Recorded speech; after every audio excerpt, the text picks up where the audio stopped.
just what you need right here at Femi Wash Media.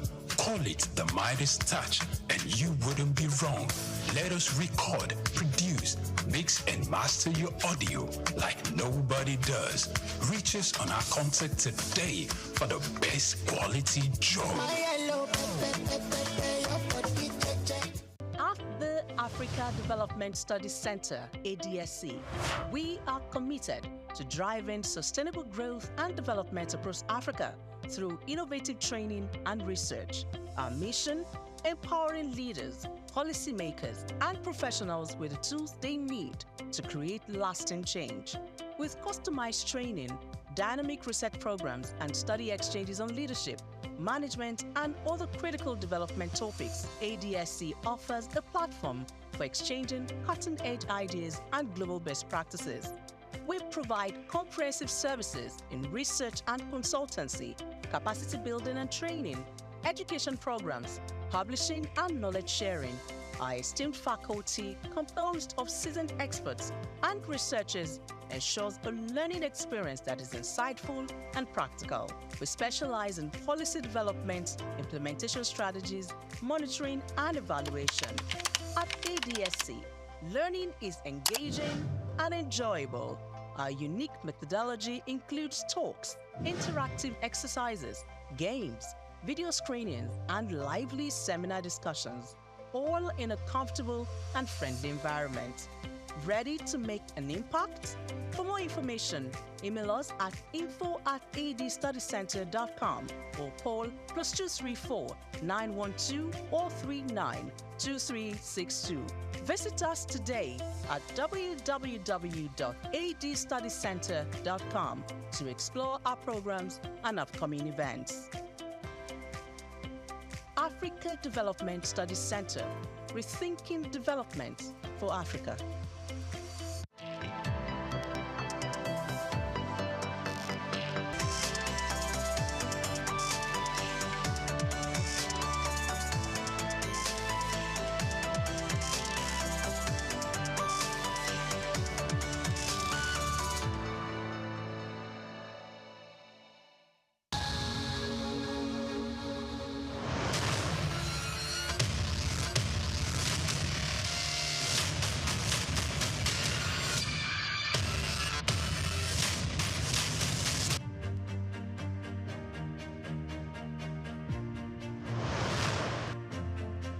In life, the path to success is often windy and filled with obstacles. However, it's only those who exhibit courage to continue that are reckoned with. If there's one man who is armed with the sheer courage of a lion, the unusual foresight to spot the opportunities, Michael Adenuga makes the perfect reference. The name Mike Adenuga is synonymous with entrepreneurial excellence and tenacity. A self-made billionaire hailing from the heart of Africa, Adenuga's story is one that is laced with the threads of perseverance and ambition. Today, I really feel excited.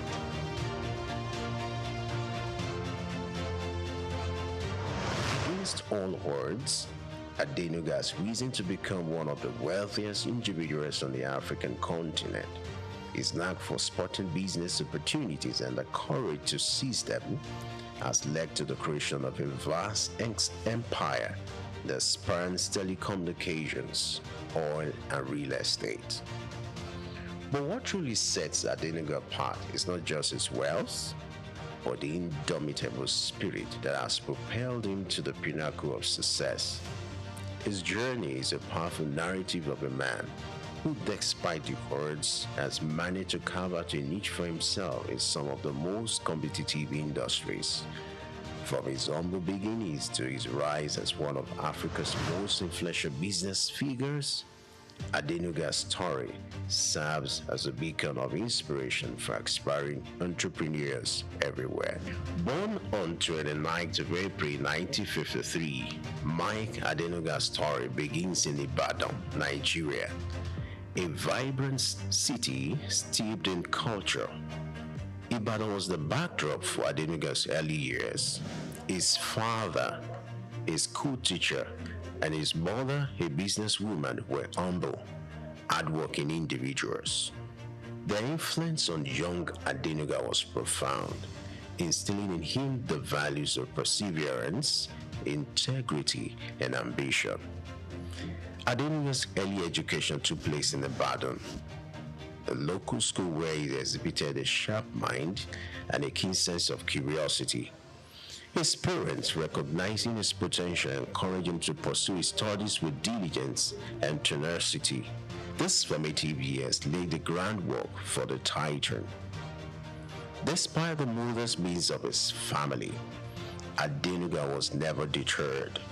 He understood that the path to success was paved with perseverance and a relentless work ethic. From an early age, he demonstrated a knack for entrepreneurship. His first ventures were modest, grounded, mirroring the reality of his circumstances. One of his earliest jobs was as a taxi driver. This experience was more than just a means to an end. It served as a classroom on wheels, offering lessons in humility, resilience, and the importance of understanding people from all walks of life. Adenuga's entrepreneurial spirit led him to explore other avenues. He started selling soft drinks, an endeavor that required long hours under the scorching Nigerian sun. This venture was not glamorous, but it was honest, and it was his. It was a testament to his commitment to hard work and his refusal to shy away from the gritty aspects of business. From taxi driving to selling soft drinks, Adenuga was no stranger to hard work. This commitment to labor, this willingness to roll up his sleeves and get his hands dirty, laid the foundation for the empire he would later build. His story is a powerful testament to the fact that success is not an accident. It is the result of hard work, sacrifice, and most of all, love of what you're doing or learning to do. His journey began with an education in the United States where he studied business administration.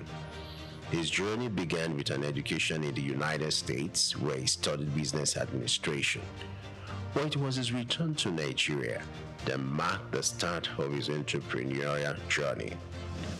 Adenuga dove into the world of business with a daring spirit and a keen eye for opportunity. He ventured into trading of lace materials and other commodities, a business that was booming at the time. His ventures were diverse and often bold, including the distribution of Coca-Cola within Nigeria. These early business pursuits were not without their challenges, but they provided Adenuga with invaluable experience and a taste of what was to come. However, the road to success is often marked with unexpected twists and turns. For Adenuga, one of these came in form of a military coup in 1983. This event shook the nation and its effect reverberated through the business landscape. It was a setback that would have derailed his ambitions, but Adenuga was not one to be easily deterred. In the face of adversity, he demonstrated tenacity. He weathered the storm, navigating through the tumultuous period with an unvarying determination. It was during this time that Adenuga began to lay the groundwork for what will become his future empire. He was building a foundation, brick by brick, on which he will erect a business dynasty that will span across several industries. Regarded as a titan in the telecom industry, Adenuga is the mastermind behind Globacom, Nigeria's second largest telecom operator. Under his visionary leadership, Globacom has grown exponentially, connect billions across West Africa and beyond. In the oil sector, Adenuga holds the majority ownership of Corn Oil, one of Nigeria's largest oil exploration companies.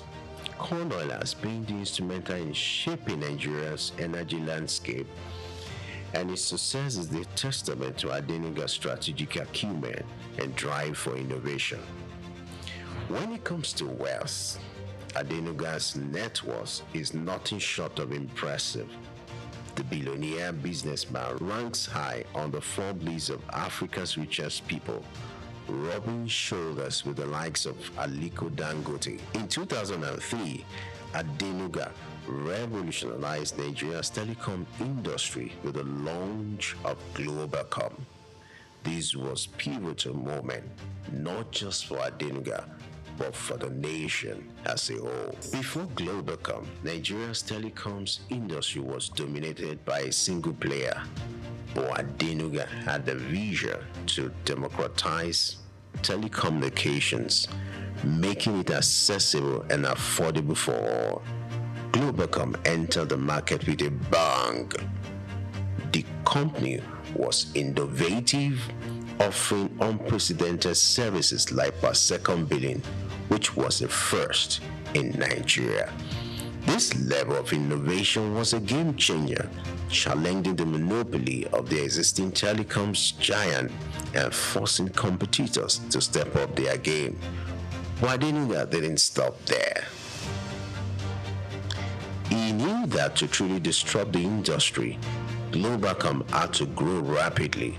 The company embarked on massive network expansion projects, erecting thousands of kilometers of fiber optic cables across Nigeria and beyond. In less than a decade, Globalcom has grown from a new entrant to a major player in the telecoms industry. Its services reached millions of Nigerians, even in the most remote corners of the country. Adenuga's entrepreneurial spirit didn't stop at telecoms. In fact, his business acumen was put to the test in a whole new arena where he took over Cornell, Nigeria's first indigenous oil company. Under Adenuga's leadership, Cornell expanded beyond its initial operations, becoming a frontrunner in the Nigerian petroleum industries. It now boasts a strong presence, not only in exploration and production, but also in downstream operation, such as the marketing of refined petroleum products. Yet, Adenuga's ventures didn't stop here. With a keen eye for lucrative opportunities, he delved into the world of real estate, immersing a portfolio of properties that spanned the globe, from commercial buildings in Nigeria's bustling city centers to luxury residences in some of the world's most sought-after locations. Adenuga's property investments are as diverse as they are extensive. Banking, too, has felt the Adenuga's touch. He has been instrumental in shaping the industry, contributing to its growth and stability. His influence and investment has helped foster a banking sector that is robust, reliable, and ready to serve the needs of Nigeria's growing economy. But Adenuga's impact extends beyond the world of business. His philanthropic endeavors are a testament to his belief in giving back to the community. That's a special man to me. A very special person. That is a man that made my path, my ways very smooth. That's a God-sent person to me. Dr. Mike Adenuga Jr. is somebody that I will continue to thank, to appreciate, and to continue to pray God to help him, to give him long life and good health. Well, decades of our relationship, way back in the 80s, Rafi Ladipo was a nobody. But through the help of Dr. Mike Adenuga Jr., and God's grace and blessing, I am what I am today. I owe it all to God and indeed Dr. Mike Adenuga, my second God. I'm close. I know him. He's a man that loves to assist his friends. Even if he's hungry, he'll come back and call his friend. This is the way it is done. So for me, my knowing Dr. Adenuga Jr. has been a blessing. Through the Mike Adenuga's Foundation, he has donated billions to cause closest to his heart, including education, health, and social welfare. He has funded scholarships, built schools, and supported hospitals, underscoring his commitment to improving lives and empowering future generations.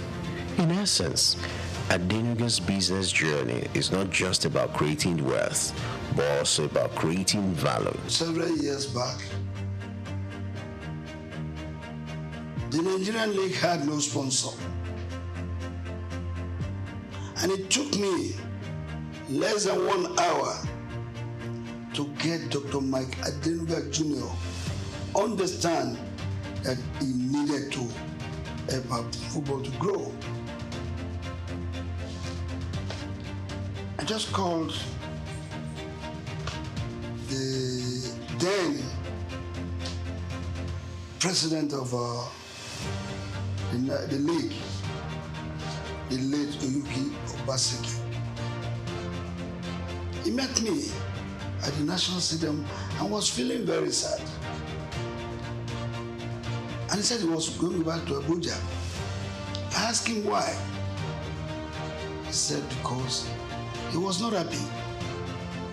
Only yesterday he got the biggest disappointment of his life. That a company that had agreed to sponsor the league had reneged and they were no longer ready to sponsor the Nigerian league again, unless they cut the agreed amount, the initial agreed amount between the National League and their company, unless they cut it into two. And he asked, how will he now prosecute the league? I said, you can't prosecute the league. I'll get you a sponsor. Are you ready to go with Glow? He said he knows nobody in Glow. I said, I am Glow. And I quickly called the group CEO, Mr. Mohammed Jamil, and I asked him, wouldn't you want to sponsor the Nigerian League? He said they want to, but they don't know anybody on the Nigerian League. And I gave my phone to Oyuki Obaseki to speak with Jamil. The man who was going to Abuja, who was ready to fly to Abuja, changed his mind because of what he had. That Glow was ready to sponsor the league. And pay much more than the initial agreed amount he had with the other sponsor. That agreement took just 24 hours. And Dr. Mike Adenuga paid a sum of 610 million naira to sponsor the league. And of course, every year, there is always an increase of 10%. Recurring. So that was how the Nigerian League got sponsorship through Globacom. And to all of us as Nigerians, we need to thank Dr. Mike Adenuga. His diversification and expansion strategies have not only multiplied his fortunes, but have also contributed significantly to Nigeria's economic development, job creation, and societal welfare. In the world of business, especially at the grand scale that Mike Adenuga operates, it is not so common to come face to face with challenges. His path to becoming a billionaire was not always smooth. He had his fair share of obstacles, some of which were marred by controversy. On such instance was the legal issues he faced in the early years of his telecoms venture, Globacom. There were disputes over licensing and allegations of non-compliance with industry regulations. The Nigerian government was not always his ally. At one point, he found himself in a standoff with regulatory bodies. But what makes Adenuga's story remarkable is not just the controversy he faced, but the resilience in the face of adversity. He didn't allow these obstacles to deter him. Instead, he used them as stepping stones, turning the negative into a positive. His legal troubles were not just an obstacle, they were a test of his character. He passed with flying colors. Adenuga fought to clear his name and to ensure that his business complied with unnecessary regulation. This commitment to integrity has been a cornerstone of his success. Despite the disputes with the Nigerian government, Adenuga never lost faith in his homeland. He continued to invest in Nigeria, creating jobs, contributing to the economy.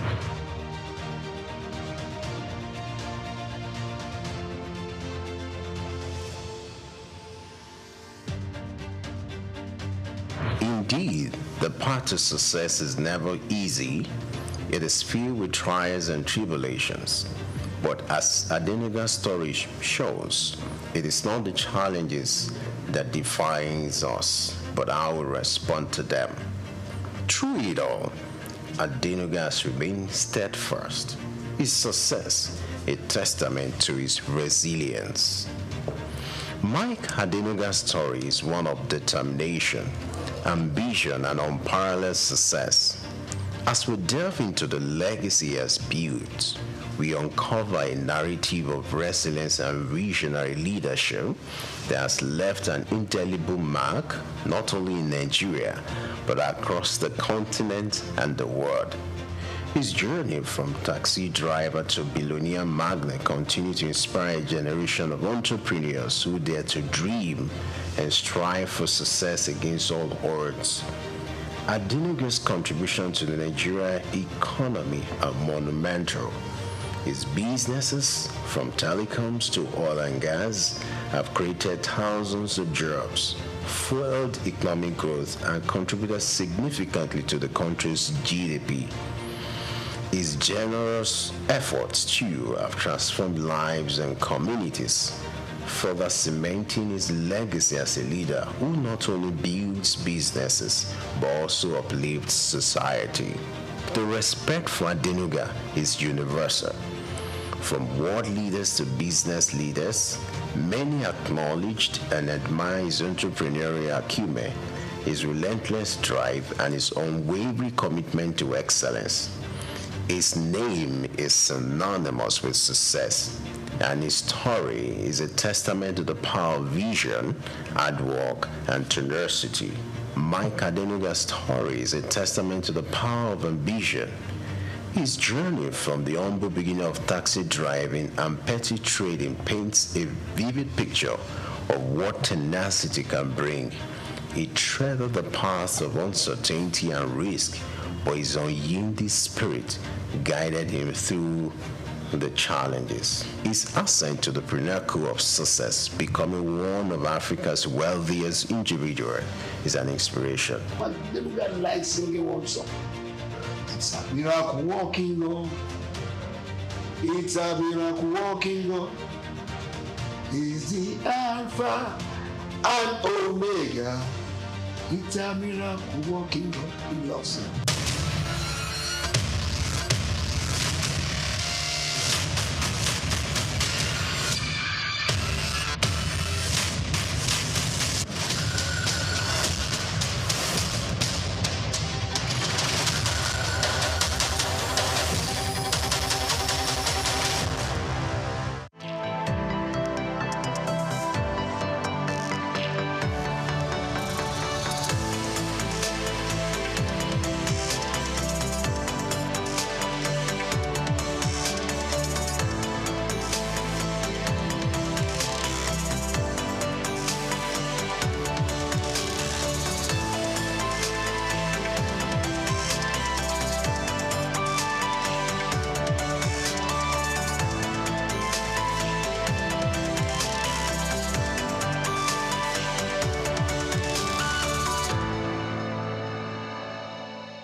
human achievements, goal setting, hard work, and dedication have been proven to be some of the elements towards success.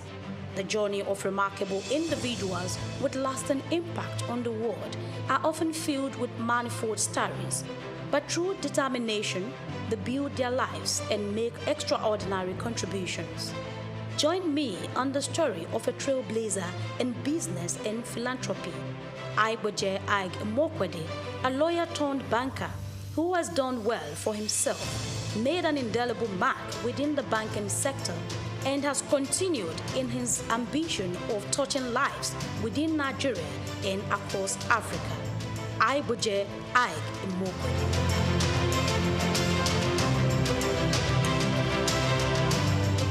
Within the Nigerian business space and philanthropy, few names resonate and are respected profoundly. Such is Aiboje Ig Mokwede.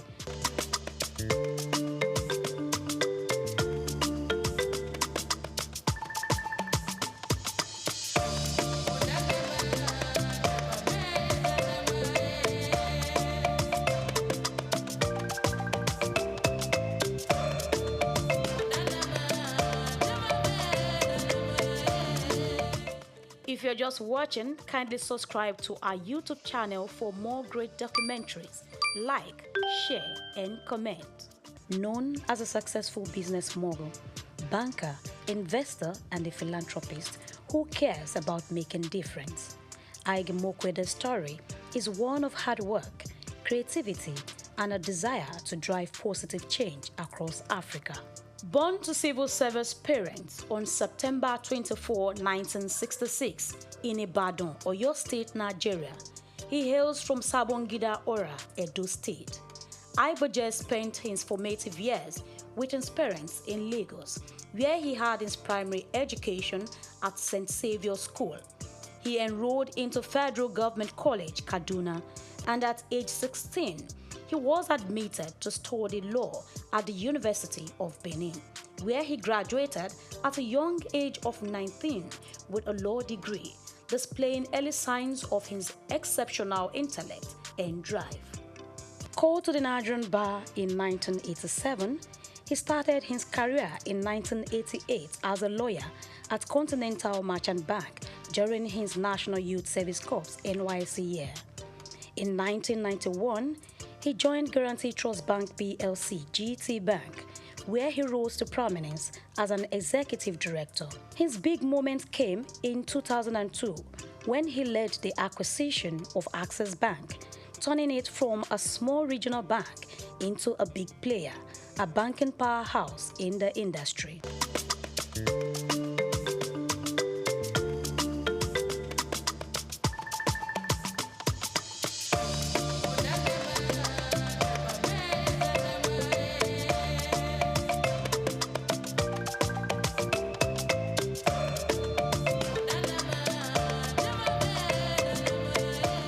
Throughout his career, Ig Mokwede has taken on different leadership roles, including Group Managing Director and Chief Executive Officer of Access Bank until December 2013. He later became President of the Nigerian Stock Exchange and retired in 2017, but remains on the National Council.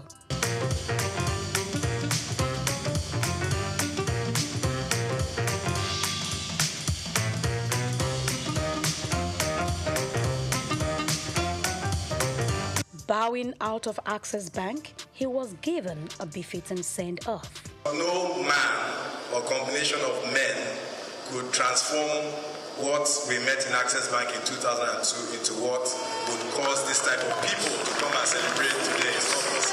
His foresight and managerial acumen have brought him chairmanship and directorial roles in prominent organizations such as African Finance Corporation, Associated Discount House Limited, Petrolon Energy, among others, thereby contributing greatly to their growth and sustainability.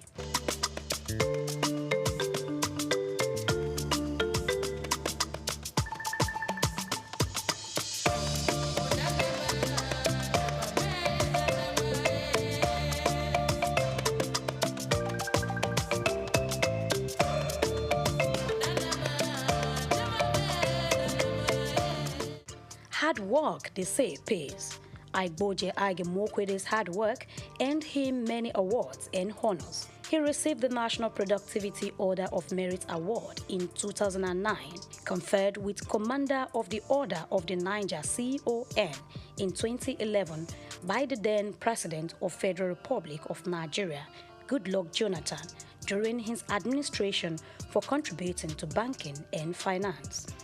As a visionary leader, he was installed into the E&Y World Entrepreneurs Hall of Fame in 2011 as the EY West Africa Entrepreneur of the Year and named African Banker of the Year in 2013. These amounting to how much others values his leadership and ideas. He got honored by Chartered Institute of Stockbrokers of Nigeria. Beside his work, Aigimokwede also gives back to society. This philanthropist is involved in efforts to improve governance and healthcare across Africa through his Aigimokwede Foundation, making a positive impact on people's lives. He initiated the Adopt a Healthcare Facility program in 2019, and he is the chairman of ABC Health and director of the Private Sector Health Alliance of Nigeria. He is the founder of Chairman of Coronation Capital Limited since 2015 and has contributed to the growth of the Coronation ecosystem. Coronation Capital Limited, with other arms of its businesses, also bettered Coronation Art Gallery in Lagos on the 13th of May 2022, a platform for showcasing exceptional works of art that embodied the essence of cultural significance and artistic expression. Aigboje Aigimokwede founded Coronation Art Gallery with the vision of democratizing art, foster appreciation and understanding for the artistic world, and making it accessible to a wider audience. Bumi Augusto is, I knew Bumi when she was born. I know her parents, and I know all her siblings. She's a beautiful, wonderful, gifted Nigerian artist, and just like many of the others here. The piece behind me is a triptych, long throats, all up to longer throats. I actually thought that I was going to caption this collection. You know, this is really a microcosm of my entire collection, but I was going to capture it longer throats because this represents a lot of this collecting I did during COVID. Many of these pieces actually were not in Nigeria. I brought them home. I'll tell you something. I'm known for collecting masters, you know, the Enwonwus and the Yusuf Grillos and so on. I still do, okay? And I kind of stuck to that genre of classic. Those are the people who, when I was growing up, as I told you, those are the people who were my parents, either just older than them or contemporaries. So I grew up knowing these artists as my uncles, okay? So my first collecting was, you know, from works, you know, done by masters like that. After a while, you know, these works are really priced in. But Bumi Augusto, you know, her works, you know, which may appear even a bit pricey now, in 10 years' time, you know. So this is also hosted by Coronation, which are companies that are all about wealth creation. So there's also the investment angle. I don't collect for investments, but, you know, with all that these great Nigerian and African artists, the young ones, have been doing, and the way their prices have been rising, you know, I've got to focus on investments now.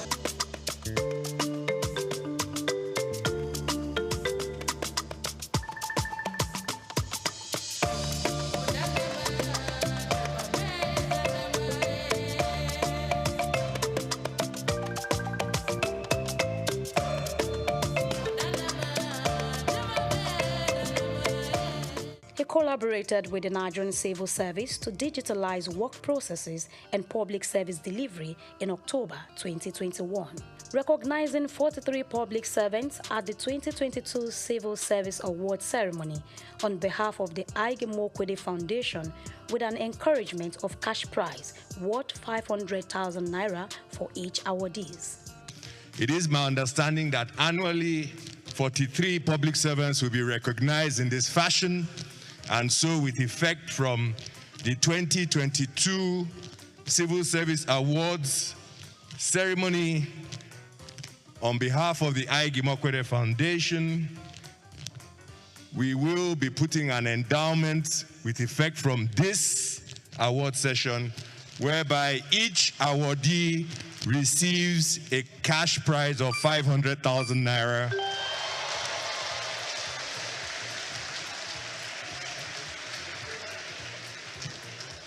And in the interest of digital culture, the credits will go directly to your accounts.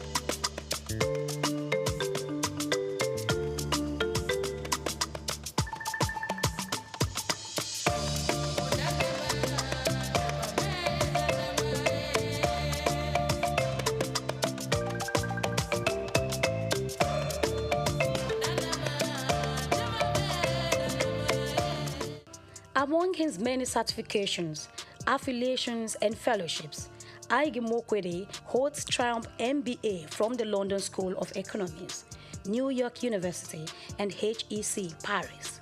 He attended an executive management program at Harvard Business School in the year 2000, and he is a member of the American Academy of Arts and Sciences, also appointed to the International Advisory Board of Oxford University's Blavatnik School of Government.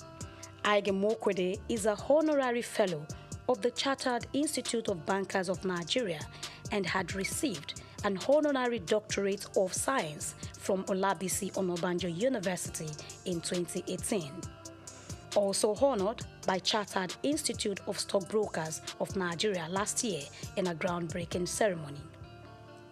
If the operators of our markets, of a nation's capital markets, are properly resourced in terms of skill, capacity, and conduct, nothing can stop that nation and its citizens from leaving the tarmac and moving from third world to first world. Nothing can stop it. The correlation between the advancement of financial markets and the advancement of national economies is perfect. It's not almost, it is perfect. And so, you understand why I have tied myself to the future of this market and why I have tried from the very word go that my voice was heard to get the public sector and the elite within the private sector to understand that we cannot ignore this market. Igboje is the first African co-chairman of the Global Business Coalition on Health and chairman of the Friends of the Global Fund, Africa. The business mogul has made significant donations to the Global Fund. He is the vice chairman of the Global Citizen Nigeria and creator of the Nigerian Solidarity Support Fund. There is always a story, or say many stories, behind every success, and this Ige Mokwede has shared in a book called Leaving the Tarmac, Buying a Bank in Africa, Red Door 2020. In it, he talked about how he and others turned Access Bank into a major success, showing his determination and vision. On a personal note, I think the first thing is that I left Access Bank. I retired as CEO in 2013, and I knew that I needed time off just to recharge my battery, so to speak. I didn't think I would have more than a year and a half before my perpetual motion character, kind of took over once again. And so I wanted to use that period as productively as possible. So I had a year and a half, and what better to do in a year and a half, than write a book. And for me, it was an opportunity, for posterity to tell the story to my children in a structured sense, because before then, I just hadn't had the opportunity to sit down with my kids and say, this is what I did today, or this is what I did yesterday, and these are the highs and the lows of this journey. Herbert and I went through a hell of an experience between 2002 and 2013, and for him, that experience has continued. We learned so much. We were exposed to so many things. We had really, really great mountains that we climbed. We scaled some pretty high heights and so on. In a sense, it would be very selfish of us to, lock this up in a box and not share it with others, because I think our experience, can be used by any other person who has an ambition to go out there and do, whatever it is they seek, whatever it is they dream about. And so the notion of writing for posterity and recording this period in my life, and probably more important, the notion of preparing a way for others, you know. Those are the things that drove me to write the book. Ige Imokwede, former managing director of Access Bank Group, returns to lead Access Holdings, replacing Abubakar Jimo. His return after a decade aims to realize the shared vision of the late co-founder, Herbert Wigwe.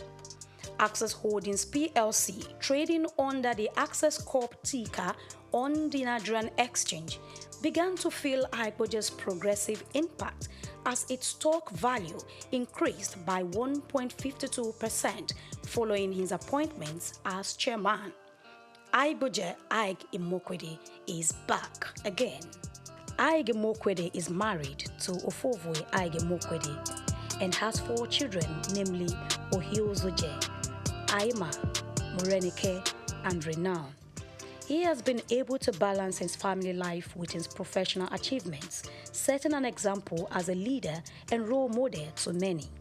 He is an ordained minister of the Promised Land Ministry.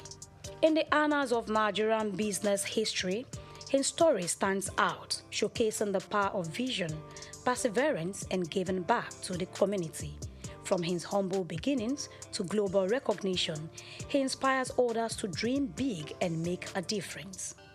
His legacy remains as he continues to make strides in business and philanthropy.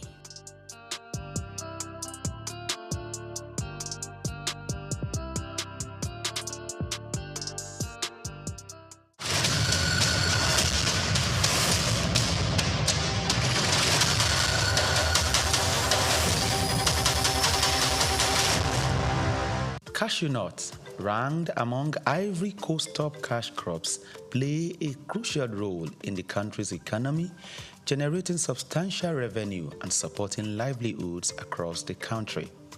As the world's leading exporter of raw cashew nuts, Ivory Coast contributes an estimated $800 million annually to its economy and also serves as a vital source of income for over 410,000 families, particularly in rural areas where few other opportunities exist.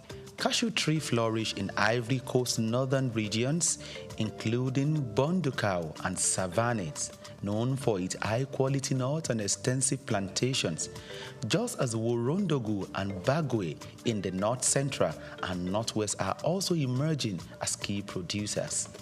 These regions not only drive Ivory Coast cashew production, but also support local livelihoods and economic growth.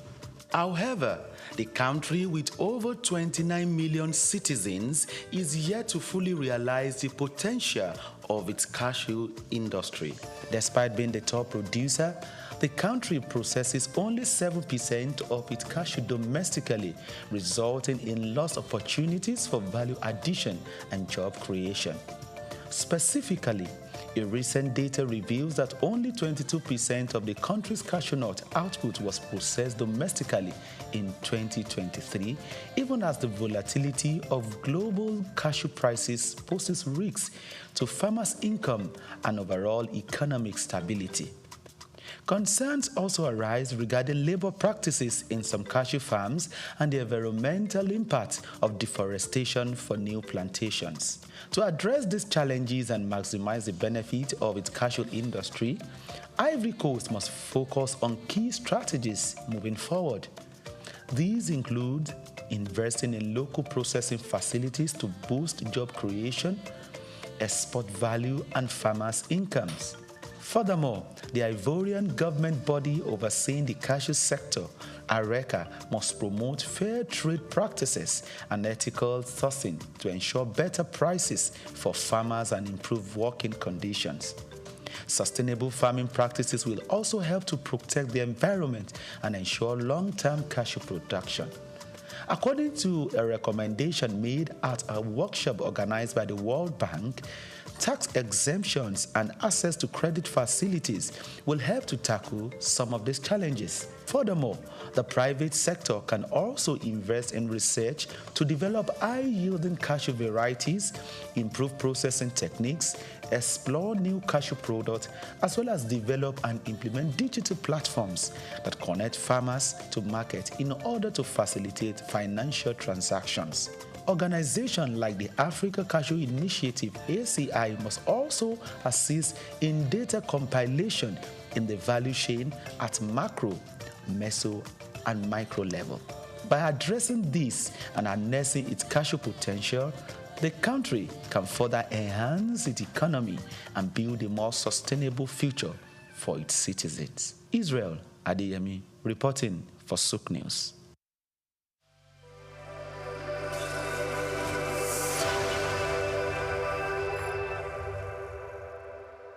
Cocoa remains a significant cash crop in Nigeria, predominantly produced by small-scale farmers in the country's southwest region.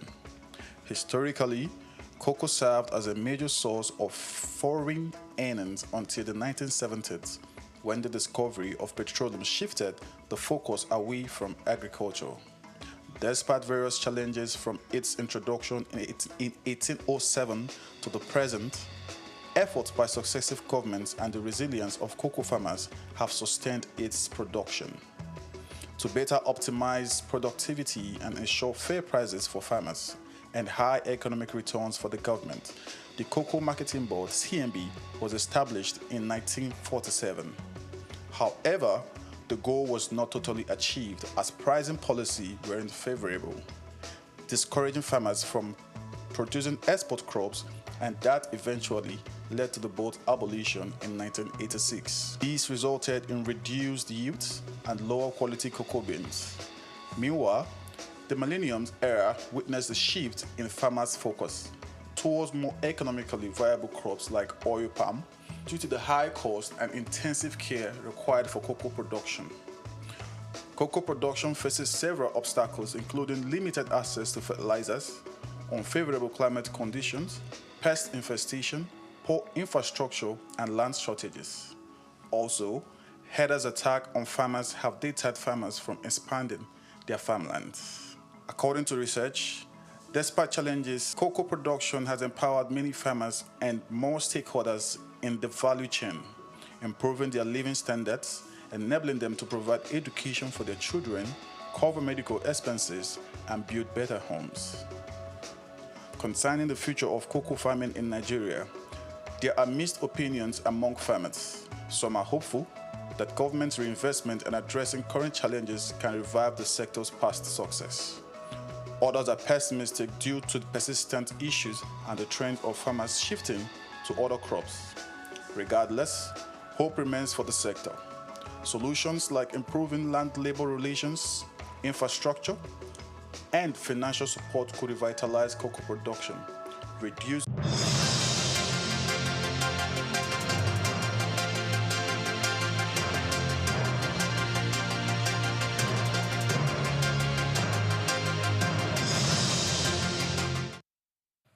Hello and welcome to Souq News Television. We are reaching you live from the commercial city of Lagos. I am Oyin Priye Krumale. Now let's begin. The federal government has launched a solar energy project tagged Light Up Ibeju-Lekki to provide clean and reliable electricity to homes and small businesses in Lagos State. The initiative, driven by the Presidential Community Engagement Office in collaboration with the National Agency for Science and Engineering Infrastructure and the Ibeju-Lekki local government area, aims to reduce the cost of electricity and promote economic growth in the area. Unveiling the project, Senior Special Assistant to the President on Community Engagement, Southwest, Moremi Ojudu, said it is part of President Bola Tinubu's renewed hope agenda. She added that the project would empower the community by improving energy access and training local youths in solar installations, creating jobs while addressing power challenges. Now, prices of tomatoes, pepper, onion, and other perishable goods have surged sharply across Nigerian markets following the collapse of the Mokwa Bridge in Niger State. The bridge, a major food supply route linking northern produce to the south, was destroyed by flooding last Thursday, killing over 200 people, with trucks carrying goods now stranded and Salah celebrations approaching. Market forces have triggered steep price increases. A basket of tomatoes now sells for up to 70,000 naira in Lagos and over 50,000 naira in other states, doubling last week's rates. Traders lament multi-million naira losses as perishable goods rot in transit. Farmers and market associations confirmed that over 15 trucks worth 250 million naira are marooned in Mokwa, worsening food supply disruptions. Stakeholders also fear a prolonged crisis if the federal government does not swiftly intervene. The surge, worsened by holiday demands and limited local alternatives, has left consumers and vendors nationwide battling inflation and scarcity. Now, Lagos State has launched a stricter environmental crackdown, warning that anyone violating sanitation laws faces fines of 250,000 naira or up to 3 months in prison. Commissioner for Environment and Water Resources Tokunbo Wahab said the state is now prosecuting naming and shaming offenders to stop what he described as environmental lawlessness. After over 3,000 people have already been prosecuted, authorities have also reaffirmed a ban on informal waste collectors and announced the return of monthly sanitation exercises. With over 13,000 tons of waste generated daily, the government is set to enforce a July 1 ban on single-use plastics and styrofoams. Officials said the public cooperation is key as Lagos pushes ahead with marine waste removal, drainage protection, and waste-to-waste reforms. Now, the United Nations Secretary-General Antonio Guterres has called for the urgent united action against plastic pollution, warning that by 2040, plastic could increase by 50% and pose rising health risks through food, water, and air. In his World Environment Day message, Guterres said plastic now reaches every part of the planet and emphasized the need for decisive solutions under the Beat Plastic Pollution campaign. Themed in Nigeria, the Association of Waste Managers of Nigeria praised President Bola Tinubu Ahmed for his leadership in environmental sustainability, citing his successful waste reforms in Lagos as a national model. The group's president, Dr. Olugbenga Adebola, said Tinubu's homegrown waste management system reshaped Lagos and influenced nearly 30 states, making him a symbol of environmental commitment beyond politics. Now, Ghana's inflation dropped to 18.4% in May, the lowest in over 3 years, driven by a stronger cedi and easing global oil prices. The government's latest data show a steady decline in price increases for the 5th month in a row, with monthly inflation rising just to 0.7%. The government statistician Al-Hassan Idrisu shared the update in Accra, the capital, highlighting the impact of lower import costs. The local currency has appreciated by 44% this year, fueled by high gold prices, making the cedi the world's best performer as of Tuesday. Analysts said that this trend may encourage the central bank to cut interest rates from the current 28% at its next meeting. However, inflation remains high in some sectors. Food prices rose by 22.8% and non-food items increased by 14.4%, according to reports. Many thanks for watching. Do well to follow us on all our social media platforms at Souq News Television. I am Oyim Priye Krumale. Coming up shortly is Just Africa. Do stay with us.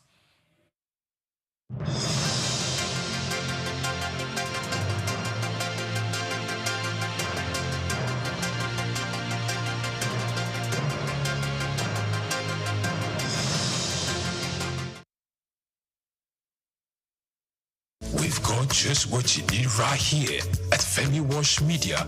Call it the Midas Touch, and you wouldn't be wrong. Let us record, produce, mix, and master your audio like nobody does. Reach us on our contact today for the best quality job. At the Africa Development Studies Center, ADSC, we are committed to drive in sustainable growth and development across Africa through innovative training and research. Our mission: empowering leaders, policymakers, and professionals with the tools they need to create lasting change. With customized training, dynamic research programs, and study exchanges on leadership, management, and other critical development topics, ADSC offers a platform for exchanging cutting-edge ideas and global best practices. We provide comprehensive services in research and consultancy, capacity building and training, education programs, publishing, and knowledge sharing. Our esteemed faculty, composed of seasoned experts and researchers, ensures a learning experience that is insightful and practical. We specialize in policy development, implementation strategies, monitoring, and evaluation. At ADSC, learning is engaging and enjoyable.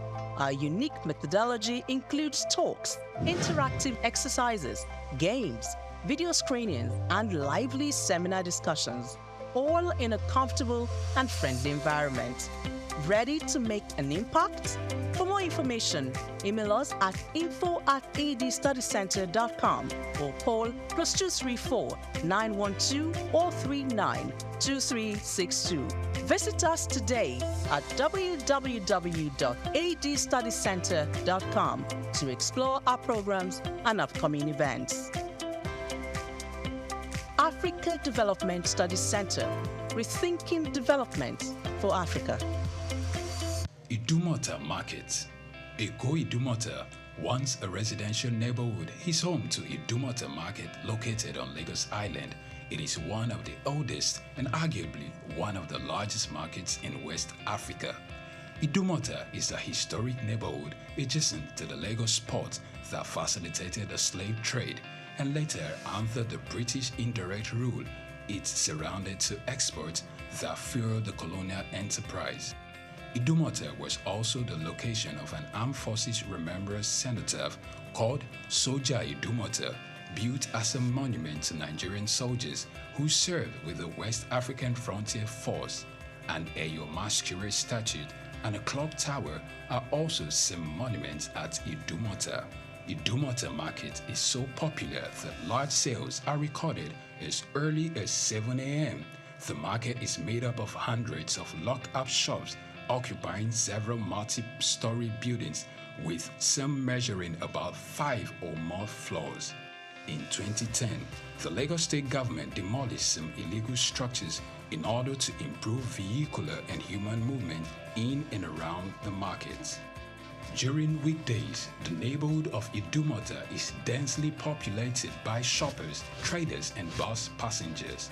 From the Carter Bridge ascending into Lagos Island, passengers can see the neighborhood before disembarking at their final destination. Idumota Market accommodates the substantial inflow of imported goods. The bulk of import from abroad are routed first through Idumota and then on to other markets through Nigeria and other West and Central African countries. The energy of private Idumota traders and wholesalers facilitate this activity, where millions of US dollars worth of wholesale is exchanged daily. Idumota Market, Souq Enlightenment.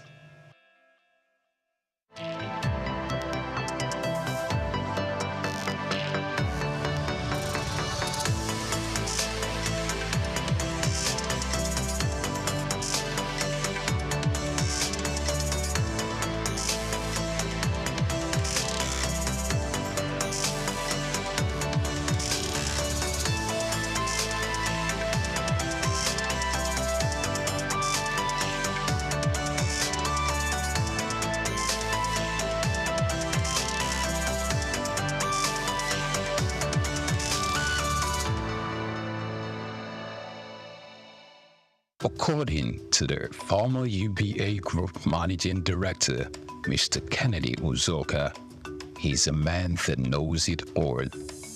Also, another described him as an encyclopedia of knowledge. The both are now farther from the truth of a man whose career has spanned over 4 decades. being part of a dozen organizations in both the banking and manufacturing sectors.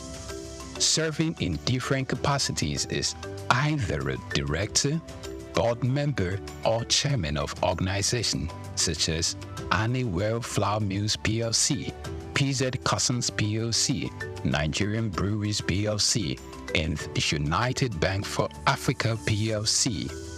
In the same vein, he also had some link with the British American Tobacco Nigerian Foundation and Nutrisima Limited.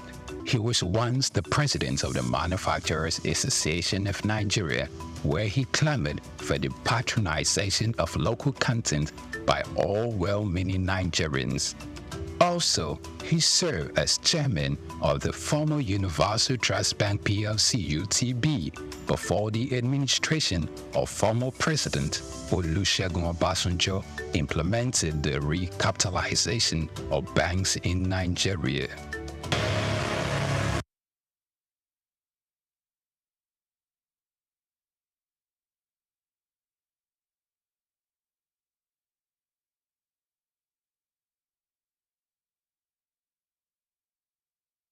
Born Kolawole Babalola Jamodu on February 9, 1944 in Odo Ere, Yagba West local government area of the present Kogi State.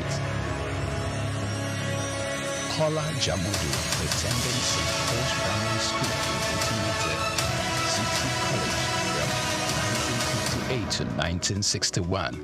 Harvard Business School, Boston, Massachusetts, United States of America from 1986 to 1987.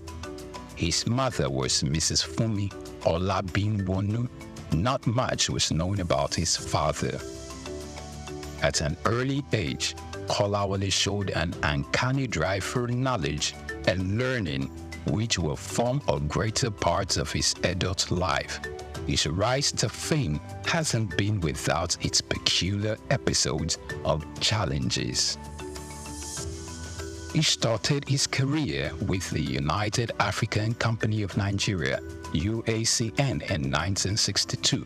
3 years later, he moved to Lever Brothers Nigeria Limited, now Unilever Nigeria PLC, and in 1965, where he received many years of experience of over 10 years in production, commerce, and finance.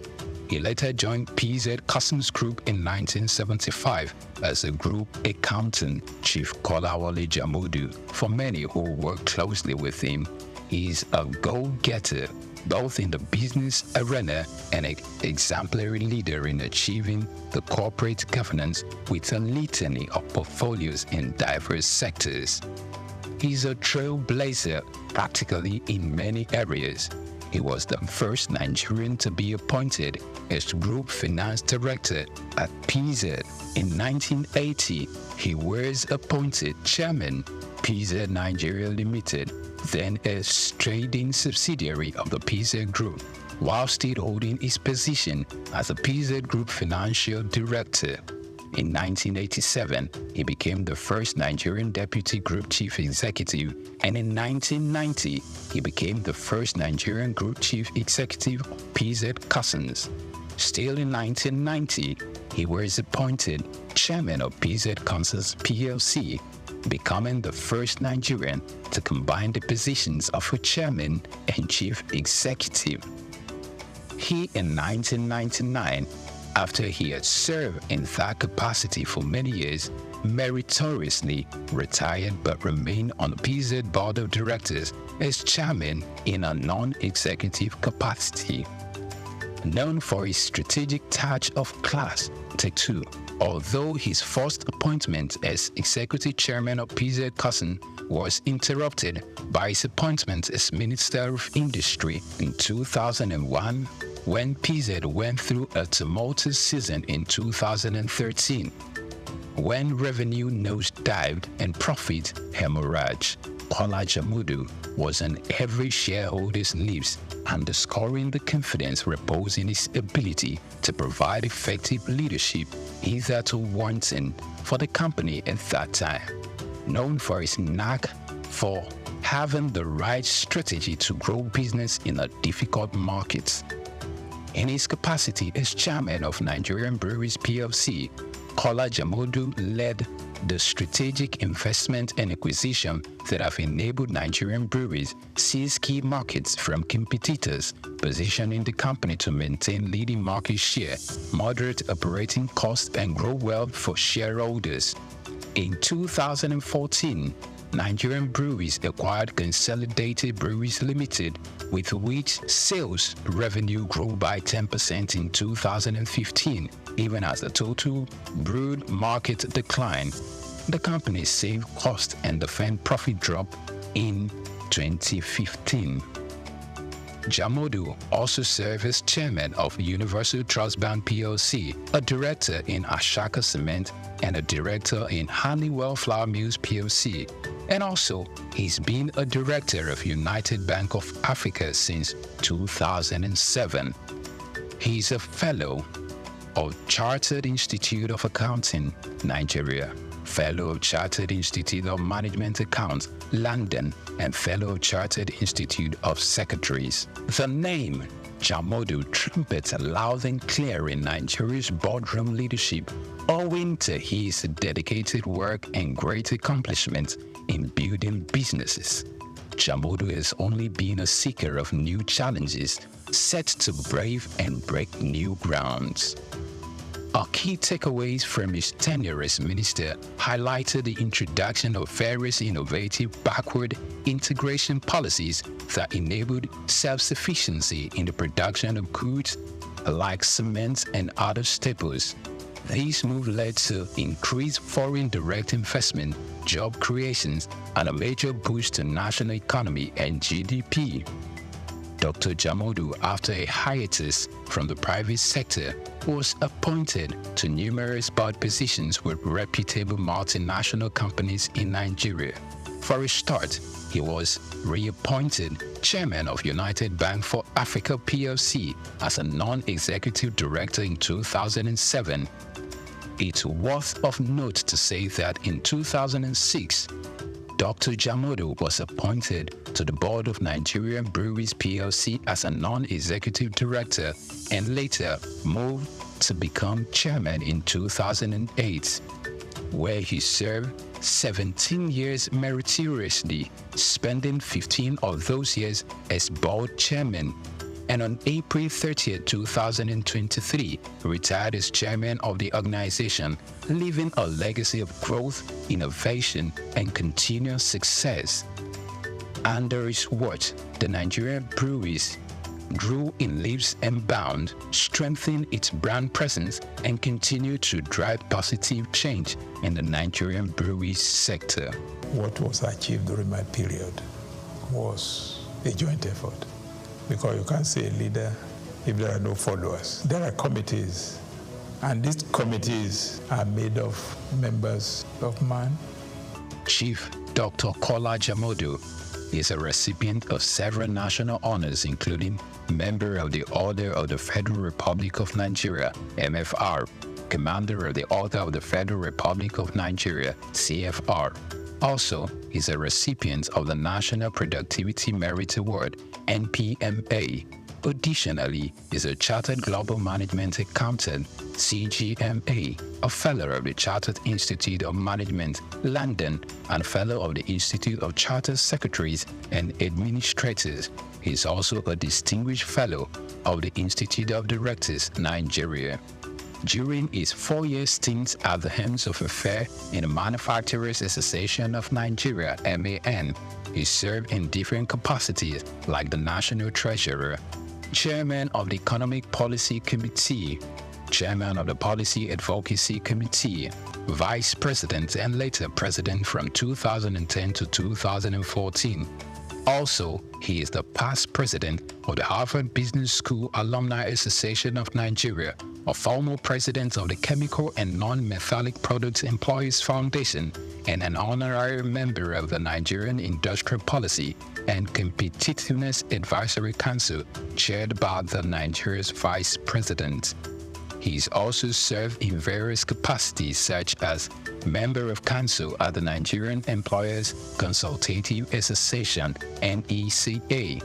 Member of Council at the Lagos Chamber of Commerce and Industry, LCCI, and distinguished member of the Board of Fellows of the Nigerian Institute of Management, NIM.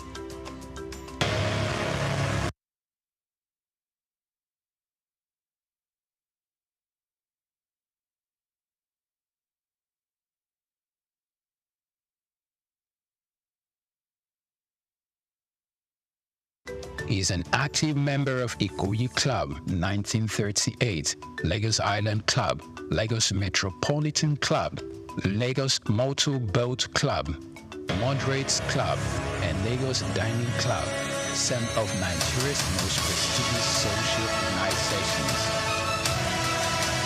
Not many people, prominent or otherwise, could be suitably described as detribalized nationalists like Dr. Kola Jamodu, whose great likeness for all and sundry, cultures and tongues, coupled with his numerous contributions to the growth and development of various communities nationwide, earned him several chieftaincy titles such as Ashiwaju of Ere Kingdom in Kogi State, Are Apashewa of Ere Land, also in Kogi State, Babalaja of Lagos, Boba Gunwa of Ere Land, Kogi State, Maye Bobajiro of Ibadan Land, Oyo State, Barakoyi of Oshobo Land, Osun State, Mayegun of Ayetoro, Wede, Kogi State, Fiwajoye of Mulipa, Jebu-Ode, Ogun State, Ikemba one of Oba Nsuka, Ari of Eruku Land, Kwara State. Jamodu is nothing short of a legend. Although with limited experience in partisan politics, he stood tall and stepped into the plate when occasion presented itself in Kogi State, when he took leadership of the People's Democratic Party (PDP) as minister, serving in the cabinet of the ex-president Olusegun Obasanjo. In the middle of 2020, Chief Dr. Kola Jamodu served as the pioneer chairman of the Elders Advisory Committee (EAC) of Pan-Okun Relief Response Agenda, which played a pivotal role when the world was faced with the coronavirus, mobilizing resources to provide relief materials for the entire Okun people, as well as address various issues relating to the pandemic in the land. He, through the Kola Jamodu Foundation, KJF scholarships are provided to several poor students through all levels of education, primary, secondary, and tertiary levels, medical support to indigents who have genuine medical conditions but couldn't afford to foot the bill. Chief Kola Babalola Jamodu, over the years, his hobbies have been the same: reading, traveling, golf, and badminton. He is married to his sweetheart, Olori Asiwaju of Ere Kingdom, Chief Mrs. Fumilayo Jamodu, and they are blessed with children and grandchildren. Chief Dr. Kola Babalola Jamodu.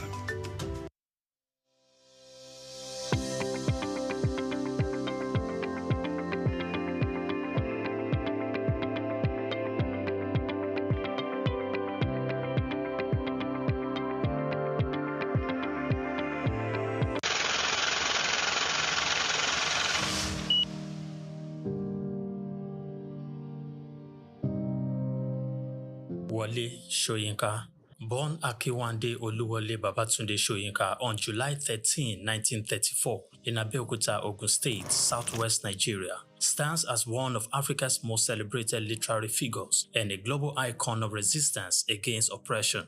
His life and works reflect an unwavering commitment to justice, culture, and the transformative power of art. Soyinka was born into a Yoruba family in colonial Nigeria, an environment that exposed him to both traditional African culture and Western education. His father, Samuel Ayodele Soyinka, was a school headmaster, while his mother, Grace Eniola Soyinka, was a devoted Anglican. This blend of indigenous and colonial influences deeply shaped Soyinka's world. Soyinka attended Government College Ibadan and later proceeded to the University College Ibadan, where he studied English and literature. Soyinka completed his education at the University of Leeds in England, earning a degree in English and later a doctorate degree. In the late 1950s, Soyinka began working as a dramaturgist at the Royal Court Theatre in London. However, his passion for storytelling and cultural preservation drew him back to Nigeria, where he founded two theatre groups known as the 1960 Masks and the Orisun Theatre Company. Soyinka's works, often a fusion of Western dramatic techniques and African themes, address universal issues of justice, freedom, and human dignity. His early play, titled A Dance of the Forest, which was introduced in 1960, written to celebrate Nigeria's independence, critically examined the nation's socio-political trajectory, setting the tone for his career as both artist and activist. Soyinka's activism became more visible during Nigeria's post-independence years. In 1967, during the Nigerian Civil War, he called for a ceasefire between federal forces and Biafran separatists. This led to his arrest by the military government, and he spent 22 months in prison, where he wrote a short drama titled The Man Died, Prison Notes, a harrowing account of his imprisonment and a profound critique of authoritarianism. Soyinka has authored more than 20 works, including plays, novels, poetry, and essays. In 1986, Soyinka became the first African to win the Nobel Prize of Literature, an achievement that brought global recognition to African literature. Soyinka remained an outspoken critic of oppressive regimes, often at great personal risk. His activism extended beyond Nigeria, addressing global issues of injustice and human rights. During periods of military rule in Nigeria, he went into exile, continuing to write and speak against tyranny. Today, Soyinka is celebrated not only as a literary giant, but also as a symbol of resilience and moral courage.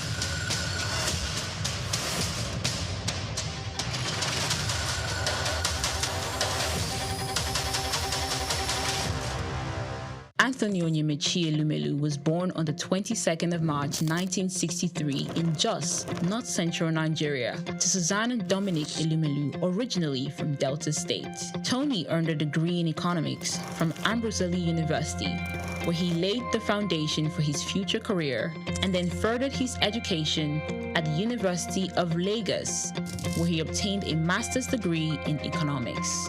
His academic journey also includes attending the Harvard Business School, where he completed the Owner of President Management program, equipping him with advanced business management skills. Tony currently serves as the chairman of Heirs Holdings, Transcorp, and United Bank for Africa, UBA, demonstrating his significant influence in the banking and investment sector. He founded the Tony Elumelu Foundation, which aims to empower African entrepreneurs through comprehensive training, mentorships, and funding opportunities. In addition to his professional achievements, he's also a family man, married to Dr. Adele Vivian Elumelu, and together they have 7 children. In 2020, his efforts were acknowledged when he was named one of Time's 100 most influential people in the world. Anthony Elumelu's net worth is estimated to be around $700 million, a testament to his successful ventures and strategic investments. Elumelu continues to be a driving force in the business world, advocating for sustainable economic growth and empowering the next generation of African entrepreneurs.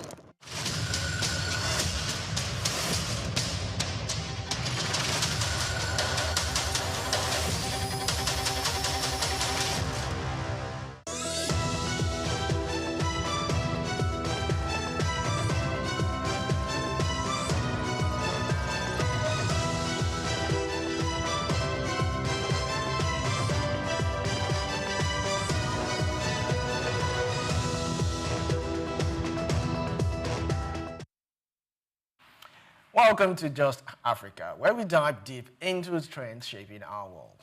Across the continent, a new generation of entrepreneurs is rising, not just chasing profit, but challenging the norms, rewriting the rules, and reshaping what success means in the African context. From tech trailblazers in Lagos to creative powerhouses in Nairobi, from green energy pioneers in Accra to social impact leaders in Johannesburg, they are building businesses that reflect their realities, solve problems, and inspire global admiration. These are the founders who dared to dream differently, the ones who faced obstacles, defied expectations, and turned ideas into impact, from tech to agriculture, fashion to fintech. Their stories aren't just about business. They are about belief, purpose, and the power to change the world from the ground up. Now, whether you are an aspiring entrepreneur, a change maker, or someone who simply believes in Africa's future, this show is for you. Our topic today is breaking barriers. Africa's bold entrepreneurs redefining success. I am Olumide Shokoya. I also have the beautiful Swift Aderito. Good morning, ladies and gentlemen. Good morning. So I always admire things about you. I love your wristwatch today. And I actually love your introduction. You came in with fire. It's like you're passionate about entrepreneurship. Yes. Have you ever, dabbled into entrepreneurship? Yeah, 1 or 2 times I have. I still am. Okay. Partially. The entrepreneurs, we greet you. Good morning, viewers. Good morning, Africa. I love the topic because, I must say this one is also personal to me. It's about entrepreneurship, but I want to ask a quick question. Do you think entrepreneurs are born or they are made? I would say made. Okay. So people have run the statistics and claim that in Africa, most entrepreneurs are actually made, are not born, compared to our foreign counterparts in Europe. Okay. And these are because there are factors that are mitigating against us because of poverty, lack of infrastructure, good jobs. Our educational system is not complete. So when you come out of the university or you're in secondary school, you are thinking of how do we feed. So you're looking at a typical African family that they have 5 children. Over there in Europe, people have 2-1. So if you look at the same resource from the parents that is shared for 2 children and resource spread across 5 children, of course, the difference is clear. Then in Africa, we are concerned about our external families, meaning your father's lean property, there's a cousin, there's a brother, there's somebody coming to live in your house, meaning there are now 6 to 7 children. So when you look at the resources, everybody knows that you have to hustle. Which is a good thing for us in Nigeria because a lot of Europeans have talked about the fact that African entrepreneurs are people that they see they are pushed. They are really pushed to succeed. That when you compare them to the foreign counterparts, it's like they go way and beyond. You see a Nigerian man in America is ready to work 18 hours when the steady number of hours is 9. Because looking at the fact that he has to send money home to his mother, there's a cousin calling, there's an auntie calling. Back to my question about are entrepreneurs born in Nigeria? I'm using Nigeria as a case study for Africa. Or are they made? I would say that we in Nigeria and Africa, we are made because of the struggle. You go to the university, your parents have managed to pay your school fees, and a lecturer is asking for handouts. I used to have a lecturer that used to ask for money for attendance. Every time he comes to class, we pay him an attendance fee. So everybody gathers 500 naira, and when he's leaving the class, say Eshesa, so that he can give us, that would accumulate for our CA. Now, when you are in school, you have already asked your parents, you're calling home, they're telling you there's nothing. We've managed to pay your fees. It means even in school, you have to hustle. So most of the entrepreneurs that were built in school, people selling noodles at the side, some going as far as washing their colleagues' clothes. Like I was in sports. That was what I used. So I used to run. I used to get a stipend from both the state government and the university when we go for university games. And that helped me with my money. And of course, we used to do a lot of other crazy things. When private universities, they have the private university games, we will also hustle out of our public universities and go and run for them. They paid more. They fed us. They gave us, milk, Milo, all those things. So I was not an entrepreneur because I became an entrepreneur in school because of poverty. It was factors that were militating against us. And so I want to talk about the university system. When my father went to school, there was a bursary system. The bursary system was used to aid students. Yes. So a lot of them were not entrepreneurs because they could sit down, they got some pocket money, they got bursary. When they were done with campuses, offices will come before holidays and tell them in university, look, if you want to work with this brand, that brand, you're studying history, you're studying microbiology, there are jobs available for you for a month. This is what we'll pay. It was even university students that were doing shakara saying, oh no, but in my time, those things were not available. Bursary were not available. I think there were only 2 states that used to pay bursary. I think Delta State and Lagos State. And even with the list, there was a lot of corruption, commotion, and all that. So I was forced to become an entrepreneur. At a stage, I started selling clothes. It wasn't because I wanted to sell clothes. It was because when I came to Lagos to see my cousins, I realized that, oh, all the shakara things that we do in school, you know, they had them here, they were cheaper. I would go to Yaba and buy these clothes for maybe 50 naira and go back to school and sell for 200 naira. So I was not an entrepreneur because I wanted to be an entrepreneur. I was an entrepreneur because the government did not help me or aid me. So the next question I'm going to ask. So, like, let me cut in. So you actually wanted the soft girl life. Yes. And as soon as I finished school and I got a good job, I stopped selling. Wow. Now that tells you I was not built. I might not just have been built to be an entrepreneur. I might have been built to do a 9 to 5. But your Nigerian government and the factors in Africa. Okay. And what I saw in school, because I had to settle lecturers, I had to sort, you know, sometimes you're even going to register your courses. And one secretary will say, hey, need minerals for me. Yeah. If you don't buy minerals, you cannot sign your form with the dean. All these monies, where are they coming from? My mother was working a government job. My father was working a government job. They had other children who were more important because I was the last child. Those ones were more important than the last born was the favorite. No, you know, last children are never children that they plan for. They are children that just come. Yeah. So I wasn't, in quote, planned for. The other children, they already had a plan. I just came. So whatever was trickling down to me, it was, they saw this one, then it trickles. And so I knew that, well, we have to us too. This us too, it must be very serious. And so the next question I want to ask you is our educational system, because people say why entrepreneurship. Before we go to the next question, let me share mine. I said entrepreneurs are made. Yes. But it wasn't the same for me. Okay. I think I was born to be an entrepreneur. As far back as when I was in secondary school, my father started his company. And yes, we were okay, but he made sure we had to work for most of the things we wanted. So when we were on holidays, he would tell us, if you want to make more money, why not come and work for me? Why not wash my car? He was an advertiser. So when we were on holidays, I'd go and work for my dad, 2,000 naira a month. But it meant something. What are you saying? 2,000 naira a month was lots of money. It meant something to me. Then I was doing other things. I was washing his cars. I had that mind to just, I want to make money. Then when I got admission into university, I went into fashion, fully into fashion. I had like 5 different tailors. I was sewing clothes for different people, boys and girls, in my school, and I was making money. In fact, I was nominated the most entrepreneur of the year or something like that. I was given that nomination and all that. So I had my full, in fact, I had envisioned that immediately I graduate, I'm going fully into business. So what happened? Well, I think I got a job immediately I graduated, and I wanted to explore life. I went to Abuja. I started earning money, and I became comfortable earning money. Yes. Going to work every day and just relaxing and hoping that, okay, by the end of the month, so amount is coming and all that. So that entrepreneurship lifestyle just left at a point. But it came back again because that love for making money and just having something to do. In Nigeria, yes, 9 to 5 doesn't cut it anymore. Except maybe you're working for an oil company, a big oil company that's paying you millions, and maybe you have just 1 or 2 children, then maybe you can.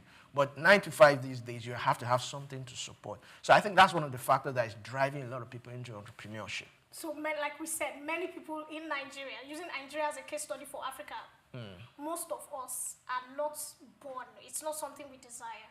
We are made because of factors. Now, the next thing I want to talk about is education. So over there, when children are already coming up, to inspire them, to put them in the right line, to train them into the right line, they start to educate them on time about running a company. We are talking about financing, something as simple as financing, budget management. These things help to shape a child. That's why you see an entrepreneur in Nigeria, you get a loan. And the first thing an entrepreneur is thinking about is how to go to the club that evening and go and pop bottles. Because when your mind was still younger, nobody took time to creatively teach you that, look, there should be budgeting. When you get money, you must focus on what you want to do. You must have an extra income apart from your income. So you see students abroad, like I was talking to my younger cousin, and he said every time he gets a job, he lives in America, that he has an account, he puts something away for his college. That he knows his parents already have a college fund for him, but he's also putting away something for his college. It's very rare to see a Nigerian child say they want to put something away. Instead, they are telling you, I want to buy football, I want to buy Spider-Man costume. Now, this is no insult to Nigeria. It is from school. I think it's just misplaced priorities. Yes, the saving culture. You don't see banks come to school and educate children on the importance of budgeting, saving. All these things build you up when you make that money as an entrepreneur. Yes. That's why some entrepreneurs, they go up, they are making so much money, but every profit they are making, they are clubbing, they are sending to people, they are not keeping these monies aside. And so these are one of the factors that are militating against entrepreneurs. Now I'm going to shake you a bit. I want us to talk about factors that militate against entrepreneurs in Nigeria. Using Nigeria as a case study for Africa, because we are talking about Africa. So all right. What's the one factor you would think about? I think one of the factors that I believe it's mitigating that is because we place a lot of emphasis on education. Now, growing up, not that I didn't want to go to school. I wanted to do other things. But my father made it very clear. Is it that you're a doctor, you're this, you're a lawyer, you're an accountant. The three major professions. It's okay. You can say them on air. So there was so many emphasis on education. Whereas abroad, immediately you finish secondary school or college, you can do whatever you want. Just, they don't really take it that much. But here in Nigeria, you must be a graduate. In fact, they will tell you that even if you're not going to do it for anything, if you're not going to use your certificate for anything, just have it. Just because of, they say because of political reasons, in case you want to contest or whatever. Well, that's what, so there's so much emphasis. Like, if you meet a businessman and you hear, oh, this person has a PhD, a doctorate, that, and you meet another person, they say he's a local farmer, but he's a billionaire, who would you regard as someone important? That's our, we're not blaming anybody, but that's our culture. We've been made to believe that education is the one way to success. So that mitigates people from, at a very early age, maybe from secondary school, you might want to go into business, buying and selling. But if that negates your school activities, your parents will cut it short. I remember I had a friend that time when we finished university. She wanted to further her studies. She wanted to go and do masters. She was even into, not masters, she was into fashion. She wanted to go into fashion. But her father strongly said no, go and look for a job. Yes. You must get a job. You must even get married. You must do this. You must do... And she just wanted to go into fashion. So I had to encourage her that, okay, why not do the two side by side? Get a job and still do your fashion. Yes. So those are the things. Because education, we hold it so much, we believe that you must first be a graduate before any other thing else.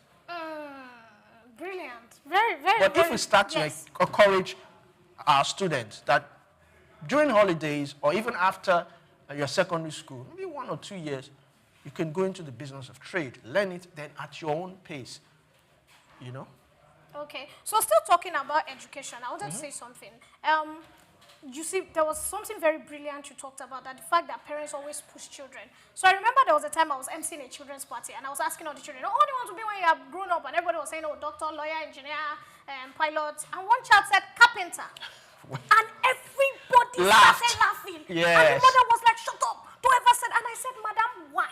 And I said, who is going to make the furnitures you sit on? I said he will go to university, but he will be very successful. He will be importing furnitures to Dubai, this. And then some other parents started looking at me, like technical colleges. When we come down to education, when I was growing up, there were technical colleges. Yes. And so when you, instead of going to some students, when you found out that your child was very good with electricity, is that child in the house when the bulb is spoiled, he turns it around? Why are you sending that child to regular secondary school? Send him to a technical college. There's a child that hits, every time the chairs are broken, bang, bang, bang, that's the child. Send him to technical college.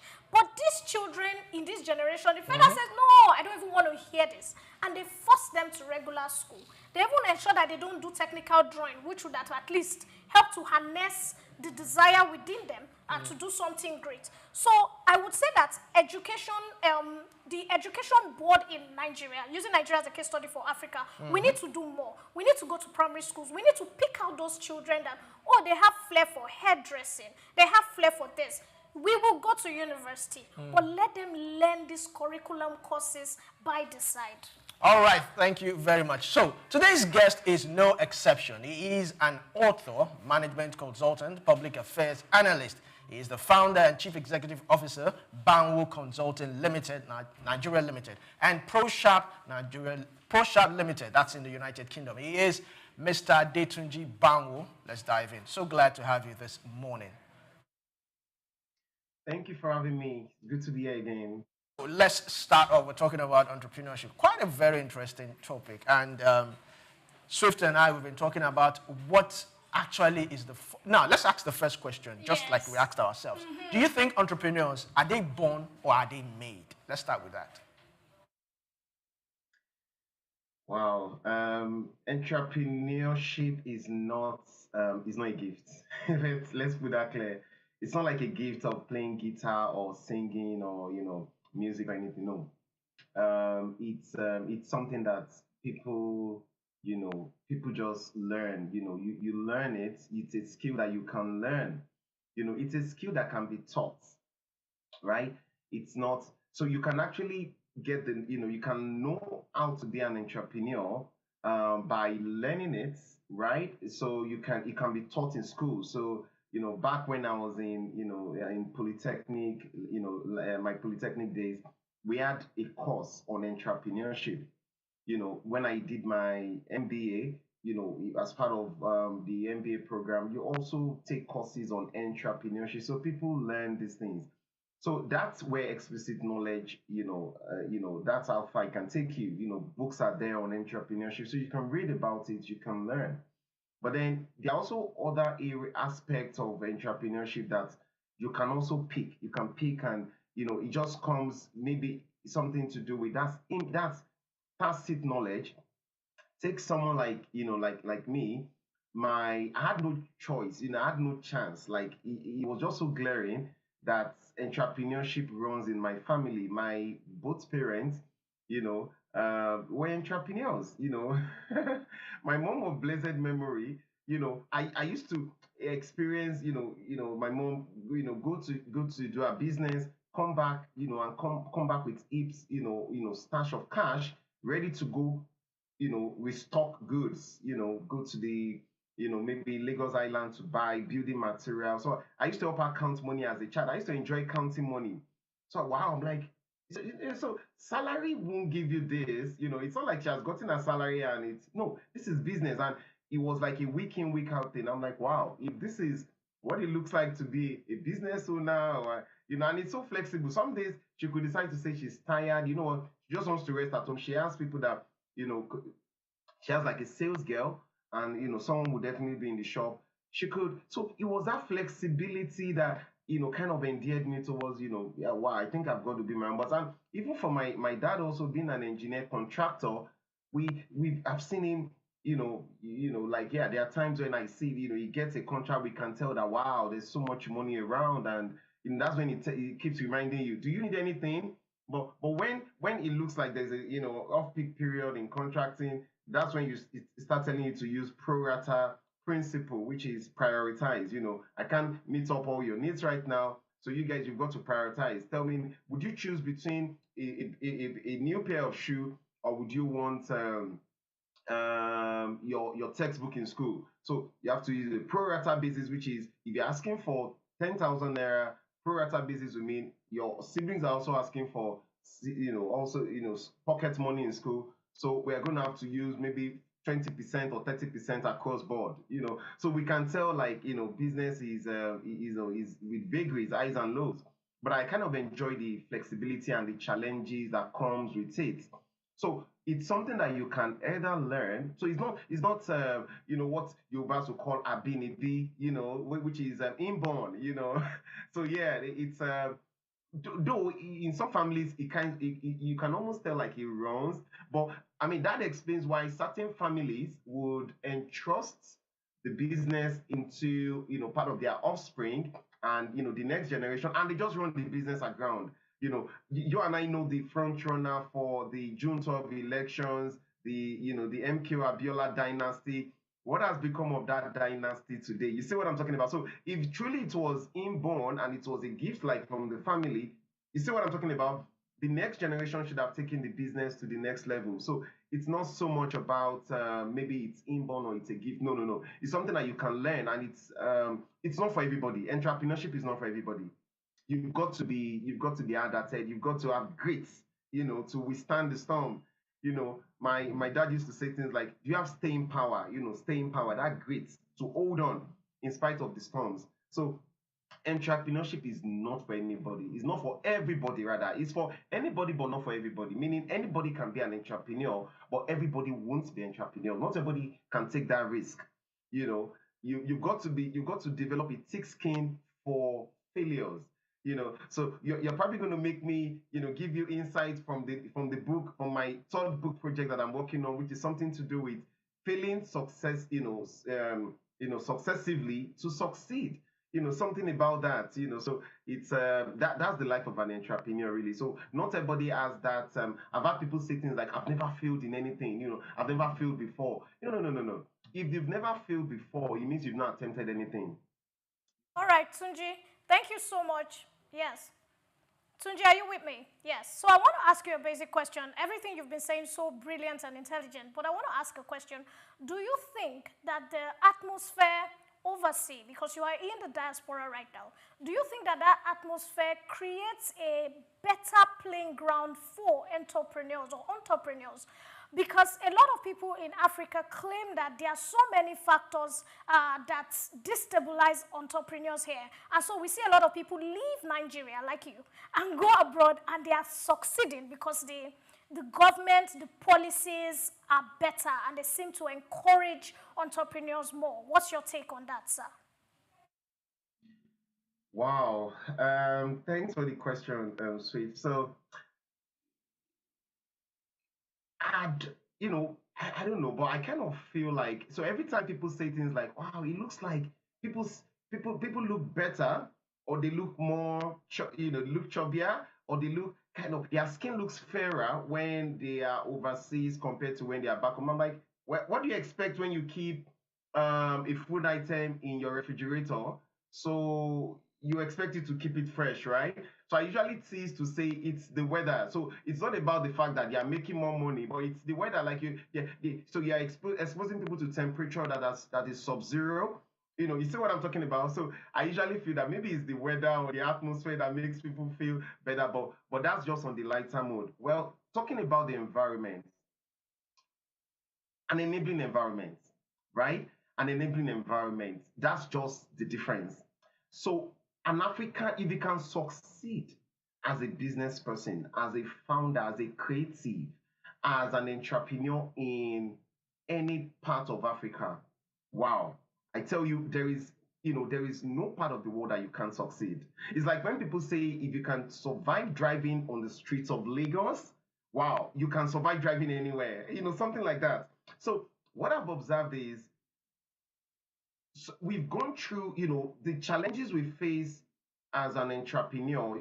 So imagine I've started doing business as an entrepreneur right from when I was in, right from when I was in Polytechnic. Yeah, when I was in the higher institution, I started doing business. I started doing artworks and all that. But I can tell you that, and I'd, gone from registering my first business, to registering my second business.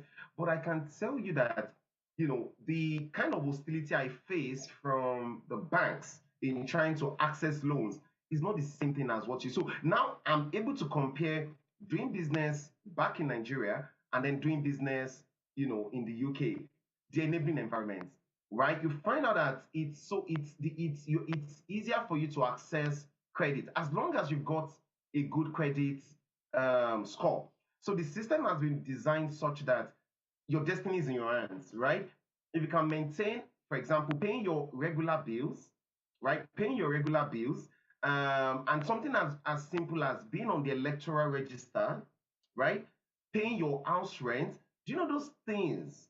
And then, do you know they even encourage you to take credit? It's a credit society. So you find out that it's so easy for you to access, funds. But you see, the more credibility you have, which is your higher your credit score, then the more funds you can access. So it's actually in your hands. So it's not a case of complaining that no, like I'm not getting funds for my business. No, it's easier for you. But I can tell you that if I flip it around to back in Nigeria, looking around for funds, the interest rates are cutthroat, right? Even for you, even if you're even going to get those funds, it's going to stifle the business. You see what I'm talking about? And something I've also observed again is one of the challenges we face is integrity, trust factor. I kind of feel sometimes like it looks like everybody's trying to take advantage of me when I'm trying to roll out initiatives back in Nigeria. Like our value system has to change. It has to change. It looks like everybody's just looking for what to get. You see what I'm talking about? I mean, let me give you a classic example.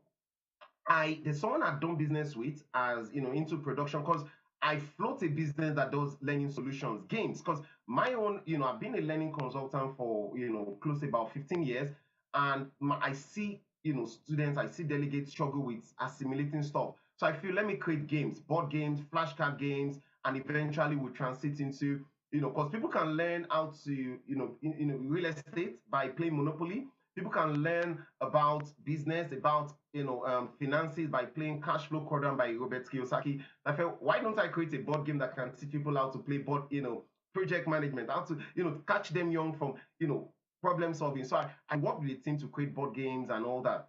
But guess what? I engaged someone, right, to produce the flashcard games about 3,000, about 1,500 copies, right? Guess what? It wasn't, so after they sent me videos and everything, the case ended up as what I ordered versus what I got. I just shipped a sample, just not everything. I shipped a sample here to the UK, but guess what? The quality was rubbish compared to the video they sent me. You see the problem, right? And that was just the end of my business relationship with that person. Something that we've had a relationship for about 3-4 years. So what I've observed is Nigerian, African entrepreneurs, one of the challenges we face is that stigma, that integrity, that trust. A lot of people cannot be trusted. And I tell you, people don't invest in your business idea, they invest in you. You see what I'm talking about? So if you lack credibility, you see what I'm talking about? How are you going to go far? You can't even go far in business. So for me, really, I'm now very skeptical in even, doing, some form of transactions with some of my, you see what I'm talking about? Like engaging in another person to help me do that kind of production back in Shomolu or back, you see what I'm talking about, back in Lagos, because of once bitten, twice shy. And that's one of the things we face where, people feel like, well, once you pay people and they feel, or once you are, having someone, so imagine you're running a business, for example, you are not on ground, it looks like people are ready to run the business at ground. That has to change our value system. So a lot of times, I feel like part of the challenges, that we are facing is people are more open-minded. That's what I've observed, right? If I tell you how interesting trust is, like the trust quotient in, and I can speak for the UK, for example, imagine someone calling you to say, can I have your card details, your 16 digits, and then your CVV, and then your expiry date. I doubt if you are going to give someone that detail back in Nigeria, right? Or someone calling from Kenya or from South Africa, you're going to feel they're scammers. But I tell you, it's a norm, right? Yeah, but of course, they're going to send some form of authentication code because people are now taking advantage of that. But that's how open-minded people can be when it comes to doing business. And because it feels like, well, you don't distrust the other person. You don't distrust them until they give you reason to distrust them. So I feel we need to build on that. Our value system, just having that integrity. And it's not something they teach in school. It's something that you've got to, and you don't boast about it. You've got to be able to prove yourself. When you are given opportunity, you use the opportunity well. There are a lot of business owners that the first investment that they get, the next thing they're going to do is build a house. Or maybe, they're thinking of marrying, if the person is a male founder, they're thinking of marrying more wives if they believe in polygamy, or, having concubines, or some people are thinking of going on vacation, buying luxury cars. And I tell you, lifestyle just changes. You see what I'm talking about? So they start to eat the fruits, they start to eat the seeds and also the fruits of the business. And that's how the business starts to die. So we need to change the way we think. Because a lot of time it's so quick to say it's money, it's capital. No, no, no, no, no. You see what I'm talking about? Integrity. Those there are certain things that we need to possess even as an entrepreneur. That you can't buy it in the you can't go and buy it in the market. It's got to do with the value system, the orientation. You see what I give you one of the values, for example, that I'm sure people say things like African timing, people showing up, turning up late for meetings. You see what I'm talking about? That alone can piss some investors off, can piss potential business partners, or not meeting up with deliveries. You see so your promise, it should be fidelity, your promise should be kept. Yes, your word should be your bond. Something like that. We say we're going to do something, and that's what we're going to do. And another thing I've also observed is, one of the things I've observed here is, I give you an instance. One time I boarded a bus from Wales to, I was going to travel from somewhere in Wales to Ipswich, and I was going to pass through London, right? But guess what? For some reasons, the bus was delayed, and the connecting bus I couldn't meet up. Guess what? The bus company had to provide for a cab to pick me up at Stansted Airport and to take me all the way to Ipswich. And I can tell you, if I was going to spend, I checked how much that could have cost me. That could have cost me over £100. But you see, the company is willing to compensate, to just say, you know what, just don't go ahead and complain. We'll satisfy you. So one of the things, customer service is one thing that a lot of African businesses, fail at consistently. That customer service, putting the customer first. When they say customer is king, no. For a lot of African businesses, cash is king. And in fact, looking back to my MBA days, that's something they remind us, cash is king. But no, it should be customer is king. Banwo, if I may come in, you made mention of something. You made mention of enabling environment. That's one of the things that's making people relocate. So I want us to look at some people who have actually made it in the midst of this enabling environment. I mean, that of Flutterwave. If you look at even in the banking world, Jim Ovia recently made about 25.4 billion in the 2024 financial year. If you look at some other, we have an eatery, I would not like to mention the name, and very close by. They made a groundbreaking record of about 500 million in sales. And we have a whole lot of them who are actually thriving in the midst of this whole economic turmoil and all that. So also, I like to, so do you think that if the environment was more enabling, people would not go into entrepreneurship? Secondly, if you look at most entrepreneurs, poverty is one of the major factors that is driving a lot of people into entrepreneurship. Now, if you look at the likes of Abiola's, you find out that their children, they don't really live or do beyond or better than their fathers. With the exception of the Adeleke, maybe David and all that. So do you think that there's something missing that these billionaires are not passing down to their children that is making them, or do you think it's just because there's so much money around, that's why it's not encouraging them to do further? And poverty is actually the major reason that is driving a lot of people into entrepreneurship. All right. So good question. What I've observed is it's not an entire, sorry case, which is saying because of enabling environment, so all entrepreneurs will not survive in Nigeria. No, there's always going to be exceptional cases. Remember I said in my earlier remarks that if you can survive as a business person in on the shores of Africa, in the land of Africa, you can survive anywhere, because it looks like you've been made to go through the harshest of conditions, and so when given better conditions, you definitely be able to thrive. So what I think is different from for a lot of companies that have been able to weather the storm is that grit. And also what is working for us is the population. We're very popular. And then also the nature of the business you do, your niche, right? Your niche matters. So a lot of people just want to do, what you call pure water, which when they say you're doing pure water business, meaning you're trying to copycat, you're trying to just, everybody's, somebody started starching water and then everybody wants to tag along. We like that follow kind of syndrome. So some of these businesses you've mentioned, and then again, what I've observed is, it looks like any business you're doing and you don't have anything doing with the government. Wow, I tell you, it's you've got to find out that, go and check some of those businesses, right? I mean, take as an example the Africa's richest man, Aliko Dangote. Can you separate government help from his business? I know there was a time when a window was given in terms of importation of sugar. You see what I'm talking about? So one of the things you need to do is you've got to have good relationship, your good government liaison.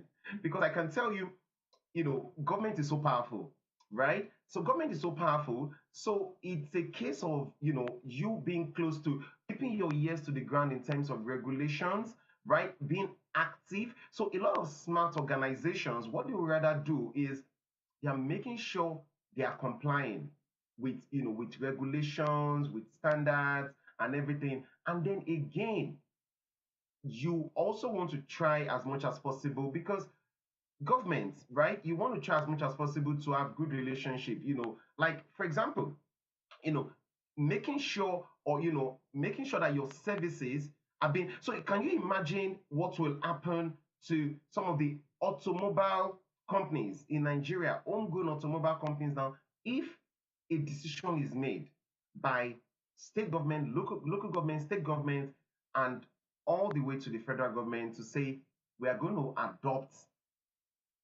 this particular car, right? This particular car, homegrown, made in Nigeria, rather than importing cars from overseas. Can you imagine how global, how much of a leap that is going to give them? You see what I'm talking about? So that's what I feel, is what has helped some of these companies that you mentioned. You find out that their relationship, right, with the government. So it's a case where you either make government your friend or they become your enemy. That's what I've observed. And if you're on that other side, right? I don't know if you observed recently where in the news, I won't get into the politics of it, where something to do with, I think is the Bois Group and the minister, something about that. And they were saying because of that little friction that has happened, it has cost the organization, I think, billions of dollars or something like that. So that's what I've observed where, and you see, all those little things, investors, foreign direct investors, foreign direct investment, they are watching to say, let's see how they are treating their own citizens that are entrepreneurs, and let's see if they're not going to treat us even worse. So, that's where this is my advice to regulators and, government agencies to say, the things we do, the way we treat, even, businesses, and it's not just, it's not just the natives or the indigenous or your own citizens that are into business. I tell you, even how you treat foreigners that come to invest in the company, in the countries rather, it goes a very long way. So they can tell. They can tell if, you are just tricking them to come and invest, right? Or you actually mean it. And then to your second dimension to your question around the fact that, so what has been different for, some of these, so you find out that some of these businesses that have been able to go from first generation to second generation and all that. So what has happened is a good succession plan. That's it. You should never personalize your business. You should run your business as a corporate entity. You see what I'm talking about? And that's why it's so easy for someone like Donald Trump to have gone bankrupt several times without, just dusting it off, because it's the business. The business is an entity.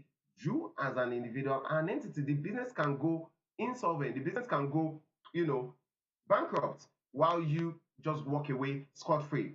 You see what I'm talking about?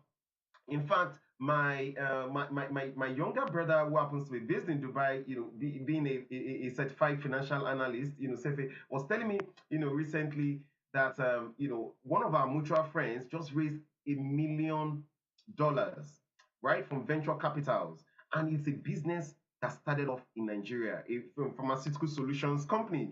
And he was just telling me, reminding me that, see, if the company goes bust today, meaning if they just go bankrupt, it's not going to go to jail. You see what I'm talking about? So it is the business, not the individual. So the moment you realize that the business is a separate entity, then you need to put management structures in place, governance structures. You need to have governance, risk, and compliance taken seriously. So it's not a case of I'm going to replace myself, when I'm retiring, I'm going to replace the company with my son. You see what I'm talking about? Do they fit the bill? So the moment you allow familiarity to breed complacency, that's the beginning of downfall of that business. So you want to run the business such that it doesn't matter. And something I've also realized is tribalism. Yeah.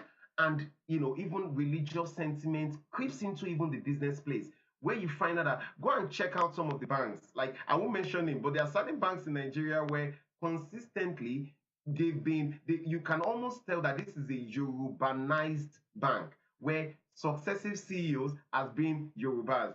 Or you find that there are certain banks that have been Igbo-nized, which is where successive CEOs has been from Eastern extraction. So that, for me, is not playing on a global scale. You see what I'm talking about? So if you are looking to actually scale up, you need to put structures in place such that it is meritocracy.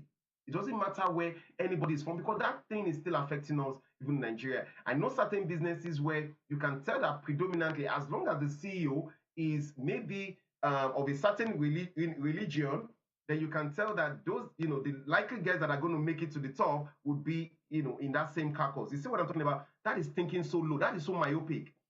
That's one thing affecting us, even as business owners and entrepreneurs in Nigeria. We need to get off that religious tribal sentiment, or is my family member, things like that really affect us. I know people that just employ a lot of their relatives. That's how the business starts to fail, because how do you punish them? You see what I'm talking about? But someone that you have no connections with, you can actually be very objective and say you are consistently showing up late. If you continue this way, you're going to get a warning, or then you get fired. But how do you fire your brother-in-law, for example? So well said, Tunji. Very brilliant. I want to take you a bit back right now. And you talked about your book, and I was like, okay, I didn't know about that about you. I didn't know you were an author. Congratulations on your books. So I want to ask, as a successful entrepreneur, you've gone into writing.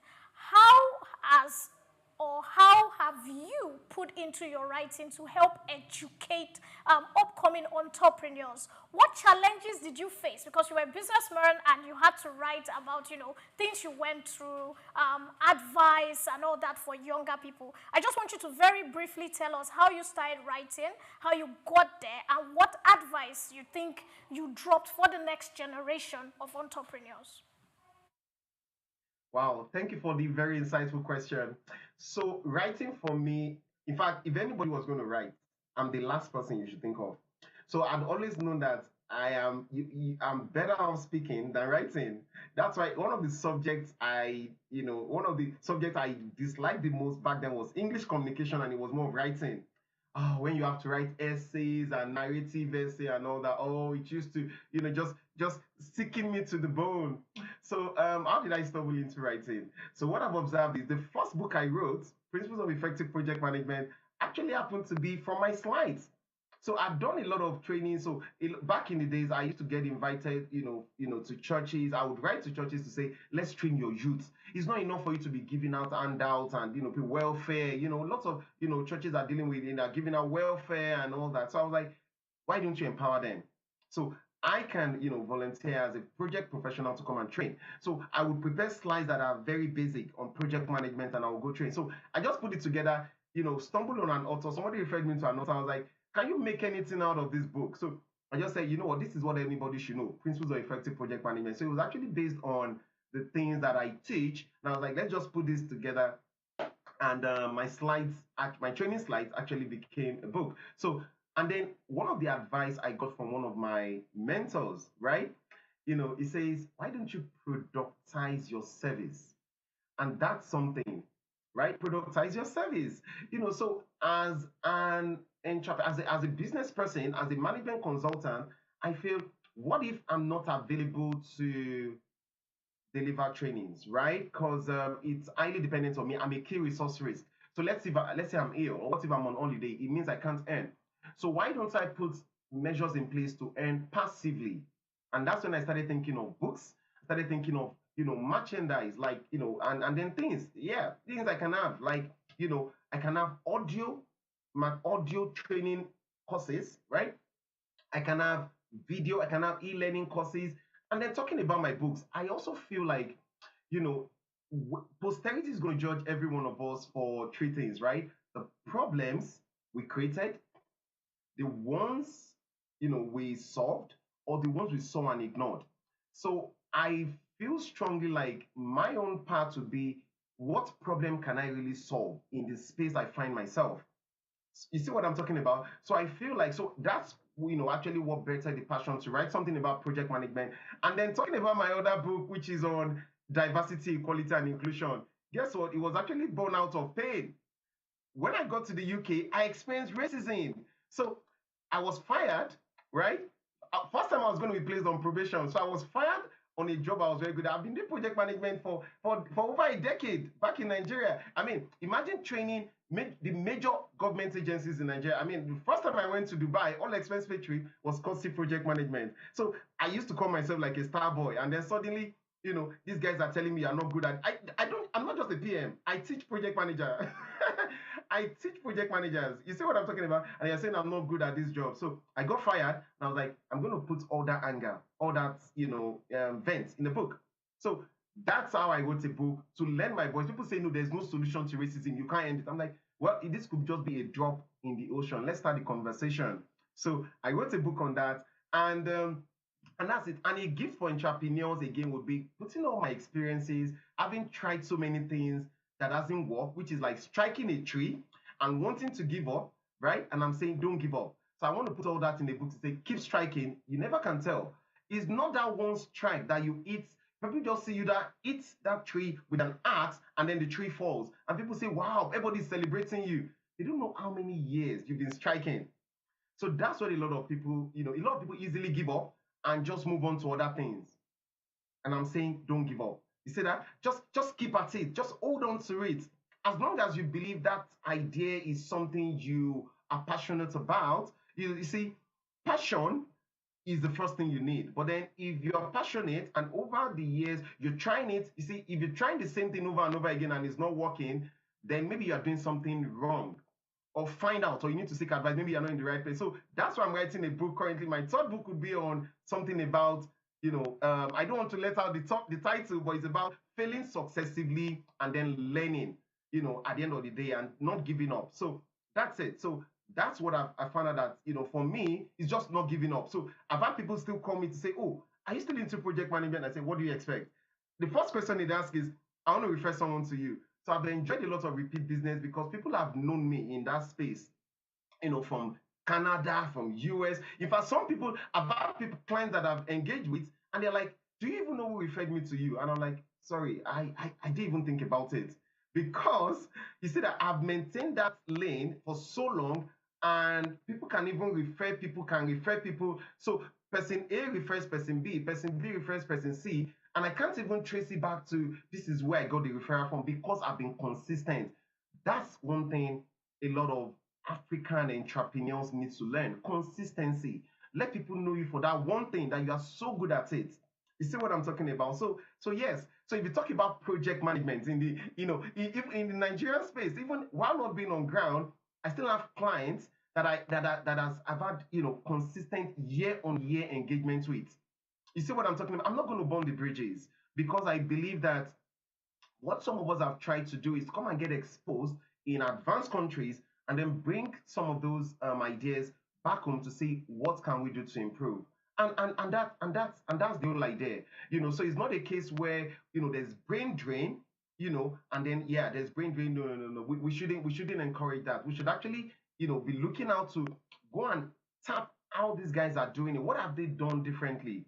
and then how can we bring it back home? If I tell you, I've got a list of no less than 10 business ideas that within my 3 years of being in the UK, I've been able to tap, and I'm like, all I'm waiting for, I'm putting the plans in place, putting the infrastructure in place, the models in place, and once I hit the ground, I've got things in place that I just want to come and implement on, in my own country, Nigeria. And that's it.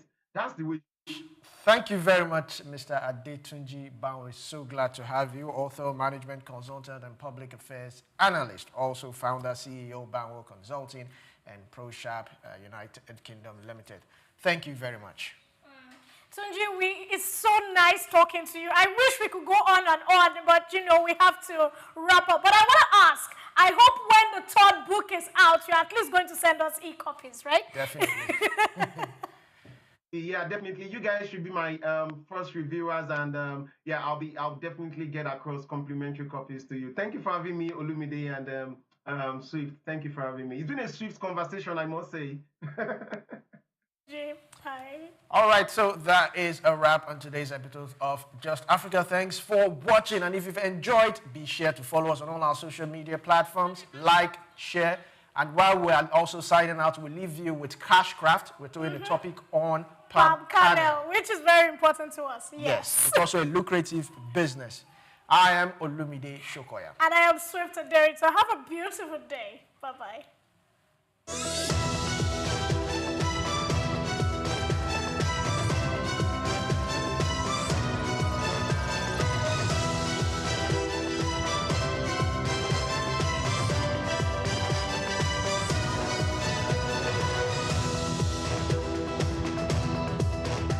Welcome to Cash Crafts. My name is Grace Komolafe. In Nigeria's agro space, palm kernel oil, PKO, is an underrated cash cow.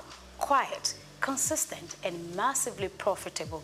Known for its wide use in the cosmetics, pharmaceutical, and food industries, PKO is extracted from palm kernels and is in the high demand, both locally and internationally.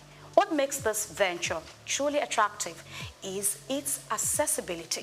With Nigeria being one of the largest producers of oil palm in the world, palm kernels are readily available, especially in states like Ondo, Edo, Imo, Delta, Cross River, and Akwa Ibom. And here is the kicker: nothing goes to waste. After extracting the oil, the cake left behind is sold as livestock feed. The shell, it fuels boilers or is sold to ceramic and brick industries. Every part of the process holds value. So, what makes PKO processing a powerful cash craft? High return on investment. You can process 1 ton of palm kernel to yield up to 400 liters of oil. Multiply that by market price, and you are looking at solid margins. Market demand. Soap manufacturers, beauty brands, bakeries, and exporters are always on the lookout for quality PKO. Side streams. Yes, palm kernel cake, PKC, is in demand in animal feed markets, and palm shell has commercial fuel value. Scalable startup. Begin with a mini expeller, 800 to 1.5 million naira, and scale as profits grow. If you're ready to dive in, here is what to consider. 1. The final role in the value chain. Processor. Now buy kernels, extract oil, and sell to local or industrial buyers. Again, broker, marketers. Link processors with big buyers. Earn by volume. Aggregator. Buy in bulk from rural producers. Clean and resell to processors. Moving to number 2. Set up your production. Machinery needed, that includes cracker, separator, kernel oil expeller, filter press. Yes, you need power source, diesel or electric motors. Just know your local power availability. Now, factory location, that's very important. Set up near kernel supply regions to reduce logistic costs. Now we go to 3, get quality supply and handle storage. Buy dry, I mean well-preserved kernels. Avoid muddy or sour-smelling ones. Store in clean. Keep sacks away from moisture. And we'll move to 4. Connect with buyers. Yes, you will need to connect with beauty and skincare industries. Shell butter plus PKO is equal to good. Also locate soap factories and bakeries. Now, sell via online platforms. You can connect to exporters.ng and B2B portals. We go to 5. Understand regulations and packaging. Ensure hygienic NAFDAC compliance packaging if selling to food and beauty firms. Learn the rules for local transportation or export standards. And finally, palm kernel oil processing is a low-noise, high-profit business with deep roots in Nigeria's agricultural economy. With the right tools, connections, and product quality, you could turn this natural resource into a thriving year-round business. I am Grace Komalafe. This isn't expert advice, but it's a wake-up call. Don't just think, do it. In this business, your vision, precision, and consistency will bring you the cash craft you seek. I'll see you again.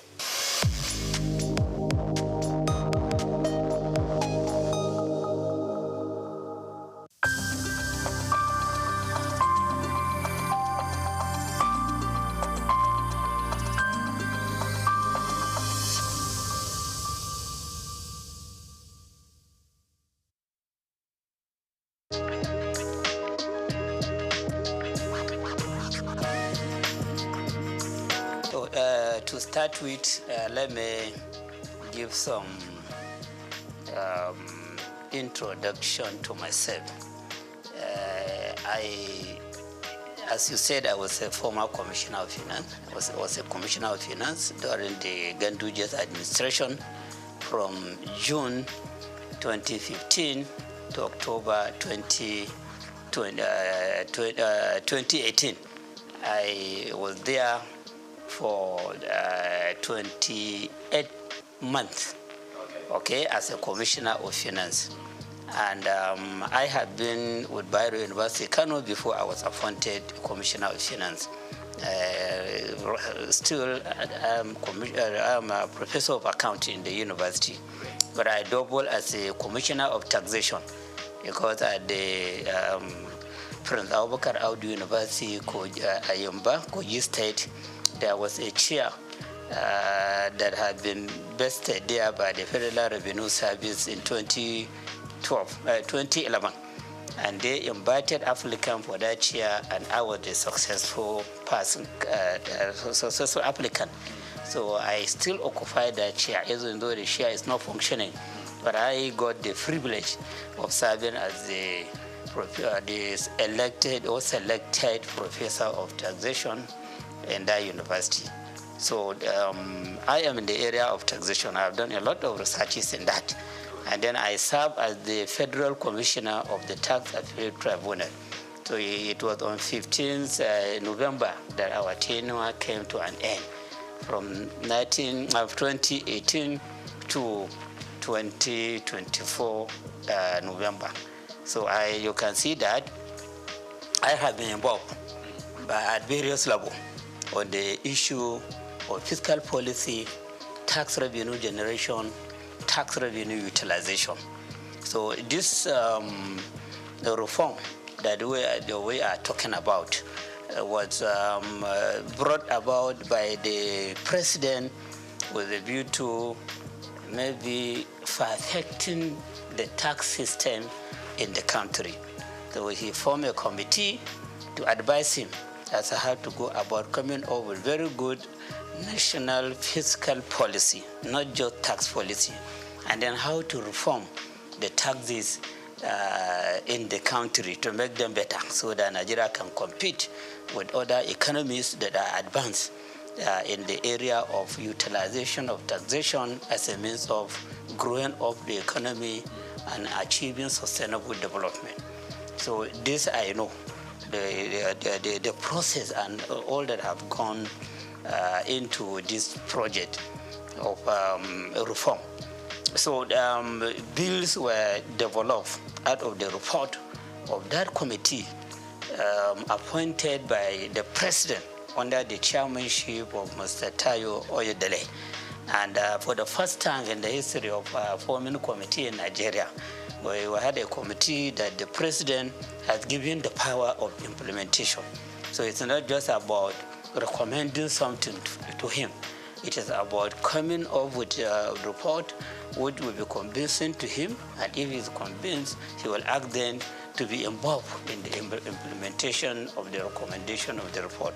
So I think that is why the committee just presented the proposed bill to him without taking this bill to the public domain.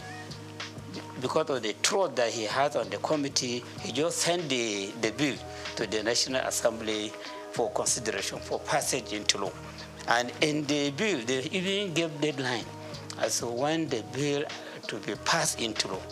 They expected that the National Assembly would deliberate on this committee, on this bill, to the extent that the bill will be passed into law before 1st January 2025, so that by 1st January 2025, the content or the provision in these bills will begin to be implemented by the government. 4 bills were developed and proposed. And then, unlike the expectation, the comment you made that people are more concerned about the administrative, tax administrative bill. What the bill that is generating the highest controversy is the Nigerian tax bill.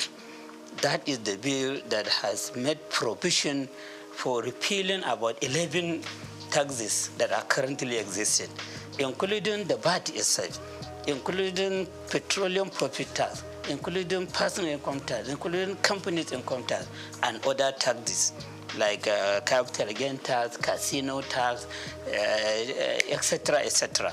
And then about 14 laws that are related to taxation, including laws that are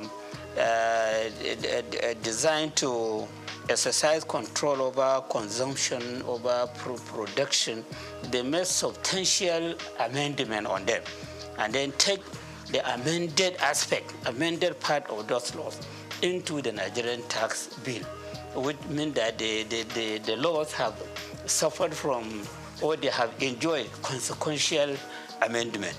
So this bill, which is expected to become an act by 1st January, is now becoming an amalgamation of most of the taxes that Nigeria is.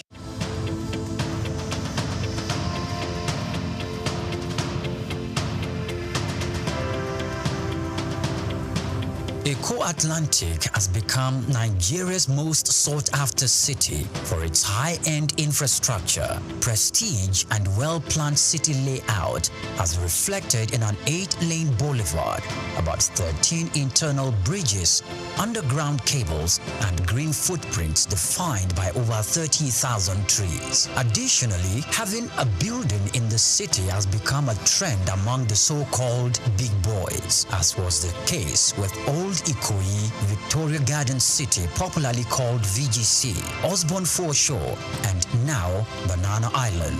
In this special report, Bayo Olaoye states that this talk of I belong and the prestige mentality has also spread to the big firms. Before now, Kingsway and Ozumba Mbadiwe used to say that Victoria Island were the go-to locations for high-rise office buildings. These locations are home to iconic developments such as Kingsway Towers, Heritage Palace, Fanfa Towers, the Wings and the Waves, among others, making them Nigeria's equivalent of Silicon Valley. The Eko Atlantic City was modeled after the skyscraper district of Manhattan Island in New York City. It has become the new destination for big-ticket corporate firms which are building or relocating their new headquarters to the 10-square-kilometer city, rising off the coast of the Atlantic Ocean in Lagos. The city is attracting investment interests in both residential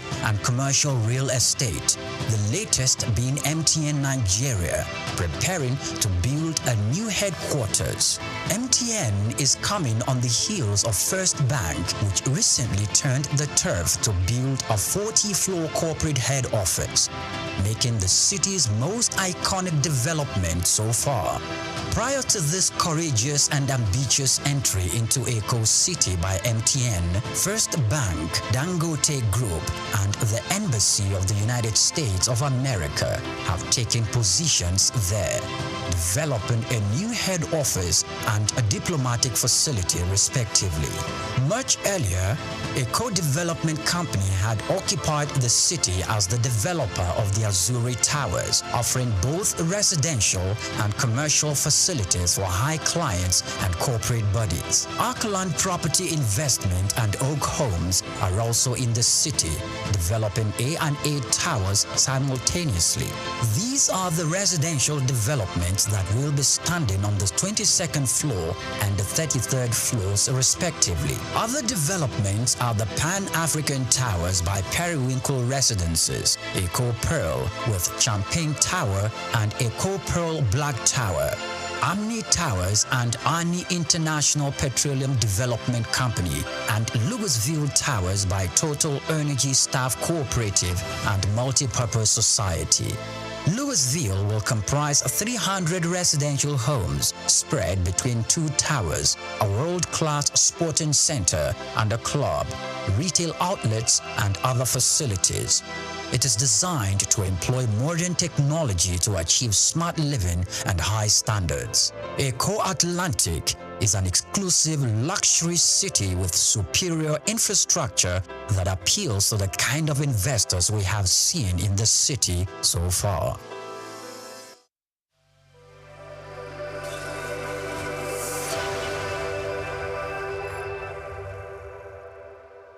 When we talk about South Sudan, Africa's youngest nation, having gained independence in 2011, we often focus on its political journey or natural resources.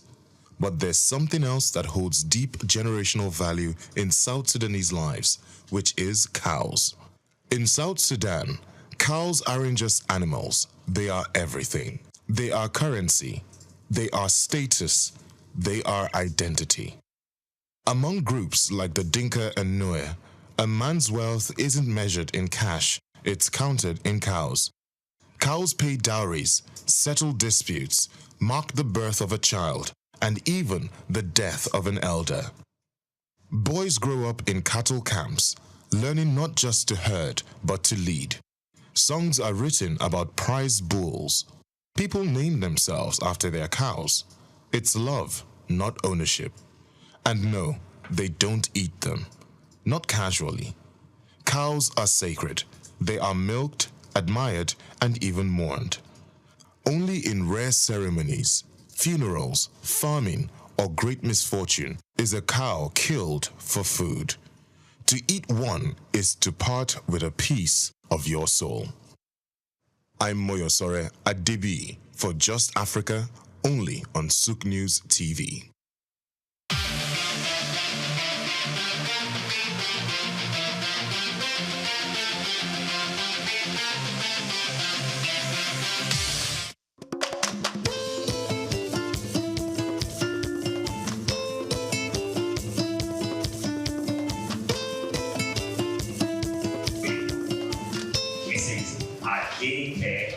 AME, the Chief Executive Officer of Faith Foundation. Please recognize that she's presently present. Please let the hands get up for her.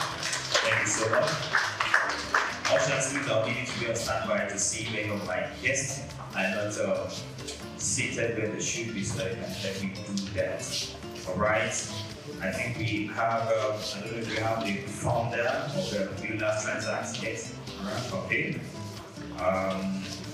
The legal state manager for Small and Medium Enterprise Development Agency of Nigeria, SMEDA, Dr. Olukumi Odekaudu, still on his way. Mr. Tunji Oket, co-founder of Get Funded Africa Technologies, still on his way. Dr. Itausa of SAM-Azay, that's the general manager of Souq News. You are recognized as well. Mr. Shino Vanikeshi is here with us, the managing director of Gongzi Micro Insurance Bank. You're welcome. So a round of applause. Can you wave your hands so that we know you are here with us? Thank you so much. Please, ushers. Yes. Can you help me move into its appropriate seat? Thank you so much.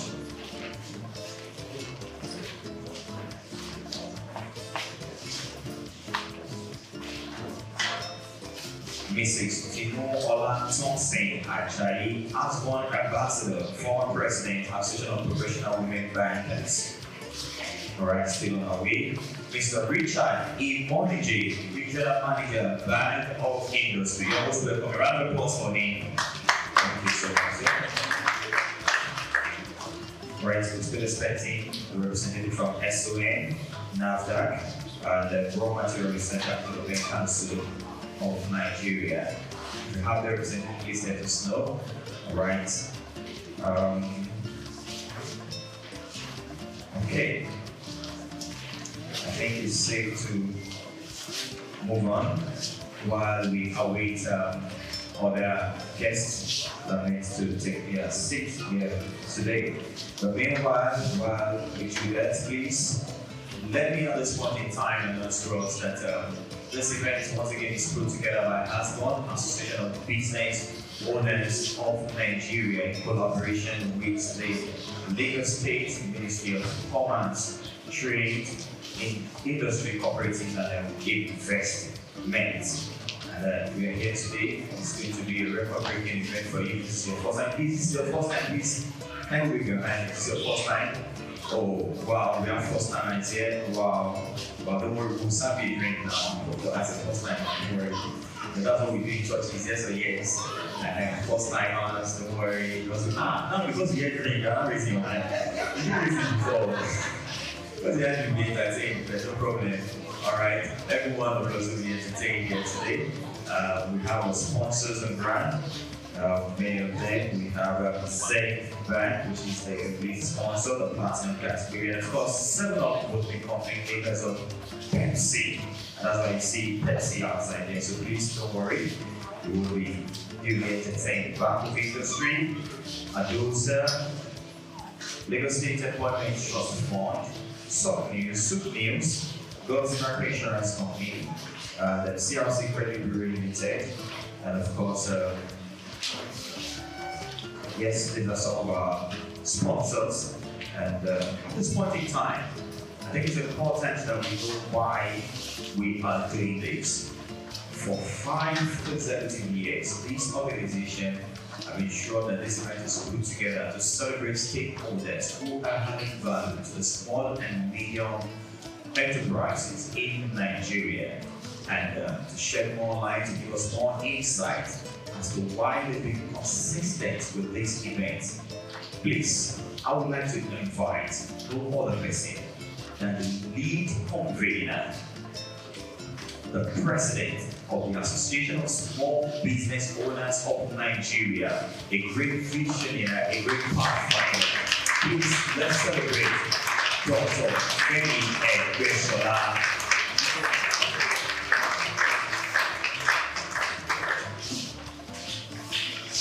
Please permit me to stand on existing protocols for the special mention of the Executive Governor of Lagos State, Mr.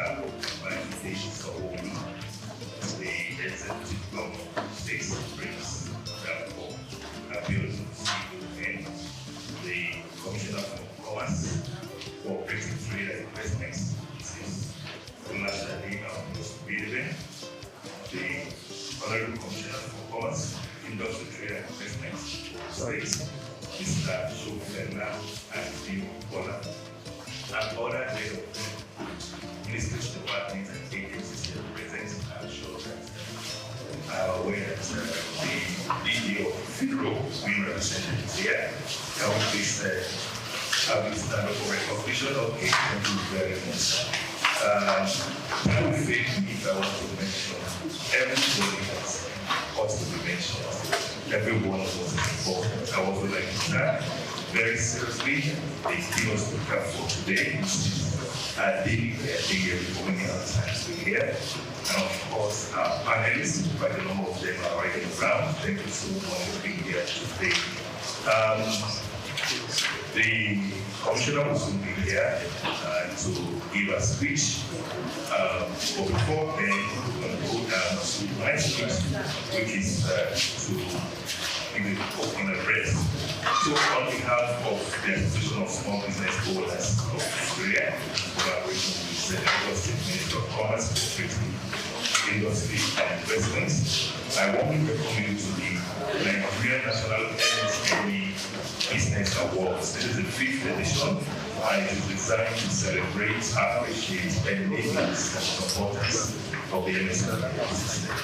We have created a platform to say thank you for supporting us at all years, institutions, governments, development partners, and the rest. And it is our desire to find a way to create a platform to recognize and appreciate.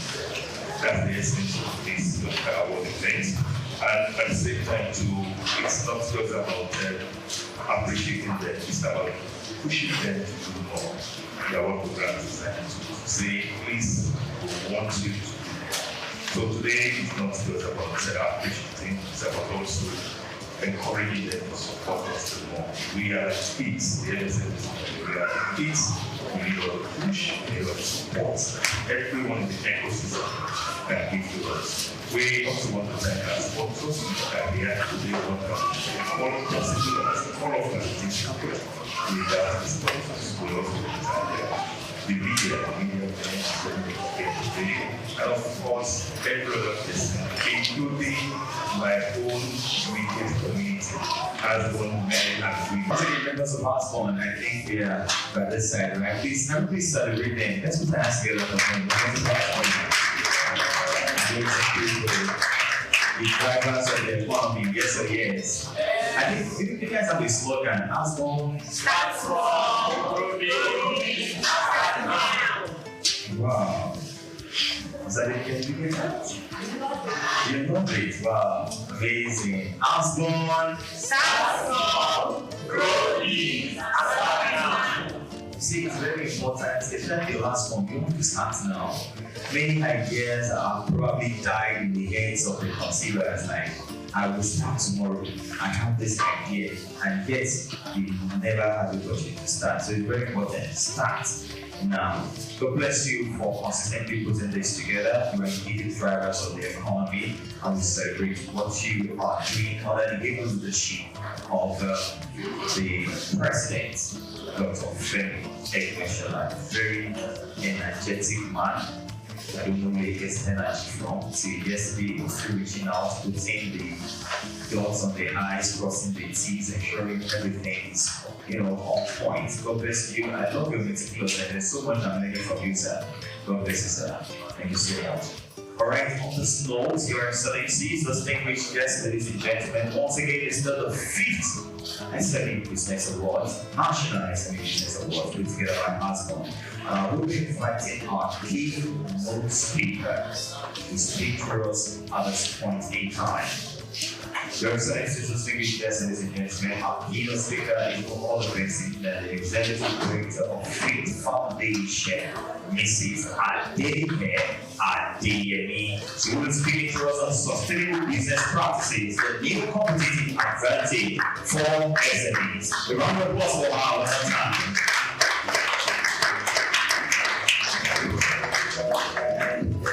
Thank you very much. Thank you, Abby.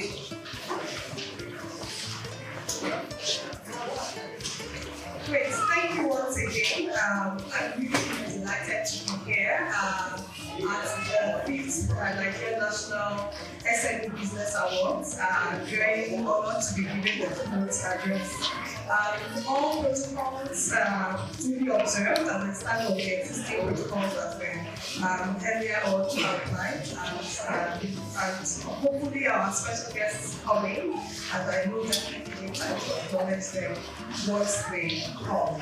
I also would like to, I love the Osborne Start Small, Project Start Now. That's it's a very inspiring, but also very strategic slogan. And I think it speaks to the essence of what ASBON is, but also what ASBON should be, and the role that you play within the ecosystem. For me, whenever I come to events like this, the people who are very important to me as VIPs those who are building businesses of different forms. You are my VIPs, you are the champions of our work in so many ways. You are the ones that own our economies nationally, community-wise, locally. Nobody gets blessings like people that run businesses. And I know recently we're talking a lot about emotional and mental health for business owners because they need it. Maybe even more than other people that do it. And I'm also happy to see that we have quite a lot of women here. No prejudice to our men, but to God. You're home builders, you're community builders, you're vision builders.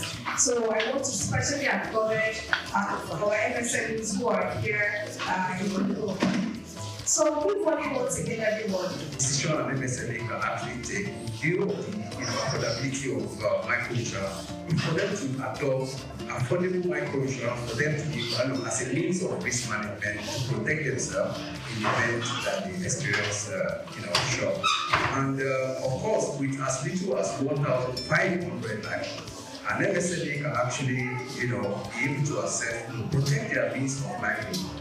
Or a minimum of 500 naira, monthly premium payment.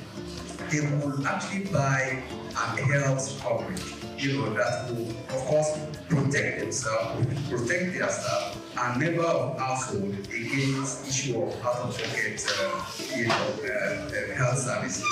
And of course, an MSME with that same little company could also be able to access, some kind of insurance protection that will support the education of their children. All of these are very essential in terms of support the MSME needs. What we found mostly is that MSME are not able to adopt, the old mechanism that MSME adopt are always very challenging. And most of the time, quite often than not, erodes their, small saving by having to deep manage their, already existing asset or saving for them to actually meet some of these challenges. Thank you.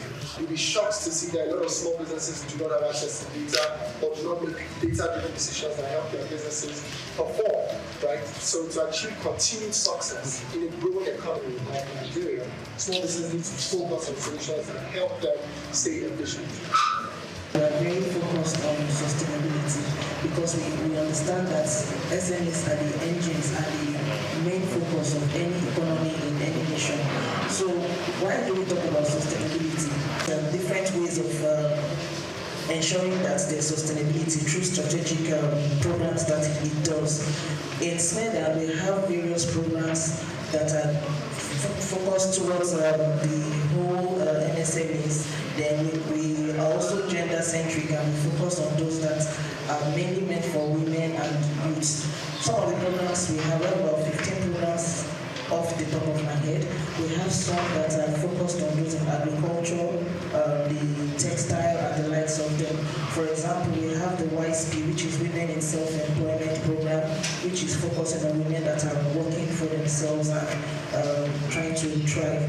So we always try to identify all these businesses and look at how we can have a strategic partnership within the ecosystem and building sustainability. Thank you. Some time ago, I was in Kigali and we were having a conversation and somebody said something that was quite very traumatic for me as a person. And he said there are two nations that are very passionate about telling how bad that they are. And those nations are Nigeria and South Africa. So we tell it very serious energy. And what picture does this paint out there is that nothing good is happening here. And so people are not even willing to come around to say want to do business because the way the media is structured in Nigeria only tells the bad news. We have data about things that are not working. We have data about things that are so bad. But on the good side of the country, nobody is telling it. And this is the challenge that, of course, the country is facing. So when people are thinking about Nigeria, the things that they can easily think about are the things that are not working. And this was a challenge for us. And so in 2022, we were in the UAE, and we saw the way the environment was working. It's not as if the things that are happening there, we don't have them here. But the way they are positioned in the media makes everybody want to do business with them. So we decided to also come back home and see how we can position media differently in Nigeria. That we're not just going to be talking about politicians and how much money is embezzled, but we also need to talk about the good things that are happening within the business environment. There are a lot of people who are doing excellently well. There's one woman selling amala there. It's training their children overseas. Nobody is giving them the platform to talk. So Souq News came into existence to give platform to businesses, small and medium-scale businesses, voices in Africa, so that people all over the world can see what we're doing, see your visibility, support your project, and then of course you can also become a global champion. You walk around, you see people doing great things, doing business, and if you ask them if they have their business registration, you discover that some of them business for a long time, for some of them 10, 15 years, and they don't have business registration. Some of them, they don't even have business accounts registered in the business name, or they operate these businesses practically in their own name, and this is part of the challenges that they face in accessing finance as another challenge. Because as part of the challenges that occur when you don't have a business properly structured, access to finance also becomes a challenge for you, as you do not have credit history developed over time for people to make informed decisions on whether they want to partner with you or not. So these are part of the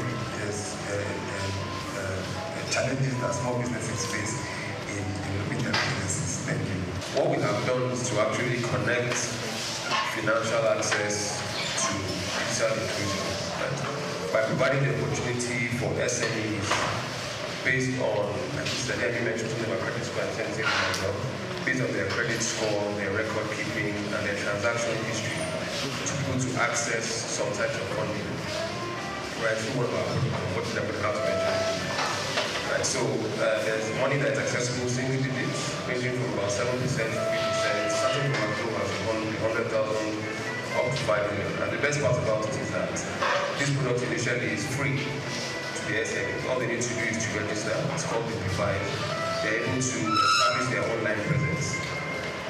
Photographers, barbers, small shop owners. There's no reason why they can't use technology, right, to actually formalize their business and be able to create that history, to be able to access funding that is available to them.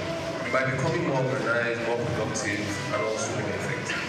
So, as people in finance know, it's about following the money.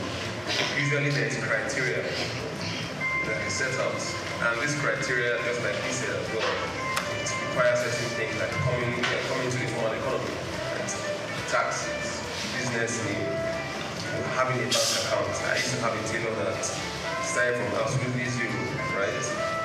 He grew his business such that he had like a bungalow in front and back, several staff. When you want to pay money in business with private account, it doesn't make any sense. And it's actually well spoken, more better spoken than I am. So until SMEs can actually understand that it's about criteria, right? And it's not free money. They have to follow a process to meet these criteria. Then they continue to laugh. I've been in a session with the Marine Director here at the stakeholders meeting where some of the SME associations are complaining to, I will mention Development Bank Association, that, oh, you're saying you have 5 billion, you're saying you have 10 billion, but only 5 members have collected this money. And the representative told them that, look, there is criteria. Some of you know this criteria, you're not bothered. Some of you are just too disorganized. Some of you actually qualified, but you just don't want to put yourselves in a position where you can access this money. But I would like you to tell us, there might be 5 business plans on the table. Yeah. What makes one better than the other? What are the key things as a lender that you look for? So, we mentioned financial discipline is one. I'm looking at for example, the requirement that you mentioned as part of the document that was submitted to me, and part of the business plan. But in reviewing all these documents, I'm looking at the financial discipline amongst all of them. Who amongst all of them is disciplined enough to, because it shows, as you are modeling this document, it shows the plan. Discipline, retaining funds or less expenditure? No, it depends. It depends. For some businesses, it depends on the nature of business anyway. No one size fits all. Correct, but usually what are the things? It's just different sectors. Like generally, you look at how you leverage expenses, right? What do you spend your money on? Basically, it shows in the business how you expend from your business. Do you use it to solve personal problems as against destroying family businesses? I think content they say today is king in the media. What we're doing today is that nobody's creating content for you, you're actually creating your own content. Take for example, you produce granite and you're showing on your mobile phone, for example, the process that you take to produce this granite has come to the market, and people are looking at it and they say, oh, how hygienic that you are. They're not just buying something because you also find it. Because there are too many narratives in the social media, for example, today, people believe that there are some certain things that want to buy chips on the road and say, oh, they are using chemical to produce it. Now, this is discourages a lot of people from participating. But if you create content to show, for example, from your oil, how it's genuine. Social media. Social media, yes, of course. Putting together Yes, of course. professional to do it, or it's something that they can do, or that there are courses. Of course, the mobile phone is a television house today, really. So you may not even name a media house, for example, and you put them together on either your Instagram or your Facebook, and the word can say it, and it gets viral. Especially when the story that you are telling is so touching and has a human angle to it. And what I'm saying is that yes, for those who are big, yes, you can have somebody who is your media strategist, is going to help you design content and invest so much on it. But as a small business, you can actually create your content with your mobile phone. And most of the content that you see today that actually go viral are done on mobile phone, not on the big cameras that, of course, the medias are carrying. But what we can only do is to validate some of all this story when we also give you the platform to tell the story, and then, of course, we help you distribute to wider audiences. There are a lot of platforms, there are a lot of softwares that are available today in the space. Some of them are free, some of the lessons you can actually get. For example, if you can use a Canva, for example, on your phone, it can help you aggregate your photos, your videos within your phone and produce a content. There are AI-powered tools today you find on the app. Before now, when, of course, as a radio station, you want to produce your ident, you need somebody to come voice from you. Today, there are AIs who does that free for you.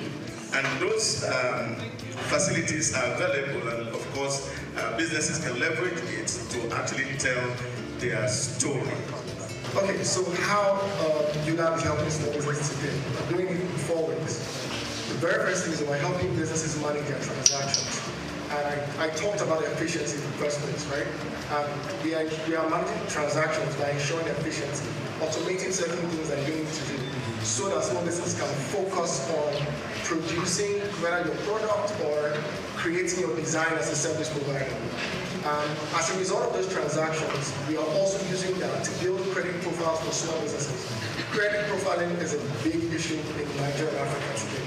Right? There was a publication outside recently that the CBN have confirmed that businesses can now have transaction histories passed along with banks, which is a great thing because it has been a major problem till date. Right? So that's how we're solving that particular part. And another thing is we're providing financial insights. Please take note, I didn't say data. Data is the raw form, right? Like I give an example within the team. I say data is your road, your pepper. Insight is the soup, right? It's the useful form of it, right? Because a lot of businesses have a lot of data, right? But they don't know how to make use of it. So we provide financial insights that you can actually use to make data-driven decisions to achieve continued success. And the last thing is, which we know is super important for businesses, is investment opportunities, right? How do people access investment opportunities? Because a lot of small businesses have stash cash that they're not using. Now, bordering on efficiency, how do they make efficient use of money that they're not using to run their business daily? And I'll border on one more thing, which is payments I talked about. So in the digital world of today, security is a major issue. And how we're solving that is by ensuring that people or businesses have seamless and secure transactions every day. We have stuff like escrow. I'm sure a number of us must have heard of it. And escrow basically means that there's a middleman that collects the money when two people want to transact. And after the transaction is done, you pass it to who's supposed to receive it. And as a result of that, we've had a lot of satisfied businesses growing daily based on that. MSME is the issue of accessibility to finance. And one of our flagship products, which I think I need to talk about here, is a product that actually helps to support, micro and small scale business owner to be able to repay a loan. Giving them, some kind of guarantee or support, through microfinance bank, microfinance institution, cooperative society, and all of that. I sometimes wonder each time I listen to institutions that are doing lending, talking about collateral. There are actually an insurance product that can actually help support an MSME to see them through the period of that loan and then able to repay their loan. And what we do therefore with that product is that we support lending institutions, we support cooperative society, all of these institutions are involved in lending, so that we can support them, provide some kind of insurance that can see the customer through the period of that loan and then able to help them repay in case they fall into any challenges and they do not have the ability to repay the loan. Our product also, like I said, earlier on, cut across virtually. Even a Keke driver can actually have access to a full form of insurance. And then going to your question, one of the some of the major challenges, and I'm actually going to talk about just 3 of them. One of the major challenges, which of course, both from the supply and the demand side, is the issue of awareness. When you talk about awareness of insurance today, many people would say they don't know even micro, and that's why I started earlier on speaking about what microinsurance is actually all about. Awareness is still not, we have the fault, some of us who are the operator. Most of our strategy are, most times killed to the above the line customer. I mean the literate and the major organization and all of that. I think we need to readdress our strategy to ensure that it also addresses some of those, the BTL, that's the below the line kinds of customer, where we have quite a number of MSME. And of course also the issue of public trust and negative perception is still very much there in insurance.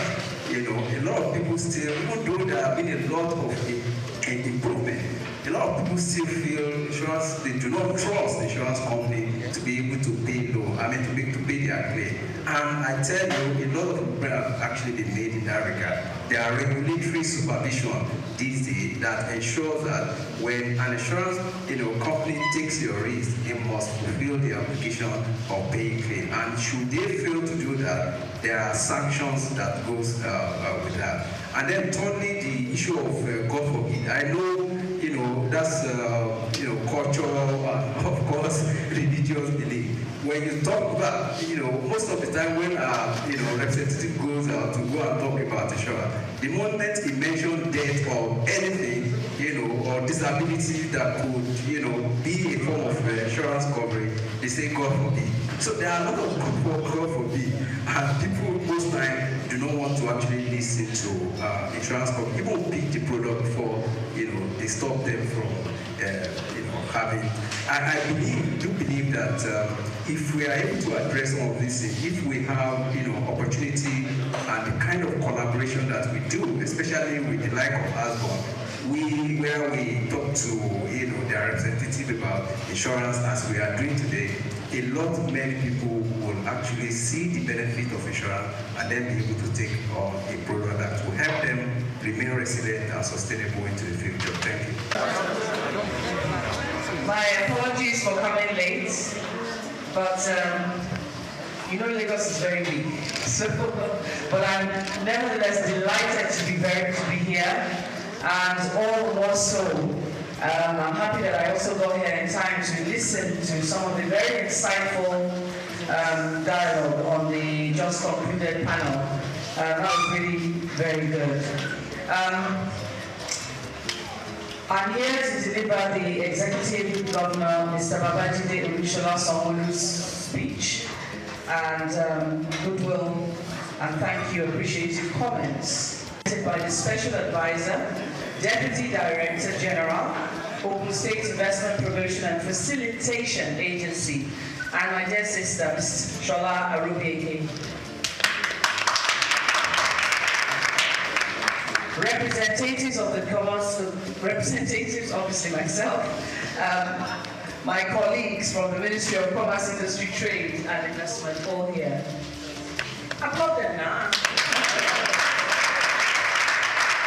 The Director General, Federal Research Institute, Oshodi, FIRO, Mr.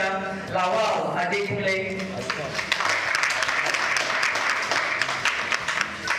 The President and convener here today of the Association of Small Businesses in Nigeria, ASBON, Dr. Femi Egeshola.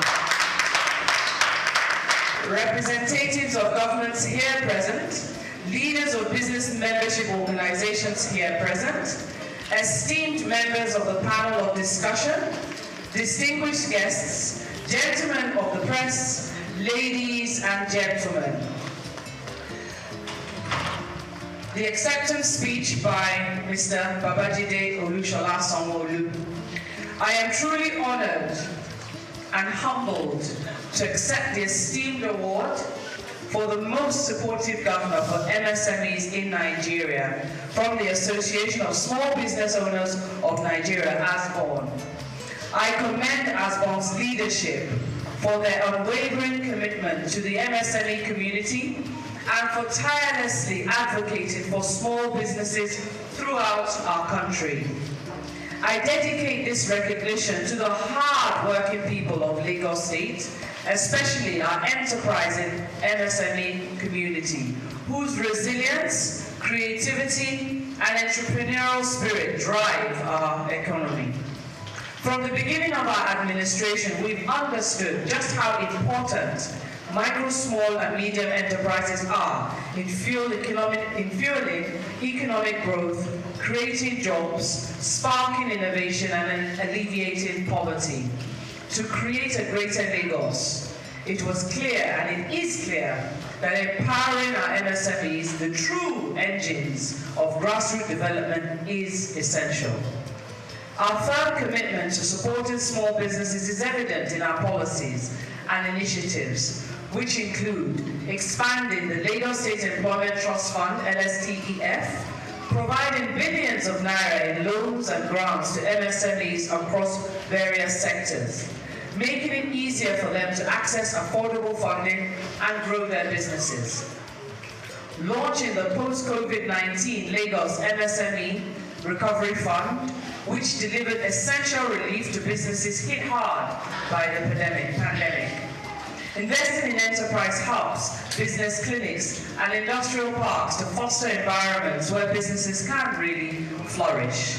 Strengthening market access through initiatives like the Lagos State MSME Trade Fairs, the ECO MSME Digital Marketplace, and forming strategic partnerships with private sector players. Facilitating capacity building training and mentorship programs in collaboration with local and international partners, helping MSME operators gain the skills they need for the digitized world. Inaugurating the Lagos State Council on MSMEs to create a coordinated platform for policy development, advocacy, and support for small businesses. Simplifying the business registration process and introducing tax relief measures to lighten financial burdens, particularly during these economic times. Over the past 4 years, through the Micro Enterprise Support Initiative, MESI, we have empowered more than 11,000 startup businesses, particularly focusing on vulnerable groups, women and graduates from our skills acquisition centers. Our goal in Lagos State is to tackle poverty, is to boost wealth, and to help ease the economic challenges faced by the people of Lagos State. What is most important is that we are committed to listening, to engaging directly with MSMEs in order to truly understand their challenges and work collectively to create sustainable, impactful solutions. I want to assure you that we will ensure a business-friendly atmosphere, investing in infrastructure, encouraging innovation, and promoting inclusivity, making sure that every small business in Lagos has the chance to flourish. So let me take a moment to express my heartfelt gratitude once again to Asborn for this recognition. Your commitment to celebrating excellence in entrepreneurship is truly admirable. To all, yes please, let's applaud him.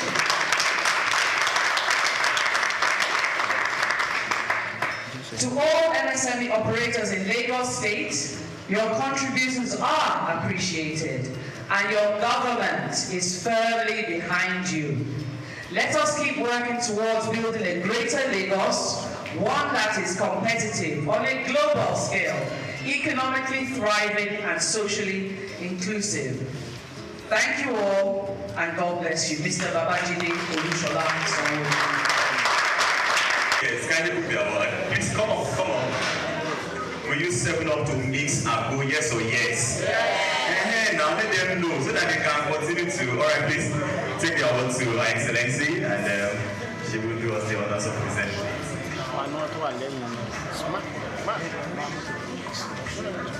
I'm incredibly delighted on behalf of the Nigerian National Airline to present to you, on behalf of ASBON, the Nigerian National SME Business Awards. You are the winner of the SME Impact Leader Award, SME Man of the Year Award. I'm delighted to present to you Mr. Siad Madu, the Managing Director of Seminole Public Company.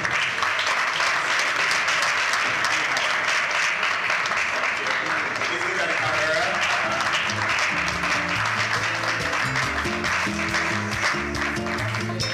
And so the next award.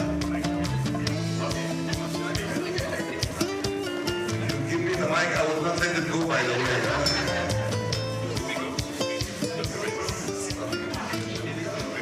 Madam, thank you very much for the award. It's a great honor for me to receive it, especially from you on behalf of Mr. Governor.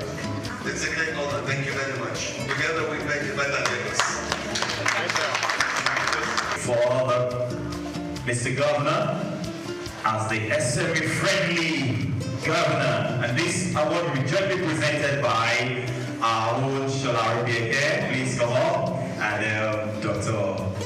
Femi Egbeshola presenting this award to Mr. Babajide Olushola Sanwo-Olu, SME Most Friendly Governor of the year 2025. Let's celebrate that.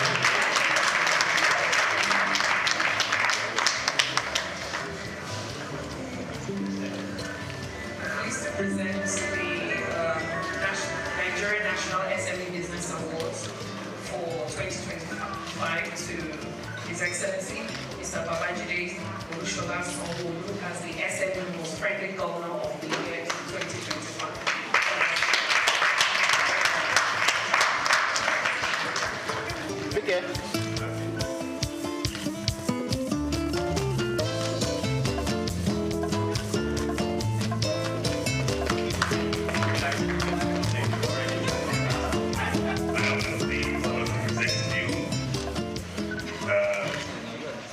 Commissioner of the Year for Business-Friendly Reforms under the Nigerian National SME Business Awards 2025. Can you give it up to the winner?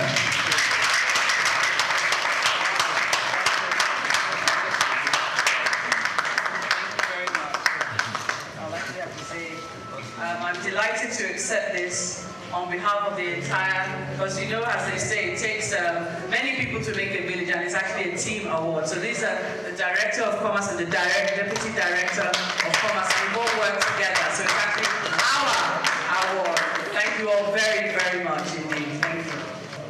present to you this award as the SME Most Supported State Ministry of the Year. Big congratulations.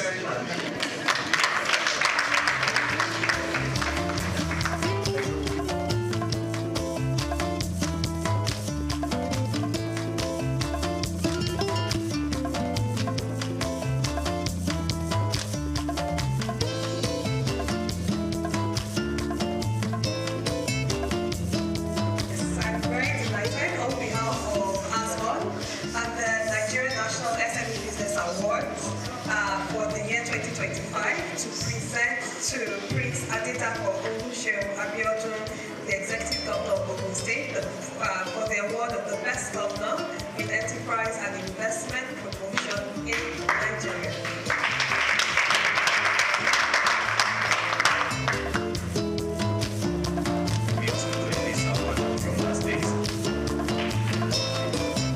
So it's an honor to present to you SME Hero in Public Service, the winner is Shola Adeleke.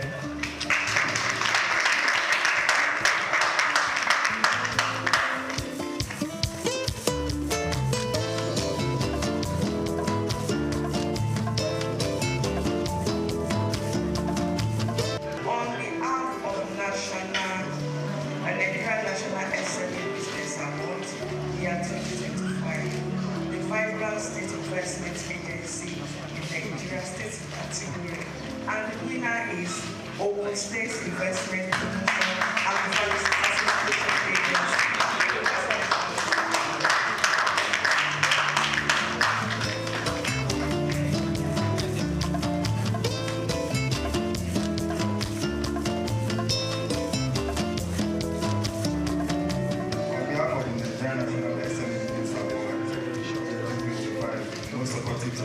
For small business growth in Nigeria.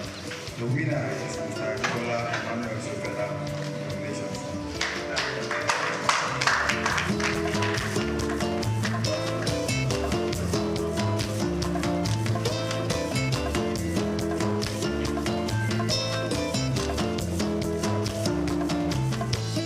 On behalf of the Nigerian National SME Business Award, year 2025, I'd like to present this SME Microinsurance Company of the Year Award to the winner, Oxy Microinsurance Company Limited. Congratulations.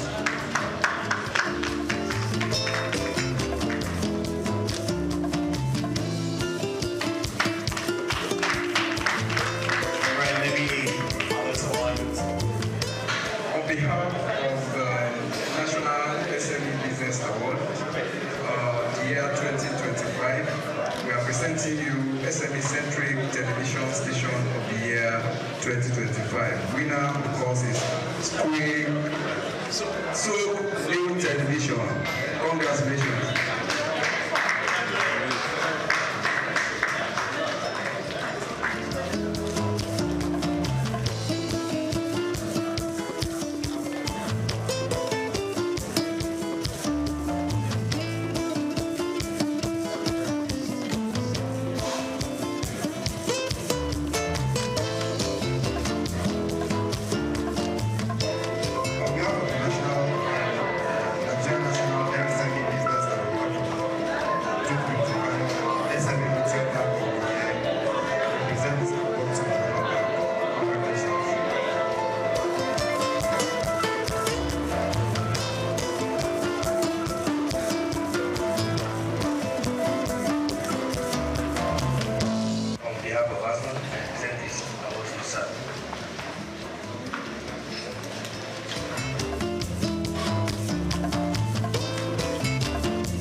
management. Congratulations.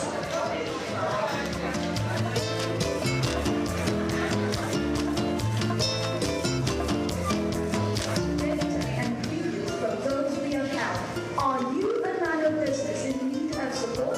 Visit www.askone.org and register for free under the Nano Free membership portal today. Join us and make a difference. Together, we can build a thriving future for Nigeria to go further. To be part of the Askone Collective Impact Initiative, please call 091-191-69773 or send an email to AskconeCollectiveImpact@gmail.com. Or donate to Fidelity Bank account 5600189903.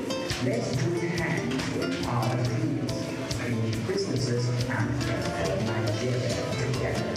Your support, their growth, our future.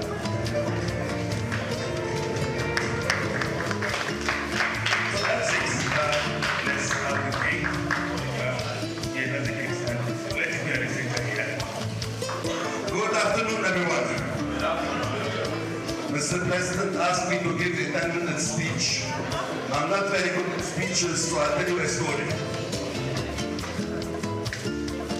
They introduced me as the MD of 7-Up Bottling Company, but I am the MD of 7-Up Bottling Company. I'm the chairman of the Food and Beverage Recycling Alliance, and I'm the founder of a company called SME Scale.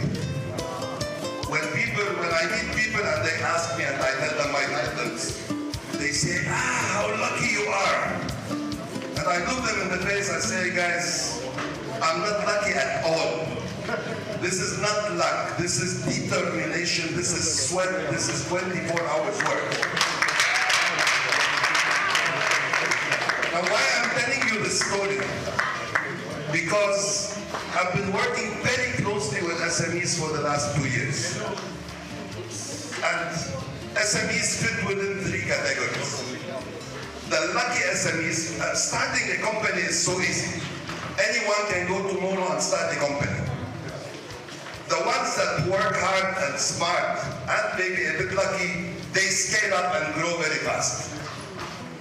The other ones, the second category of lucky SMEs are the ones that shut down. The third and worst category in my point of view, and please guys, what I will tell you now, you might not like it, but the worst category of SMEs are the SMEs that continue 5 years, 10 years, 15 years.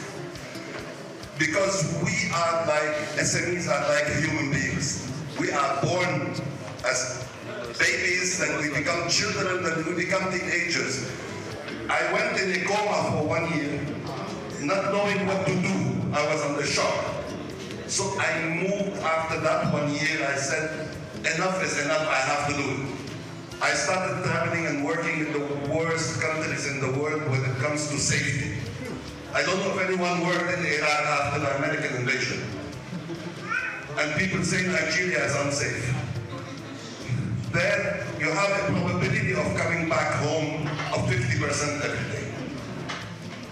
I had to work 9 years getting all my salary and paying to close my debts. And big thanks to Nigeria, the last year I came to Nigeria and I closed my last debt in Nigeria. So, if we look at that journey, when I closed my company, you all were much better than me. Nobody can debate that. But the moral of the story is, when we are determined to do things, when we do it the right way, the results will come. It took me 9 years to recover, and I made a promise to myself that I want to make people avoid that experience. How do I help people not go through this and go through nine years of suffering, and it was real suffering? Better than Nigerians that I should give that back. I've been in Nigeria for the last 18 years. I never lasted in any other country more than 1 year to 2 years. I madly fell in love with Nigeria. Nigeria made me what I am. And this is what I said. I want to pay back to this country and paying back in double-sided way. One way through the economy, as it was mentioned, because SMEs are the economy. And the second way is how do I minimize the suffering of people? Companies that struggle, based on my experience, how can I pass on that experience?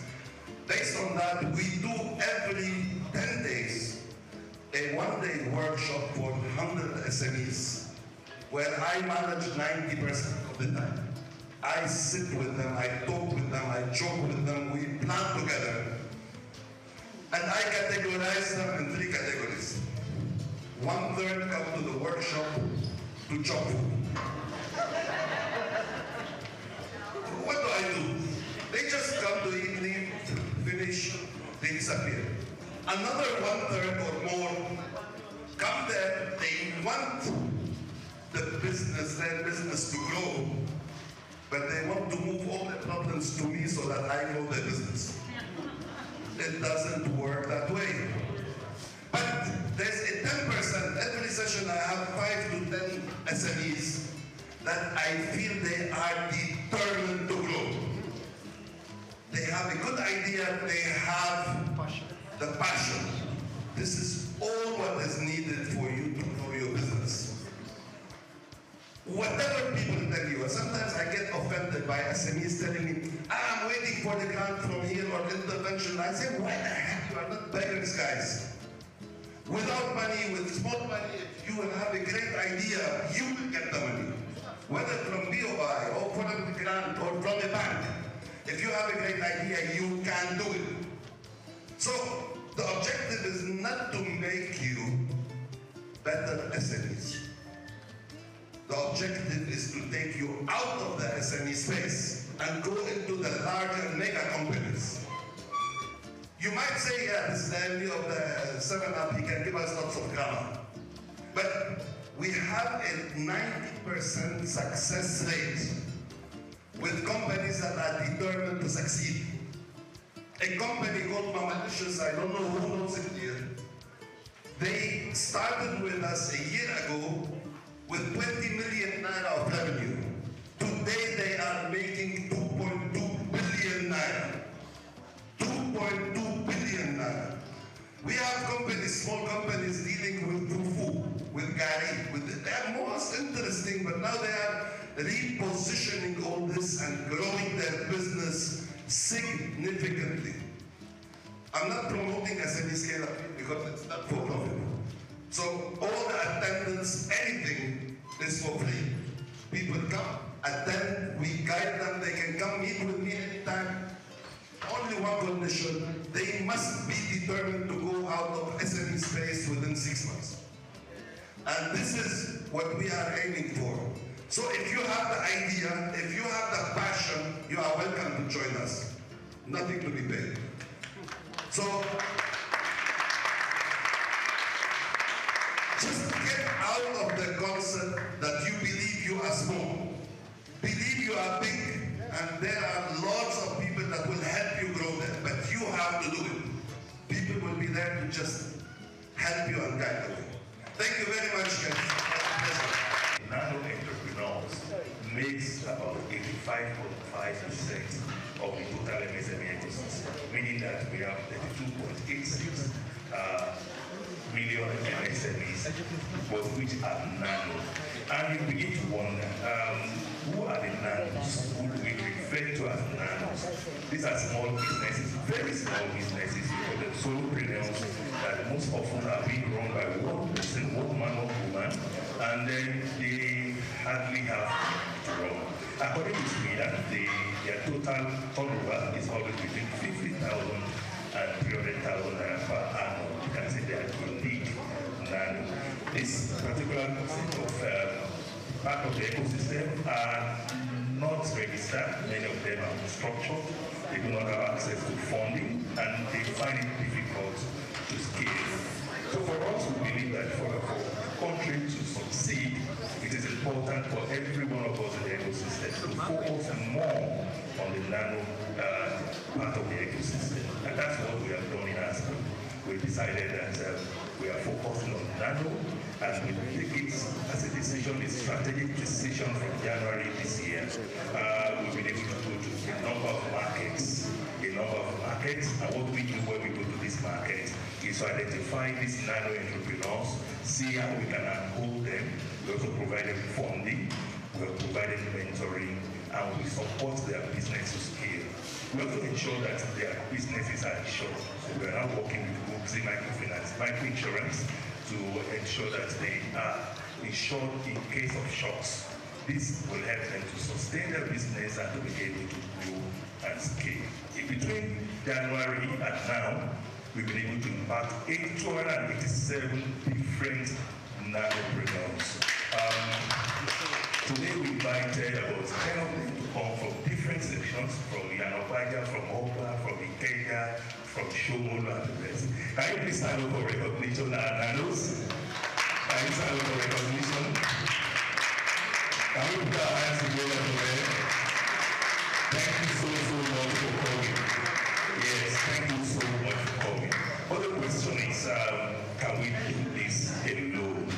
The answer is a capital no. It's a project we cannot do alone. We want to continue to ensure that they get the support they need. And for that to be sustained, we need government to support us. We need corporate organizations like yours to support us. We need individuals to support us. There are so many platforms that we can use to support us to keep the initiative running. One of such is identifying those nanos in your area and deciding to impact them through us. Could you like that some other people in your church, in your mosque, in your street, or all of that, and you feel that there's need to raise them up, lift them up? Why don't you partner with Hasbro and see how we can support this? I told you I'm not going to be spending more than 3 minutes, so I'm going to watch this video. It's less than a minute. Can we have the video? I'm going to watch the video less than a minute, and I will be off here. Thank you for your listening and attention. We are going to cut a cake to officially launch the Nano initiative right after the video. I am sure that with your permission, we will request that the commissioner help us to take pictures after the cutting of the cake. Can we have the cake on the stage, please?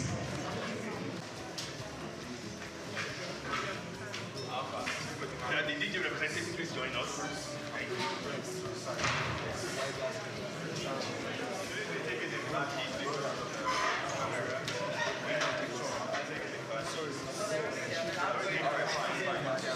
All right, we'll be very fast. I would like to, first and foremost, can we give Asbon an outstanding round of applause?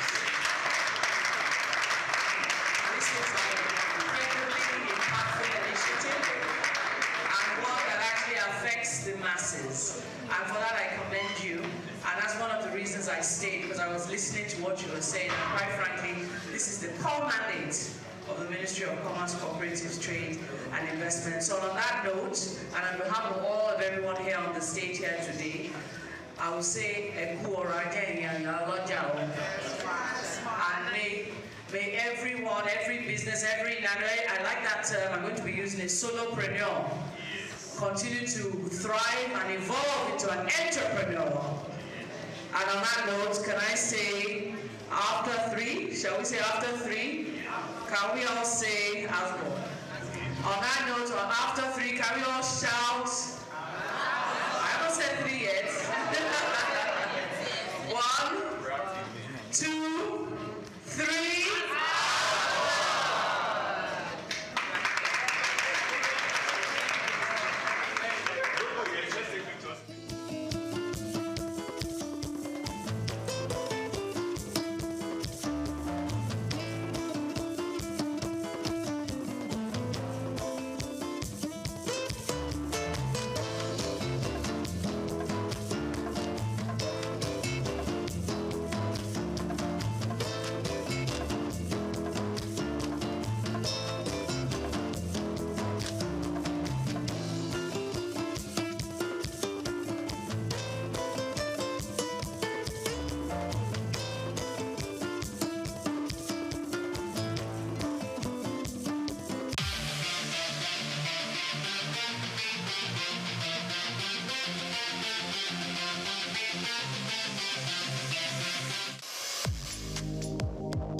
Nigeria, rich in traditional and cultural heritage, is intentional about promoting history and retaining cultural values. The country has succeeded in preserving its identities and that of the forefathers for ages through folklores, folk tales, traditional ceremonies, community-based initiatives, cuisine, and most notably, museums and cultural centers. These institutions serve as invaluable repositories of history, ensuring that future generations remain connected to their roots and appreciate the diverse cultural tapestry of the nation. In Nigeria, there are over 38 museums comprising national, state, and privately owned institutions scattered across the country. Each of these museums plays a crucial role in safeguarding Nigeria's vast historical wealth, with collections that reflect the uniqueness of different ethnic groups, traditional practices, and historical transitions over time. In Lagos, the National Museum, located at the center of the city in Onikan, claims a notable collection of Nigerian art, including pieces of statuary, carvings, archaeological and ethnographical exhibits, among others. Of particular significance is the terracotta human head, known as Jema head, dated between 900 and 200 BC, which is part of the renowned Nok culture. The piece is named after Jema, the village where it was discovered. The museum is administered by the National Commission for Museums and Monuments and remain a key educational and historical attractions for visitors. Another prominent artifact housed within the museum is the famous Benin bronze head, an evidence to the artistic excellence of the Benin Kingdom. The museum has a lot of functions, some of which are to educate, to entertain,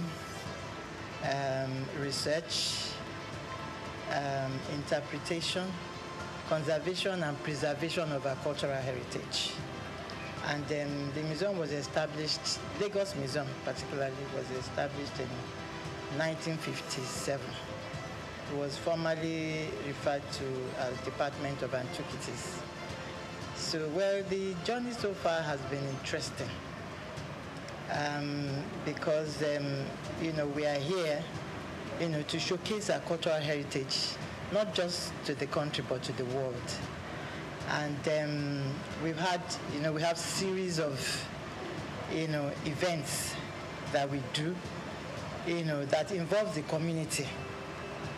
And because of that, we create that awareness that this is where you can come and, see and feel your cultural heritage, your traditions, your history.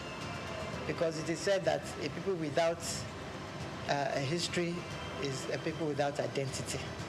So the museum portrays this to the people. And over the years, that is what we've been doing. Through education, community participation, we have galleries, that we display some of our objects, our antiquities, that showcase our patrimony and all there is to know about our cultural inheritance. And so the museum, has been doing that over the years, and, we still keep doing more. The Lagos National Museum was founded in July 1957 by English archaeologist Kenneth Murray, following the submission of textural sketch in 1948 at a conference on museum policy in Nigeria. Kenneth Murray collected several traditional masks from Cross River State to display in the museum's early years, according to historical records. The primary purpose of structuring the museum was to preserve Nigeria's historical artifacts and cultural heritage. Fortunately, that vision has remained alive to this day. The museum serves as a significant tourist attraction for Lagos residents and international visitors alike, offering an immersive glimpse into the nation's past. Some of the remarkable artifacts currently on display at the museum include the bullet-ridden car in which former Nigerian head of state, General Murtala Muhammad, was assassinated, pictures of previous rulers and presidents of Nigeria from different eras. A diverse collection of cultural drums, stools, and ceremonial staffs from various ethnic groups, historical crowns, and caps of revered traditional rulers symbolizing their power and authority. Photographs of Queen Elizabeth II and her entourage during her visit to Nigeria, reflecting moments of colonial history. It's so immense. Museum is a reminder of what the society is all about, because a number of us are missing the link. We don't even know the role, the significance of the society we find ourselves because of foreign influence. But when you come to museum, it will bring your mind back to the original habitat, the way of life of people, how things should be seen in the society, and how we should react to phenomenal changes in our environment. Basically, we'll be doing this work of educating the general public, not only Nigerians, over 20-something years here, and the impact has been so tremendous. To the point that what we do at the museum is in consonance with the curriculum of our institutions, from primary, nursery, primary, secondary, even tertiary, even people in their corporate organization. They deem me free to come to National Museum anytime they feel like we are missing the link, we have missed a lot of things concerning the way of life of our forefathers. You know, even here, apart from that, we do have what is called seminar. We organize seminar for expatriates, for individuals. They come around on Wednesdays to come and listen and learn on cultural-based subjects. I think it's great. I mean, I particularly like the circle of life that are presented in here, right? From birth to reincarnation to external influences.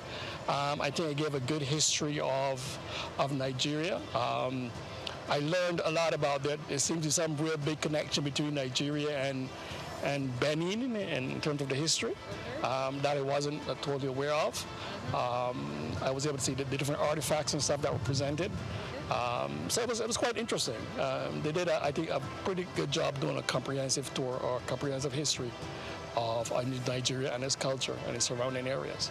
A visit to the Lagos National Museum offers an enriching experience, transporting visitors back in time and allowing them to connect with Nigeria's rich and diverse history. The museum provides an opportunity to explore stories of resilience, artistry, and governance that have shaped the nation. Whether you are a history enthusiast, a student, or simply a curious traveler, stepping into this museum promises a nostalgic journey through Nigeria's past, fostering a deeper appreciation for its cultural legacy. Nigeria continues to reflect the stories that shapes its people, steadfast in its commitment to promoting history and preserving its cultural values for generations to come. Grace Komolafe, Souq Perspective.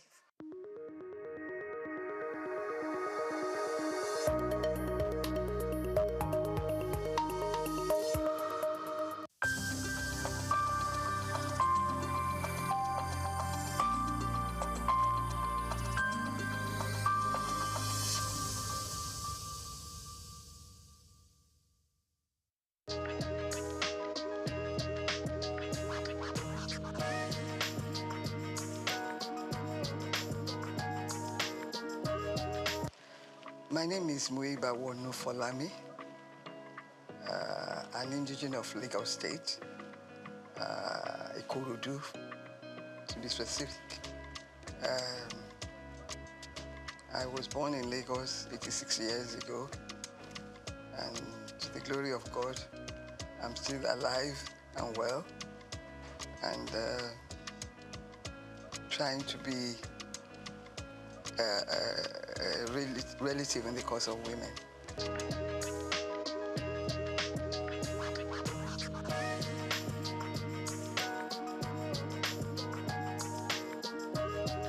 I attended primary school. I started at Ansarudin Alakuru School. From there to CMS Girls School, and then Queen's College, Lagos. From Queen's College, I went to the Portsmouth College of Technology for my A-levels, and then University of London for my first degree in law. The same university for my master's degree in law. I had, between obtaining my master's and my first degree, I was in Nigeria to do the mandatory law school course. I was one of the last people to do a 3-month course before it was changed to 1 year. And then went back to England for my master's. And from there to lecture at the University of Zambia. Back to Nigeria, I was appointed by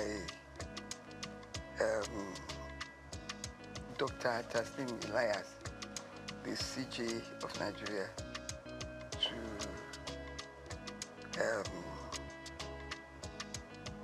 the Commission for Advanced Notice to Lawyers of Developments in Law. It was a commission funded by the Ford Foundation to keep lawyers abreast of the developments in law. I was a director there. Then from there, I was admitted to the Federal Ministry of Justice. After being legal advisor to many ministries, I ended up as the Director of Public Prosecutions for the Federation. And after that, whilst I was the Director of DPP, I was appointed Attorney General and Commissioner for Justice in Lagos State. After retirement, I've been involved in social work, in religion. I've always had religion, but I spend more time on religion. I read, I watch telly, and I live a good life, to the glory of God.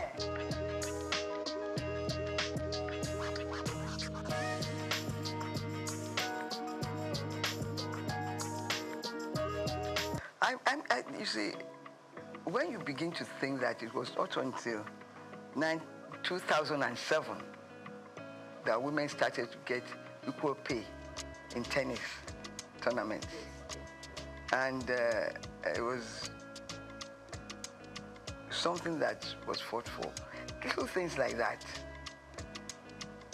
does not add to equality. But when it was done, it may be small, but at work, even at work in employment, women are still discriminated against. And most women do 2 jobs. They look after the home, and they do the normal work that a man does in an office.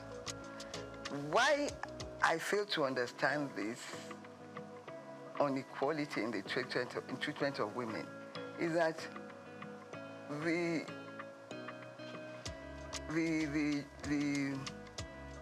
work, the responsibilities in the workplace is not reduced for women, even though we do not want to be paid the same salary as men. It's a fight that has continued, and in that area, I think we need to do more to push for more recognition. Women have contributed immensely to the society. The men that are now resisting equal pay were brought up by women. That's what I do not understand, that they can think like that. We continue to push. But how can we speed this up? By bringing it to the attention of world powers, recognition by every country of equal opportunities equal pay. I want to know, I want somebody to explain to me the jobs that women cannot do. Yeah. They've contributed immensely. Even in the new thing, IT, we're well at par with men. So I do not see the reason for it.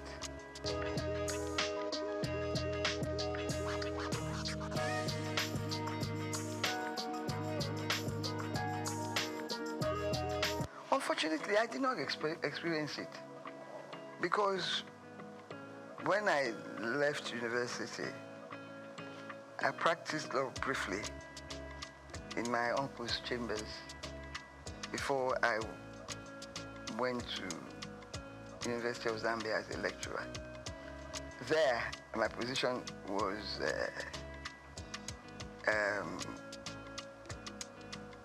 enhanced in the sense that I was a foreigner and I got all the benefits of being a foreigner, serving in their service. Fortunately, in Nigeria today, the federal government does not discriminate in terms of salaries. Whether you're a man or a woman, you get the same salary scale. And you are promoted on equal basis. Kudos to the federal government, to Nigeria for that. But in the private sector, things are different. In some companies, this is the areas that we have to work on because the job content is the same.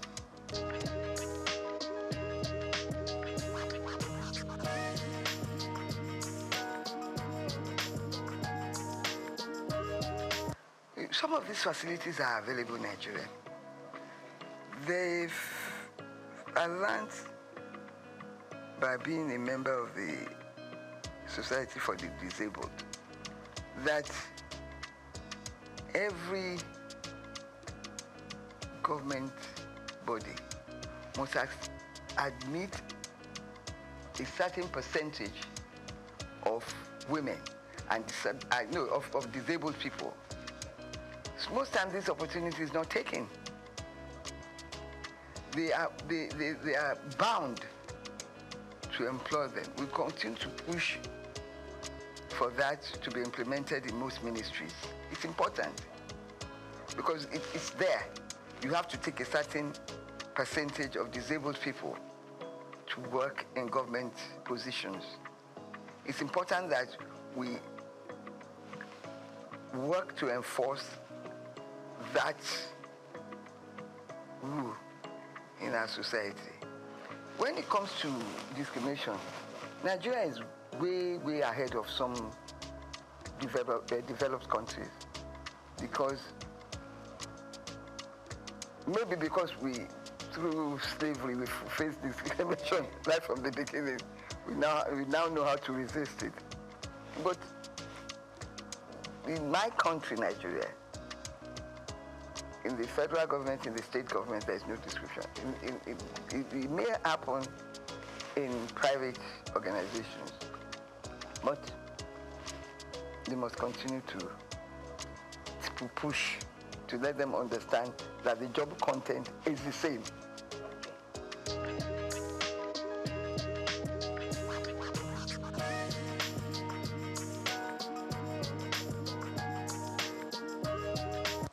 Well, you see, traditionally, under our culture, women are in the other room. Well, the quotation. Yeah. That's our society. That's our culture. It's going to take a long time to evolve. In my time, female education was not so-called popular. It's only the educated few that strove to send their children to school, their girl child to school. They end up trading with their mothers or going to market and getting married off early. But as education began to rise in our community, the value its value was seen by my parents and others of their contemporaries to educate the girl child. And I believe the society is benefiting from that. I mean, so we must continue to push for the education of women, of girls.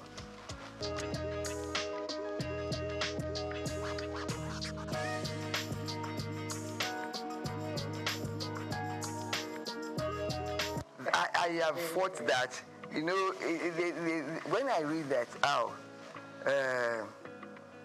the certain state government has appointed look at our National Assembly, 4 women in the Senate. Isn't that shameful? And that is the society. We have to continue to push women up. Let these political parties know that we want women. Let us organize ourselves to continue to vote for women massively. I give kudos to our governor, Babajide Sanwo-Olu. His cabinet is, women is well represented in his cabinet. And I enjoy that, I love him for that. And I continue to urge him to do more. He's done a lot. I think Lagos State has the largest representative of women in cabinet.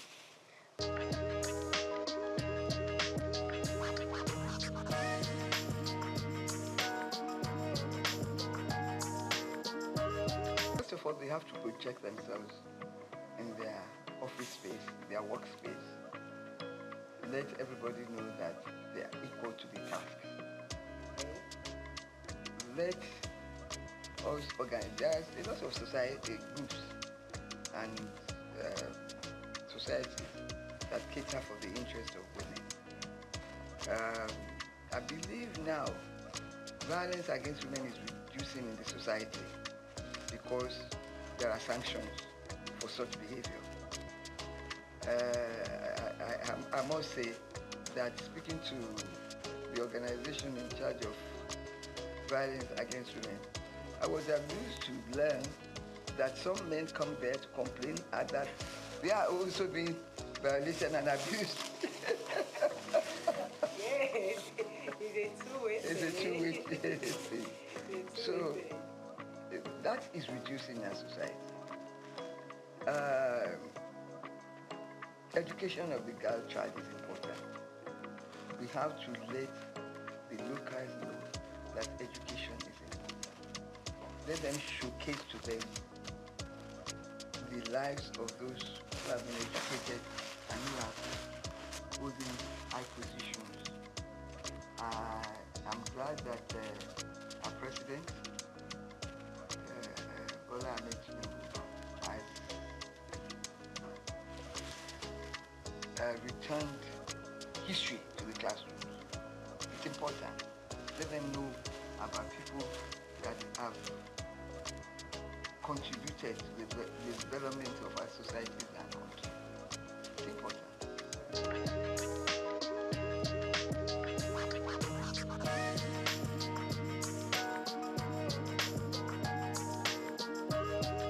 Yes, it's education. It's education.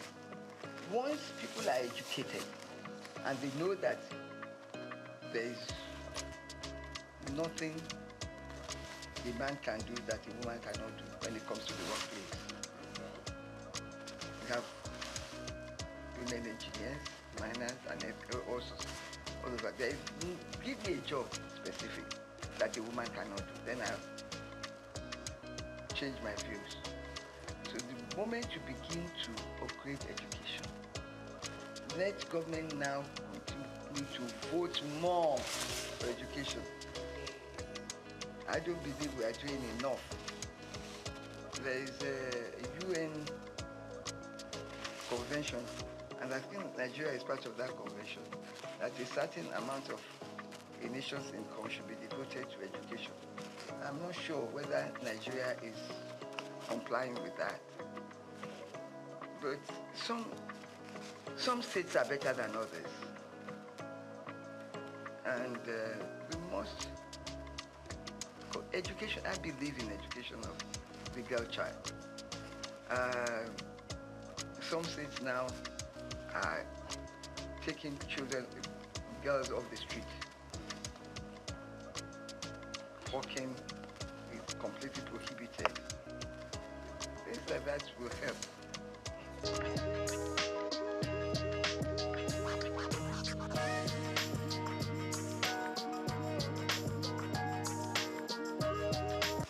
Unfortunately, in Nigeria, we are not advanced enough to use our votes to change things. We are still not voting for individuals. We are voting for parties, irrespective of performance. Education will help. And when we join other nations for the same purpose, we get results. Our organizations who are fighting for women in Nigeria should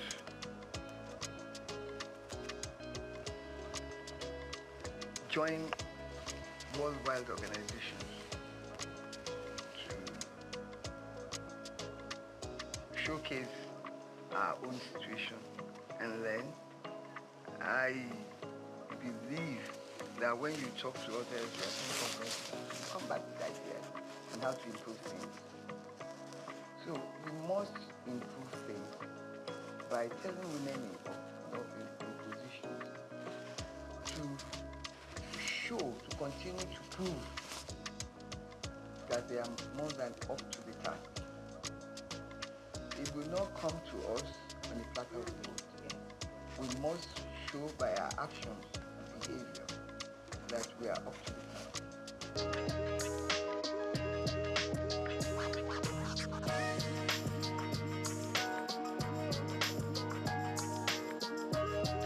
Of course, some women are wrong in claiming equal rights to their husbands in the house.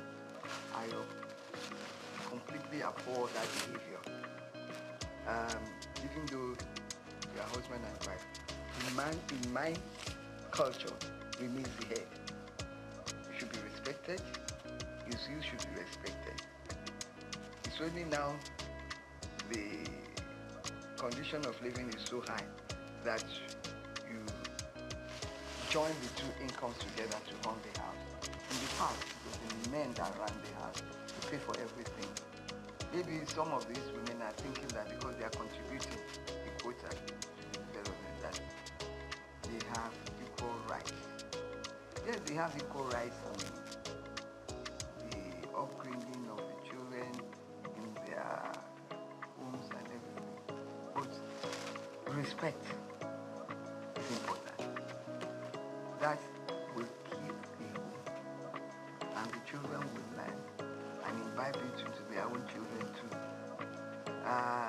Equal right does not, in my view, mean that you can be good, can not submit to your husband's wishes.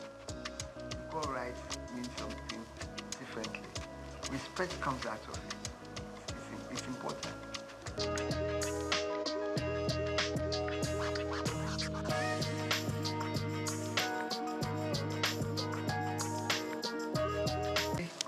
I go out and I'm like appalled at the way women dress.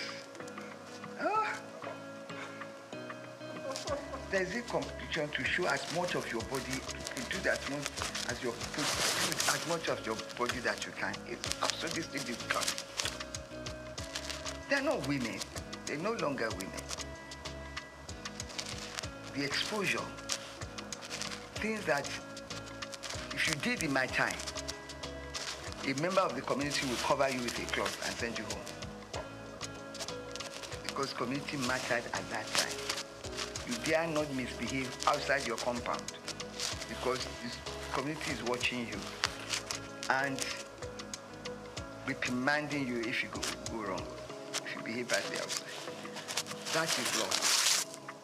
And that is why you see people, even their dressing,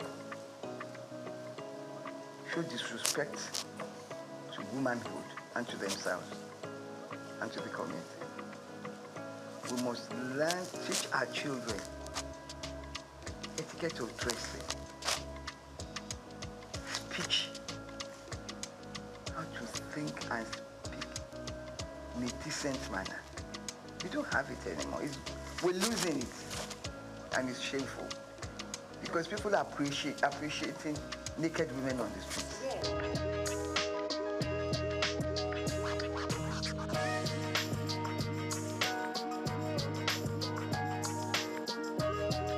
Both sides.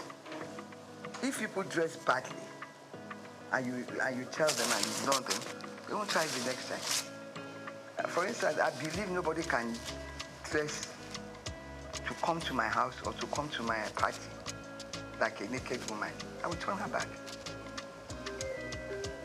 I will turn her back. So that's the type of thing that we should all do.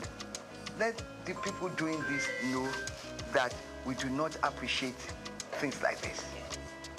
When the society itself corrects it, we must correct it individually. We should, if their parents cannot correct it, we must, by ignoring them and not allowing them to come near us.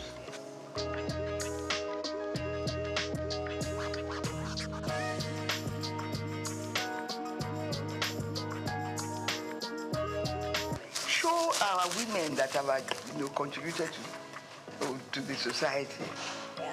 Show them, showcase them, showcase them. Yeah. We have the first woman senior advocate of Nigeria. We have Okonjo-Iweala. We have, in the UN. We have all sorts. We have, what's this pharmaceutical woman? She's done so much. The younger ones are there. Little ones like Shadi Okoya is managing her husband's company and doing well. Let's encourage them. They are young. The young ones, they are working to improve the society. There's so many of them out there. We should showcase them. Let them know that we have women who are of top quality, intelligent, and well-behaved, and they dress well. Dressing well is dressing in a manner that is appealing to the eyes, not nakedness.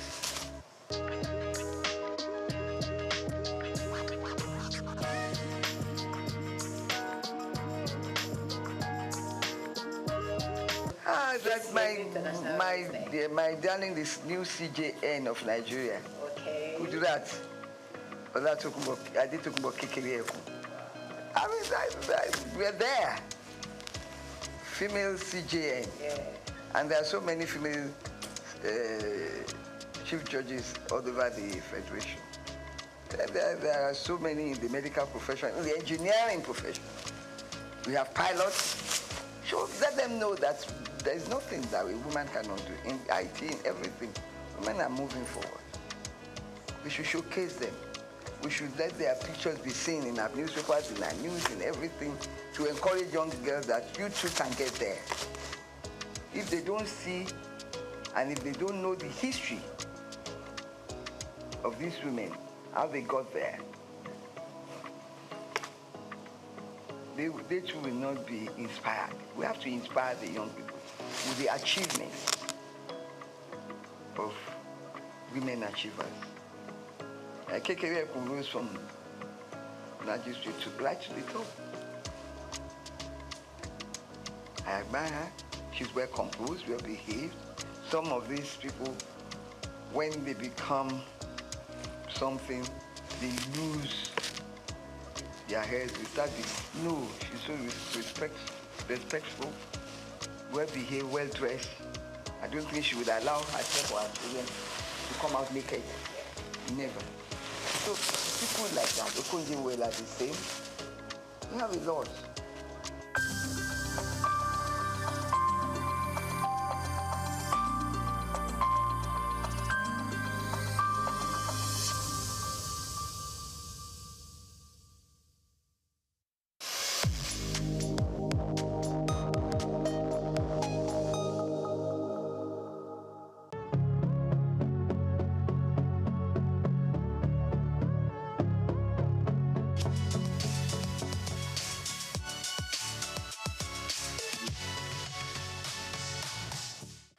Okay, as you know, my name is Babatunde Jala Epega. I shortened it. That was part of my journey to Baba Jala Epega.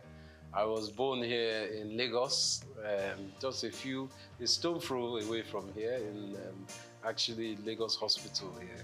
And I was expelled from school. I went to Corona Ikoyi at the age of 6.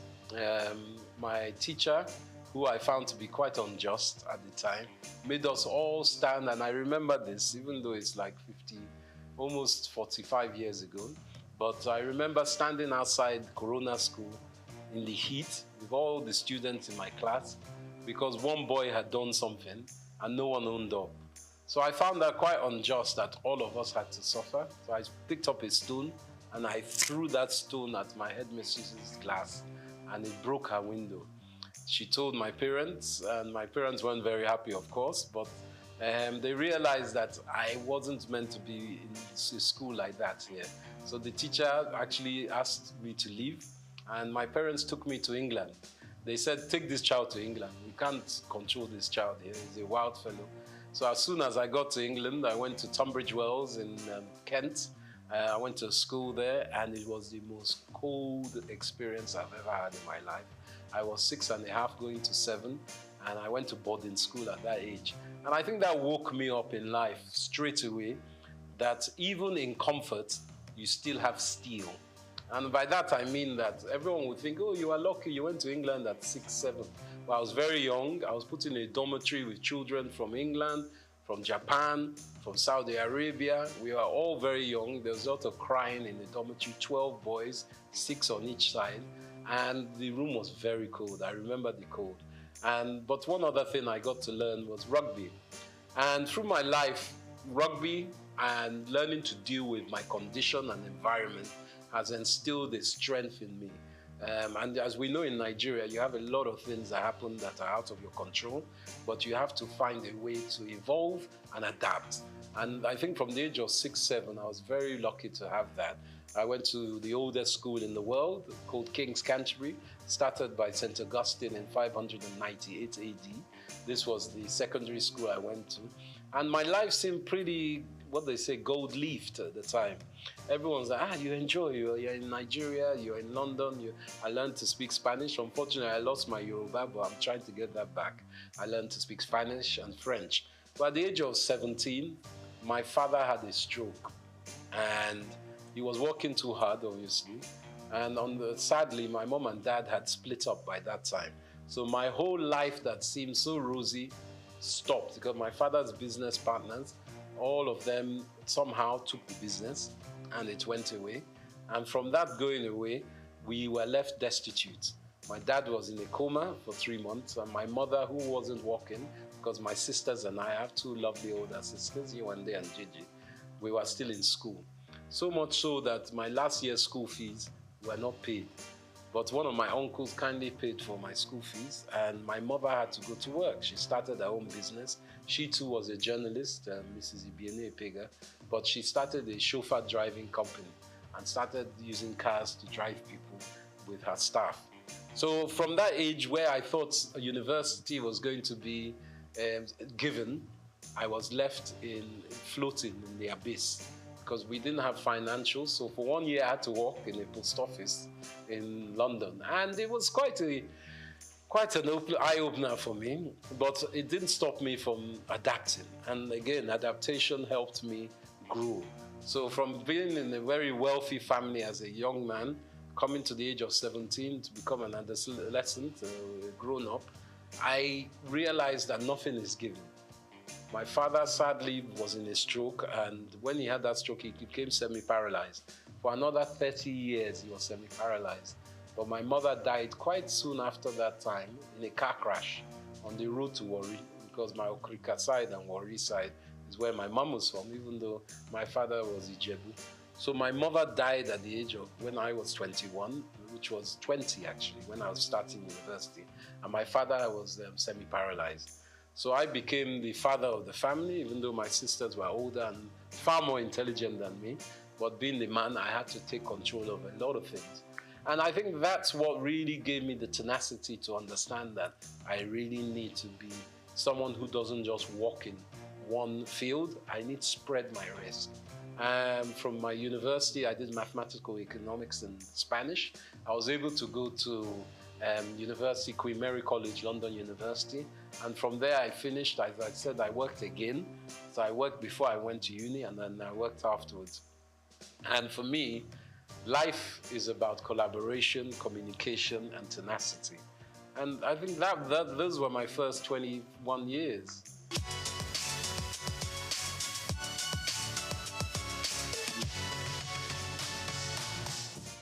There were less people in Lagos in those days.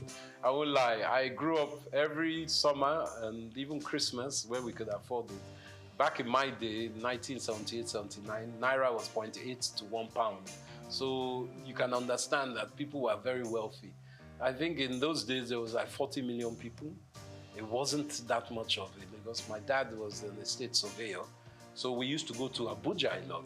And he was one of the surveyors that gridded Abuja when it was being built during the late 70s, 80s with Obasanjo, and even before Murtala Mohammed. They were gridding it. And Lagos, or should I say Abuja, was made the capital. And Abuja is a model city of Milton Keynes, which is a model city of Paris. Just like Brasilia in Brazil was changed from Rio de Janeiro as a capital. So for me, coming back to Lagos was a joy. I enjoyed it because I was young. We used to just walk, run the streets on our bicycles and cycling, just exploring. Everything was open. There weren't as many cars. It was no big apartments, and there weren't as many people. So I had a beautiful time. There were a lot of lizards on the ground, and we used to throw stones at them. But that was my own youth. We used to go to the beach a lot. Bar Beach was around. It's not around now. Sadly, my dad used to take me to Bar Beach to see the capital punishment killings of armed robbers, and even Dimka, who was one of the leaders of the coup d'etat against Murtala Mohammed. We saw him shot there.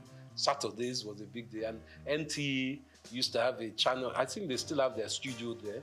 So one of our aunties, Ms. Julie Coker, was there. So we saw a different side of Nigeria. We would go to Ibadan, we'll go to Ijebu, we'll go to Benin, we'll go to Port Harcourt by road.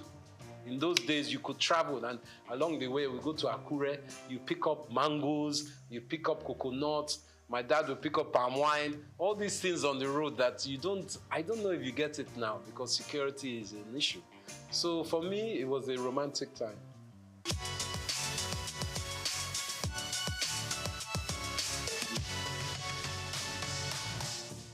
I think fashion, evolving through Nigeria, has started as a siloed industry. By that I mean every individual was doing their own thing, whether they were a seamstress, a tailor, a designer, a stitcher, they were doing their own thing. But we are realizing that with the 200 plus million people we have in Nigeria, you can't be an individual alone doing your own thing. So the evolution of fashion that I've seen in my own small way, as someone who's worked in the industry, is that there's more collaboration. The designers are looking for higher specialist artisans to help with their stitching, the styling, and the putting together of clothes and accessories.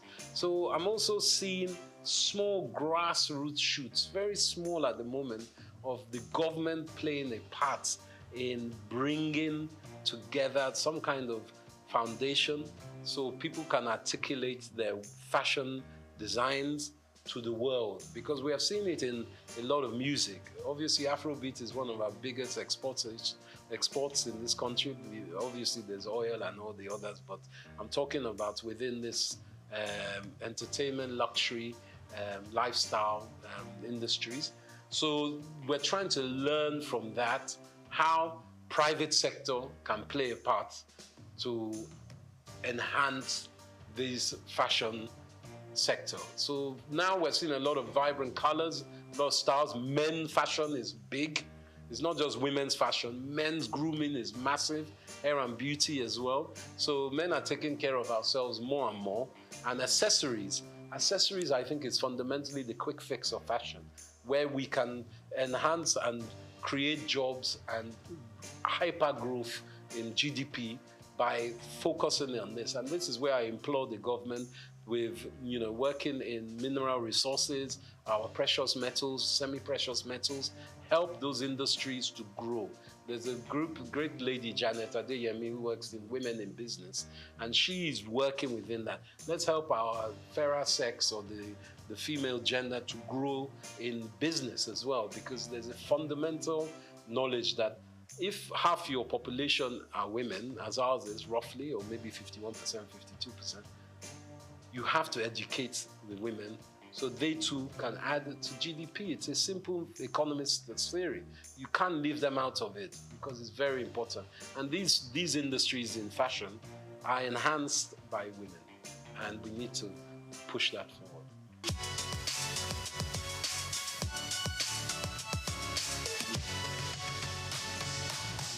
I think the banking system needs to be augmented. And I'm saying this from the government's perspective. The ease of doing business in Nigeria, as an investor myself, a foreign investor, as well as being an indigent in Nigeria, the problem is not getting your money to Nigeria, it's getting your money out of Nigeria. Not that you want to suck all the money out of the country, but what can help is the floating exchange rates, the flow and liquidity of money that can come in and out of the country. A lot of investors are worried about how they get their money out of Nigeria. So I think our banking system, going back to the central bank, which they're working on, needs to be much more fluid. So people feel they can invest and take money out. But also, we need to articulate what is on offer. We need to start some kind of documentation of who is available to have investment with, where they can be found, because it's because we are quite an opaque economy, meaning that people can't see the end of where they're putting their money. Once we do that basis and open up the lights within which kind of businesses are available to be invested in, I think a lot of investors, domestic and international, will be more willing to put money to it.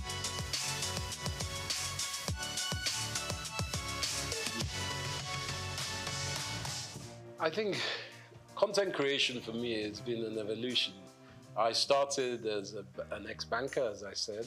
I used to trade futures and options in Barclays Bank. I was on the Life Exchange, trading bonds, and I found that wasn't my life. I wanted to be more closer to people. Some people can be bankers on the trading desk or trading floor, but not for me. So I started doing events. I was very lucky enough to show that I was quite adept at doing events. So a big company called Richemont, they owned Cartier, Dunhill, Hackett. They were part of British American Tobacco. They took me on to do their events. So I was doing a lot of polo matches, a lot of Christmas parties, a lot of brand activation events in England. So for me, I got a lot of content knowledge from that. Different styles, people, different countries. But in the last 10 years, I felt that helping companies like LinkedIn, Google, all kinds of big banks in Europe and America was not my remit. My business, EMC3, was going very strongly in America. But as a Niger man, I didn't feel love in America. I know that everyone says it's the land of opportunity, but being someone of my own African descent, I didn't like the mentality there. People are good, but the infrastructure is racist institutionally, as we know. So I felt I wanted to give something back to Nigeria. And with all the 20 years of, at that time, about 17 years of knowledge I gained from doing some of the best Grand Prix parties in the world, Formula One, around Monza, Silverstone, Abu Dhabi, I was doing a lot of events. I thought, let me take this back to Nigeria. I didn't have to come back to Nigeria. I wanted to. And I know with all our grievances with Nigeria, if you ask many Africans about Nigeria, they'll say, they look up to us. You guys, you have Chinua Achebe, you have Wole Soyinka, you have Fela Kuti. What's your problem? You have Chimamanda Adichie. What's your problem? So we have to take ownership and say, yeah, we do have all these people. We have Afrobeats, whether it's Burna Boy, Davido, the Venus Bushfires, all these different people that are exported. Let us look inside and say, wow, we do have a lot. So I wanted, as a content creator, to show Nigeria in all the different sectors that we do have a lot. And that's why with the marketing and communications company that I've started, my own company, I felt I could touch so many sectors. And finance, as I mentioned, I work with banks. Also government, Nigerian Investment Promotion Commission, a very great entity. I work in fashion, with brand labels and people across the board. There are great shops like Alara here that also promote African fashion and African business. And did you know even Leventis does a lot of research, Nigerian bottling company, to help this country. And do you know Nigeria was blowing glass 1,000 years, almost 1,000 years before Europe knew glass blowing. And it's been found in Oyo State only recently. So it's very important that architecturally, we take ownership of our country. The Nok civilization that has been in the mid to, I think it's above Abuja, near Benue, and even Niger River, above those basins, that has a lot of artifacts and a lot of archaeological excavation potential. But we've allowed that just to linger. People have stolen a lot of our artifacts. Nigeria was known for Benin bronzes. We were the best smelters of iron before people were smelting iron. So these are things we have to take stock of. And me as a content creator, I bring all that information together and I make sure that people acknowledge it and are aware of it. So then that will uplift us all.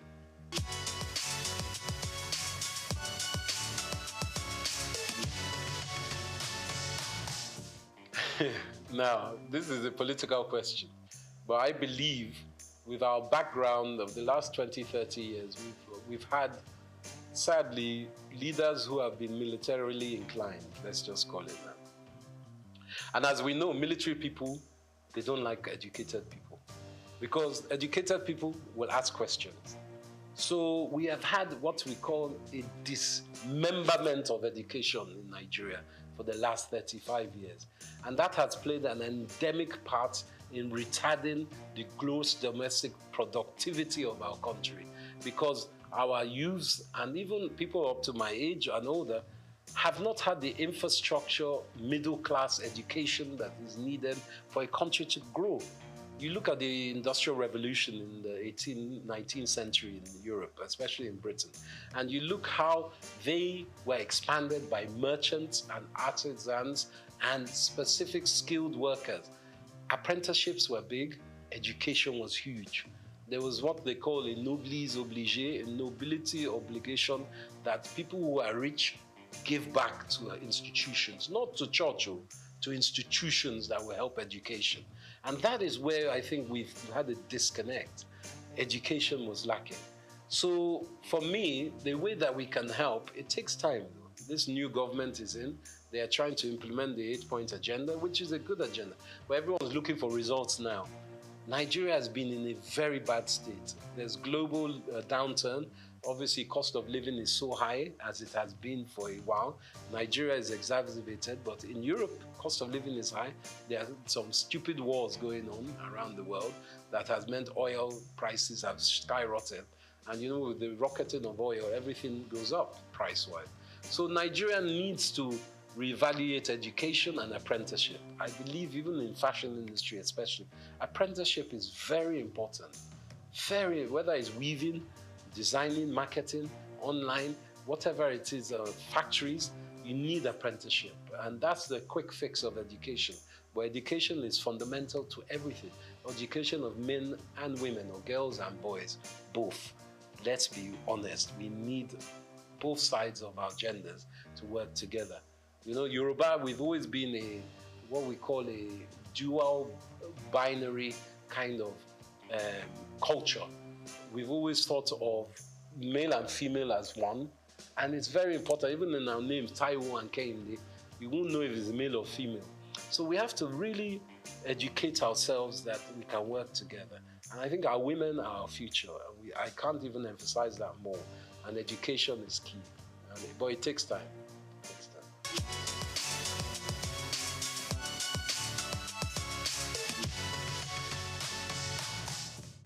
I think Japa syndrome is very real. Everyone wants a better life. Let's not lie. You want a better life for yourselves, but for your family, your parents, your children. And the opportunities in Nigeria, even when you have been educated and you finish graduate here, to find jobs is not easy. The infrastructure is very bad for job creation. And this is being worked on, we know. And the last 8 years has been fundamentally broken. But we know this new government is changing that. But specifically, JAPA in Canada, they need our brains. You go across the world and you ask any nation, especially America, who are the best educated, the best, integrated, and the most proficient people, Nigerians. So it's not that we are stupid, it's that we don't have the infrastructure at home. And America, Canada, Europe, they're giving us the infrastructure. So getting out of Nigeria is not easy. There are opportunities and policies that allow it, but going across the border to Libya is not the way. You spend $5,000, $4,000, which is almost 4 or 5 million naira to try and get to Europe, and then you're treated like a dog when you get there. That's not the way. But, you know, there are certain policies that can take you to these countries. And in Britain, for instance, it's not all, the streets aren't paved in gold, but if you earn £1 in Britain, you send that home, that £1 is 1,300 naira. So, and the minimum wage is £14 an hour now in Britain. So you can do the maths of that. So someone who is earning £14 an hour, if they work 10 hours in a day, they've earned over £100, which is 100,000 naira. So the maths, of course, is what makes people want to go there, because even if you are working there, obviously you're paying British rates, so your rent, your cost of utilities, your food and drink, your transport comes into play. It's not cheap there. But the money you send, even if you're only sending £100 a month back to your mom, that's 100,000 naira. So, or 130,000 naira in today's rate. So you can do the maths. That's why people are going. And the security in these countries is, and the education, to be quite frank, is better. But it doesn't mean they are better. We have to build a house, you must thatch the roof from within, so your roof doesn't cave in. And I think that's very important. Not that people shouldn't go home. I mean, go out of the country, but they should always come home as they can. Because we need, you see the Pakistanis doing it, you see the Indians doing it, you see the Arabs, they go home and they build their own countries. It's not good to just japa and live. You have to come home small.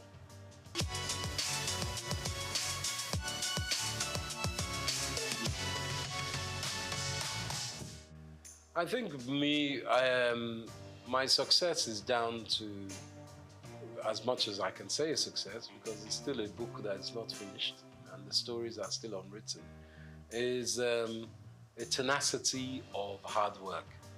It's very important that people understand that it takes a lifetime to look like an overnight success. It doesn't just come. What I'm still doing, I'm not the most successful in my business, but I love my business. And if you can find something that you love and you can make money out of, then you're in heaven on earth, to be quite frank. I think my spirituality and my faith is very important, as is my wife's. My wife, Helen Epega, she wrote the world's first Pidgin English opera. And we've been staging it here in London. We played in Cape Town, in Nairobi, and in Lagos, And we've staged it in London. We're at the Royal Albert Hall next year. I'm executive producer of that. So I think my success, to add to that, is that I don't put all my eggs in one basket. And I work very hard to make sure I research and obtain knowledge of the next thing, or what was the last thing. I'm a historian as well. And I put things in perspective. And I try to add value as I can. But as my momsy used to say, you have 2 ears and 1 mouth for a reason. So I like to listen as well. And from children you can learn, from grandpapa you can learn. So humility is very important. I'm not arrogant with it. And I think that's the most important part. Collaboration, humility, and shared drive. But also knowing that for me, Saturday and Sunday, I'm off. That's my time for the family. I take a break. Sunday, even God rested on the 7th day. Me too, I rest. I'm not 24/7, even though this weekend we have a big fashion event, but that's work. But when I take my tools down, it's tools down. No one can call me on Sunday morning. So you can't be BOing to people. Never let anyone own you like that. That's what I say. Someone calling you on Sunday morning, obviously in journalism, in film, it's a different from projects. I'm not saying every time, but just be aware of yourself and your mental health. That's the most important.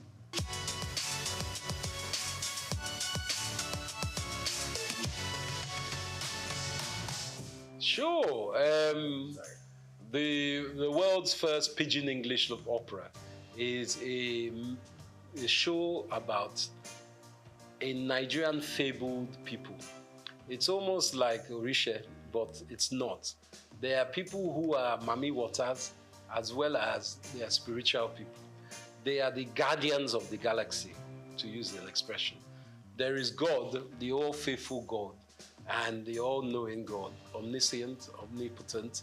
But below that, there are all these almost demigods that look after, let's say, this sector of the universe. And these people are singers. They sing opera. But they sing it with Pidgin English. And you know, Pidgin is a language that is known by most Nigerians, but it's a language that people shun and say, it's a bad language. But they speak Pidgin in Hawaii. They speak Pidgin in China. They speak Pidgin, Old English Cockney is Pidgin. American even is a form of Pidgin because they Yankified English. So what my wife has done, Helen Epega, she's also known as the Venus Bushfires. She's an Afrofuturist musician. She composes songs. So she put together this compilation, which is a Pidgin English opera musical. And it's a show that lasts for about 45 minutes or an hour and a half. It depends if you're doing the short version or long version. So we have tenors, we have sopranos, we have violinists, we have kura player, and my wife plays something called the hang, which is like 2 tortoise shell steel drums that sound like a harp. And she plays that and she sings. She's the main protagonist in this. And it's a drama about all these people that have come, the Meneme people, who are meant to look after the planet, but they lose their voice. So Earth is, because God is angry with them, the Earth, and says these people are rubbish. But the Meneme people say to God, please, give them one more chance. They're not that bad. I know they're fighting, there's lots of wars, but give them another chance. So the lead Kanate of these Meneme people has to go to the Venus Bushfire, which is the heavenly celestial place, to bring the voice back, to sing Earth back into harmony. So it's a drama, and it kind of plays on our old cultural awareness in Africa and heritage of Nigeria of there are other beings. And you must have faith in your ancestors as well as in a God. And the deities, as we know in Yoruba, I think there are 7 deities. And these are very important cultural awareness that we try to give to children as well.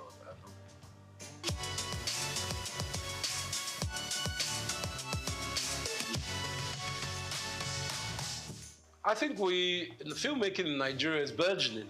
AFRIF, the African Film Festival, International Film Festival, is on now, which is a great show. I helped incept in 2010, many years ago. We had it in Port Harcourt. It was Governor Rotimi Amici that started that campaign, but it's going on very strongly now.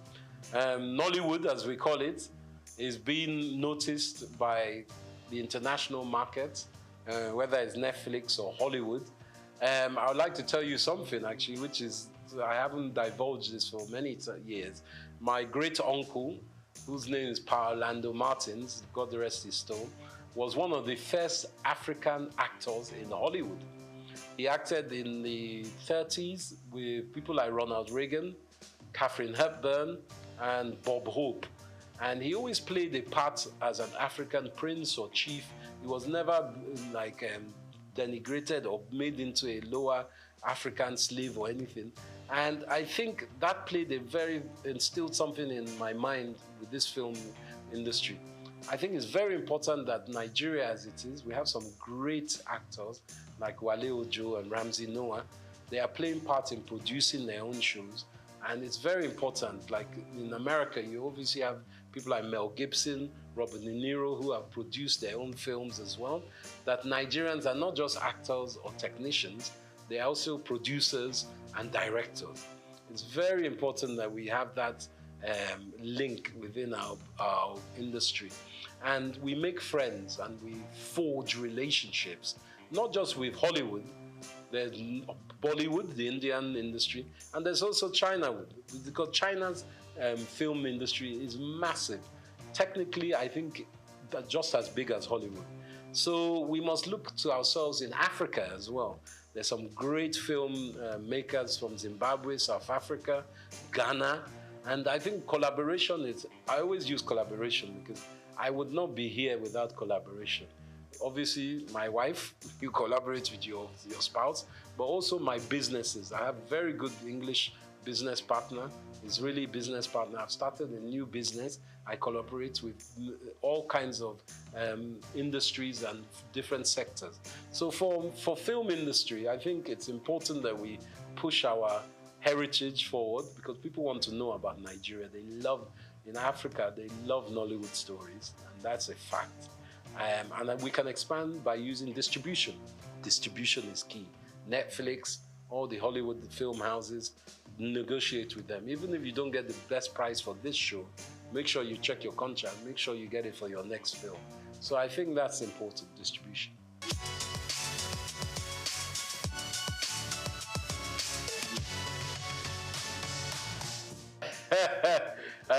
While I'm still alive, that's a very good question. Hope springs eternal with me, and I am optimistic about Nigeria. I think Nigeria is not what we all will think it will be. It's something it's a country that needs to be more fluid. We have in diaspora a lot of powerful individuals and groups. I think we need to connect even more with those individuals and groups who need to invest in Nigeria. Our youth is very talented and is very able, but it's also very abundant. So we need to find a way to link up education, apprenticeship to these youth to give them something that is productive to work in. And that means expanding your mind as parents. It's not just doctors, lawyers, bankers that we need. We need artisans, we need creatives. And that's the most important point. It's a mind block. So for me, if we can work on Nigeria's mind psyche, and the taboos of oh, we don't want our child to marry a musician. You know, even as a musician, you don't just have to be a rapper. You could be a music engineer. You could be a filmmaker. You could be an engineer that works with the technical aspects of editing. You could be a designer. There's so many aspects. So I say to my utopian Nigeria, learn from your brothers and sisters. International research online is very important. And for me, the dream is to see Nigeria as a fluid country of strength in Africa, where we're trading with African countries and we're using what we have as our asset. Technically, of course, we need Europe and America and everything, but we have it in Africa. We have it in Nigeria.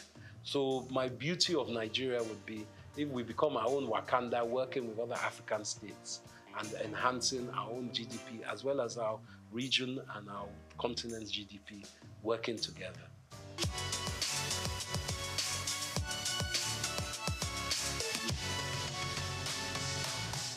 Gosh, my favorite, what's the first one? Food. As you can see, I like my food. I like a mixture actually. I like amala. I like yams. I swallow very well. Whether it's with ogbono soup, that's very good. But also, from my mother's river side, there's one okra, seafood okra that my mom used to make. And I still strive to find that. I go and find that whenever I go away. In London, you have some nice Nigerian restaurants, and in Lagos, of course, as across Nigeria. But nothing like home cooking when my wife makes me a nice, I suppose she makes a goosey for me, eba, and that's my staple. My best music, I love Afrobeats, of course, but predominantly I'm a Fela man. Ebenezer Obey. I like the old styles. And I also like Zaire music. There's high life that comes across Africa. But to be a lie to say I don't like Jimi Hendrix. I like Jimi Hendrix. He's a guitarist, a Native American, African-American guitarist. I love his kind of music. So those are my mainstays, and Gorillaz and De La Soul are still very great music of mine. Those are my Spotify at the moment. What was the other question? I like wrestling. They used to call it Gidigbo back in the day, Yoruba wrestling. I used to love that. I haven't seen that much lately, but I like Nigerian wrestling. Obviously, we play good football. We're great footballers as well, globally. But you said Nigerian sports. Polo. Nigeria, I like Nigerian polo as well.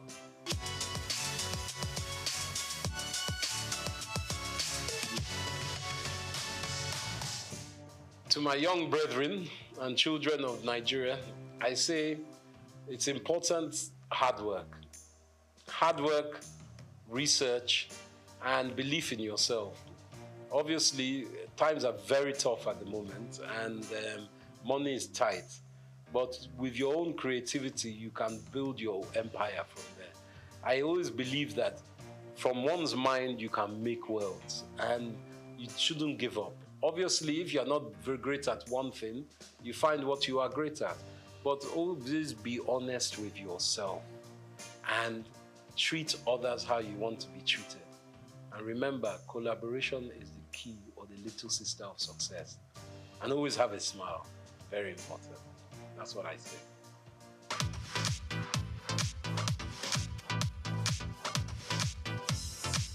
Palm oil has long been a vital component of Nigeria's agricultural heritage, with roots tracing back to pre-colonial times.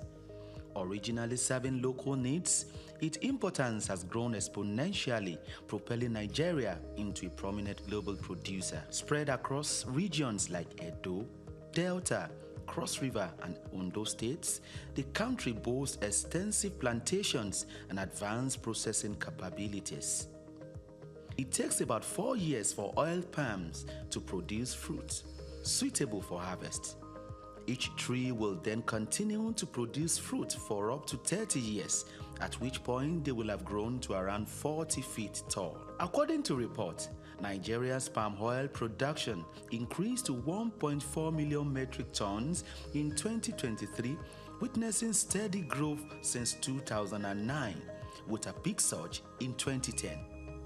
Despite a surge in domestic consumption, reaching 1.8 million metric tons in the 2021-2022 crop year, Nigeria still imports 350,000 metric tons, primarily from China and Malaysia. Similarly, some of the challenges plaguing the sector include declined production, outdated equipment, and insufficient financing, resulting in a notable production deficit. To address these challenges, government intervention is imperative, necessitating increased funding, favorable policies, and enhanced environmental protection measures. Furthermore, Nigeria and other African countries must move away from the local way of producing palm oil to a more mechanized method for effective and efficient production. Additionally, fostering collaborations among farmers, processors, marketers or consumers, and equipment fabricators is vital for sustainable production and value chain development. Israel Adeyemi, Souq News.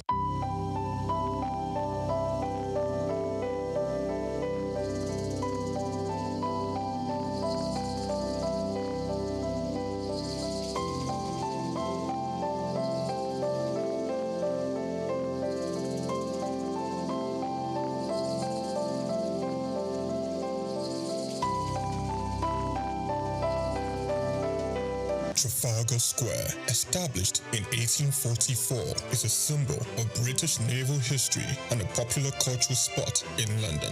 Named after the 1805 Battle of Trafalgar, it has been the site of celebrations, protests, and cultural events, representing the changing identity of the city. It houses several landmarks, like the Nelson Column, St. Martin in the Fields Church, and the National Gallery. The Nelson's Column, a tribute to a naval hero, is the main feature of Trafalgar Square. Standing 52 meters tall, completed in 1843, it honors Admiral Horatio Nelson's victory at Trafalgar. The column is topped with a statue of Nelson, and 4 bronze panels at its base show scenes from his battles. Surrounding it are 4 large bronze lions added in 1867, symbolizing British power. An iconic part of British culture, not just in its look, but this is very much the sort of centre of London. You know, whenever there's a celebration, a protest, it's a public space that's very important for a lot of not just people that live in London, but for the UK. You know, it's a place where people would congregate. You know, I remember being here all around the 2012 Olympics. We were very much one of the centerpieces of British culture. Yeah, no, you used to be able to climb on the lions when I was younger, but you can't do anymore. So there you go. That's progress for you. St. Martin's in the Fields Church, reputed as an architectural gem, was built between 1722 and 1726. It is known for its neoclassical design by architect James Gibbs, and is famous for its portico and steeple, and has influenced architecture worldwide. The church also a rich musical history, hosting concerts and helping the homeless. Yeah, I actually came to London just on a little day trip, and then I remembered that this church sometimes has classical music on, so I just popped in, and there's no concert, but there were some people practicing. So there's a quartet of violins, and they made some lovely sort of practice for some classical concerts. So I really enjoyed just sitting there for 10 minutes listening to it. It's lovely. It's a really nice church, and it's nice that people don't use it much time. So maybe we used to have a nice coffee as well.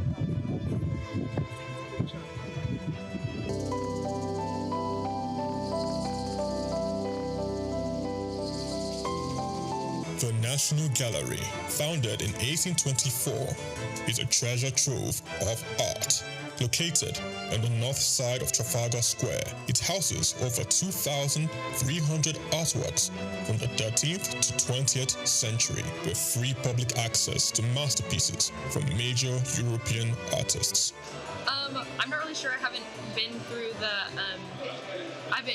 the museum yet, but I'm here for a Christian heritage tour to kind of learn more about the history of the Protestant Reformation in England and Christian history here in England through the paintings that are in the gallery. So that's what I'm here for today. Trafalgar Square blends Britain's naval history with modern art and culture. It remains an important public space, attracting millions of visitors each year to experience London's rich heritage and vibrant atmosphere. Chike Okolo, reporting for Souq News.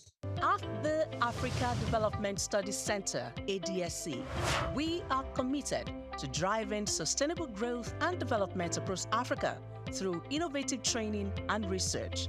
Our mission: empowering leaders, policymakers, and professionals with the tools they need to create lasting change.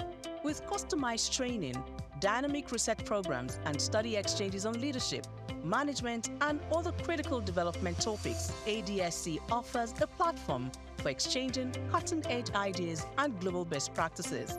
We provide comprehensive services in research and consultancy, capacity building and training, education programs, publishing, and knowledge sharing. Our esteemed faculty, composed of seasoned experts and researchers, ensures a learning experience that is insightful and practical. We specialize in policy development, implementation strategies, monitoring, and evaluation. At ADSC, learning is engaging and enjoyable.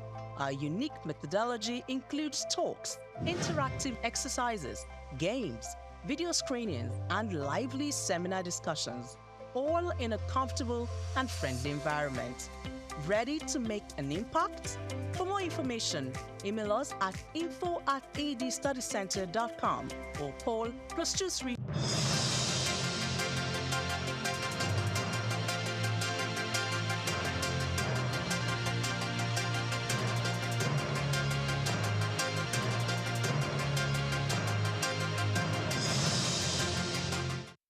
Hello and welcome to the Midday News on Souq News Television, where we bring you stories from Nigeria and across the world. We are reaching you live from our studios in Lagos. I am Grace Komolafe. I'm starting with a key development.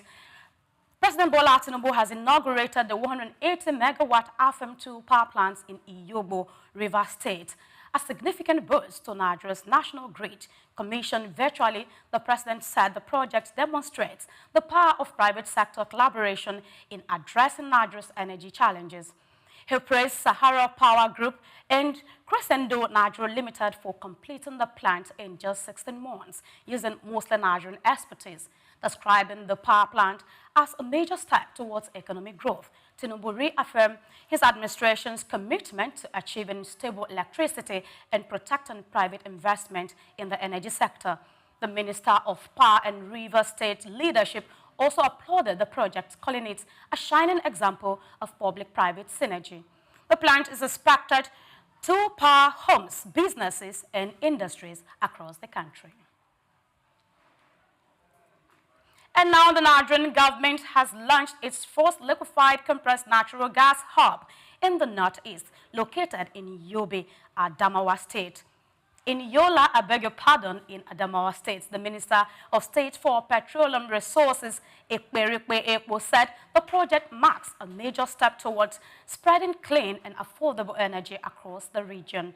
Ekpo explained that this facility supports the government's decade of gas plan, providing a cheaper and cleaner alternative to petrol and diesel for vehicles and industry. He called it a symbol of hope that will create jobs and promote economic growth in the area.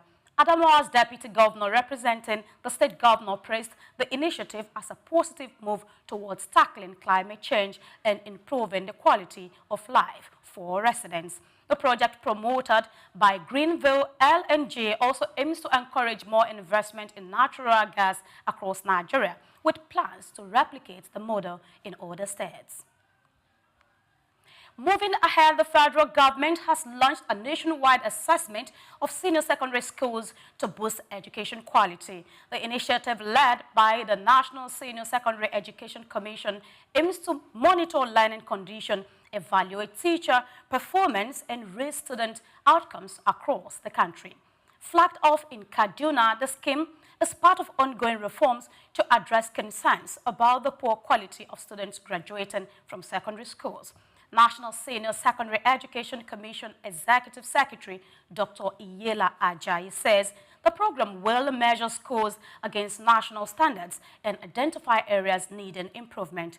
He described it as a key part of the government's drive to develop human capital through quality education. Stakeholders have welcomed the move, calling it a long overdue step towards structured oversight in the education sector.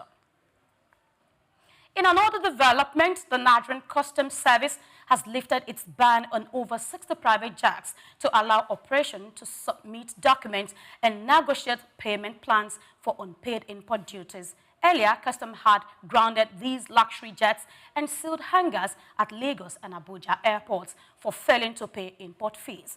The jets belong to bank executives, multinational firms, and private owners who were given time to settle their dues, but mostly ignored the calls. The Civil Aviation Authority warns that grounding aircraft could hurt Nigeria's aviation growth and deter foreign investors. Customs says the grounding will continue until all fees are fully paid. Away from that, the National Environmental Standards and Regulation Enforcement Agency in Nigeria, NESRIA, is set to launch a digital marketplace that will connect waste producers, collectors, and recyclers across the country. Known as Waste Marketplace Nigeria, the platform aims to support Nigeria's shift to a circular economy and create new jobs, especially in the informal waste sector, according to NESRIA's Director General, Professor Innocent Bariko. The initiative is designed to enhance accountability, reduce illegal dumping, and improve recycling rates. It is also expected to onboard at least 10,000 verified users in the first 4 months. The project, starting in Lagos and Abuja, is a partnership between NESRIA and Recycle Souq and will later expand to other cities. Moving away from Nigeria, we conclude the media news with a story. The United States President Donald Trump has announced a sweeping travel ban affecting 12 countries, citing national security risks and high visa overstay rates. Countries on the ban list include Afghanistan, Iran, Libya, Somalia, and Haiti, many flagged for weak passport controls, terrorism concerns, or failure to accept deportees. 7 other nations, including Cuba, Togo, and Venezuela, will face stricter entry screening. The policy, which takes effect June 9, revives Trump's earlier travel ban from 2017 and expands its use in updated security data. Trump says the move is necessary to protect Americans and urge affected countries to improve cooperation on immigration and security. And that's the news, bringing you from the Souq News studio here in Lagos. Many thanks for watching. My name is Grace Komolafe. Do not forget to follow us on all our social media platforms. Souq Business Landscape comes your way at 12:30. Please stay with us and watch. My name is Grace Komolafe. Have a good afternoon.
A drop makes a hole in a stone, not by force, but by consistent dripping.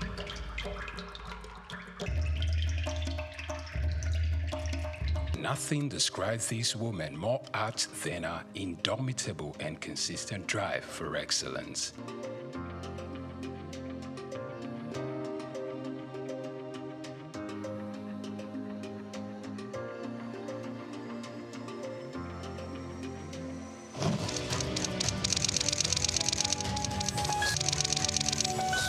Born Bilikisu Abiodun Moturayo Omobalanle Adekola on December 24, 1962, into the family of Alhaji Abdulmoshood Adekola, the first grandson of the first Alhaji in the city of Ibadan, and a Cameroonian mother, Mrs. Hannah Aduke Adekola, in the ancient city of Ibadan, Oyo State. While her mother was still pregnant with her, left for England to further his education.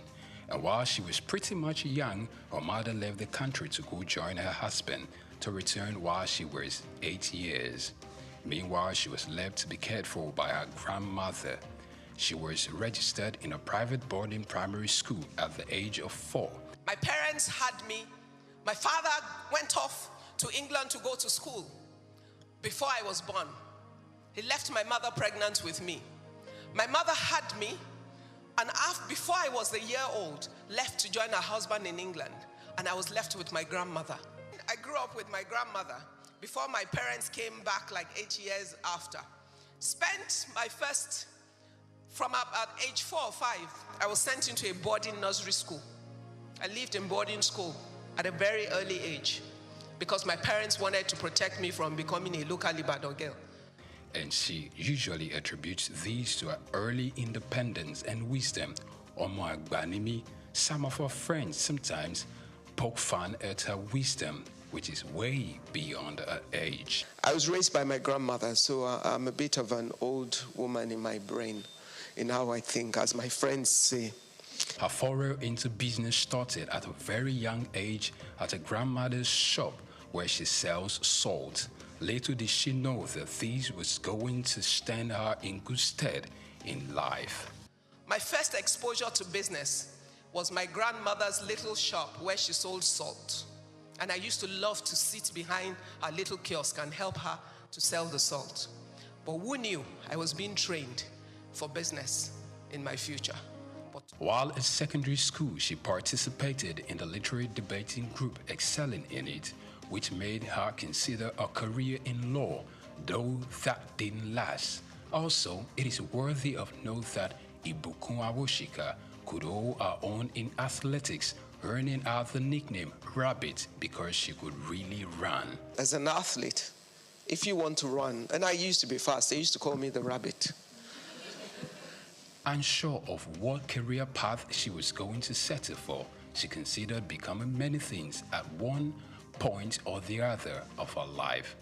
After secondary school, she thought of becoming a medical doctor, but she couldn't stand the sight of a cadaver, so she let go of that idea. Later on, architecture was another fancy that caught her attention. Similarly, she also considered becoming a chartered accountant. Finally, only see she could work in a bank.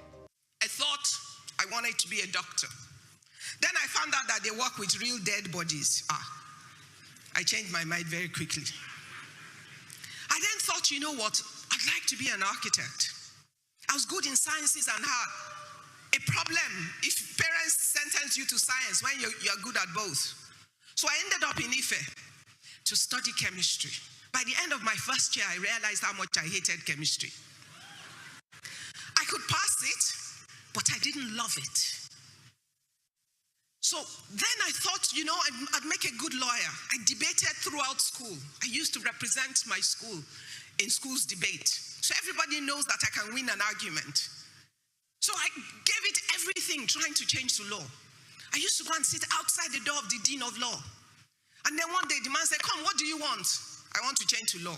Is that why you've been sitting outside of my office? Yes, sir. Okay, if I only take one person from another department next year, it will be you. After the completion of her undergraduate degree at the University of Ife, she went for the compulsory one-year National Youth Service Corps, NYSC, in Kano State, where she worked as an audit trainee at Akitola Williamson Co., which later became Deloitte. For youth service, I did everything to make sure they sent me to an accounting firm. They first sent me to a Muslim school to go and teach.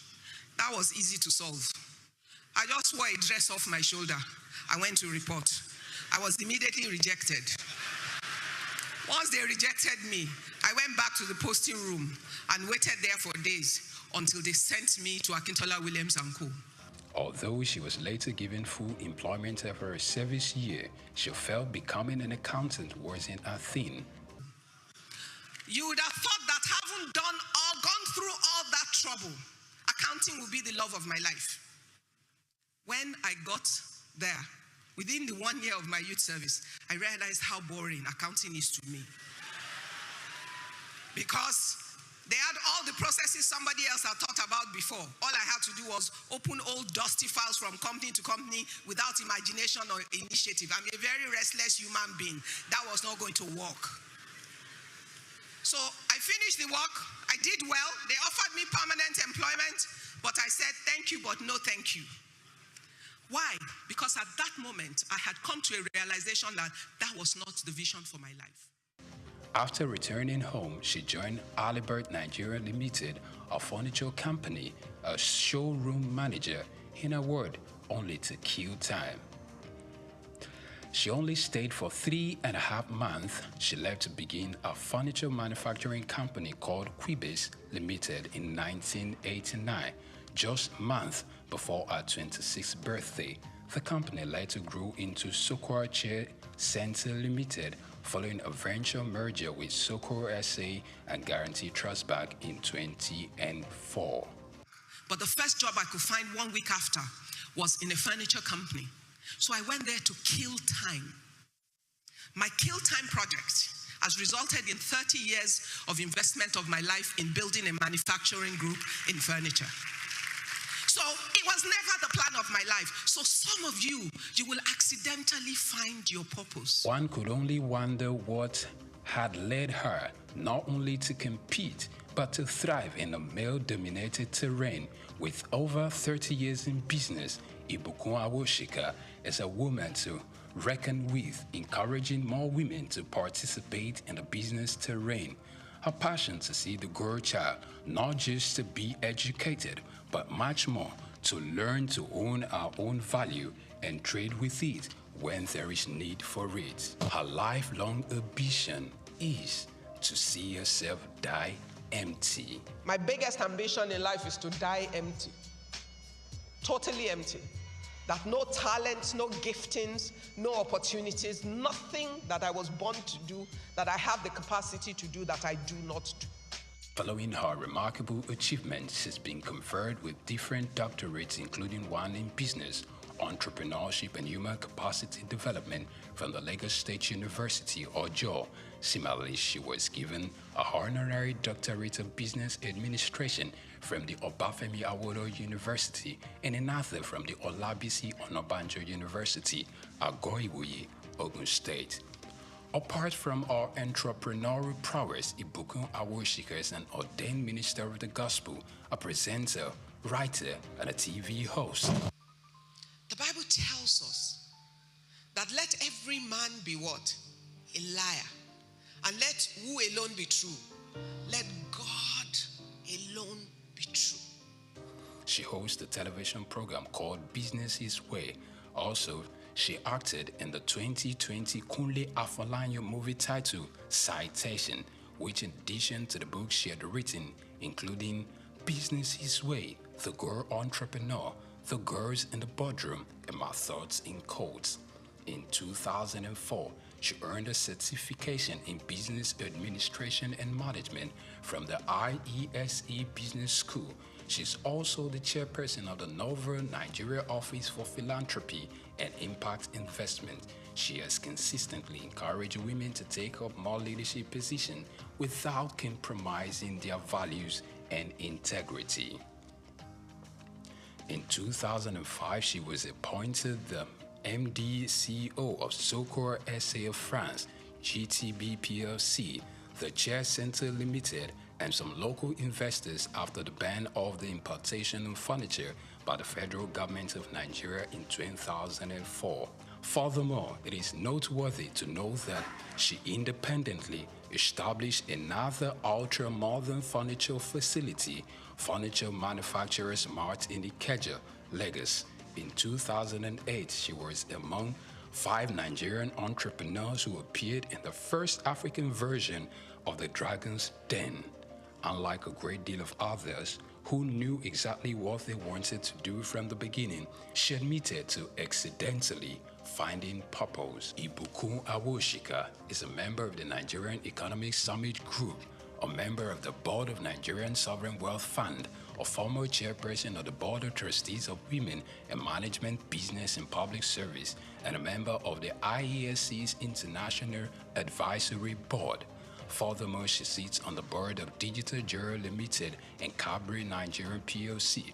Additionally, she's a fellow of the African Leadership Initiative and Aspen Global Leadership Network.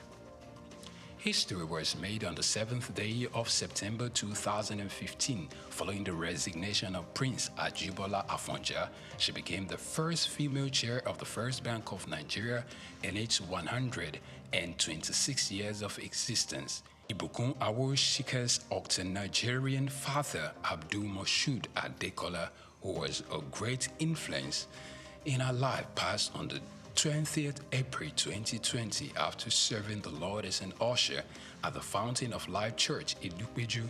He was a Muslim convert. He was converted few days before his 60th birthday. She got married on her 28th birthday to Abiodun Awoshika, who is the Chief Executive Officer of Excel Exploration and Production Company Limited, and they are blessed with 3 fine young men, Oludola, Olufishika, and Olamiposi. To celebrate a life of impact at 60, friends and mentees surprise Awoshika by building the Ibukun Awoshika Sports Center at our beloved secondary school, Methodist Girls High School, Yaba, Lagos. This project took about 6 months to complete and had some of our mentees like Tara Durutoye, Ndidi Okuano, Chichi Nwoko, and Bisola Runsewe. They marshaled it alongside a team of other successful people. She stands like Joshua upon the pinnacle of the Horeb, looking to command an army of a new generation of women entrepreneurs that wouldn't stop at anything to achieving their God-given dreams. For her, she believes that regardless of how illustrious her career is and how successful she could ever get in life, her family and husband remain the most important gift in her life. Ibukun Awoshika.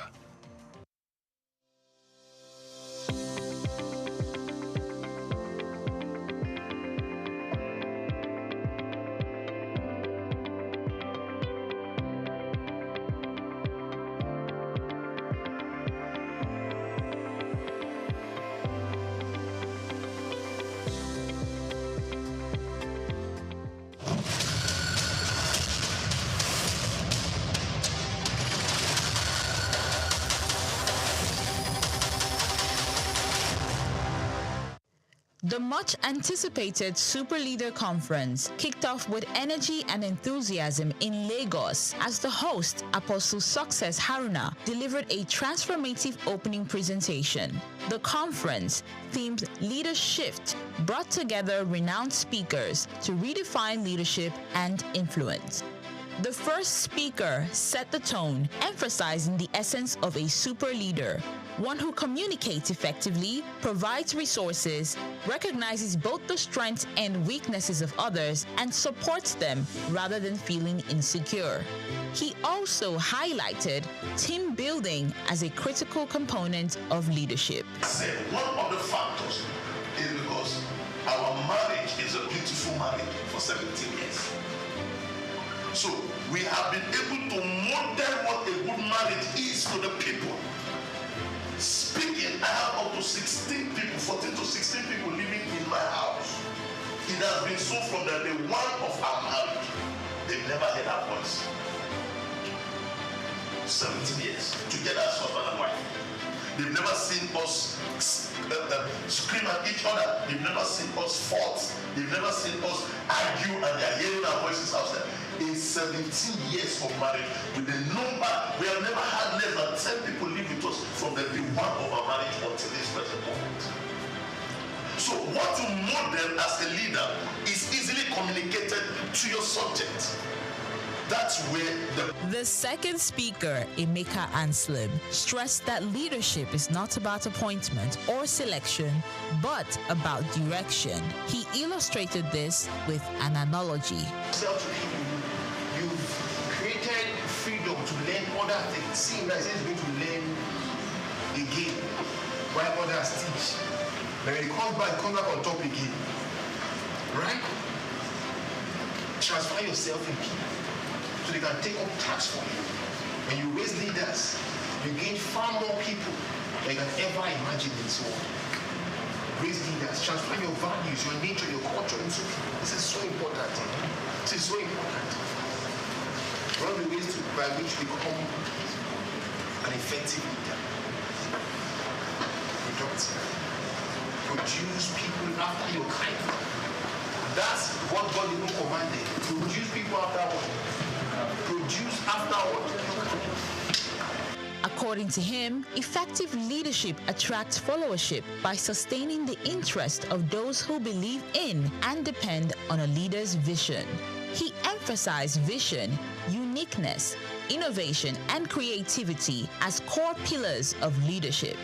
Adding a touch of humor and engagement, the third speaker, Ambassador Victor Walsh Oluwafemi, led participants in a brief exercise before moving into his presentation. He focused on leadership as influence, referencing key individuals who have impacted lives in diverse ways. He reminded participants that learning and education comes at a cost, making the convener's fee gesture invaluable. And I grabbed that message that leadership is influence. Yeah. You can influence people either positively or negatively. And the question I ask people that what has been your influence? What have you been able to do in people's life? Are you able to influence them positively or negatively? Many of us do this a lot. The role of social media. There are people as a leader, you need to be cautious of how you portray yourself on social media, right? That's why I went on that handsome man, uncomfortable. Again, you know, social media has revolutionized leadership influence. However, it must be managed wisely. So we see some crazy set of very young boys, sorry for my language, and some will just come and say, I'm a coach. Of influence. He also advised leaders to be strategic, particularly in the use of social media, emphasizing the importance of knowing when to... The conference was amazing. Leadership was the real deal. You know, it was content-rich. All the speakers were very impactful. The points were, you know, very, very valid and practicable. So it was a very big one for me. I'm so grateful I'm here today. You know, this is the best use of my time today. I had to realize that to be a leader, a true leader, you have to show your followers what you want them to do. You share your vision with them and also do the work. Let them see what you're doing. They'll be able to replicate. Basically, for me, is emotional intelligence in influence, in influencing people. So it's so profound for me, and I'm taking that back into my space. The third speaker, he got to identify some types of leaders, and one of them was a transformational leader. That was really awesome. Like, I'd like to be a transformational leader, one that leads and then leave a mark when I'm gone. Yes. And reassess. The conference wrapped up.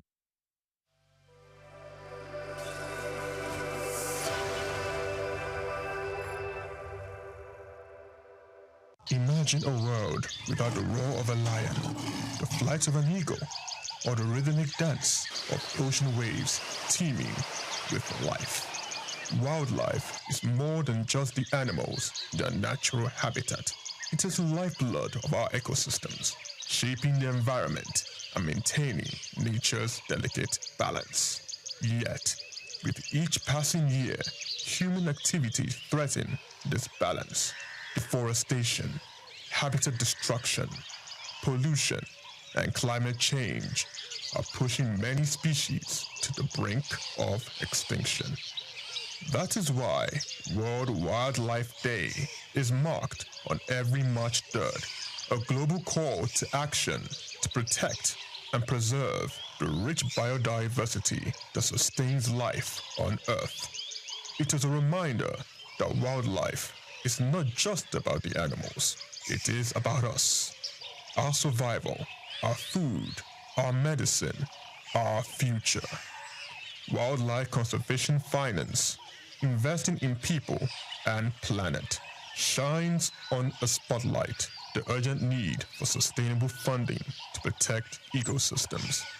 It highlights the role of financial investment in safeguarding both wildlife and human livelihoods, because when we invest in nature, we invest in ourselves. From individuals to policymakers, businesses to conservationists, every tree saved, every habitat protected, and every species conserved is a step towards securing a healthier planet for future generations. As humans, let's act before it's too late. The fate of wildlife is in our hands, and in saving them, we just might be saving ourselves. Chike Okolo, Souq News Television.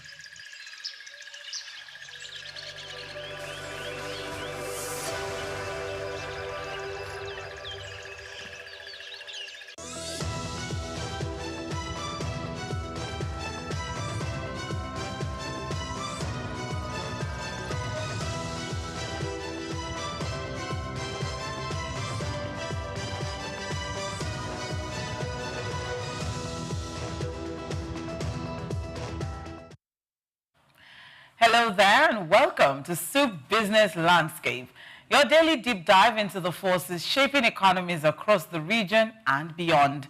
Today, we're navigating the crossroads of sustainability, innovation, and energy. First, we'll explore the waste economy as Lagos is looking at stricter penalties for waste offenders. About time, right? And then next, we move on into the frontier of health innovation. Philanthropists Bill Gates and Aliko Dangote are pushing innovation to boost Africa's health.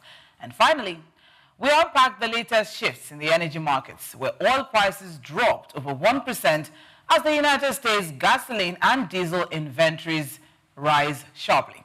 I am Omobola Sandra, and with me are these amazing gentlemen. I think I'll start with my right here. Good afternoon, doctor. How are you doing? God bless you among men. I know. Good. Good afternoon, guys. Pleasure to be on SBL. Yes, and that's Dr. Idahosa Osamanze. I have to my left Mr. Chief Chuk John Rogers. Good afternoon, Bola. Good afternoon, everyone. Let's do this. Yes, and of course, the media juggernaut himself. Good afternoon, Bola. Good afternoon. I'm Olumide Shokoya. Yes, that is that makes the team that we're going to be having the conversation for today. We'll take a short break now. When we return, we'll bring you the full details of the stories. Stay tuned.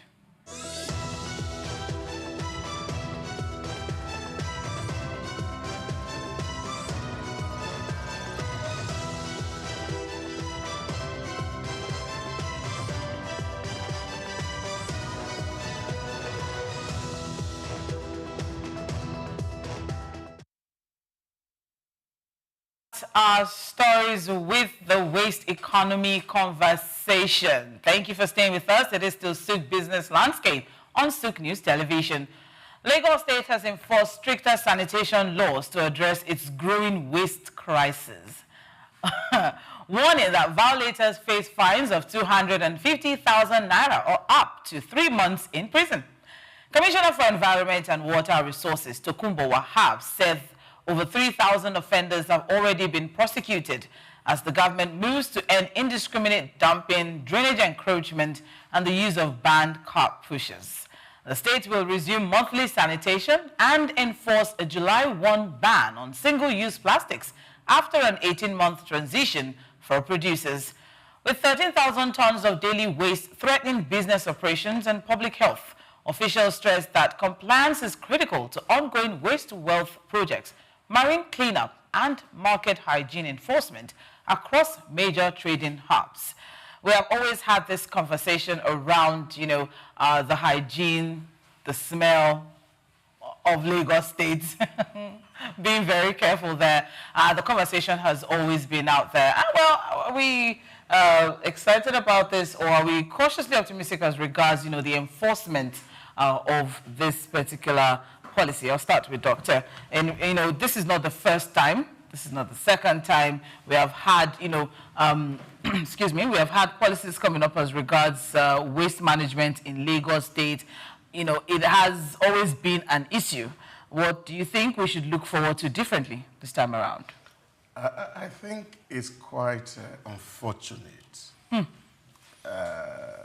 if, as a country, we don't get to the level of civility to address some of our major concerns. You see, the way Lagos goes about enforcement of rules baffles me. And so we are looking at a mega city like Lagos, and we are expecting that the people who live around here should be people who, of course, are very well exposed. You see, waste is an economy. And if people are spoiling economy, then something that's fundamentally wrong. So it's not the fine that is the problem. It's the public education and enlightenment that is weak. And I'm not sure that the Commissioner of Environment himself done any survey to ask why people indiscriminately dump waste. They've not done it. You see, the person who was closer to it was Babatunde Fashola. Those days, he had some waste basket put Strategic alongside points. the road. And what happened, you see that when those baskets are full, then of course these things start to fall away because you just told people, go and dispose waste. Now, in most civilized climes today, disposal is the last phase when it is absolutely irredeemable for waste. From reuse to recycle, and a whole lot of it that's happening in the West. And I think this is what we should emulate because there's a whole lot of economy that is wasting. Some few months back, I was across the water in Marina in a little community. And I saw that they were littering the entire environment, even with plastics. And I was asking, look, this is not good. There's actually money. And the guy said, well, the problem we have is how do we convey this thing out? Because if we want to hire motor to convey this plastic, the cost of carrying the truck to convey it is expensive. So it would not be worth the effort. So you see that the psychology is actually not that people really deliberately want to dump waste. The psychology is the fact that people are saying, what are the alternatives that we can get? And if Lagos want to translate this into a huge economy, it is possible. And that is to say, of course, we have to start by saying, okay, how do we even teach people first and foremost to separate waste? So take plastic away from iron, from bottles and mentals, and that is done. So that, of course, when you are carrying them, these things are carried straight to somewhere where you can easily recycle them, and then they become unused and they are not in the soil. And once people realize that this is an economy, nobody will do it. So government should be more concerned because you see, the same mentality that you have last man who are supposed to be helping traffic move, rather than stay to control and correct people when they commit traffic offense, you hide in one part of the pole because you want to arrest somebody and punish. So law should not be punitive. It should be corrective. And I think that state government need to put this into their heart. It's not just about making money, but it's about educating the mind so that people understand why it is wrong for them to put waste where they should not. And once this is understood, you see the city will be clean and people will do what is right. Do you think it's an orientation issue, Mr. Souq? I remember quite clearly during the Fashola administration, there were billboards everywhere. There was a particular billboard that changed it all for me, and it was where it was stated there that if you went to school or if you went through the 4 walls of a school and you are still, dropping waste on the road, then your education is questioned, should be questioned. That stood out for me, and I said, oh no, nobody should. I worked hard for my certificate. So do you think it's an orientation issue, or do you think the government needs to do more? The billboard ended with your education is the waste. So now let's remember. But my education is not the waste. But that's what the billboard ended with. So if we look at orientation and we now point back to government, when do we start taking responsibility? They're not robots or aliens or spirits that dump waste indiscriminately. It's human beings. This also speaks to the people and the culture of a people and the amount of responsibility we as the people have put on ourselves and passed to the next generation, which is the younger ones, and people around us. You step into a bus or you step into public transport and somebody buys a soda, and after consuming, he just looks at the window and next thing is flip off on the road. So those that are sitting in the bus, what do they say? Why you throw them now? But it's gone now. It's good. Did you forget that at a certain point we actually were asked all bus drivers should have a waste basket inside the vehicle? They do. Now, but now do they have? No, but they do. Some of them they have. No, but now you don't. Some of them, not all of them. Some of them. If we all start taking responsibility, things we see. Let me give you one example. You just enter the BRT. You see one small waste basket under a seat for a bus that is carrying 50 sitting and maybe 60 standing. And imagine that everybody is going to be drinking a Coke. Where are they going to dispose it? So these are issues. Of the bus. They can dispose it in the bus, doctor, and then the driver, when you are doing your cleanup at the end of the day, put it together and put it at the right place. I don't think that should be an issue. For Lagos State has to take drastic measures. If not, this won't work. Is this drastic enough? It's not drastic enough. 250,000 naira. It's not drastic enough. 3 months jail time. That is where we are heading to. Lagos State can use this as a revenue earner. And I will be 100% support. Okay. We talked about phasing out single-use plastics. That's another issue that we're going to have because we have not made solutions for that yet. So now manufacturers are still no solutions for that. Exactly. As of now, no solutions for that. So how are they going to ride that terrain? We are not sure for now. But no, I think it's clear because all that they are doing, you sensitize all the supermarkets. And so if you go to any supermarket right now, what the supermarkets are doing now, they tell you buy.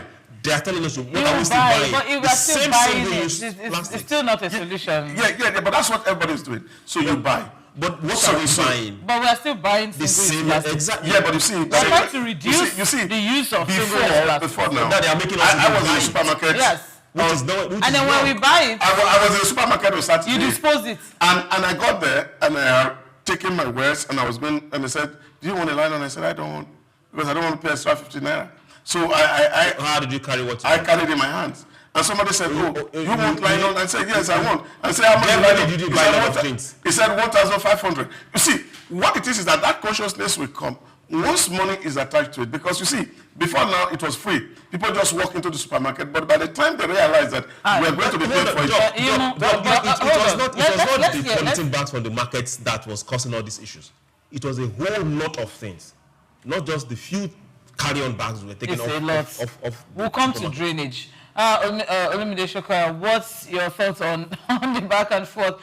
Do you think that we're on the right path here, or do you agree with? Do you think, like Dr. Orientation is what's necessary, or do you think, like Mr. Chooks, that we need stricter corrective measures? I think we need both.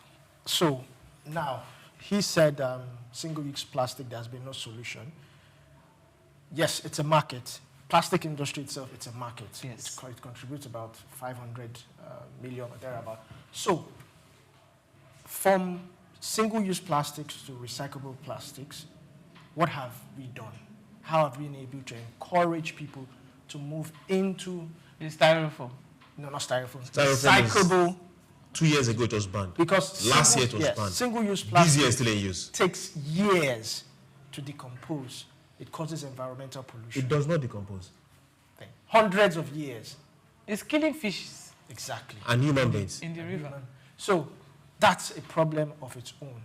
Now, the people themselves. Now, Doc said that for a BRT bus, you have just a basket. I feel the government does not really need to provide this basket if the people themselves do not develop the habit of being able, to being responsible to dispose things properly. You see, Olumide, I agree with you to some extent. But you see, the point is here is simple. Let me just give you an example. You're in front of Lagos State Government House. Just walk by the fence of Lagos State Government House, and you see where people are doing open defecation in the daytime. True. And that is right here in the front of the central business. Wait. Now you go to the street of Paris. Before you find a bus stop, you will see a public toilet. Now, in the whole of this marina, how many public toilets have you seen? 2. There are public toilets. I can count 2 off my hand. Now there are 2. I don't know of any anyway. But see, what I'm saying to you is this: I have not seen anyone. Now the government in Lagos State, in Marina here, in TBS, for the first time, after BRT has operated for close to how many years, they are just constructing for the first time toilet, and it's not even complete. You can see that. You can take your camera to look at it. Now, what that means is that, you see, you cannot enforce law when, of course, we have not created an economy where laws are to be obeyed. See, these are issues. Now, if people are pressed, for example, I'm just telling you something. Yeah, Even to with you. And you see, this people are pressed, for example. Take for example, people are pressed. Okay. And then they're looking for public place to just pee. There's one just in front of TBS here, doctor. There's a public toilet in front of TBS. You can walk. It's the same way. No. The public toilet is under construction. They just started the construction. Inside TBS. No. It's in use inside TBS. It's inside TBS? Yes. Yeah, but you see, I have been here for more than 5 years. I haven't seen that. There's another one in CMS. There is one. Okay, inside the park in CMS. Yeah, but I've seen people recently who are going to say, okay, I want to use toilet. It's not mindset. It's the mindset. No. It is beyond mindset. It is the mindset. It's beyond mindset. See, you see every modern city in the world today, even bins for collecting waste, they are everywhere. Can I ask a question, sir? Everywhere, except in our state. Can I ask a question, sir? Yes. Please, can I ask a question? I'm still privileged to have a village where I grew up in. Okay. Good. Where I come from, nobody will go and defecate close to the stream. Even in the villages? In the village. Yes. Nobody will defecate in the farm in the village. Even if you're pressed, you get to someone's house or you get to another compound and you do number 2. Now, if we have that mindset there, why do we come? To somebody's house are you going to go in Lagos to do number 2? Sir, there are public places There are public toilets in different parts. There are public toilets in different parts, especially knowing fully well that this is a market. It's a central business district. There are public toilets everywhere. It's not the man like you who wears a suit. No. Now, there are some certain category of people that will not even be allowed into these public places. No, that's okay. No, that's not true. There are public toilets around. There are public toilets around. Even in the market, for maintenance purposes and all, there are some public toilets that you even pay a fee. 20 naira, 15 naira, depending on what you want to do. If it's a number 1, it's 20 naira because it's just water. If it's a number 2, you need so much more because, there's a lot of water and all of that. And there are free sites. There are free sites as well. There are public toilets, but, you started off with the fact that, yes, we understand that maybe the government needs to do more. Yes, the government needs to do more. As regards orientation, as regards provision, you said it earlier on, during the Fashola administration, there were bins everywhere. Aside from the Fashola administration, you even have private individuals, you have some financial institutions, they put out, CSR, for their CSR, they put out waste bins in different parts, strategic places, across. But then, so now, doctor. Yes. These people that are defecating in front of State House. Yes. What are they doing to them? In front of our State House. It happens day in, day out. Yeah. It's not a one-time thing. Yes. It's not something that happened last week Monday and it doesn't happen again. Yeah. What are they doing to them? Because the State House supposedly, is guarded. No, that side is not. Okay. But it's in front of TBS. That's even the worst side of it. From that State House to TBS, it shouldn't take you so. I have been pressed sometime in the market. I had to look for the nearest bank. That's what most people do. Some people, because so because you're going to deposit something where you don't have an account. Bank eateries. Yeah, but you see, that is what I'm saying. You see, you have to understand. At the end of the day, you have to understand this. It is a serious business. It is. Yes. It is. It's hugely very serious. That's not the only waste that we are concerned about. No. What I'm saying is that, you see, there are little things that we expect of government. Yes. Small things. Of course. You see, I'm not expecting that, for example, for a whole street like this, that you're going to put maybe a 50-liter bin in a place. If people see this thing, in my neighborhood where I live in Lagos, there's no one. None. And I've never seen public toilets. Okay, so the point I'm making is that if Lagos... Your neighborhood is an estate. It's an estate. It's an estate. Why would there be a public toilet in an estate? No. I don't live in an estate. So what I'm saying to you... it's not elite. It's not elite. See, what I'm saying is that we need to prove these things don't cost too much of money, and these things are actually within within the purview of the local councils to make them available. It is constitutionally required by the local government for sanitation purposes. Doctor, let me show you. In front of public toilets, you still see people defecating in front of a public toilet. The toilet is there. All you need to do is just go in. But you still see people peeing right there in front of the toilet. You still see people defecating right there in front of the toilet. That's where the 250,000 naira come to play. Can I say something? Now, let me give you a typical example. Mushi. Okay. There's a big bin there for you to dispose. Yet people still dispose waste in the middle of the road. In the middle of the road. So whose fault is that? Is it the government? They have provided it. Yeah. Dump it here. But people still dump in the middle of the road. Ocean market. But that is what I'm saying. You see, for me, it's simple. Have we done? Everybody should do their part. Question, really. You see, because when we are saying, yeah, of course we have to ask questions. What are the questions? Why are they dumping on the road? Yes. Now, even beyond the bin. I'm even looking beyond the bin. Is the economy around the waste itself? Yes, so moving on as regards the economy around the waste itself. Is the economy around the waste? Mr. Chooks, moving on. Recycling, circular economy is what is giving people money today, really. We can't recycle number two. The people that can recycle number two. Who said they are doing it in Israel and they are making a lot of money? The people that can recycle number two, we don't have that. So why don't we have the technology? We don't have that here. Private people are doing it. Well, biogas, they are doing it already. Well, so we should encourage people to do more number two on the road so that No, it's to create the infrastructure. No. The point here is, it is not just number two that is the waste that is the problem in Lagos State. The biggest issue in Lagos State is single plastics. Thank you very much. It's the plastics.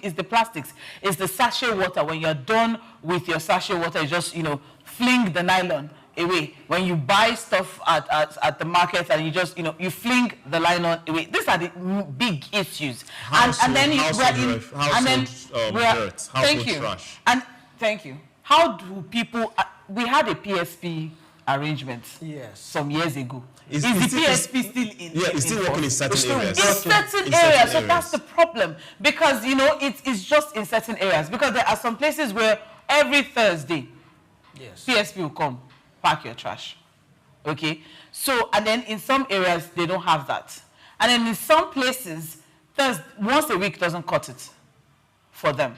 Once a week is too small for some people.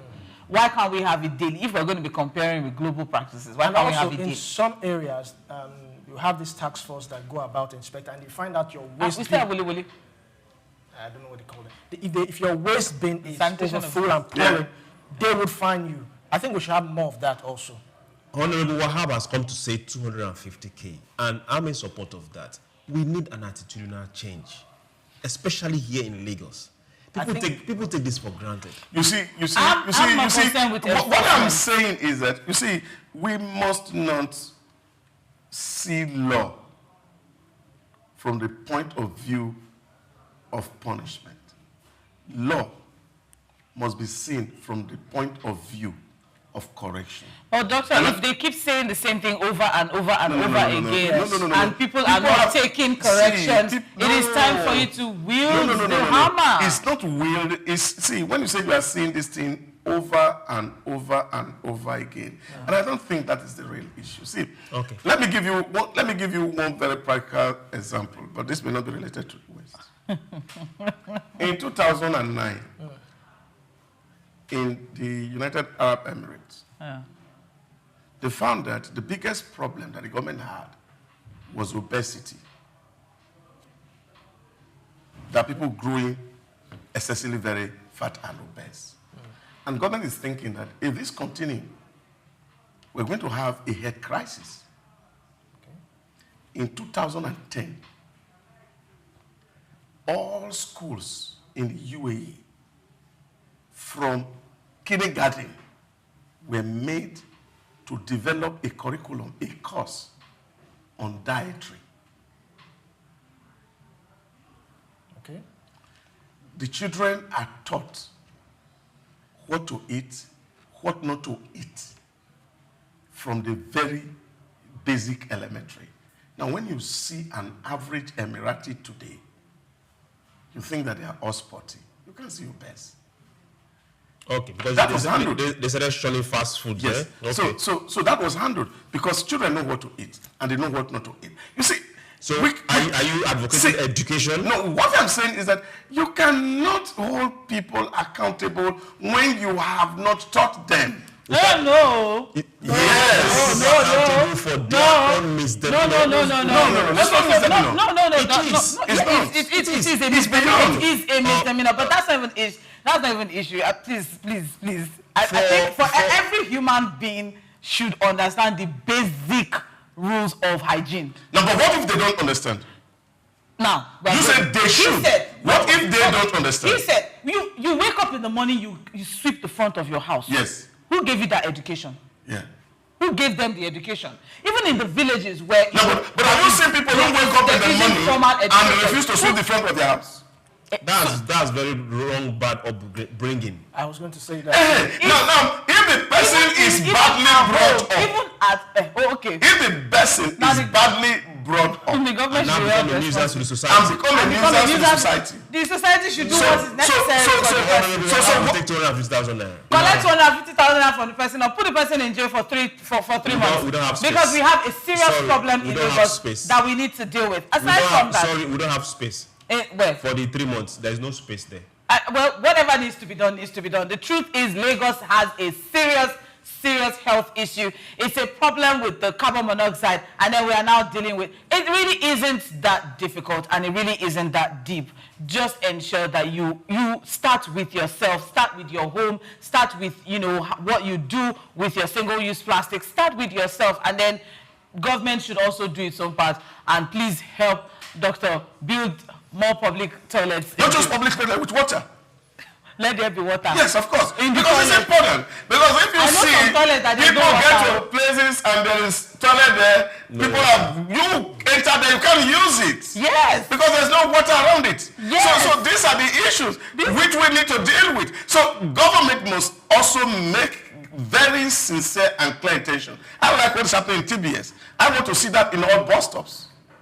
I want to see toilets where there are water. Water is running. And people can use it. And yes, of course. I want to see toilets where it's not smelling as well. It's not smelling. That is what we need. That is what we need. Yes. The government should do it. And that's what makes a mega city. Not just to punish people for when you have not been able to provide the basic infrastructure. And private employers too should do it.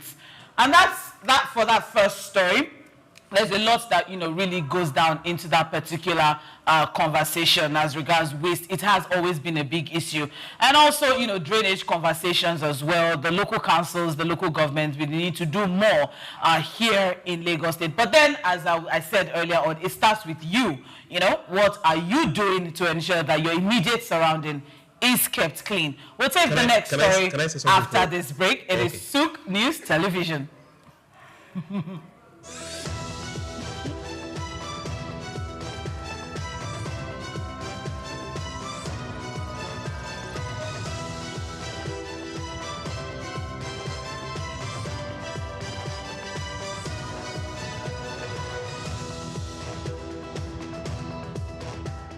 Afrobeats is a classic overnight success story, except it didn't happen overnight. I'm happy to be here. One of the key things about the Omniverse is that it's designed to go beyond an event and designed to be fully something that people can engage beyond the summit. The point being that Nigeria has so much to bring to the world in terms of these things, but we will be bringing fresh energy, fresh ideas, a fresh engagement, and we're obviously open to collaboration. But hip-hop, it never dies. What's the difference between Thor and Shango? Thor is approaching $50 billion in revenue. Shango's broke somewhere outside Lagos. And that's a lack of imagination on our part, Africa, and they're all Nigerian. So to be seen and to be noticed is very hard if you're not in the place where all the noise is being made.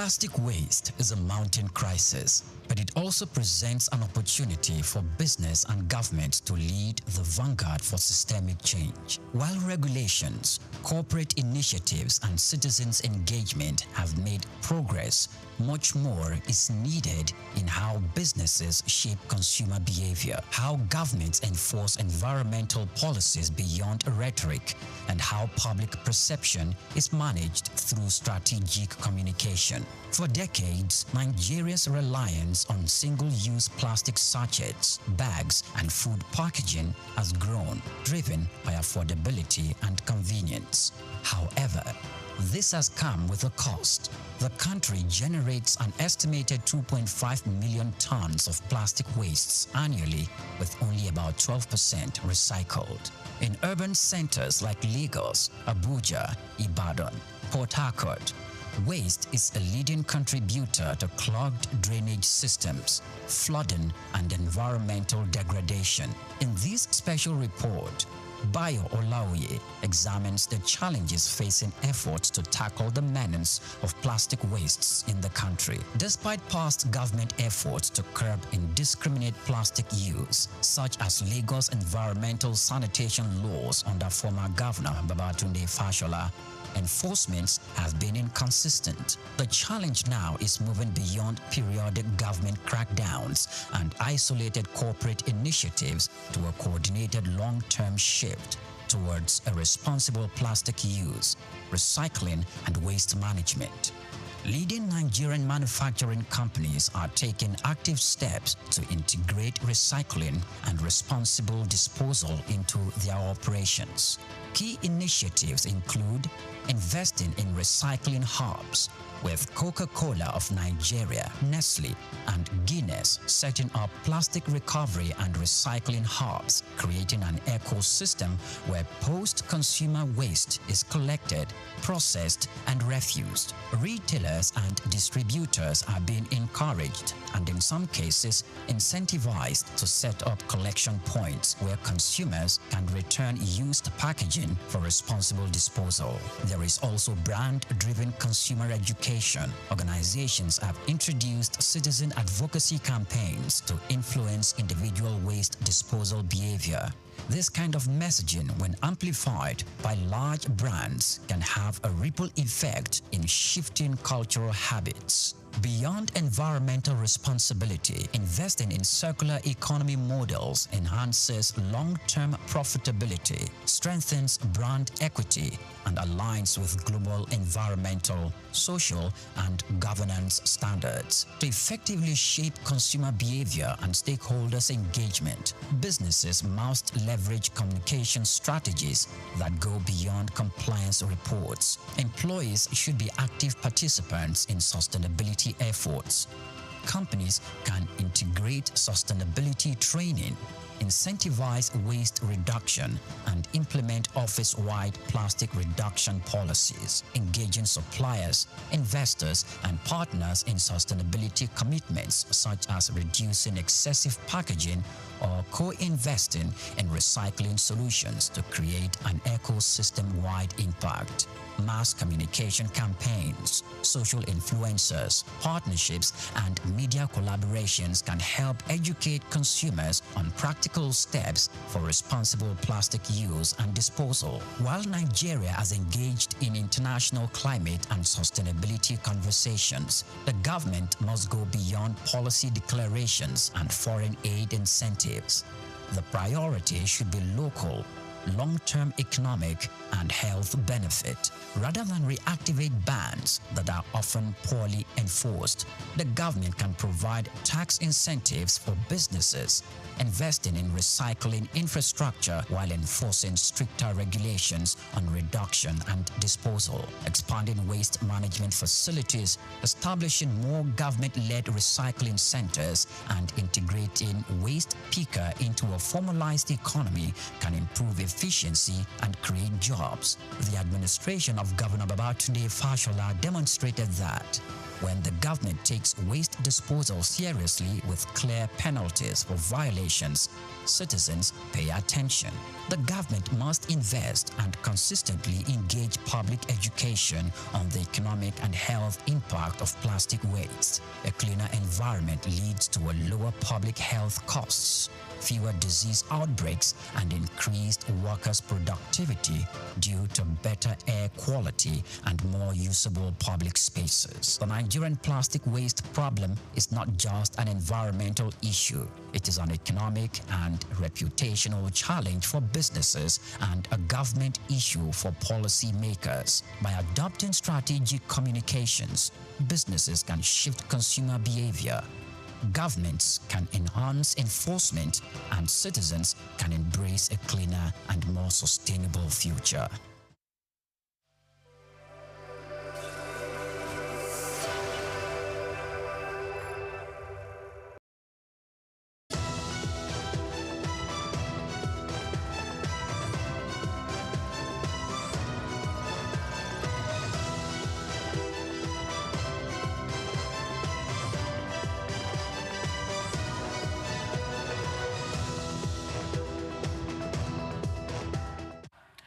Welcome back. It is still Souq Business Landscape right here.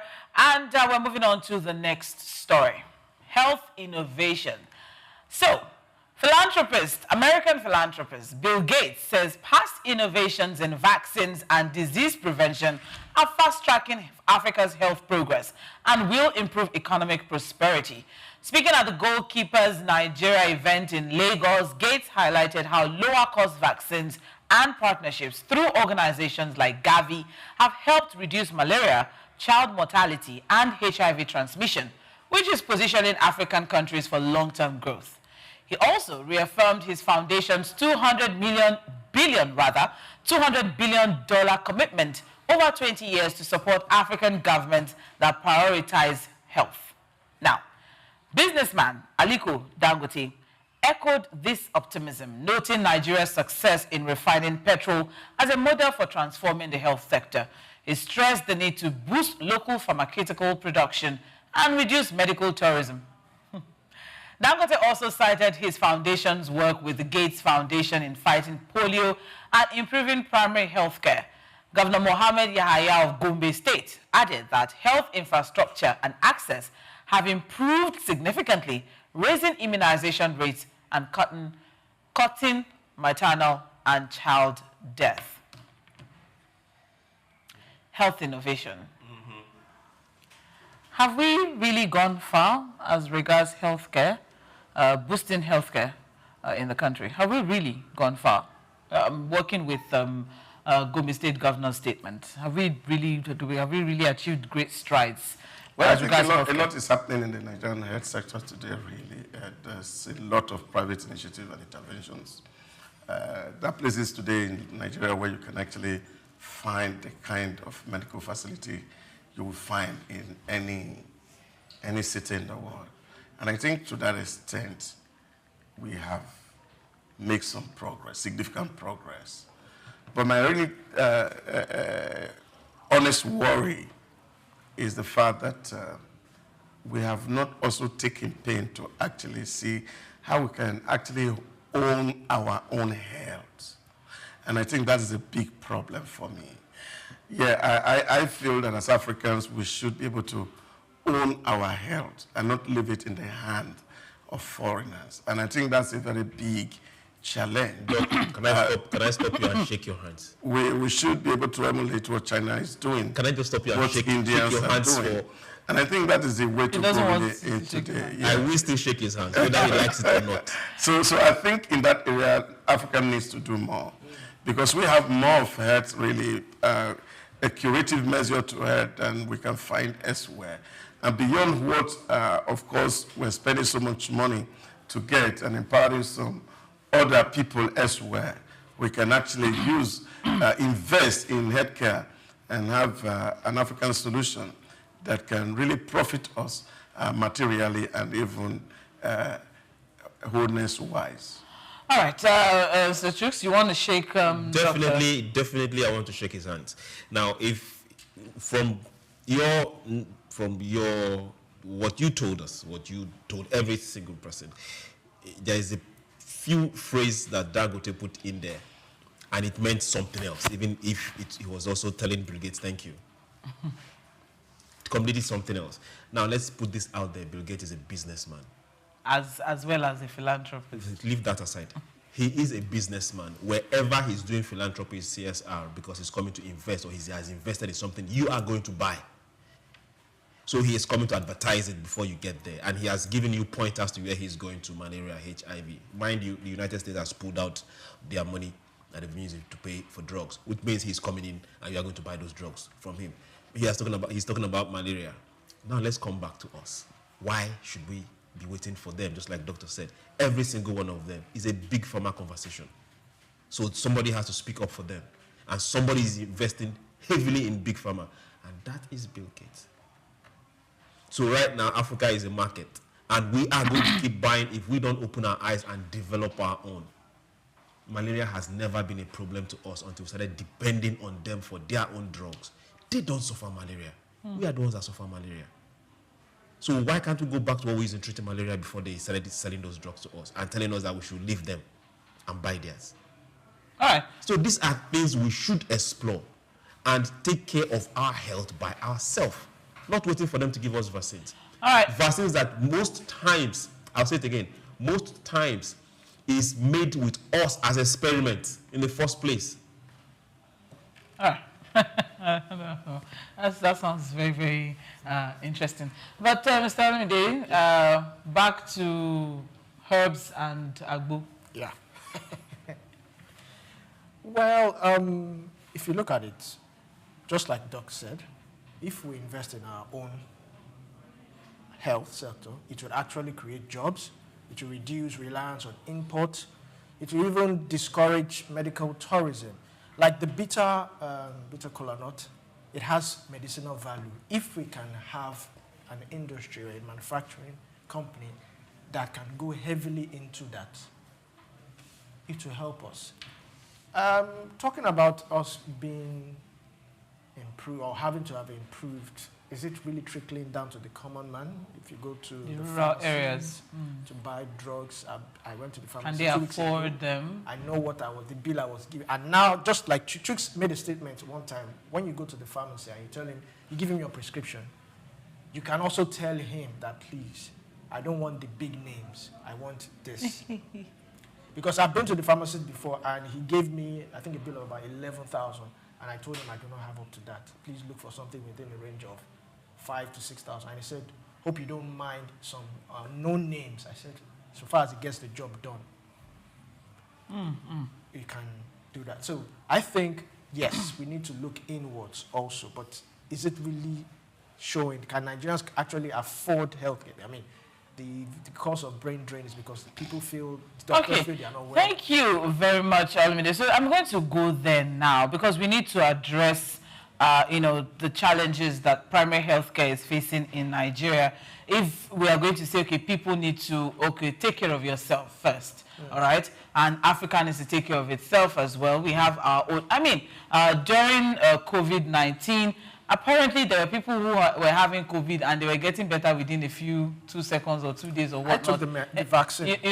And then over there, it was a big issue.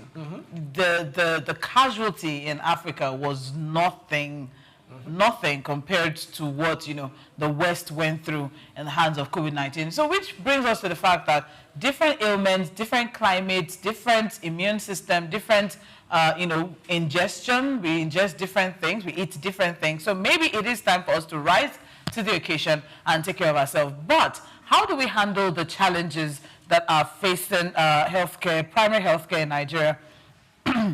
Major 4 of them. One is poor infrastructure. We have that. It's a big issue. We also have inadequate funding as well. It's a big issue. We also have, human resource issue, brain drain. People are living in their droves, especially in the medical field. What we have, the statistics now is 1 doctor to 8,000 people. That is a serious issue. Yes. And then we also have, the fact that healthcare is not evenly distributed as well. There are some places where you go there, ordinary health center, they don't have. They have to travel to the town, to get basic healthcare. So how do we address these challenges? Do we have to keep waiting for private investors, for Bill Gates, for Aliko Dangote to come to our aid?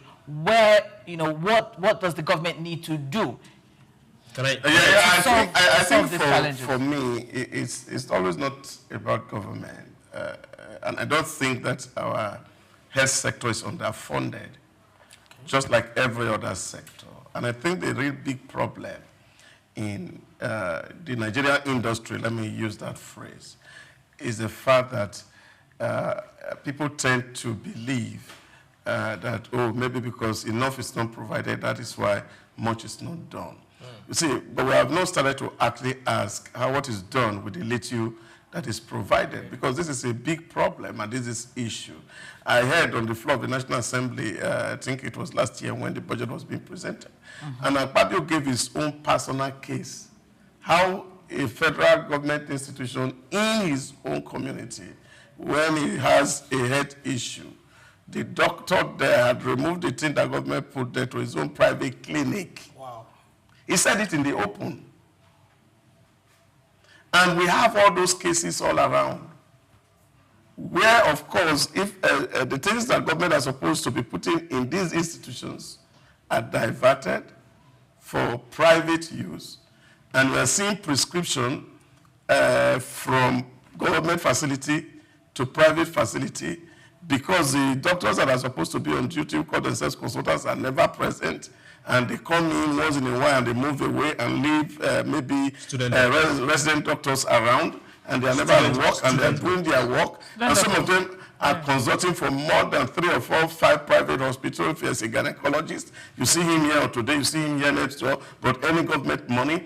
All these issues are the things that we need to How much is the government money? Yes, so it doesn't really matter how much. Then, of course, it's either you leave it for those who want it, so that you can go and face where you can make more money. But you see, the challenge here is the fact that first, and I think that is where, for me, the Nigerian first principle actually matters a lot, that until we all begin to think about Nigeria and see it as our own, then, of course, we can begin to talk about whether the quality of investment in what we're doing, they're actually right or not. It's not that these monies are not coming. Monies are coming. This money sometimes are channeled to things that are irrelevant.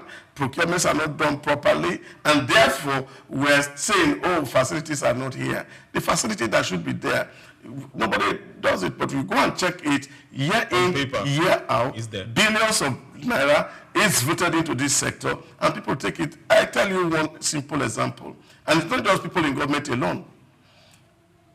I did a little stint in local village politics in 1991, 1992. So when we're having this conversation, the local government chairman asked me and said, okay, we want to win this election, so what do you want for your people? And I said, the primary school is distant from my village, so I want a primary school in my village. And so such agreement was reached with spiritual heads around community. Now, in the community that is close to mine, they said they needed a PHC. And they said who was going to be the contractor. The guy who said he was going to be the contractor was the political head in that place. So they asked me who was going to be contractor. I said, I am not a builder, so I don't need. Just give me one that I can supervise. And within 1 year, the council built the primary school in my village. And there was no single one block laid in the community that was near mine. Not that money was not given, but because the man who had the contract was a member of the community who should have benefited, his children's children would have benefited, but never laid a block. So these are the things that we see around us and government. because a lot of people really do not understand what kind of damage that they're doing to the generations that are coming after them by the way that they are living. So like somebody said to me who was a particular officer in the government, and he said, if everybody is eating small in this country, things will go round. Okay, before things go round, it's always good, the people that are eating small, are they eating small? Well, they are taking it with a big spoon. We as a people, snakes are solid. We need to be responsible enough. That is what we don't understand in this part of our climb. Primary health centers is the responsibility of the local government. Now, because they have abdicated from that job, that's why you see federal government also putting it in. Yeah, but what I'm saying to you now was done by local council, not federal government, not even states. Good. Now, let me use properly funded. No. What I'm saying that in this particular case I'm giving to you now, the funds were there. The school was built. How does the know the funds were there? Yeah, but if the contractor was paid, the school was delivered. But the hospital, the PHC was not delivered. And the reason it was not delivered because the person who was supposed to build the PHC as a contractor took the money. And because he was a public figure who was so powerful, then nobody can actually ask. Even the community people really thought that it was because that the chairman didn't come from their place. That was why they were not disbursed, because there's no public enlightenment. Okay. Now, the other issue is this. We should not depend on orthodox medicine wholly to cover traditional medicine. Hold on. Now, if we keep depending, like China, if we keep depending on orthodox medicine and say we are going to have a holistic medical coverage covering everybody, that's not possible. There are over 200 million of us. Before we had the advent of this importation, what were we depending on? What was those before us, our forebears, what were they depending on? Okay. Now, this is where the government has to play, which they also have. Now they have the National Natural Medicine Development Agency. Are they producing? Yes. Are they researching? Yes. Do they have product? Yes. It's not their responsibility to off-take it to the market. This is where private sector come in. Where can people assess this thing if the private sector doesn't come to tell you, okay, good, you don't need to go and get this medicine for hypertension outside that will cost you 10 million. There is a local product right here that is certified that can also help, and it costs you less than 1,000. People need to know. People don't need to start going to a private clinic when their primary health center can take care of it. This is where we also fall short. Most times, we always look at the private clinic and that is the solution. No, sorry, it's not. And for the general hospitals that are working, I'm not saying all of them are working. For those that are working, they are working well, and they are not expensive. For most general hospitals, you don't pay. You only pay for drugs. And some of the drugs are even subsidized. So these are also areas we should start looking at.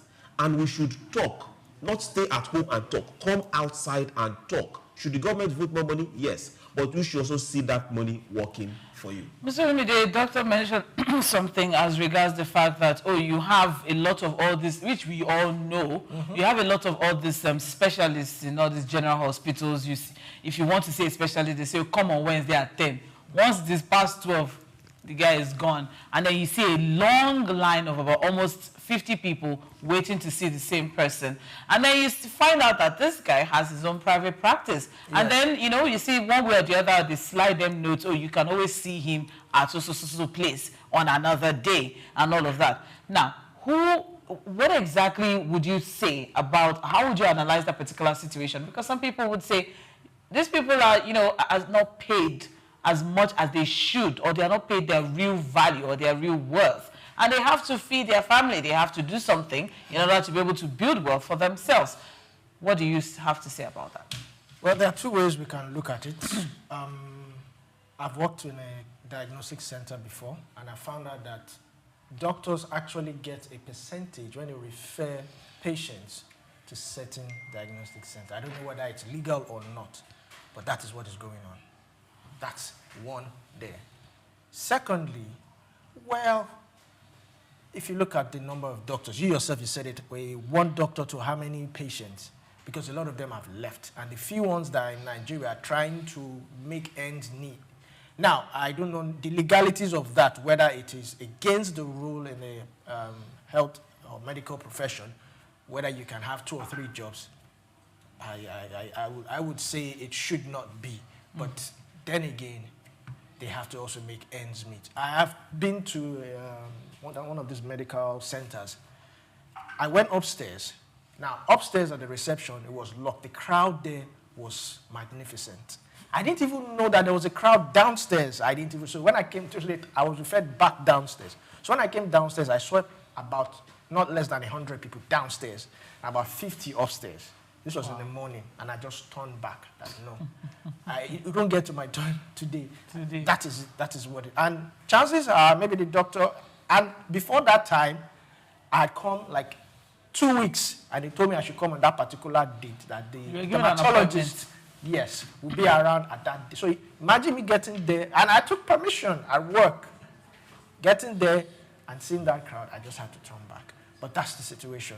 They have like 3 or 4 places. I worked in a diagnosis center. We had like 2 resident doctors that would come on certain days, and they would go because they are stationed in certain medical centers and all that. So like I said, maybe doctor can help us with the legality of that, whether it is legal to, do that. Well, but that is the point that I speak to, where I talked about the Nigerianness of each and every one of us. And I don't think this just happened to the medical doctors alone, or the pharmacists who work in public places, or the lab scientists who work in public places.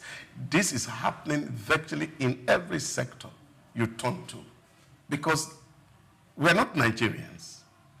And we have not come to terms with that reality that, look, we are Nigerian first and foremost.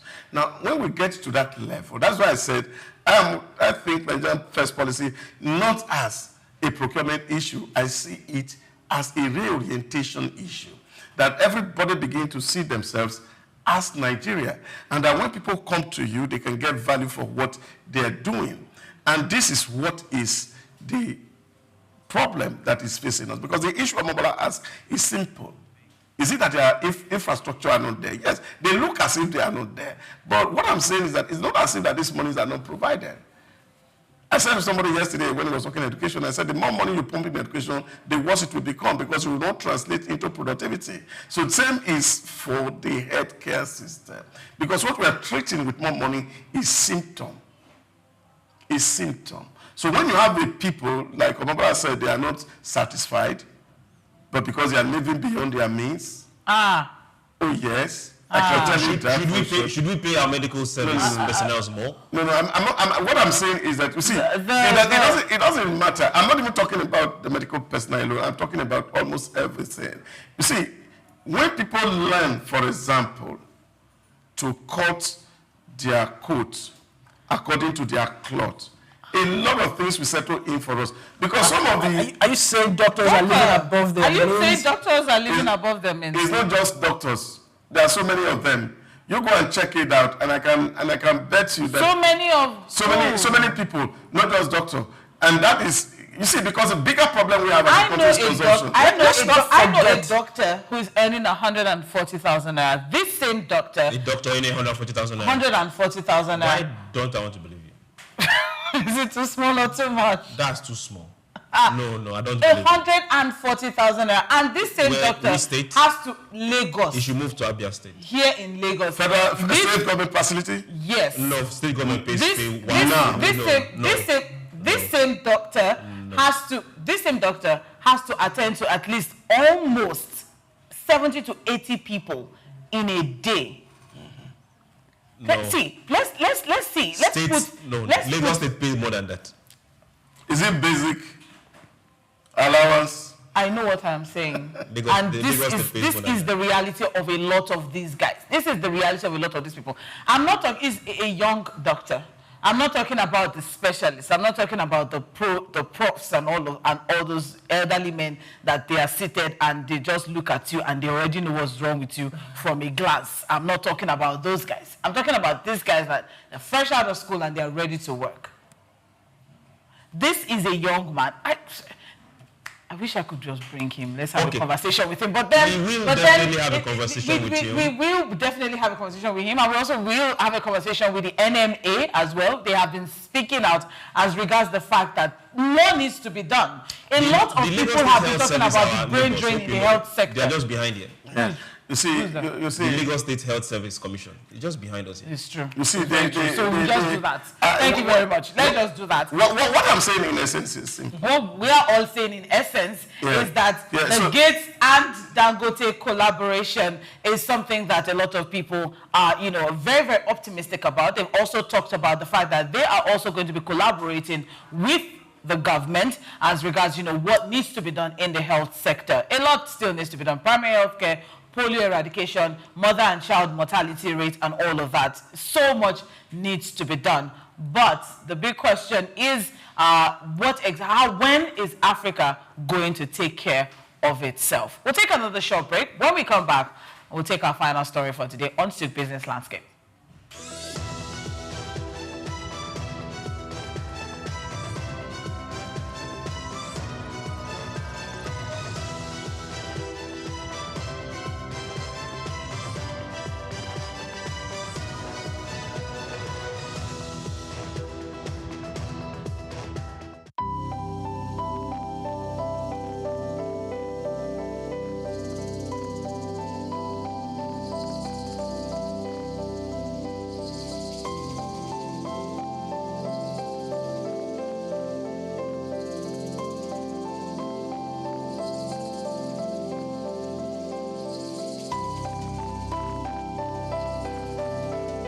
Trafalgar Square, established in 1844, is a symbol of British naval history and a popular cultural spot in London. Named after the 1805 Battle of Trafalgar, it has been the site of celebrations, protests, and cultural events, representing the changing identity of the city. It houses several landmarks, like the Nelson Column, St. Martin in the Fields Church, and the National Gallery. The Nelson's Column, a tribute to a naval hero, is the main feature of Trafalgar Square. Standing 52 meters tall, completed in 1843, it honors Admiral Horatio Nelson's victory at Trafalgar. The column is topped with a statue of Nelson, and 4 bronze panels at its base show scenes from his battles. Surrounding it are 4 large bronze lions added in 1867, symbolizing British power. Iconic part of British culture, not just in its look, but this is very much the sort of centre of London. Whenever there's a celebration, a protest, it's a public space that's very important for a lot of not just people that live in London, but for the UK. It's a place where people would congregate. I remember being here all around the 2012 Olympics, but it was very much one of the centerpieces of British culture. Yeah, no, you used to be able to climb on the lions when I was younger, but you can't do anymore. So there you go. That's progress for you. St. Martin's in the Fields Church, reputed as an architectural gem, was built between 1722 and 1726. It is known for its neoclassical design by architect James Gibbs, and is famous for its portico and steeple, and has influenced architecture worldwide. The church also a rich musical history, hosting concerts and helping the homeless.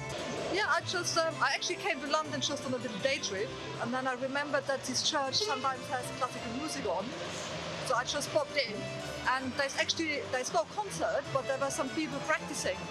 So there's a quartet of violins, and they made some lovely, sort of practice for some classical concert, so I really enjoyed just sitting there for 10 minutes listening to it. It's lovely, it's a really nice church, and it's nice that people don't do music much time. So maybe we should have a nice coffee as well.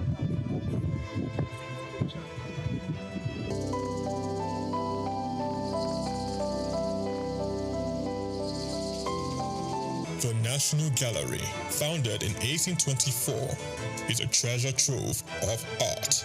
Located on the north side of Trafalgar Square, it houses over 2,300 artworks from the 13th to 20th century with free public access to masterpieces from major European artists. I'm not really sure. I haven't been through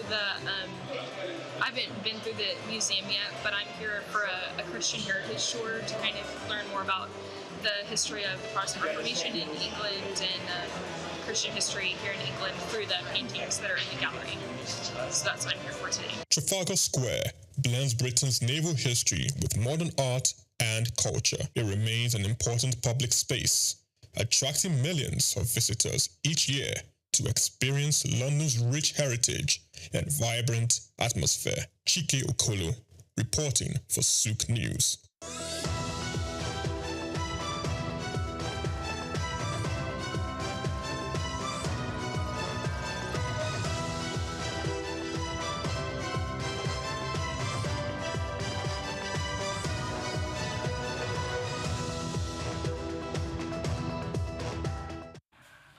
You're welcome back. It is still Souq Business Landscape on Souq News Television. It's been quite an interesting conversation we've been having thus far on the show. And now on to our final story for today. Oil prices. Energy conversation.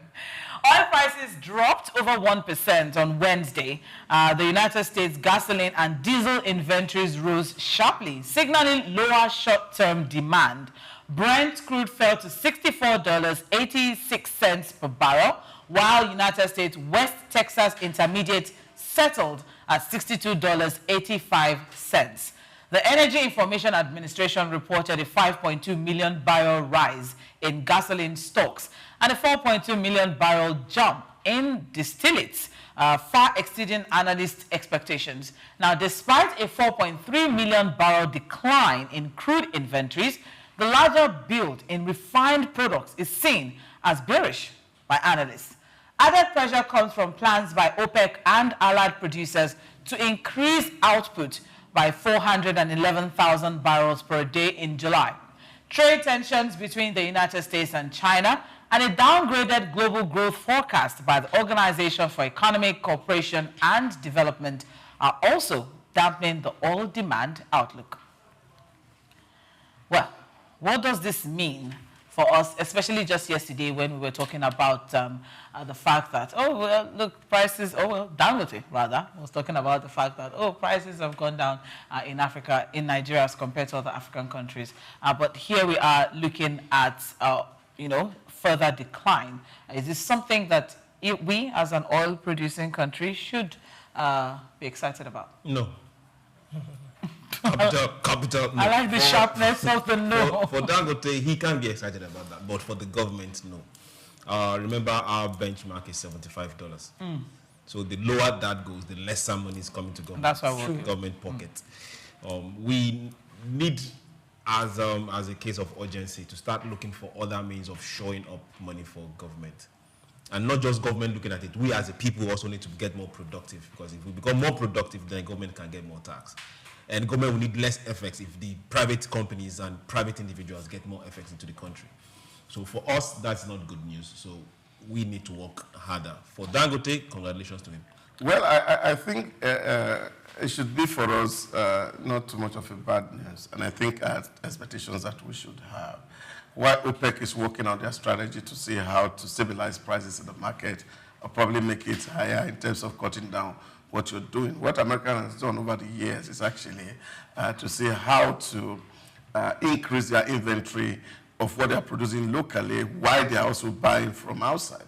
And it is clear from day one when Donald Trump stepped into the White House that he was going to, you should remember when he traveled, speak at the United Nations and was talking to Saudi Arabia, and I said, look, I thought that you said I got an election, you should naturally have put down the price of oil. Because the cost of energy is crazy globally. So he expects that price to come down. He said, well, whatever arrangement you're putting on the ground, America is going to exploit what they have. They're going to use what they have. And I think the world should be prepared for that. What we need to do is that while we are calculating and making our projections, we must also be looking at, I think Newman calls it the game theory, looking at how people take decisions and then study the models and see where are we going to get minimal disadvantage.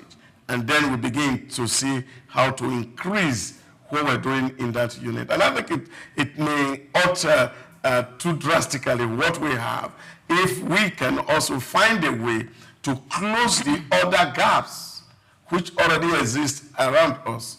And this will not take a forever to do.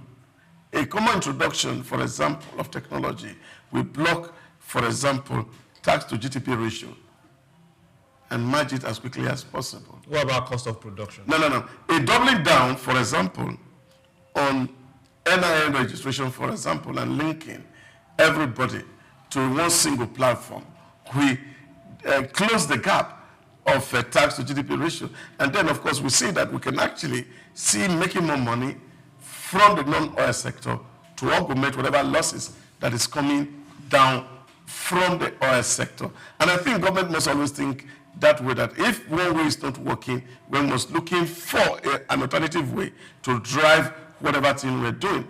Trump is looking at it, energy cost is high. How do we put it? Talking tariff on the one hand, but also thinking about the cushioning measure for the people at home and doing things locally that will help their people to be able to cope with whatever response or reactions that come from the global community. And I think this is how world leaders should think. And our country must not be indifferent to the geopolitics that is happening, because in any case, we're in a global village. Before I'll come back to that particular one, because as we all know, Nigeria is heavily dependent on oil, and there's a lot of projections, that has been made, especially from the budget presentation by the president, as regards, price of oil.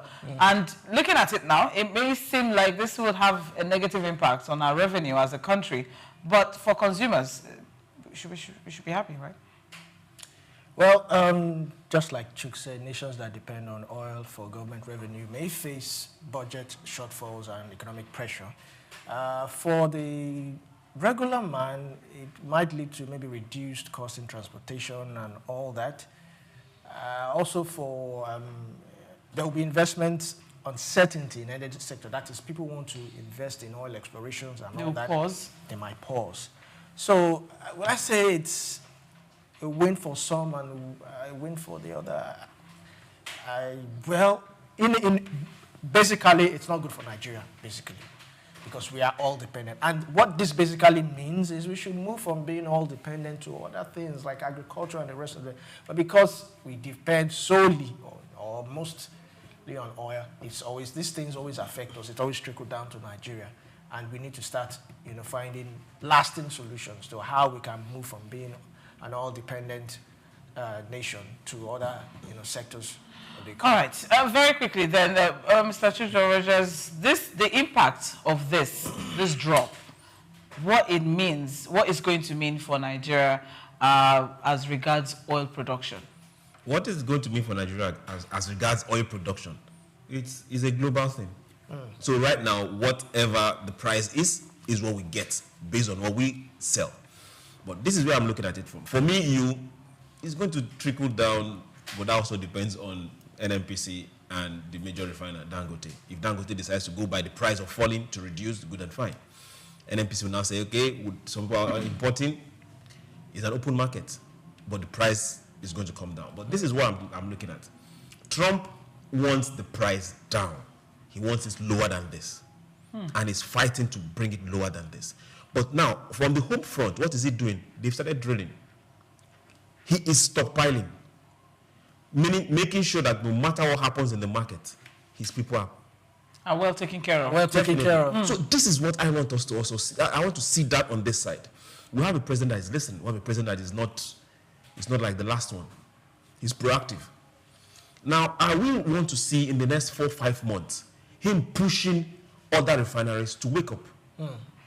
I want to see him in the next 4 or 5 months pushing other local Nigerian companies to drill more. We're only doing 1.6. He's saying by next year we'll do 1 more million. Now we are selling less price. Let's drill more. Are we doing 1.6? Yes. If we drill more, it will cover up money-wise what we are losing in price. Now, if we drill more, where are we going to push it to? If we push other refineries to finish product, to finish construction and start producing, we can push it to them. We can also push other African countries. Hey, wake up. Stop buying from outside. You have refineries that have been moribund for a while. Pick it up. That way we have more outlets to sell the more that we are draining. So we don't rely on OPEC quota alone. That way we on our own side too, we are covered. Because I tell you, the Middle East, they have their plans down. Economic diversification, Doctor? Yeah, but that is what it is. And I think that's where we actually need to leverage. Yes, oil is there. We must also read what is happening globally and scan this space. And then we're able to take a very positive decision on where we want to actually leverage our competitive advantage. You see, the 5 forces of competitive advantage that Tekota said remained exactly the same. And so what are you doing? Like a chess player, you are watching what's the next move of your teammate. And so if he's making some move, then you know how to adjust your things. And then, of course, you are not totally losing that. So there's so much we can. There's so much opportunities that are open to us. And I think that's what we need to do. Our government needs to be more open-minded so that we can embrace some of these transitions that are happening. Because really, if we must say it, the whole of Europe and America are groaning under a very heavy energy regime. And everybody is crying that, look, this price, come down. People are looking for alternative. And it's not just today. And so, yes, you from this side, you may be benefiting, but whatever it is, as long as you see a primary product, most of the cost is actually also transferred back again to you in the name of finished products. Just recently now that we're happy that there's a cut down to about 14,000 tons of the imported petrol that comes to Nigeria. So as long as we're still importing, some of those prices, of course, still come and fall back on Africans. And so getting into that equilibrium is something that, of course, which I love. Yes, but what are the expectations now from the Nigerian government? Because this is a government that just presented a 54 trillion naira budget with expectations or projections, which is heavily dependent on oil. So what should we expect? What are the moves that we should be expecting to see from the Nigerian government? Those are the part of things that I've just mentioned. Number one, we have to close the tax GDP gap. That can be done like yesterday. It doesn't need to be too long. Number two, we need to digitize the entire government space so that all the waste that is getting into procurement and the rest of it, we can curb it. Then, of course, Souq has just mentioned that. Drill more, baby, drill more. Drill more, baby, drill more. Drill more, baby, drill more. Do we have the infrastructure for that? Can we afford that now? I mean, yes, with what the economy is saying at this time Definitely now. we do. Because it almost seems like we have left it to Dangote. No, Dangote is not even drilling. Dangote is refining. No, well, the entire energy, the whole oil conversation. Okay, well, doctor said we should leave crude out of it. So, anyways, but do you think that we have what it takes now to be able to do that? We're barely meeting our OPEC quota. Now, we are barely meeting our OPEC quota. Two things. Now, people will say oil theft. No. Yes, there is oil theft, but I don't believe oil theft is the vandalism. issue. No. It's not vandalism. No. It goes back to what doctor was saying, Nigeria first. No. Yes. Because now, last year... Why don't you ask me why? Okay. Now, the person that is stealing, the person that is cutting corners, if 10 of us put Nigeria first, we'll stop that person. Now, the person that is going to sign a deal on behalf of NNPC, if he puts Nigeria first, he will sell us out. The person that is going to invest for maybe others or Seplat, if he puts Nigeria first, that particular money that will go outside this place, he will put it back into the company for the company to be able to drill more. Other companies that can access funds outside, if you say Nigerian first, they will take the risk, put that money into whether it's onshore, or shallow waters, or deep waters, and we will drill more. That way we will have more oil coming in. Okay. It doesn't have to go meet international But then, if I may ask, how would they understand, just like Doctor said yesterday or the first day, how would they understand what it means to put Nigeria first? The president should start. Because for the common man, they say, what has the country done for me? That's what they say. What has the country done for me? So how would they be able to reframe their minds to say, now we are talking about those within this sector. We're not talking about just ordinary people. Okay. The players. Yes. The players within the oil sector. These are not high network individuals. These are higher network individuals. Highest net worth. So they know. But I just want to ask a question. The president gives them his words and backing, they will get it done. All right. So now let's finally look at, the situation of, you mentioned something about oil theft, because oil production is very, very integral to this particular conversation. Just as Dr. said, just as Mr. Chu said, drill more, baby. But the question now is, I want to ask as regards what is usually done when they find all this stolen crude? And then you see burning, and then you see spilling, and then you see destruction. Should that be the way, or isn't there something else that can be done? Because they say, when you ask the Navy, and you ask them, well, why do you destroy stolen crude, or why do you, spill it, or what exactly is the issue? They don't destroy the crude. It's the material, but the product itself. Everything is destroyed. Everything is destroyed. And because when they were asked, why is it destroyed? They said, because at the end of the day, it's one way or the other still finds its way back to the black market. Okay. And so they need to just take it out. Is there nothing else that can be done as regards that? Okay, for law and order, I think we'll have to refer to them and ask them specific questions. What we really want to see on this side is not those boys cooking those things. Those boys, it's just like the people you see defecating. Somebody somewhere is on top. The big players. Yes. Okay. These are the people we want to see. Also, there's a network that is helping and making this thing work, which those big networks are not Nigerians. We want to be able to see, we want to be able to see a particular agency say, okay, this person, we are prosecuting this person. Even if we don't see the end game, but let's hear that person's name. Chief, this or that. Honorable, this or that. Ambassador, this or Major General, this is. Let people get to see names being dropped. I don't know. They will know that we are serious. Yeah, but you see, dropping name is far from it in my thinking. And I think that's where this real conversation needs to start from when we're talking about who are we really, so that we can begin to clarify our identity as a people. Because the big problem here really in Nigeria is the fact that no matter how little you are down, there's always somebody to call at the top. And as long as that culture continues, we will keep moving in these circles. All right. Thank you very much, Doctor. And that's a wrap for today on Souq Business Landscape. This would have, one way or the other, meant good for Nigeria. But of course, we still have oil production issues. Just sometime last year, the NNPC declared war on oil theft. How far that has gone or how far that has taken us is still also under the spotlight. But then, before we go, I trust that, the gentlemen here still have one word to drop as regards the waste economy that kick-started this particular episode of Souq Business Landscape. So, as we wrap up, just, their final thoughts on the waste economy, and that's the wrap for today. I still remain Omobola Sandra Chooks. Thank you very much. For everyone watching us, it's your responsibility.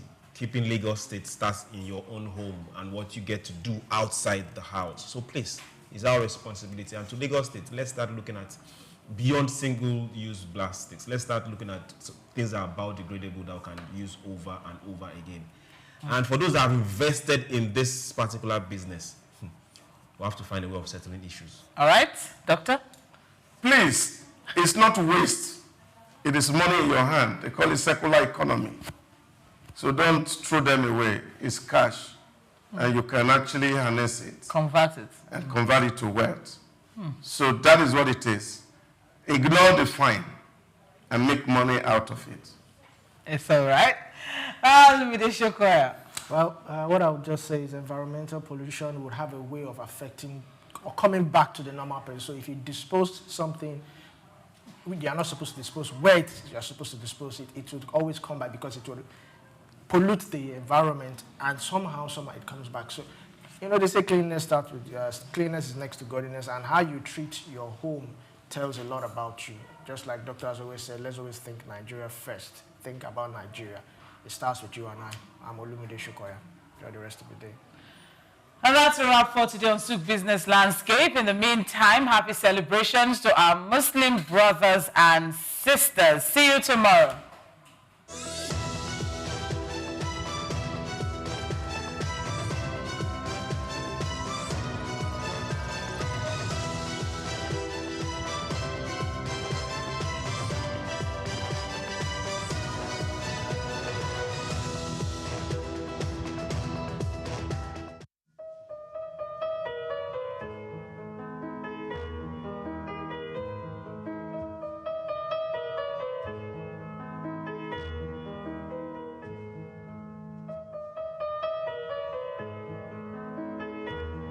We're going to have increase in the number of facilities that we would visit in the year 2025 by 30%. We would have improved compliance and enhancement of data-driven decision making using data analytics. We're going to strengthen collaboration between our partners, and we're going to have 25% increase in our compliance rates by carrying out the key strategies. We want to expand our monitoring coverage. We want to enhance our digital infrastructure by integrating a secure online pathway. We also want to include the e-learning platform and our mobile platforms on the digital infrastructure. We want to strengthen our community engagement and build capacity of both the farmer staff and our partners. We want to drive innovation and research. This year, we want to carry out research on quality of care. In doing all of this, we want to make the health facilities in Lagos safer by, leveraging on technology and ensuring that all our processes are data-driven. Thank you very much. Thank you very much, Dr. Onoriede, Dr. Niboshino, Dr. Veronica Iwayemi, and Dr. Abiola Idowu. Your Excellency, the Governor of Lagos State, Mr. Babajide Olusola Sanwo-Olu, the Honorable Minister of State for Health, Dr. Isiaq Salako. Taking us further in the comparative study, I want to especially welcome a professor and consultant medical parasitologist at the College of Medicine, University of Lagos. He coordinates the International Malaria Microscopy, RDT Quality Assurance Center, as well as the country's World Health Organization malaria specimen collection sites in the College of Medicine, University of Lagos. Ladies and gentlemen, please let's put our hands together for Professor Wellington Oyibo for the very short comparative study. Thank you very much. Thank you very much, His Excellency, Executive Governor of Lagos State, the Honorable Minister of Health, here represented here by the Minister of State for Health, ladies and gentlemen. First of all, this is historic for us. This is a path we have planned, prayed for, and we are happy that this is happening. Mr. Governor, thank you for all you do and for making this happen myself. I'm so happy and grateful to the Honorable Commissioner of Health. He has told the story. So I'm going to build on those stories as I make this presentation. I don't have much time. And part of the whole thing is the advances that Lagos has made for over 2 decades. The world is hearing it, and the signature of this project through the impact project itself, which is calibrated around the impacts that this project will be again for Lagos State. My slide, please. So what we know about malaria, in the 15th century, why was it called malaria? It was called malaria because the cause of that fever illness was not known. And it was connected to marshy waters. So malaria in Greek is foul. And that was all they could do. And it took some another 100 years before it was connected to mosquito bites. And today we are talking about fever and say all fevers are malaria. So are we going to the 15th century? And this is what we're trying to really unbundle in Lagos as it's still over 50 million people. My slides.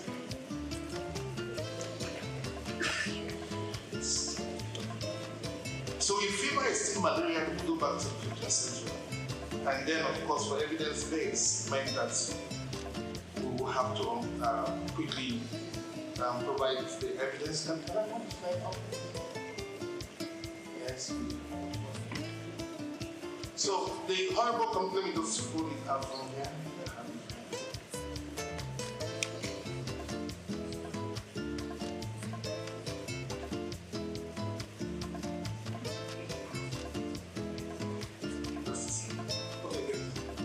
So I've given this background.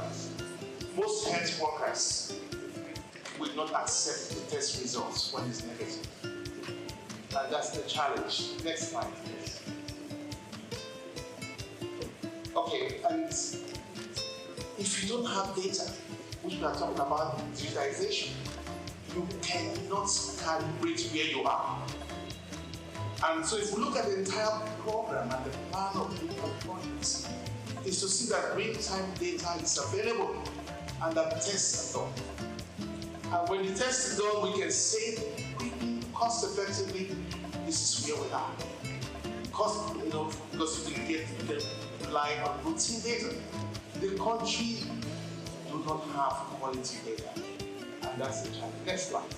So low confidence in the test. Basic things are being used. Lagos is making progress. How do we handle this? 94 to 96% of the reporting for malaria in the DHIS that categorizes states and Nigeria comes from the primary healthcare center, and this from the public sector. It's important to recognize this. Next slide. And we're bringing this on board because we provide the quality platform for quality diagnosis at the College of Medicine. Next slide. And we do all of this carefully to ensure that these tests are good to be used for humans. Next slide. And what is known? Please just keep on going on the slide because I'll just go through them. There's changes in Nigeria in terms of malaria epidemiology. Next slide. And then we see from the 2021 malaria indicator survey where Lagos is next one. And you can see where we are here at 2.6% hopeful. And next one. Good progress. And we're talking about the path for pre-elimination. We are on that path. And we are happy that this is being mentioned here today. And like I said, this signature. And in line with the stratification strategy and subnational tailoring by WHO. So we are quite on course on this. Next slide. And then you can see the different tests available.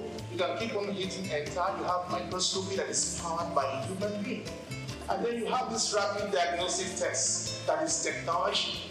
But somehow we refuse to accept technology and we stay with humans with all the challenges. So that's what you see with microscopy. Just keep on pressing enter and all of this. And this is the test 15 minutes. The result is out. The other one will take any time. It will be 1 day. And then based on that, we have done the scoping assessment of facility in Lagos. Recent times, cosmetic clinics. So we're finding it difficult. We have limited capacity to ensure monitoring of these facilities. We also have inefficient manual processes because our digital platform is unable to carry out some of the processes in the agency. We're sitting on a lot of data in the agency. With AI to make sure that the test is actually having the results that the pharmacy or PPMD says it does. We then verify that the treatment, the appropriate treatment. And then in the impact program, we to the public health system for malaria-negative patients to ensure that they're getting the proper diagnosis that they need and have a better understanding of what other febrile illnesses patients might have. Next slide, please.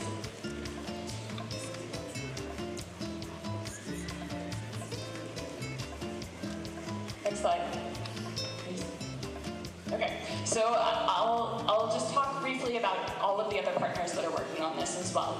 So we are working closely, of course, with the Lagos State Ministry of Health, which envisioned this work and brought us in to support on this, with NMEP, which is overseeing the work and providing technical oversight, with WHO, which is providing, again, technical support and facilitation, and then importantly with our private sector partners as well, so PCN, which is doing quite a bit of the regulatory oversight and ensuring the quality of care in a pharmacy setting, with SFH, which is enabling the supply chain, and then of course with LASHMA, which is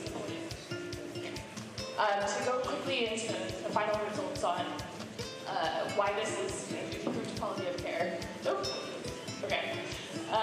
Sorry about that. So the work is providing network expansion, innovative financing, integrated health systems, supply chain resilience, comparative research, and regulatory reform, leveraging all of these different partners that we've mentioned to ensure that patients are able to access quality care and that the data is being provided back to Lagos State to help improve regulatory support, policy, and other things. I mentioned the partners that we have here already, but we're very grateful for all of the work that they are providing to ensure that there's quality of care in the private sector.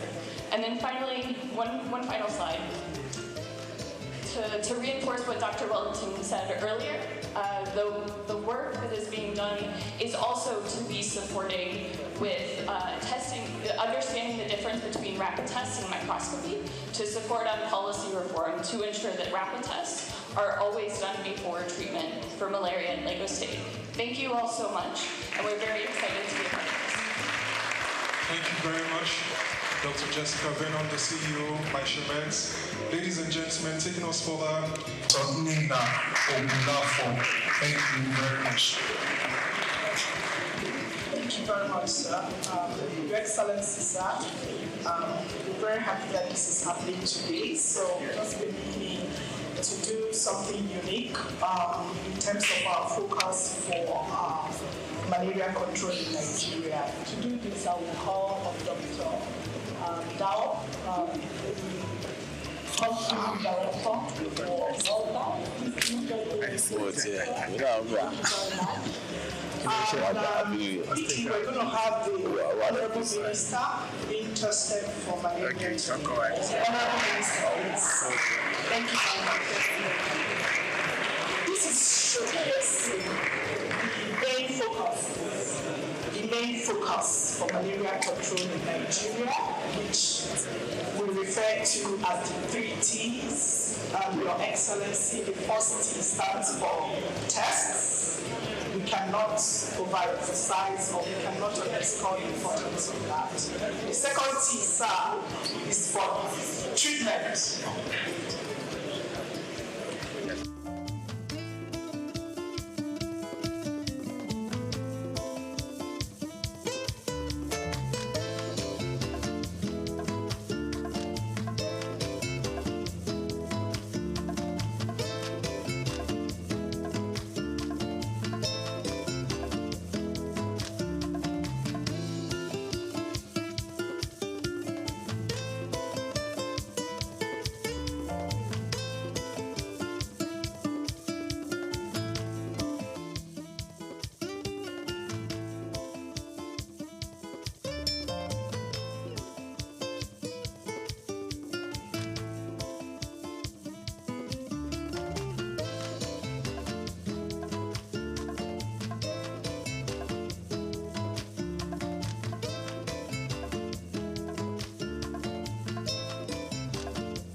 Cannot have His Excellency and the Minister of Health standing for long, so once we take their samples, we're going to have have them seated again.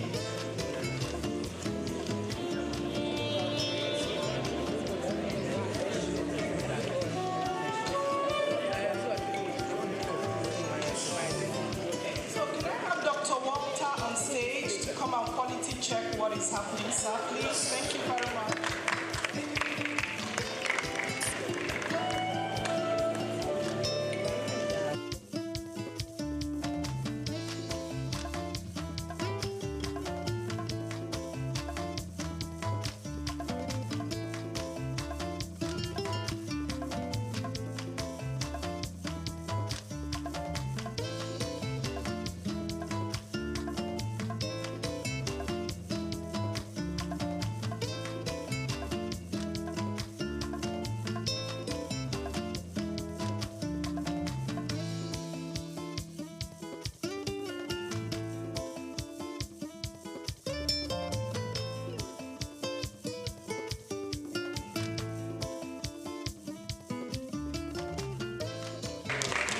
We are witnessing leadership by example.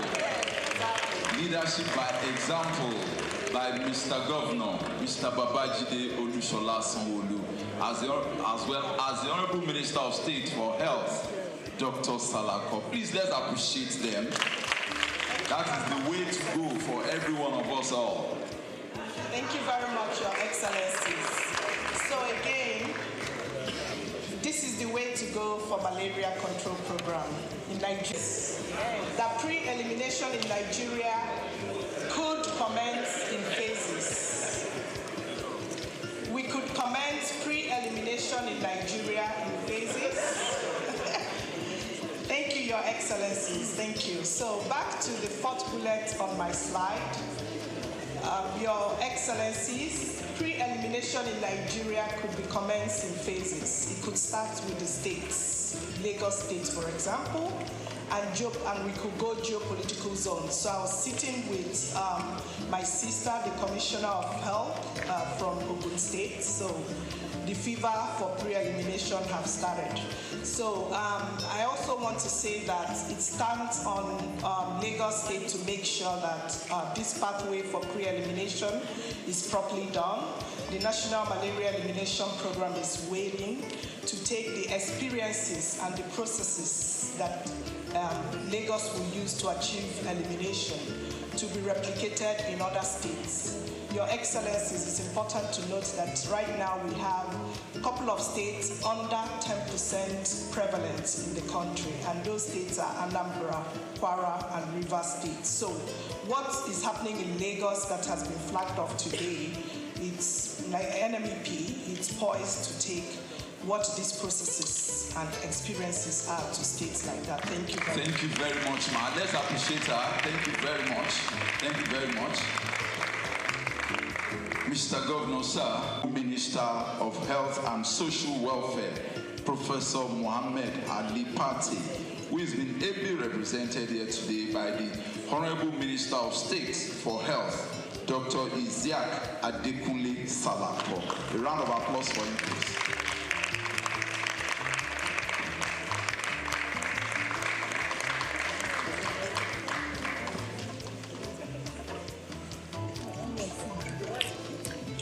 Your Excellency, the excellent Governor of the Center of Excellence, Mr. Babajide Olusola Sanwo-Olu. I must recognize my brother, who is one who has summoned all of us here today, the Honorable Commissioner for Health for Lagos State. All members of the Lagos State Cabinet here present, our partners, WHO, World Bank, distinguished stakeholders in the health sector, gentlemen of the press. Because of time, let me say all protocols to be extended. We cannot keep the governor for malaria alone. He has to attend to water, to road, to several other things. So I will shorten my speech, but I must say that today I'm wearing two caps. You may not see it physically. standing in for myself and also standing in for my brother, the coordinating minister for health and social welfare, Professor Party, who is unable to attend because of other assignments. I am most delighted to be at this auspicious occasion of the launch of the Pathway to Malaria Pre-Elimination and Digitization Program in the Center of Excellence, Lagos State, led by His Excellency the Governor, Mr. Babajide Sanwo-Olu.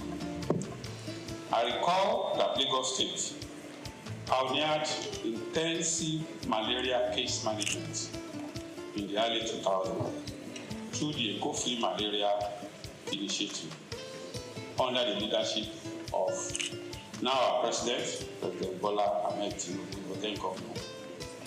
I am most delighted to be here today to be part of another pioneering initiative now under Governor Babatunde Sanwo-Olu as Lagos State takes the lead in the agenda to end malaria by 2030. Your Excellency, the Federal Ministry of Health and Social Welfare is elated with this giant stride, which aims to improve malaria diagnosis, case management, and accurate tracking of cases through the integration of digital health solutions in the form of real-time electronic reporting systems, all targeted at further reduction in the burden of malaria and its eventual elimination from our land. This momentous project will not only set a track for malaria pre-elimination in Lagos State, but in Nigeria at large, thereby once again making Lagos State a trailblazer. I want to emphasize that this project is in line with the renewed hope agenda of President Bola Ahmed Tinubu and the renewed vigor for the Federal Ministry of Health and Social Welfare on the rethinking malaria concept that was launched in April 2024 and is aimed at fast-tracking the malaria elimination goal through strategic shifts. We have continued to make progress in this regard, and the inauguration of the advisory on malaria elimination in Nigeria, Amen, the development of pragmatic costed plan of action, the expansion of permanent healthcare facilities, training of frontline health workers, and the initiation of domestication of affordable medicine facilities for malaria to make malaria treatment more affordable are all testament to the progress we are making. Your Excellency, distinguished ladies and gentlemen, the Ministry is taking these steps in order to reverse the undesirable trend of being the highest burden malaria endemic country globally, accounting for 27% and 31% of cases and deaths respectively. I am confident that Lagos State possesses the needed attributes that can help drive Nigeria to malaria elimination through such case-setting initiatives like this program. Furthermore, Lagos has been consistently the lowest malaria prevalence state in Nigeria, as evidenced from all the malaria indicator survey conducted in the country, with the most recent result in 2021 showing 2% prevalence, hence indicating a tendency of attaining pre-elimination when concerted and consolidated efforts are put in place. I wish to report that the challenge of let me use this opportunity to call on all stakeholders not to relent on their support towards this impactful intervention, which will contribute significantly to the drive at eliminating malaria from the world. Nigeria is ever committed to this drive and will continue to toe the path of global best practices.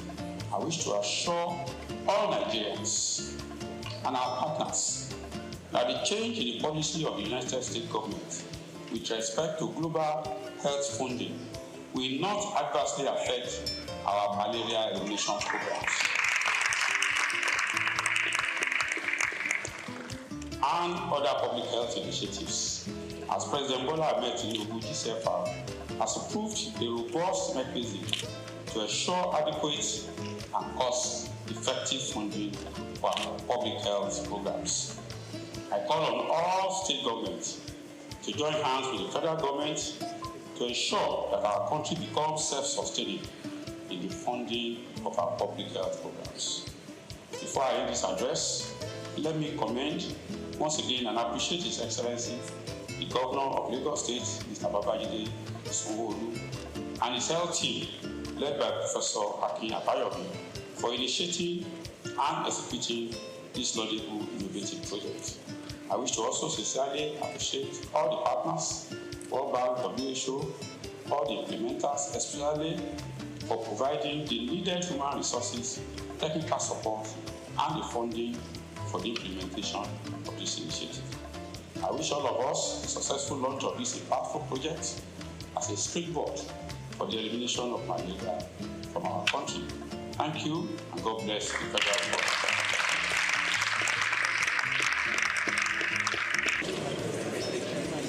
Distinguished invited guests, Your Excellencies, Honorable Minister of State,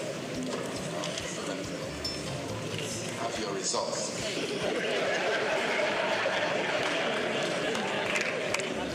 Pleased to say that Honorable Minister of State,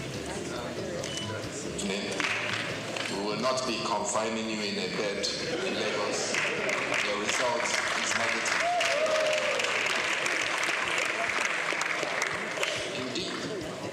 When patients go to clinics and the doctors tell you that they've performed a test, it is your responsibility as a patient to see the test. Please ask for the test and take a picture of it and have a record on your phone. My governor, the Excellency of Lagos State, I'm pleased to tell you that you may continue with your duties. Congratulations, sir.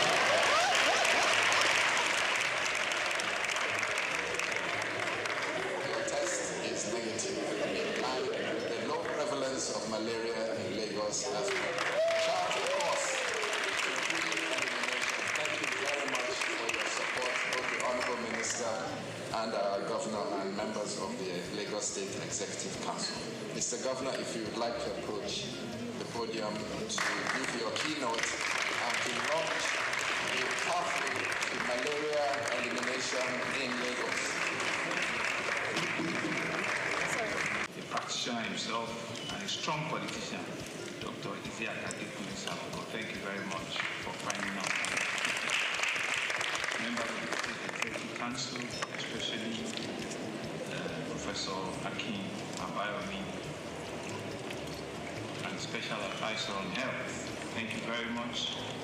Other cabinet members, all the permanent secretaries in the Health Ministry, and several of you that are here. Thank you very much for taking out time.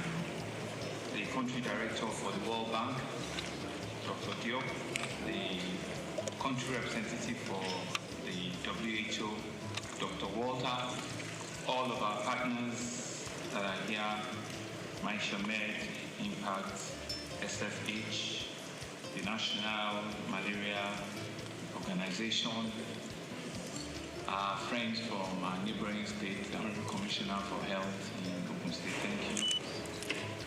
All of our health practitioners and stakeholders that are here, gentlemen of the press, ladies and gentlemen.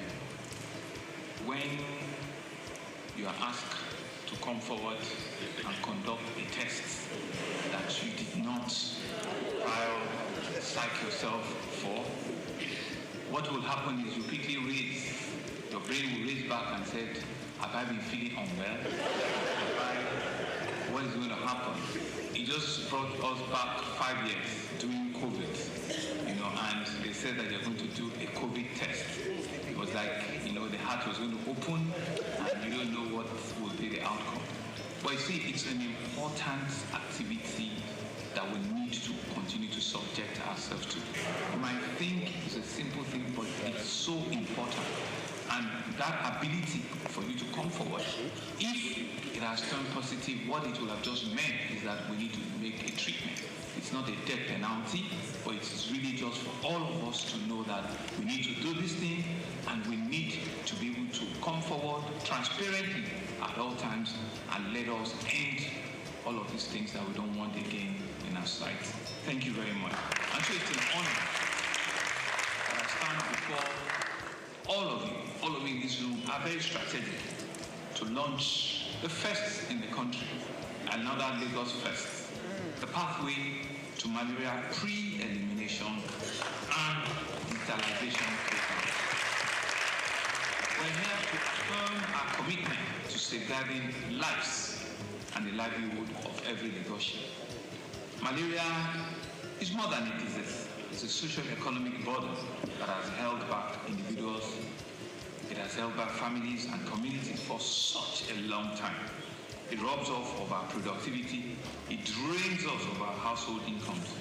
And for many households in Lagos, especially those modest earners, malaria, the name it alone brings shivers. It reduces their earning and reduces their ability to continue to earn more for their family.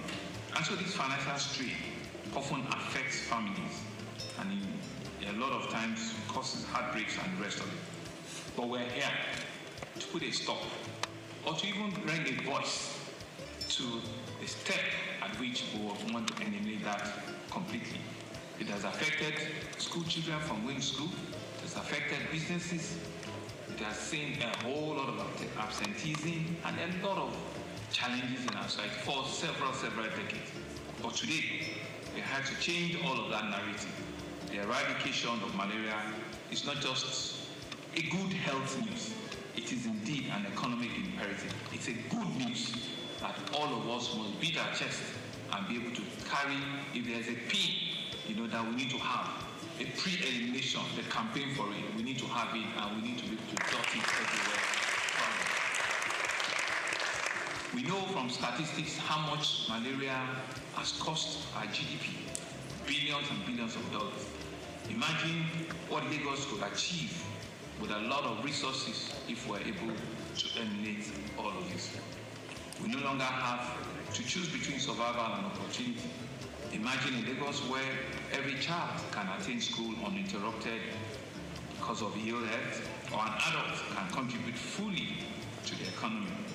And one thing that is instructive was the demonstration of the slide by Professor Campbell, and I saw others as well. I can see that Prof already has a side job in animation and cartooning. It's a job that he can conveniently be tagged into. And the narratives were very clear.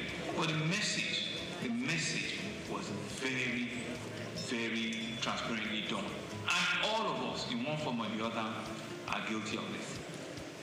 You feel unwell, you think you have a fever, the next thing is you are diagnosing yourself with malaria.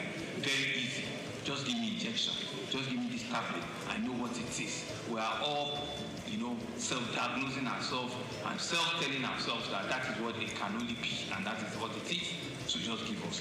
But we can see that with knowledge and with communication, a lot of all of those negative things, you can rewrite them.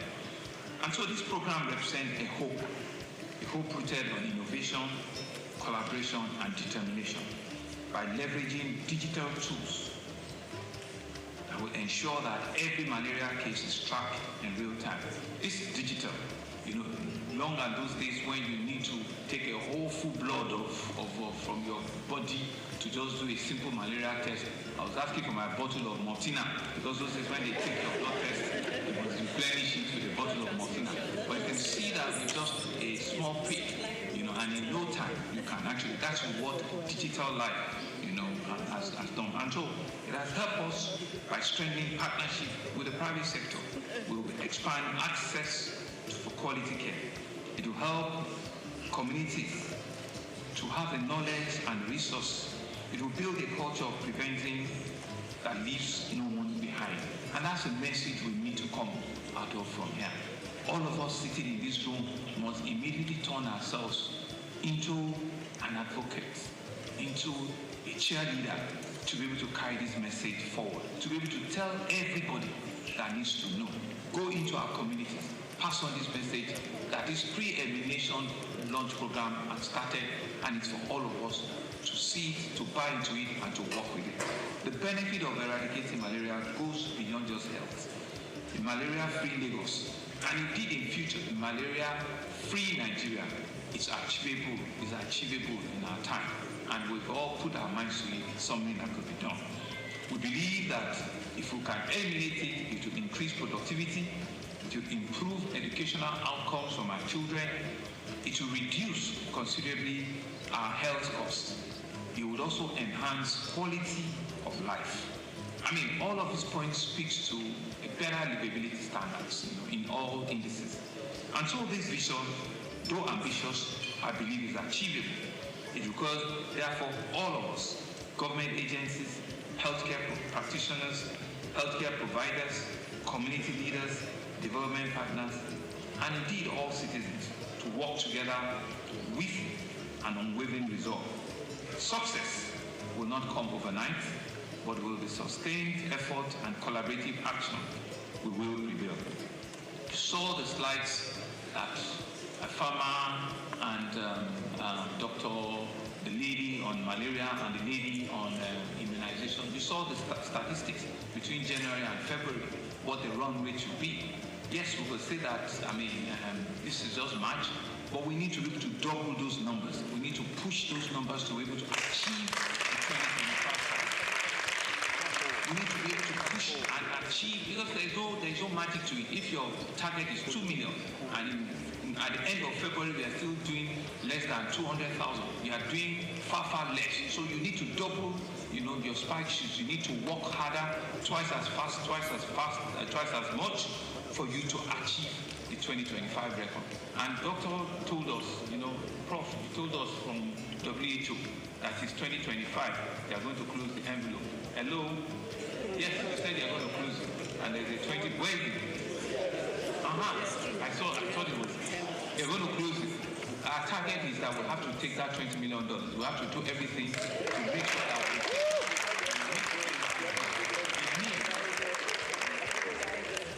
we'll meet the criteria very, very quickly. Because if it's something that we've all said we want to do, then everybody must be on the same page. And I want to commend the farmer and all the ladies that came forward transparently to show us those data. And what we need to do is we don't need to wait in October before we now cry. We need to be able to track this thing on a month-on-month basis. So I want to thank all of you. I want to thank our partners, the World Health Organization, the World Bank, the National Malaria Elimination Program, our community pharmacists are here, all of our pharmaceutical associations are here. Thank you very much. Our various private and public hospitals, and all of you that are here for your valuable support in making this initiative positive.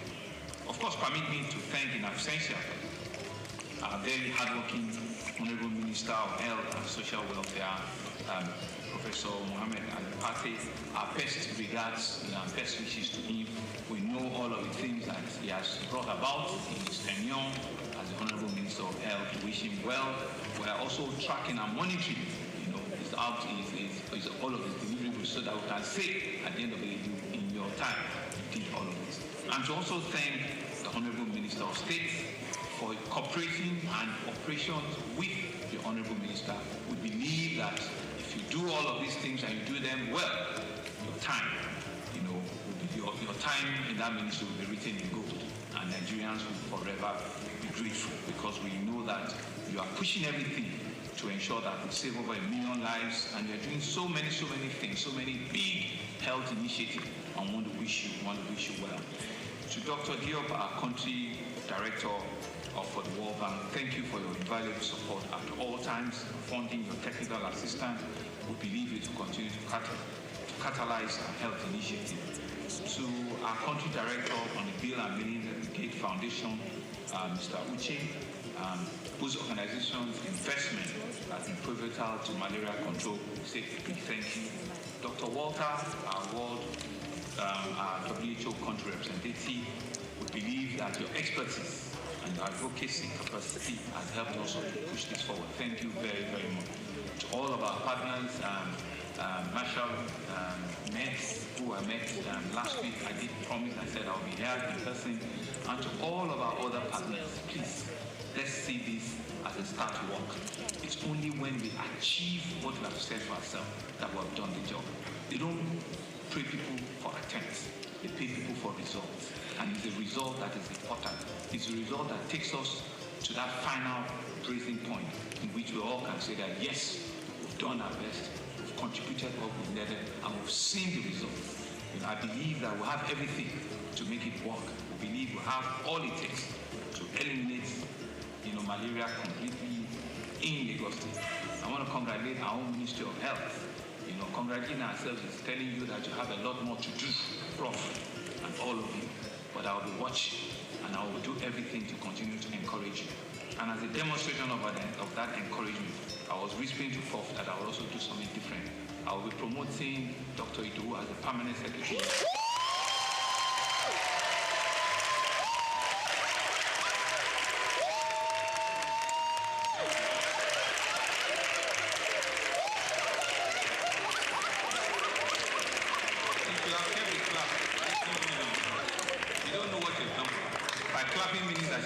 Twice as much.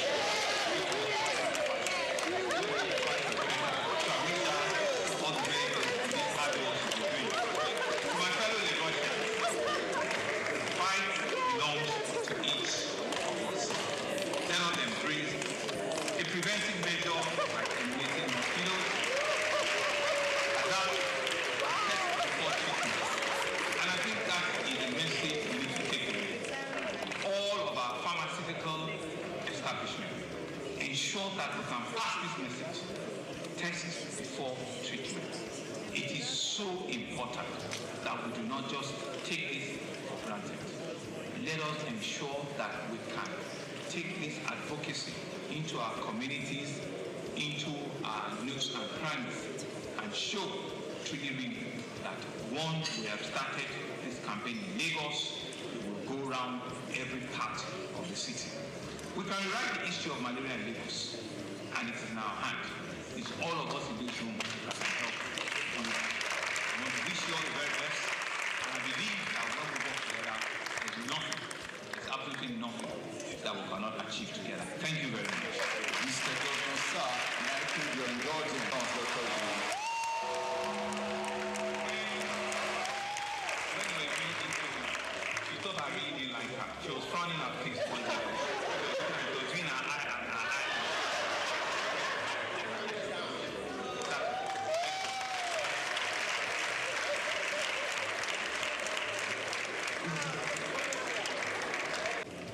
This pre-elimination launch of malaria from Lagos State.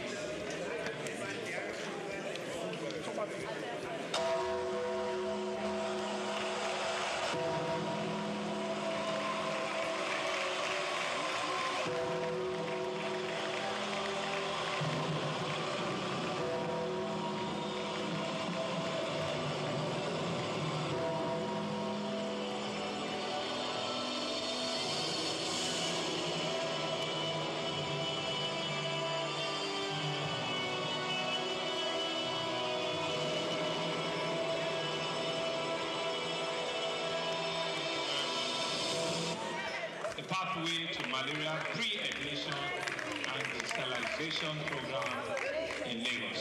Thank you very much. Thank you.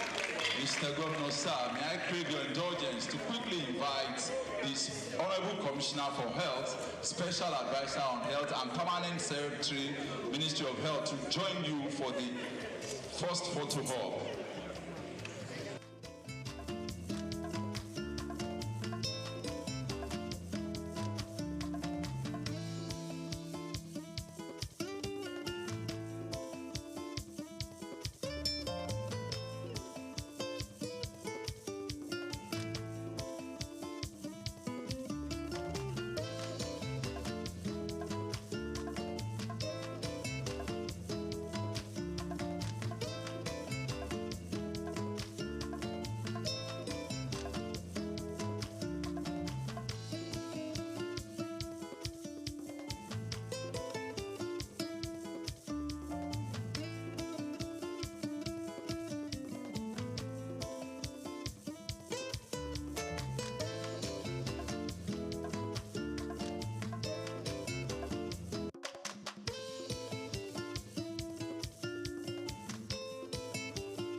Also, we are inviting all the permanent secretaries in Lagos State to join the executive governor, actors from the Federal Ministry of Health, all the directors that have accompanied the Minister of State for Health, all the directors in the Federal Ministry.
The world of business is one filled with men and women willing to dine with risk.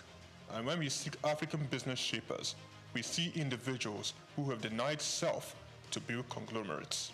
From controlling over 90% of diesel trade in Nigeria to almost throwing in the towel, then getting on the Forbes list, we present Olufemi Peter Otedola.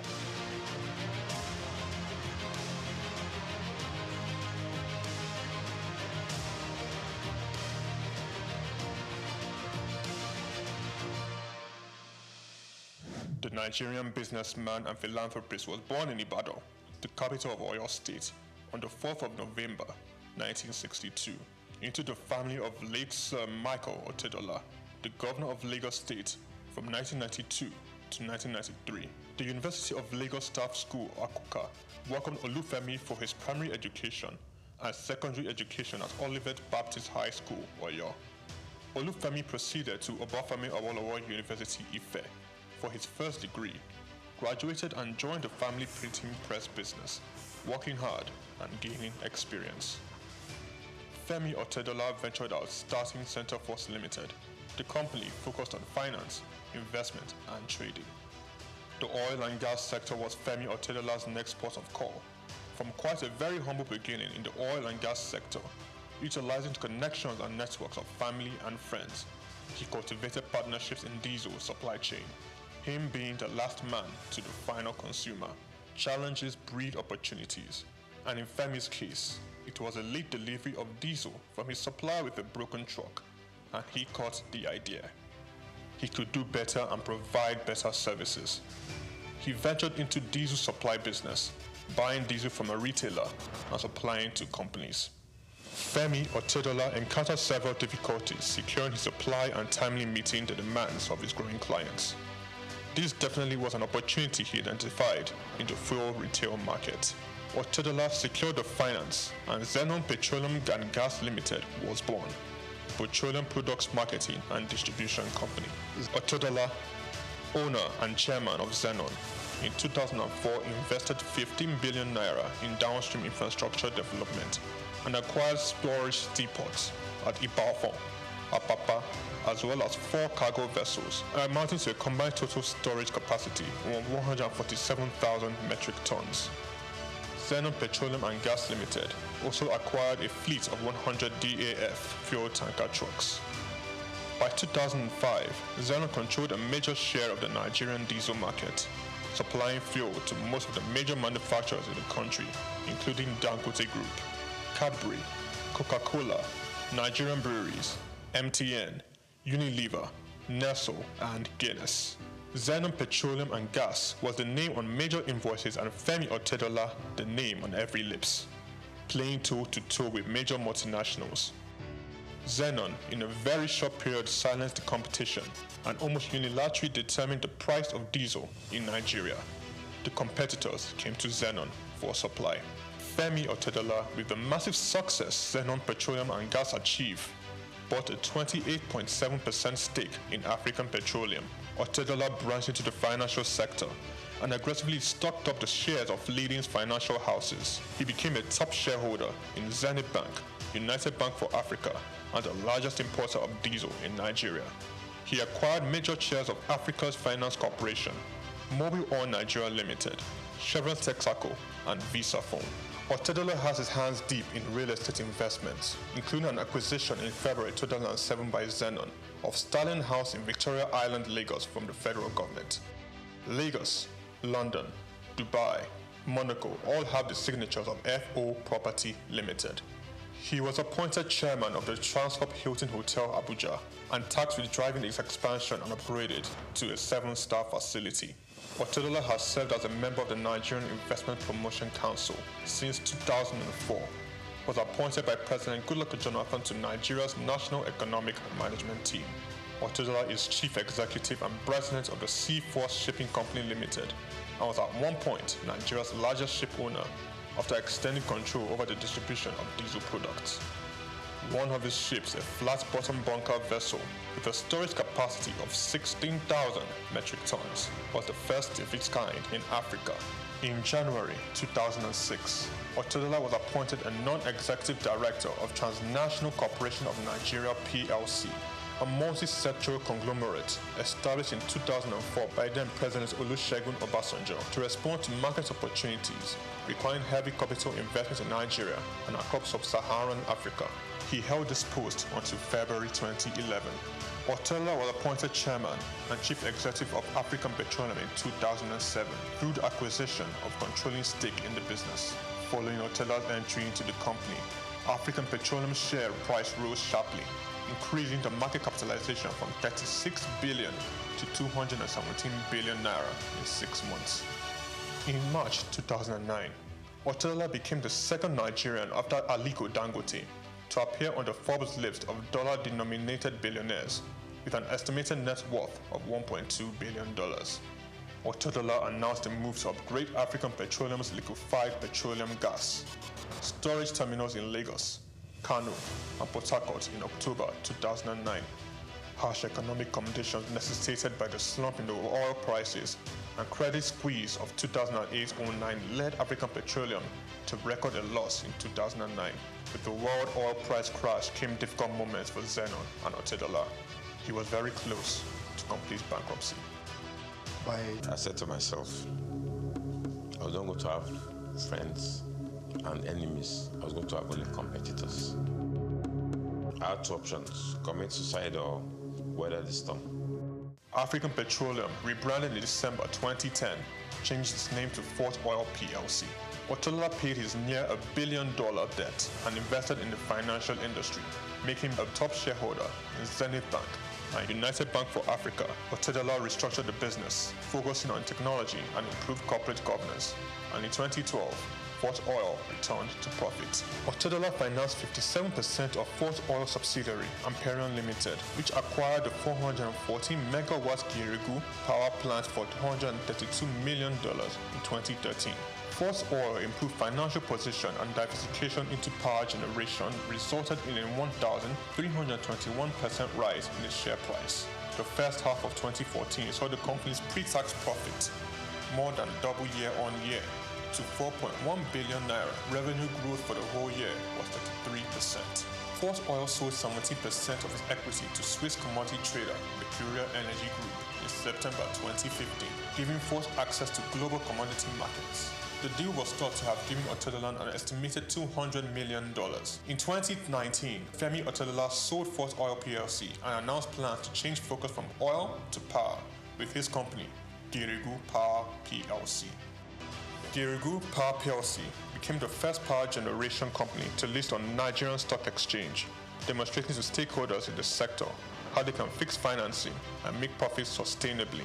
The company's market capitalization is now 726.75 billion naira, and the share price now 290.7 naira from the 2.5 billion shares that were listed at 100 naira each. Otedola, the chairman of Girigu Power, sold down a Girigu stake to bring on institutional investors. In October 2021, Femi Otedola was announced as the single largest shareholder of First Bank PLC. FBN Holdings, the parent company of First Bank Limited, witnessed a commendable 437.9 billion naira surge in market capitalization. FBN Holdings appointed billionaire Femi Otedola as the new chairman of its board of directors, effective January 31st, 2024. Femi Otedola has had its share of controversies. Tenor was among the number of companies named in an alleged fuel subsidy scam report. This was followed by a case against Farouk Lawan for bribery. Otedola has also lost in the ever-evolving competing space of business acquisitions. Transcorp and Huheli Power Plant are two notable projects he closely bidded and lost. Femi Otedola philanthropy is quite remarkable. Otedola made a 300 million naira donation to the completion of the National Ecumenical Center in Abuja. In 2007, he gave 200 million to the State Security Trust Fund in a drive to reduce crime in Lagos. Donated 100 million naira to the Otedola College of Primary Education in Ekpe. In 2008, he donated 80 million to the Faculty of Agriculture at the University of Port Harcourt. Femi Otedola pledged and redeemed $25,000 to the Super Eagles in the match against Algeria in 2019 AFCON. He gave all 750 students of Augustine University 1 million naira each. Femi Otedola sits comfortably on the Forbes billionaires list of top 20 richest people in Africa. Femi Otedola is married to Mrs. Nana Otedola and have 4 children: Olawumi Christy Tolani, Florence Ifeoluwa, Elizabeth Temi, and Fewa Otedola. Olufemi Peter Otedola is a standout astute business executive.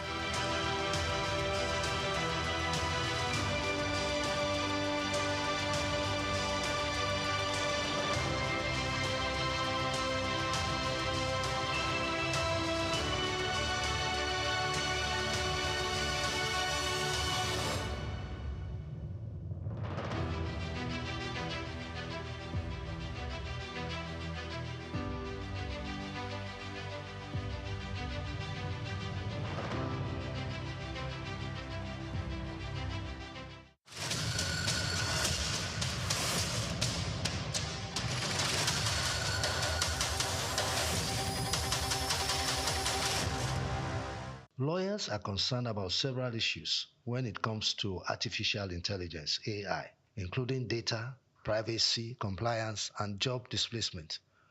Will AI really take jobs away from lawyers? In this special report, Bayo Olaoye addresses one of those concerns, job displacement for lawyers, as a result of the introduction of artificial intelligence. Will artificial intelligence make lawyers jobless? The short answer to that question is no. There are 3 reasons why AI will not take away jobs from lawyers, according to experts. First, AI systems being developed for the legal industry are primarily co-pilots. Secondly, there are numerous tasks AI simply won't do because legal implications prevent it. For example, litigation. AI cannot make court appearances, unless, of course, nations radically change their constitutions to allow robot lawyers to stand in court, which is highly unlikely. Additionally, for lawyers involved in strategic work, such as security, meeting new clients and existing ones, or serving on boards, AI cannot replicate the human touch.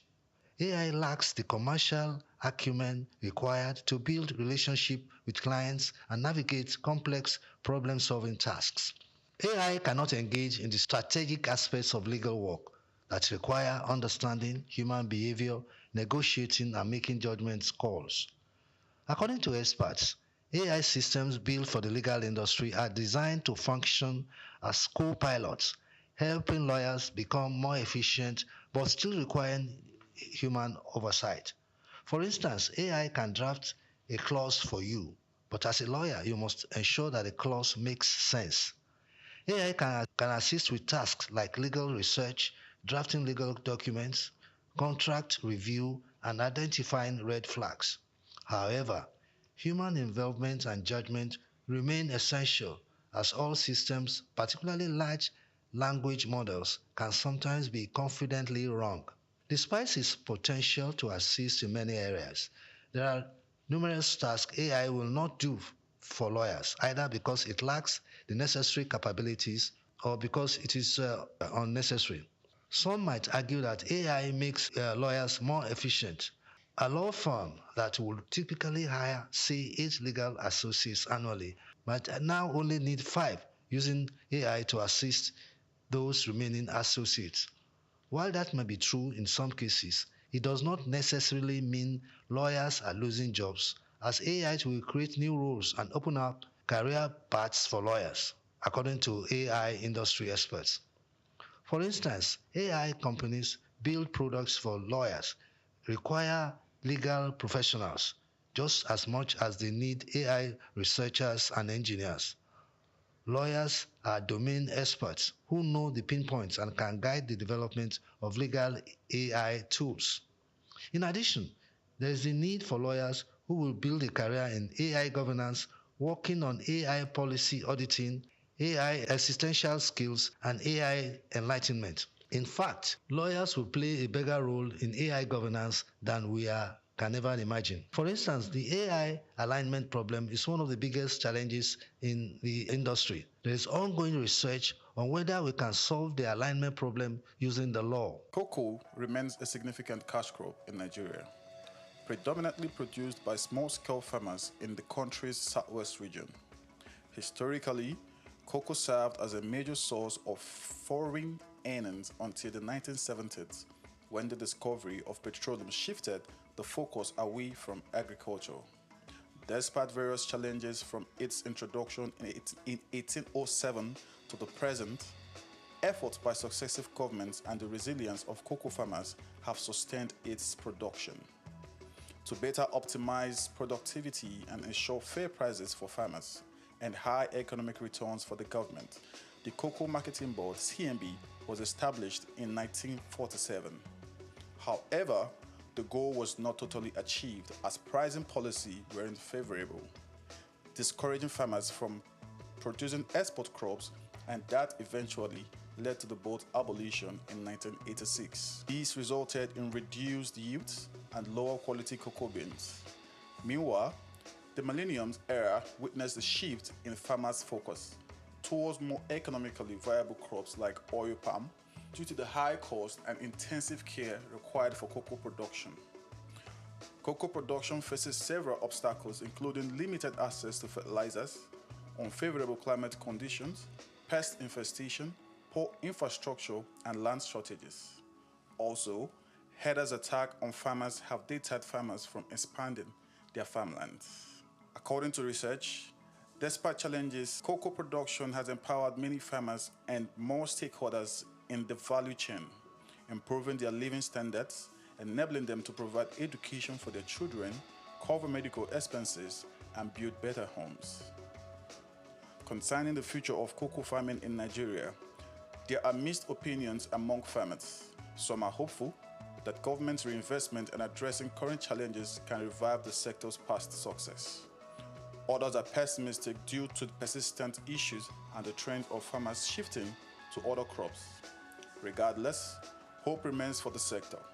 Solutions like improving land-labor relations, infrastructure, and financial support could revitalize cocoa production, reduce out-migration, stabilize prices, and enhance value chain development, ultimately securing a brighter future for Nigerian cocoa farming and its stakeholders. Ojai Michael, reporting for Souq News.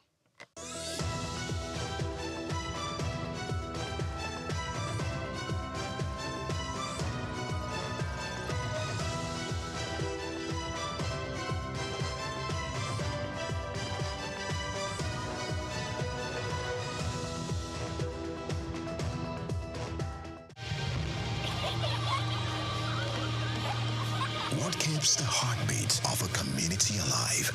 Is it the courage to create, the power to connect, the vision to transform? Well, it's all of these and more. It's a symphony of ideas, innovation, and industry. But where do these stories come alive? It's right here on The Isle, 104.9 FM, the station where dreams meet action and growth finds its voice. The Isle, 104.9. Business, economy, development. Stay tuned.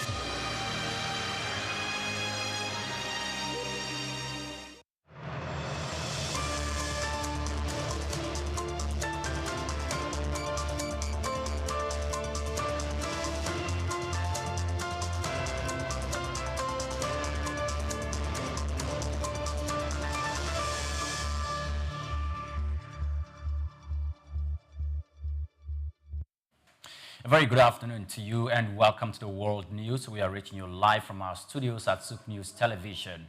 I am Oyem Priya Kurmale. Let's begin with today's top stories. Nigerian Railway Corporation increases a number of trains to ease Eid-el-Kabir travel rush. And the federal government moves to secure 110 billion naira Japanese loan to boost food security in Nigeria. Nigerian Telecommunications Commission to recycle dormant phone lines in crackdown on telecommunication on fraud. Africa trade unions demand probe into Saudi Arabia's labor abuses ahead of 2034 World Cup.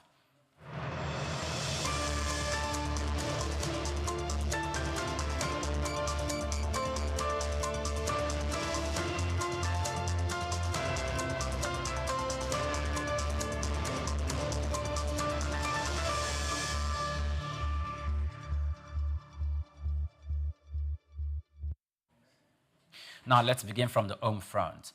The Nigerian Railway Corporation has announced additional train services on key routes ahead of the Eid-el-Kabir holidays. To meet rising travel demand, the NRC has ordered a midday trip on the Lagos-Ibadan route and adjusted return times from Ibadan. A special train will also run on the Warri-Itakpe line, which is normally closed for maintenance on Thursdays. The corporation says the move is to ease movement for passengers, especially those traveling for the Salah celebration. Also, more coaches have been deployed on the busy Abuja-Kaduna line, while regular services continues across all routes. The NRC Managing Director, Dr. Kayode Okbeifa, has assured passengers of safe and reliable travel during the holiday season. Moving on, the federal government is in talks with Japan International Cooperation Agency to fast-track a 110 billion naira emergency loan amid boosting food production across the country. Finance Minister Wale Edun and Agriculture Minister Abubakar Kyari met with Japan International Cooperation Agency officials to Abuja to advance the deal. The facility is expected to help farmers, especially as the rainy season begins, by supporting crop production and strengthening the food supply chain. The Japan International Cooperation Agency confirmed its commitment but asked for clarification on the proposed changes to the loan's implementation. Both parties agreed to begin production activities immediately while reviewing other parts of the agreement. If approved, the loan would push Nigeria's debt to Japan International Cooperation Agency from $53 million to $163 million. The Nigerian Communications Commission is set to implement a new policy that will allow telecommunications operators to recycle inactive phone numbers after 1 year under the updated Telecommunications Identity Risk Management Policy. A phone line with no revenue-generating activities such as calls, SMS, or data use for 180 days will be flagged as inactive. If activity continues for another 180 days, the number becomes eligible for reassignment. The NSCC said that the move will help reduce fraud and improve security in the telecom space. A new platform is also being developed to share data on recycled or fraud-linked numbers with banks, security agencies, and other stakeholders. The Commission is expected to roll out the updated framework by the fourth quarter of the year, according to reports. Moving on, Nigeria telecommunications operators are threatening to cut off banks' USSD services over what they call misinformation to customers and unpaid debts. This comes after banks issued a notice saying that USSD transaction charges will now be deducted from users' airtime, not bank accounts, claiming it was based on directive from the Nigerian Communications Commission. But the telecoms agencies under their umbrella body, Association of Licensed Telecommunications Operators of Nigeria, said there was no such directive. They insist it was a joint agreement with the Nigerian Communications Commission and the Central Bank, and banks must first clear their debt before the new billing system can take effect. The telcos said they won't allow users to be billed twice and may pull the plug on USSD support if the banks fail to honor the agreement. And now we'll go on a break. We'll be back in a moment to stay with us.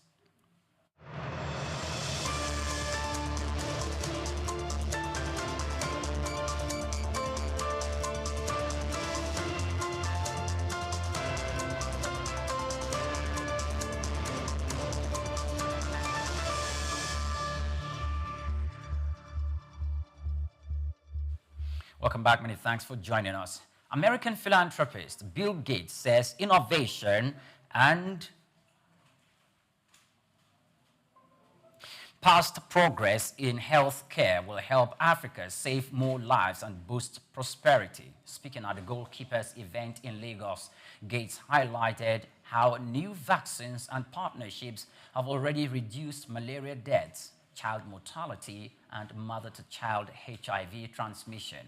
He noted that investing in health could drive economic growth, citing Asia as an example. Gates pledged to spend most of the $200 billion target over the next 20 years, partnering with African governments focused on health. Also speaking at the event, business mogul Aliko Dangote said Nigeria can transform its health sector just like it did with its petroleum industry.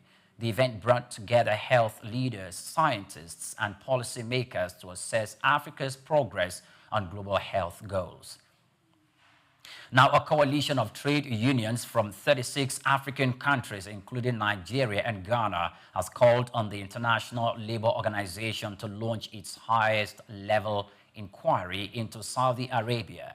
They accuse the kingdom of widespread abuse against African migrant workers, citing forced labor, unpaid wages, and harsh treatment under the kafala system. The demand comes as the International Labour Organization signed a new labor agreement with Saudi Arabia aiming to improve worker protection, but unions remain skeptical, saying the Saudi government has yet to address the seriousness concerns, and the Director General of the International Labour Organization, Gilbert Houngbo, said the partnership will help create a safer work environment and boost labor rights in Saudi Arabia ahead of the 2034 World Cup. Meanwhile, unions warn that without urgent action, workers' rights will continue to be violated by the kingdom. Now, Ghana has taken a big step towards industrial growth with the inauguration of a new governing board for the Ghana Integrated Aluminium Development Corporation. The board will oversee the development of the country's bauxite and aluminium resources, focusing on sustainable and response growth. The Minister of Lands and Natural Resources, Emmanuel Amak-Kofi-Bua, said the aluminium industry is key to creating jobs and boosting Ghana's economy. He emphasized the need to move from exporting raw materials to processing and adding value locally. The new board, made up of experts from academia, industry, and public service, is ready to lead Ghana's aluminium sector and help drive the nation's industrial transformation. Now, the World Bank has announced it will resume funding to Uganda nearly 2 years after it paused new financing over the country's controversial anti-LGBT law. The bank stopped support in August 2023 when Uganda passed the Anti-Homosexual Act, which includes harsh penalties such as life imprisonment and the death penalty for certain cases. After working closely with Ugandan authorities, the World Bank said it is now satisfied with measures put in place to protect vulnerable groups. New projects in social protection, education, and refugee support have been approved and will start soon. The World Bank remains one of Uganda's key partners, especially in funding infrastructure and development programs. Egypt has officially launched 5G mobile services from the iconic pyramid area, making a major step in the country's tech development. The Minister of Communications, Amer Talat, said the move shows Egypt's commitment to adopting the largest telecommunications and technology and expanding digital access nationwide. The mobile subscription in Egypt have grown rapidly, reaching 120 million users, with a yearly increase far above the global average. Telecom companies have invested heavily in infrastructure, with Telecom Egypt spending over 35 billion Egyptian pounds this year to improve networks and support smart city projects. CEOs from major telecommunications firms highlighted 5G's potential to boost the economy and create new jobs and power future technologies like AI and artificial intelligence and augmented reality.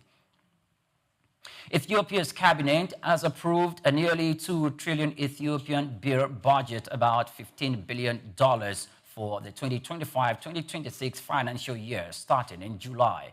The proposal marks a 31% increase from last year as the government plans to strengthen national security, raise productivity, and support communities recovering from disasters. The country is undergoing major economic reforms, including currency flotation and debt restructuring under a $3.4 billion IMF loan program. The new budget will now go to Parliament for approval, according to reports. We'll go on another break. I'll bring you global news shortly. To stay with us.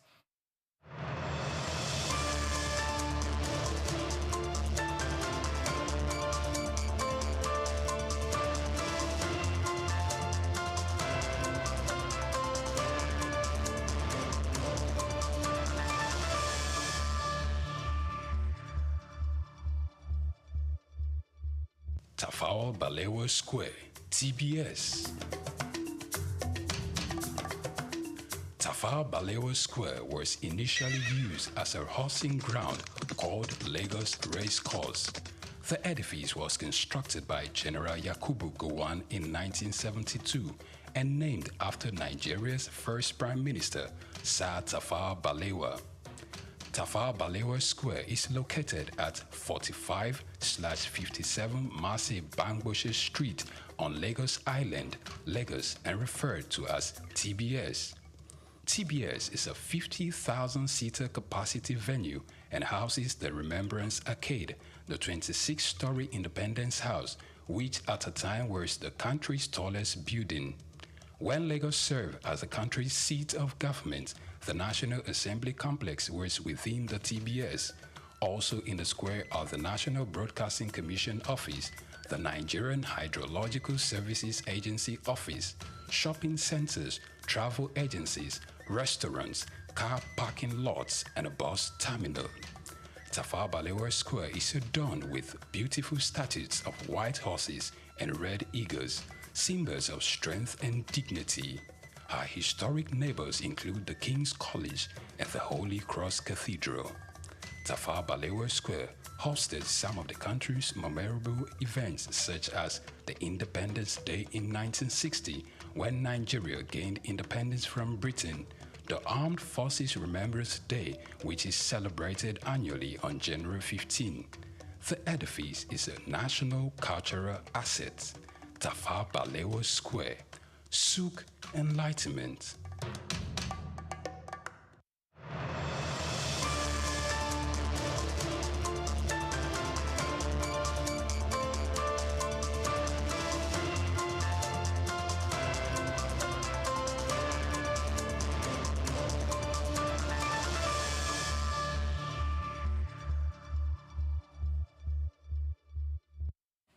Welcome back. Many thanks for joining us. It's the World News, and we are reaching you live from our studios in Lagos. Japan is preparing to strengthen cooperation with the United States to ensure rare earth supply chains in upcoming trade talks. This comes after China imposed new export restrictions that have raised concerns globally. The United States has signaled flexibility in reducing some tariffs on Japanese goods, including a 14% additional levy that is currently suspended. Japan's top trade negotiator has arrived in Washington, D.C. for talks aimed at resolving ongoing tariff disputes. The negotiations will also address United States import taxes on Japanese cars, a key industry for Japan, as both countries seek to ease tensions and improve trade relations. The European Central Bank has cut interest rates for 8th time in the year, bringing the deposit rate down from 2.25% to 2%. The bank said that inflation is now under control, allowing it to shift focus to weak economic growth in the Eurozone, while it flagged uncertainty in global trade. The European Central Bank noted that rising government spending on defense and infrastructure could help support the economy in the medium-term markets.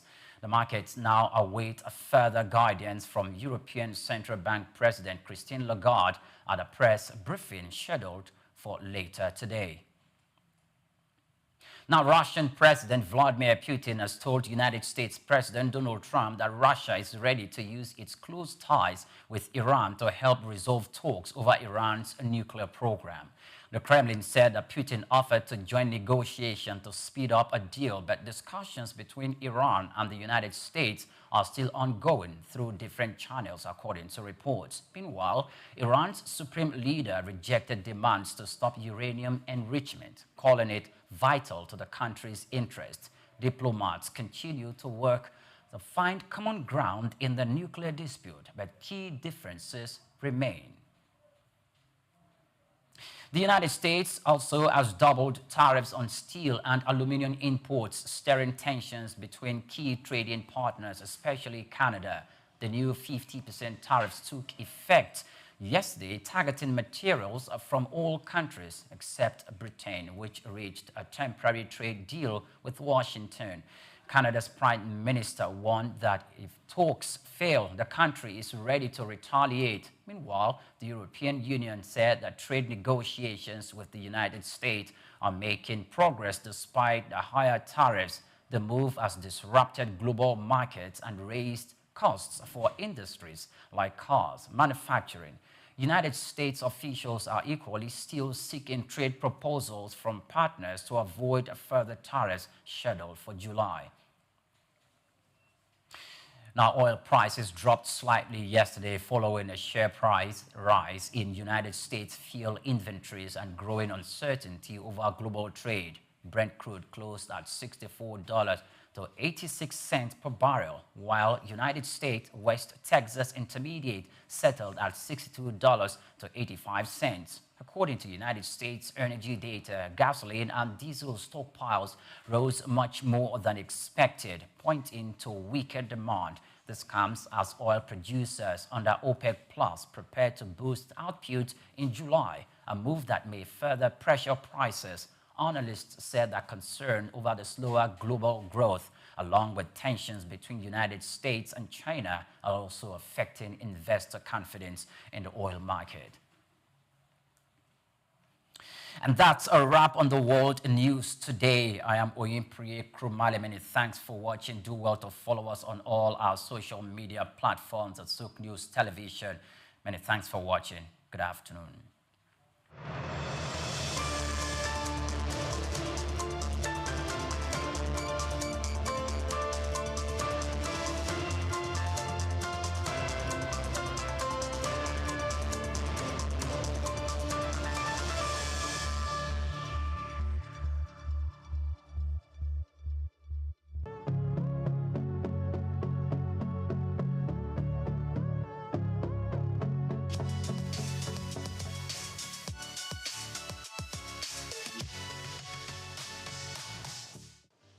Well, I think as the name goes, we are still faring very well.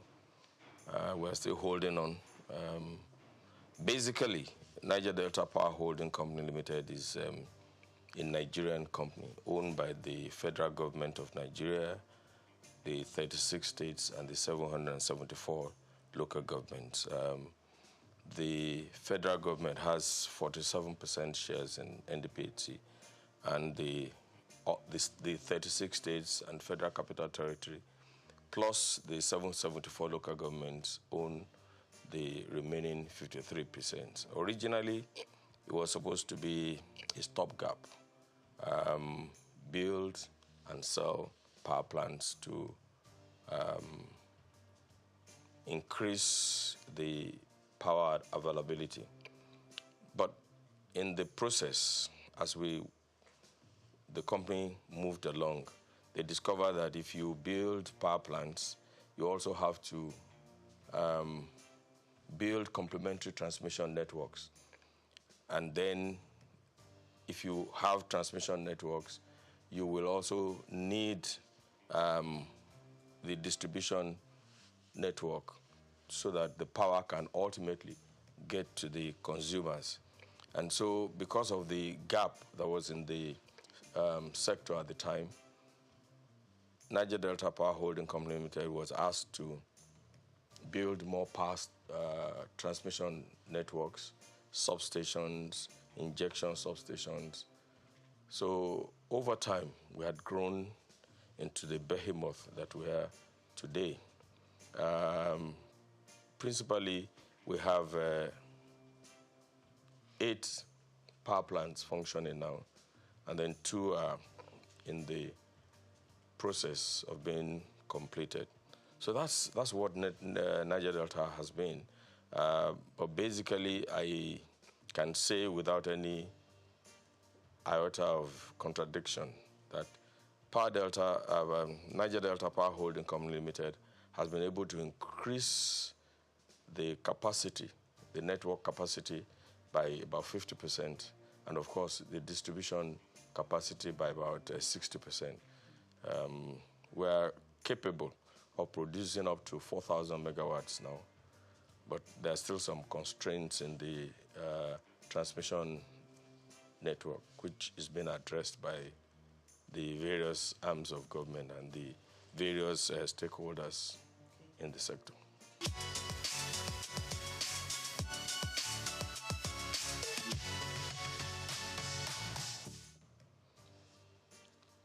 If I want to talk about the problems in the power sector, you need more than an hour program.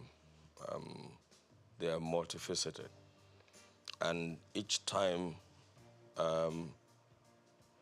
solutions are being found, they are not far-reaching enough. For instance, before the enactment of the Electric Power Sector Reform Act, it was thought that the problem was we didn't have enough generation power, and that's what gave rise to the NIPP, which is the National Integrated Power Projects, which was basically to increase the power availability in Nigeria. And there were gaps because at that time, I don't think the solution was holistic enough. I'm talking of during the time of President Olusegun Obasanjo. You remember the National Integrated Power Project was conceived at the time. And it's strange that for the past many years, we are talking about 4,000 megawatts, 4,000. In reality, the available power in Nigeria is about 16,000 megawatts now, between 13,000 and 16,000 megawatts. So you wonder, why are we producing or generating or putting on the grid about 4,800 megawatts? So there's a gap. And the gap is basically the fact that the present network is aged. It's inadequate. There is fragmentation in the sector. You have, as of today, about 26 different bodies in the power sector. And it's a typical Nigerian problem. Once Nigeria identifies a problem, they create another agency to deal with that problem, rather than looking at the problem in the eye and say, this is the problem. And I can give you so many examples. For instance, traffic, which is very basic to everybody. When after the Udoji Award in the early 70s, I think it was in the early 70s, and people had phone to purchase cars, traffic began to grow. Now, instead of taking a holistic attitude and train the police to do what they're supposed to do, expand the road networks, and begin to put a culture of driving properly in the country, we created the yellow fever, the traffic wardens at the time. You remember at the time, traffic warden was separated from the Nigerian police. That's right. And the problem was not solved because the people were still constrained to virtually the same network of roads, more cars on the same network of roads. And then we stopped training drivers. So Federal Road Safety Commission was formed. And of course, I'm sure that you all know that the problem became worse. And now all of the state governments are creating their own variants of the Federal Road Safety Code. An example is LASMA in Lagos. And the people are still on the same roads. You know, so whereas we had 200 cars on a stretch of road, now we have 1,000. Now we have drivers who cannot read traffic signs, which are not even there. So today, when people see traffic lights, either in Abuja or in Lagos, I mean, they don't even know what to do. I'm sure that, I can't remember the last time we trained drivers in Nigeria. I cannot remember the last time we trained drivers in Nigeria. You know, it's the same thing with the issue of corruption. When we detected, corruption was increasing, we started creating so many variants of, and I always ask the question, where is the equivalence of EFCC in the countries that we're trying to be like? So we have created EFCC, we have created ICPC, we have created Bureau for, what's that other agency? Sorry? No. Those are another problem entirely. The BP and the BPP, you know. I mean, I'm talking of Code of Conduct Bureau. But in all honesty, can we say that corruption has reduced in Nigeria? Can we say that? So the problem is that we don't look at problems in the face and deal with the issue rather than creating bodies and bodies and bodies and bodies. We don't have the variants of EFCC, ICPC, and Code of Conduct Bureau in the countries that we're trying to be like. In this age and times, honestly, it's not rocket science. There is hardly anything you want to do that has not been done before or that is not being done in some other places. I mean, so you see in various sectors that once we identify a problem, rather than look the problem in the eye and providing solution to it, we create another body. It will appear to me that it is finding job for the boys, you know, and that is one of the reasons why we are where we are today. I cannot remember the last time anybody had to do driving tests to obtain a driver's license. I can't remember. In the US, if you want to obtain a driver's license, it's a long process. And I remember my daughter, when she went to the US at the age of 18, I remember when she wanted to go and obtain a driver's license, she called me and said, "Daddy, please pray for me." And I think the first time she went there, she didn't make it. And it was one slight error.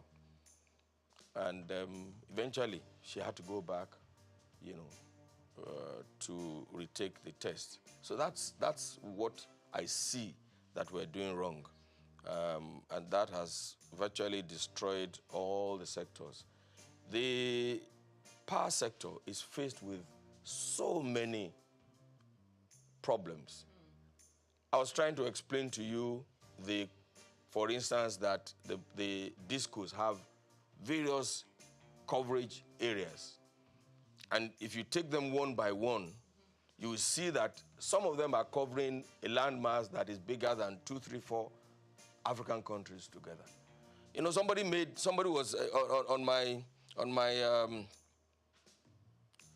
secondary school classmates forum. Somebody was trying to do a comparison between Botswana and Nigeria. And I said, Botswana has 581,000 kilometers, square kilometers. But 70% of that is Kalahari Desert. So effectively, what they have is less than 100 and something thousand kilometers. Nigeria has a vast land. Botswana has a population of 2.5 or 2 point something million. You can't compare that to. There's no basis. There's no basis. And so if they have 1,000 naira, their GDP is likely to be higher than that of Nigeria. You know, Nigeria has 210 million people. Officially? Yes, officially. You know, you can see the population of Lagos. I'm sure that the population of Botswana is not as thick as Surulere alone. I'm not trying to give excuses for what we are in Nigeria or how we're doing things badly. But I'm saying that we have a giant problem. We have giant problems in all of the areas. And we need to put our heads together to provide solutions to these problems. You know, you can say that Nigeria is a country in progress. I know that we have enough human resources. We have enough intellectuals to find solutions to our problems.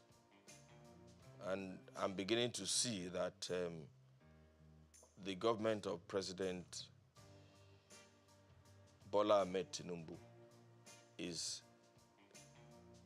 tackling the problems headlong.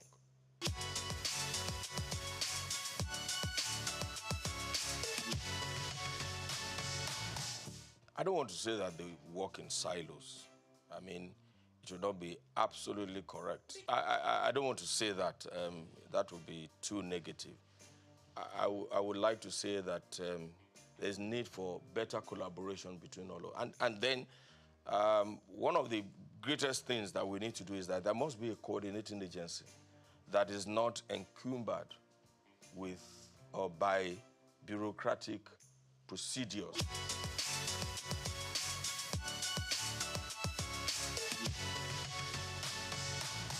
Okay, NEC is supposed to be the regulator in the society. Now, like I said before, if you have a regulator, they must be trained. And we shouldn't be ashamed to train our regulators and to ensure that we have the right people in those positions. But like I said, almost all the agencies in Nigeria, you find a lawyer heading an engineering company. You know, I mean, it's not done. And what happens is that, I don't want to create a war between professions, but the truth of the matter is that if you are a lawyer and you have, you're doing legal consultancy in the sector, that doesn't make you to be chief executive of a purely engineering company. You know, the last time it was an accountant that was in charge of one of the parastatals in the sector, and you know, even now that there's a new government, you see all kinds of people trying to outdo each other here and there. TCN, for instance, is supposed to be in charge of the transmission networks. Okay. But you have the independent ISO under them. How is that going to work? I mean, that is supposed to be an independent, and it cannot be under TCN. You know. The discos, for instance, who is supervising them? NERC is supposed to supervise them. But you have on the board BPE, you know, that has 40% of the shares, and they're supposed to monitor them. Are they doing that? And then, now the Yoruba people say, Amukun eru ewo, oni ewo saleni. That is, if a man is crippled or has bent knees and is carrying a load, it's not likely that the load will be straight because the legs are bent anyway. So that is the problem that we have. You know, the root cause, we're not attacking the root cause.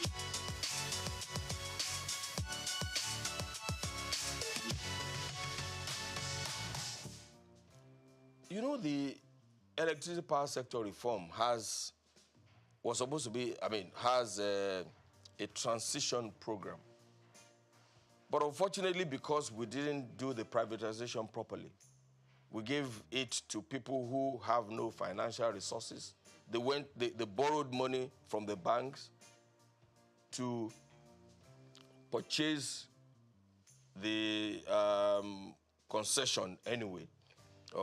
You know, because they borrowed money from the bank, they don't have enough funds to repair the aging facility that they inherited. So that is a problem. Now the bank is on them. The bank lent them money for 5 years, or you know, whereas this is a sector that is, I mean, you need long-term fund. You know, you need to have enough money to lay new cables, replace transformers. Some of these transformers have been there since 1960-something, to replace them. Look, where I come from in Ondo South Central District, we have not had power for up to 15 years now from the national grid. Everybody is an electricity generator company on his own. When we stepped into it to see what was happening, we discovered that the distribution company did not have enough money to repair the damaged distribution networks. So NDPC stepped into it, and we've spent almost 3 billion to repair all of that. 3 billion. Or almost 3 billion. I mean, we're talking about 6 local governments. At a point, by the time we had finished the reticulation of the networks in 5 of the local governments, we discovered that the source of supply is from Ondo. Ondo has a 2 by 30 MVA substation. One of that substation is gone. So it means that the distance of almost 100 kilometers from Ondo to Ore and to Ilaje, to Igbokoda area, to Mahin and Co. Just one single 33 kV line is coming from that. So by the time the light gets to Okitipupa, what you have is candle light. It's the same thing we saw in Lafia, for instance. For years, Lafia, even the government house in Lafia, was being operated on generator because the single line feeding Lafia and the entire Nasarawa state is from Abuja. So that's why we stepped in and built the 330, 132, 33 kV substation, which was commissioned early last year by President Muhammadu Buhari. And you can see the joy in the faces of the people. Now, in Ondo South Central District, for instance, they are the NDDC, not NDPHC, is building a 132 kV substation in Uderinije, which should help to bring power from Omotosho and to that area. But they have been on it for years now. And without the completion of that, there's nothing that can happen in the place. They will still have candlelight. So these are the problems. Now, NDDC is independent of NEC. It's virtually independent of the DISCO. It's independent of but they are doing a good work because they have offered to do, they have identified the problem and they have offered to do it.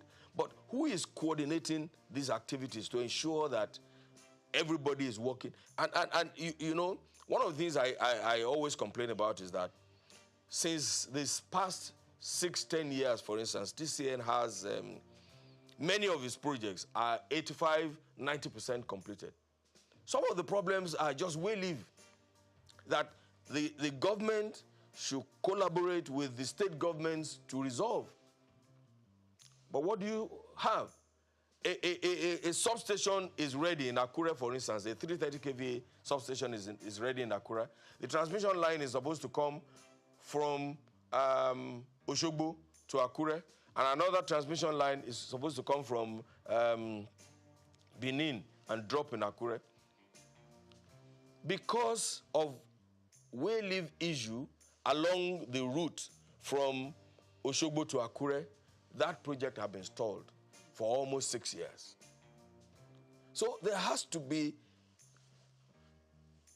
an organization that is above neck, that is linked only to the president, that will look at all of these things.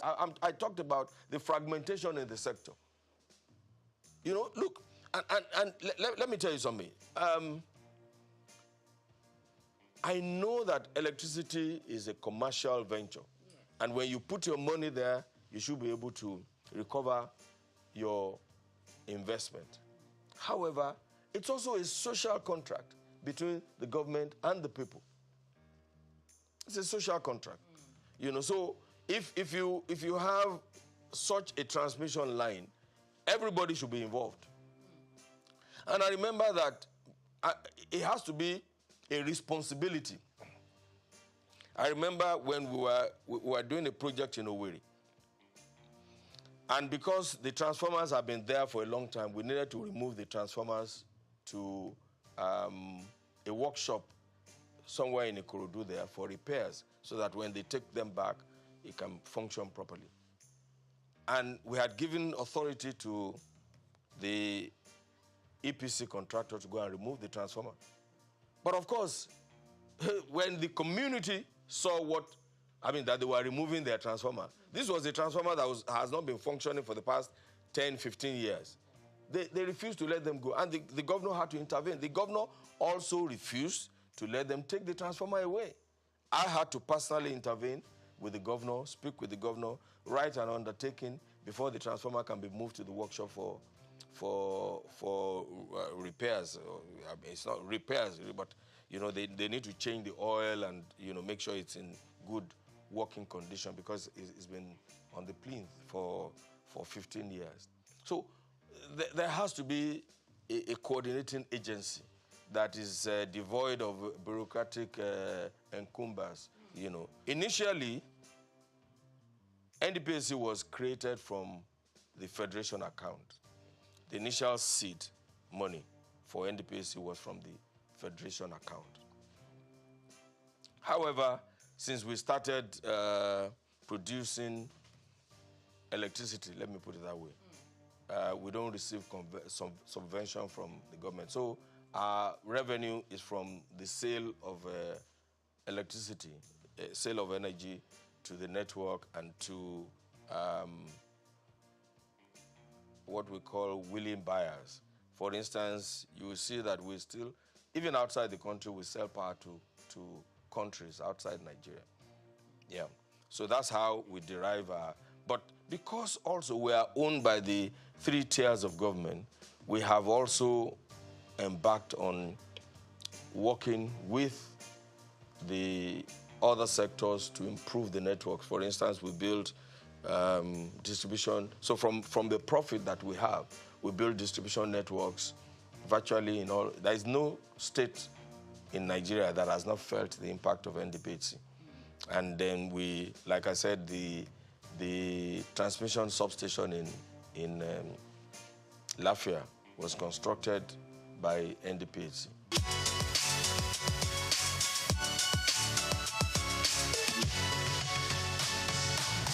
It's like LNG. I mean, LNG cannot receive subvention from the federal government anymore. You know, I mean, of course, initially, government put in their own investment and the private sector put in their own investment. I'm hoping that we will move away from this structure in NDPAC. I'm really hoping that we'll move and adopt the NLG structure, for instance, and bring in a huge investor to acquire 49% so that we can start operating like an LNG. You know, there's a lot of confusion in the society, you know, and even those even some high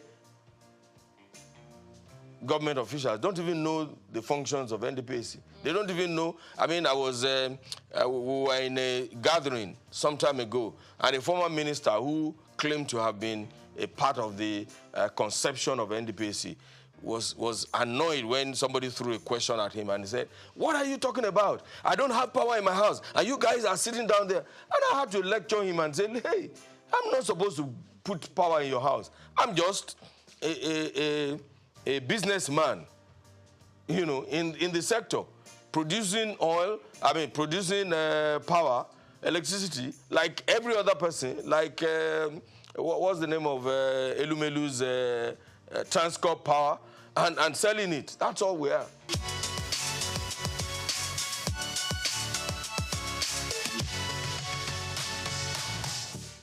The problems are enormous. But I believe very strongly that the discos, as they are now, don't have the capacity. There has to be a restructuring of that sector. Under whatever you want to call it, maybe breaking their franchise into little bits. One or two of them are doing well. Eco, Disco, Ikeja Disco, yeah. Because, and also, you know, the problems are different. So, but for most of them, look, let me give you an example. If you need to, under Yola Distribution Company, I mean, you know how wide that sector, I mean, that part of the country is. If you need to take a 33 kV line from one town to the other, you may be doing 100 kilometers. Whereas under the Eco Disco franchise, I mean, 100 kilometers will do 2, 3, 4, 5 communities. So we need to restructure this discourse. We need to support the discourse to develop a new program tailored to reduce ATC and C losses. What is ATC and C? Aggregate technical, commercial, and collecting losses. Now, when you take power from Ondo, for instance, to Ilaje, 100 kilometers, by the time, and don't forget that along that route, you are dropping power for Ore, for Ajebandele, for this, for that. By the time you get to the end, what you have is candlelight. So you will need to, and the discos don't have the finances to do these things. I said earlier that the privatization was not properly done. Okay.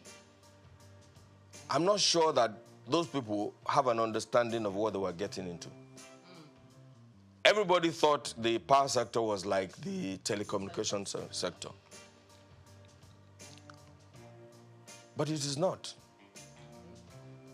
The amount of infrastructure that you need to put in place, physical infrastructure that you need to put in place for power is totally different from that.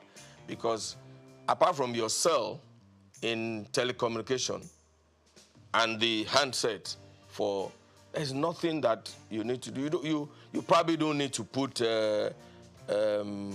poles, pay compensation.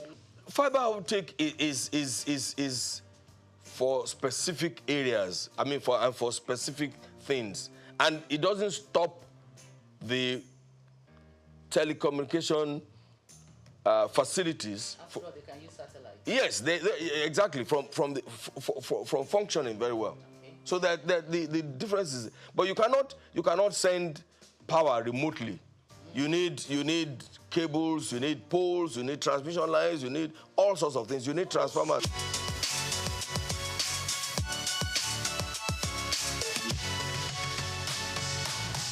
The discos should be responsible for them. But when they don't have the fund, what do? you can see that many of them, about 7 of them, are under receivership now. Some sort of receivership or the other. You can see.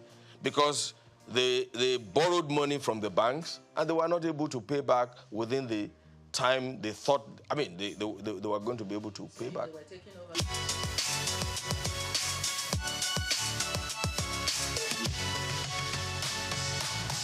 You have to deal with each one of them, you know, on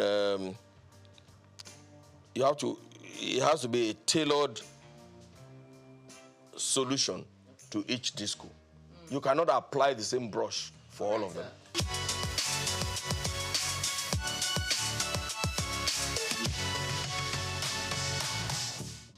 Well, the truth of the matter is that at some point there will be increase in tariff. However, this is not the time for it. I mean, Nigeria, I mean, we are doing a lot of reforms now. The removal of the subsidy has increased the cost of living in Nigeria.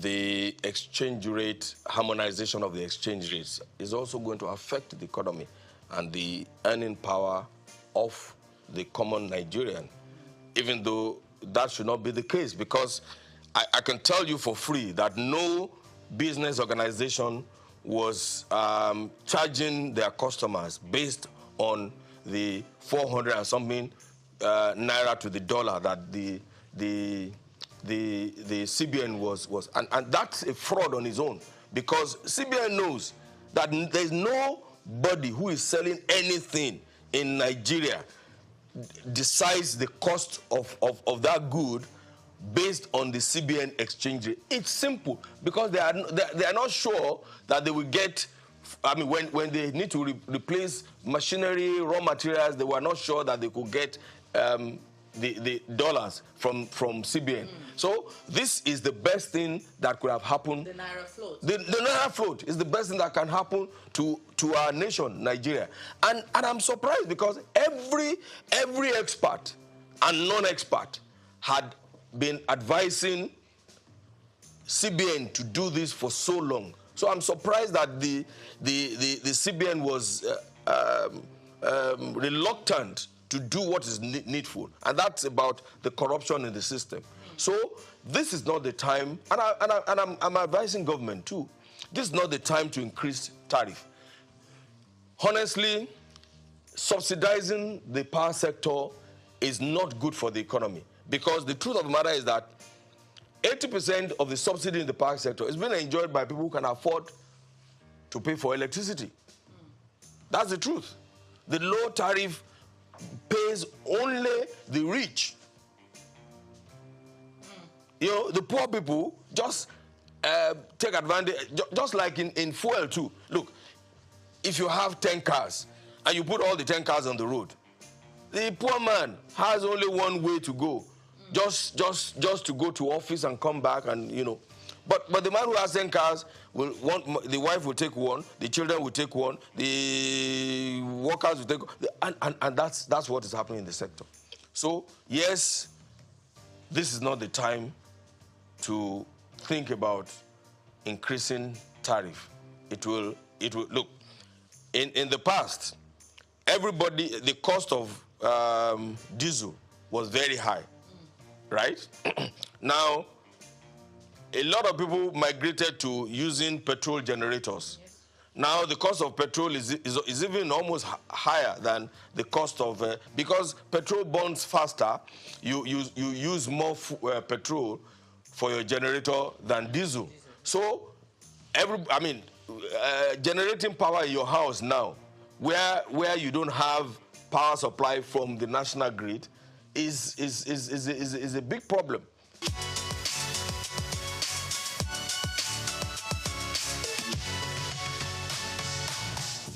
No, there's no doubt in my mind that we need to migrate to prepaid meter. Okay. I mean, not only intelligent meters, okay, so that when we have intelligent meters, nobody can manipulate their consumption. You know, if you go to some hotels in the past, all of the heavy-duty consuming equipment, their laundry, their air conditioners, are connected directly or they bypass the meters, you know. But if you have intelligent networks, that cannot happen because it will be discovered and then you will be dealt with appropriately.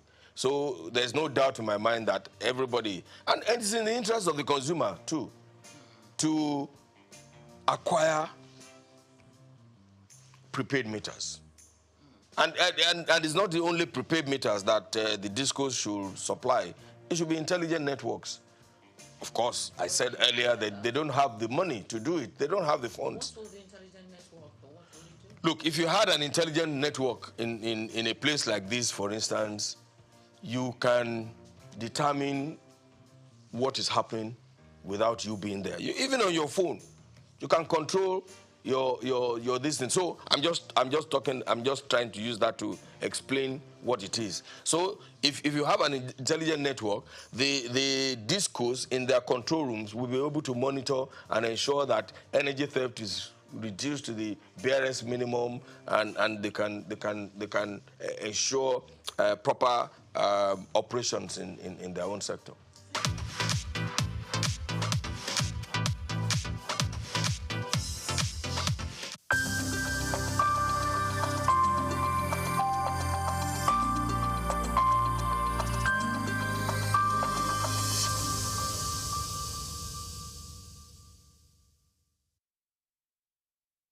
Well, you already know my name is Steve Omojafor, and my middle name is Bamidele.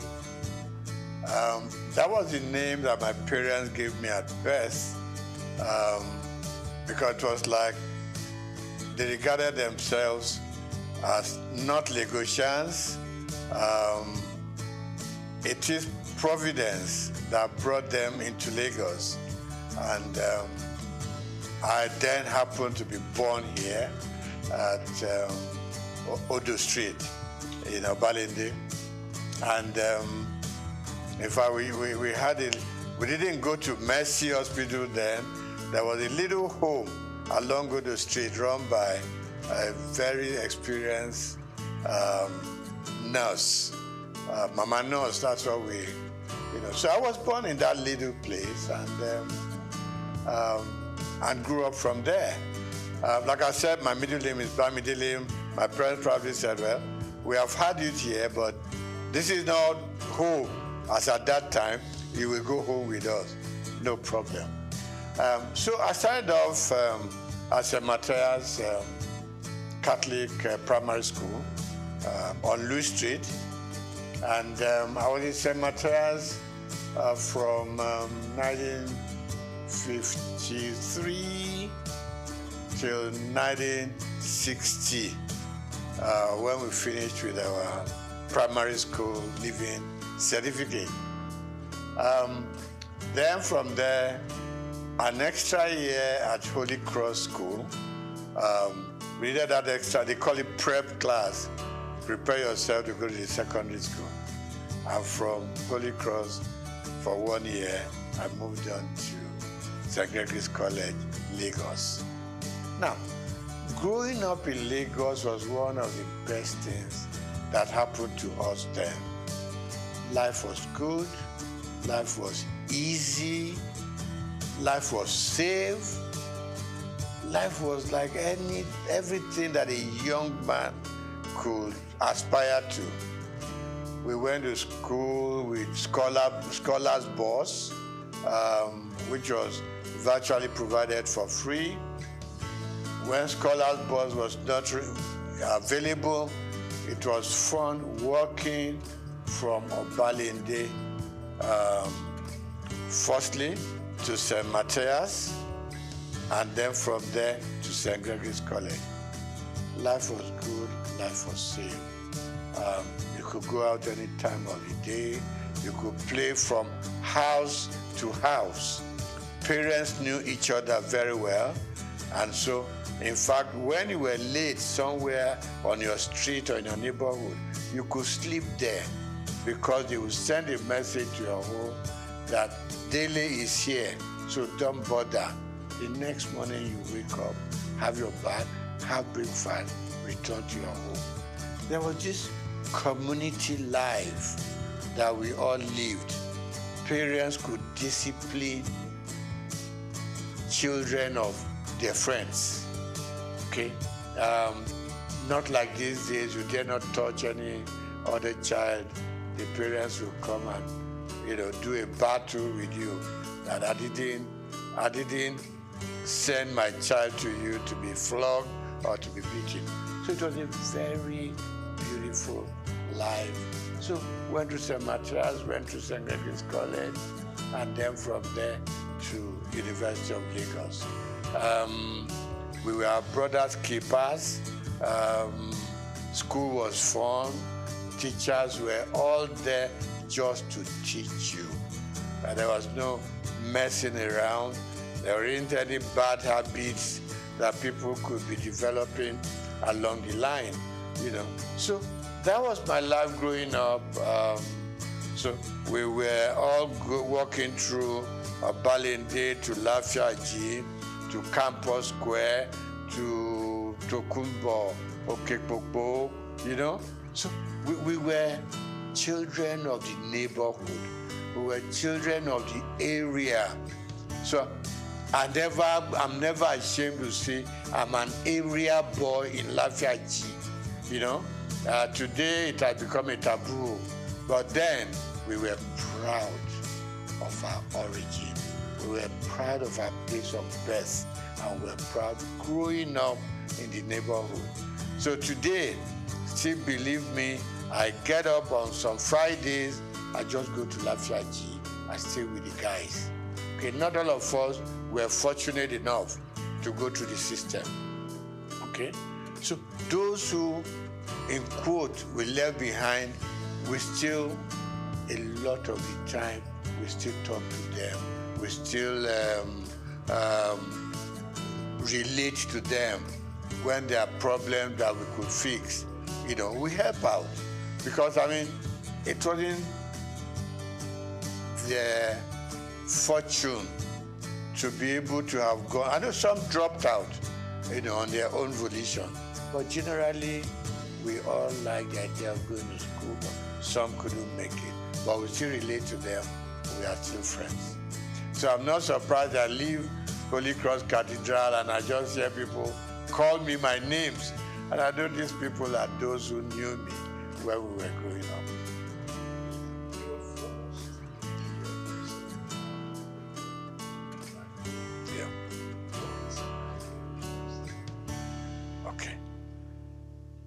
Let me start by saying that even at secondary school, I read a lot. I was interested in the newspapers, and a lot of the time I read something, there was always this beautiful column of letters to the editor. So anything that I read that I liked, I sit down, 2-3 paragraphs letter to the editor to compliment what they've done, to criticize what I didn't like, and these things were published, and I liked it. Okay, you open the papers and you just see, contributed by Steve Omojafor, or some will call me Bamidele Omojafor. So that kept me getting interested in the media. So when I left secondary school, after higher school, I would just pay a visit to Daily Times, which was in Tinubu, Kakawa Street. I just pay a visit there, and I got talking to people. They would take me to the newsroom, they would just show me how newspapers are produced and all that. That ignited my interest. So when I left higher school, mass communication was what called me. I know that my uncle, you are not doing accountancy, you are not doing engineering, you're not doing medicine, you want to go and become a newspaper boy. I said, yes, this is where my interests lie. So I got admitted to Lagos University and studied mass communication there. And while I was there, I developed a column in Lagos Weekend of those days. Every Friday I was contributing, and I was writing under the name of Akibodilon. Now, Akibodilon itself is a name that I picked up in a drama group, because we had a drama group that we produced all kinds of little plays here and there at Jekirandu Hall, you know. So one of the roles I played was Akibodilon. So when I started writing my columns in Daily Times and Lagos Weekend, I just used that pen name, Akibodilon.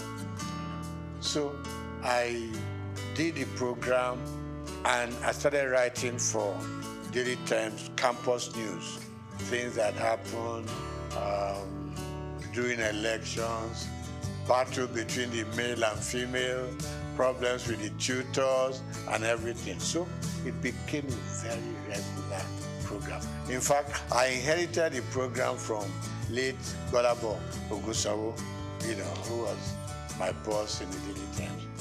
So I did that program for 3 years. It became very popular. It got to a point, Vice Chancellor would call me to say, there's a little thing going on in the university. I hope you have covered it for your paper. And I said, I'm not even employed there. I'm just writing, you know. So I left University of Lagos, had all kinds of jobs that one could do, but I headed for Daily Times because I just had developed a path for myself, and that is journalism. Okay. So while in the Daily Times, worked with the Lagos Weekend, then went to Daily Times proper and worked there. I was a columnist, I was a sub-editor, and also a reporter. Combined everything. So that was where my interest grew and grew, and it was very painful when I had to leave the Daily Times organization. And what did I go to? Lintas Advertising. When I walked into Lintas, and I said to the chairman managing director, and I said, I want a job. I said, just like that? I said, yes, sir. You know, then it was easy to communicate with people. We're not too many, so they listen to you. So he said, what are you doing now? I said, I'm a sub-editor at the Daily Times. So why are you coming to advertising? I want to broaden my space. I want to broaden my experiences. It took about 3 months, and I got a job in Lintas. And I remember Alhaji Babatunde Joseph, when I was going to leave, said, look, Steve, where are you going? I said, I'm going to Lintas. I said, well, we do the same thing. They package programs commercially. Here we do our papers and we go sell, you know. So I said, okay, sir, let me just go gather some experience at Lintas. And Lintas and Daily Times were just 5 minutes walk from each other. And I said, sir, if the editor needs me for anything, trust me, I will spend my time and money, do write-ups for Daily Times. So I was like working in advertising and still writing for the Daily Times, you know. So that was my life. From Lintas, we set up our own company known as Roosevelt Advertising Limited. And Roosevelt, was formed by 3 partners, you know, two friends of mine. 3 of us were at Lagos University at the same mass comm department. So we came out, and I left Daily Times to set up Roosevelt. One of my partners left Cadbury to join us, and Akodusi left Admark, another advertising company. So 3 of us came together and we set up Roosevelt. We call ourselves second generation agencies, because before then we were the Ogilvy, the Lintas, grant advertising, and so on. So we set up a small shop in Souq, and it grew beyond our own imagination. From Roosevelt, we set up a second line agency called McCann, STB McCann. Got affiliated to a company in America, McCann Erickson.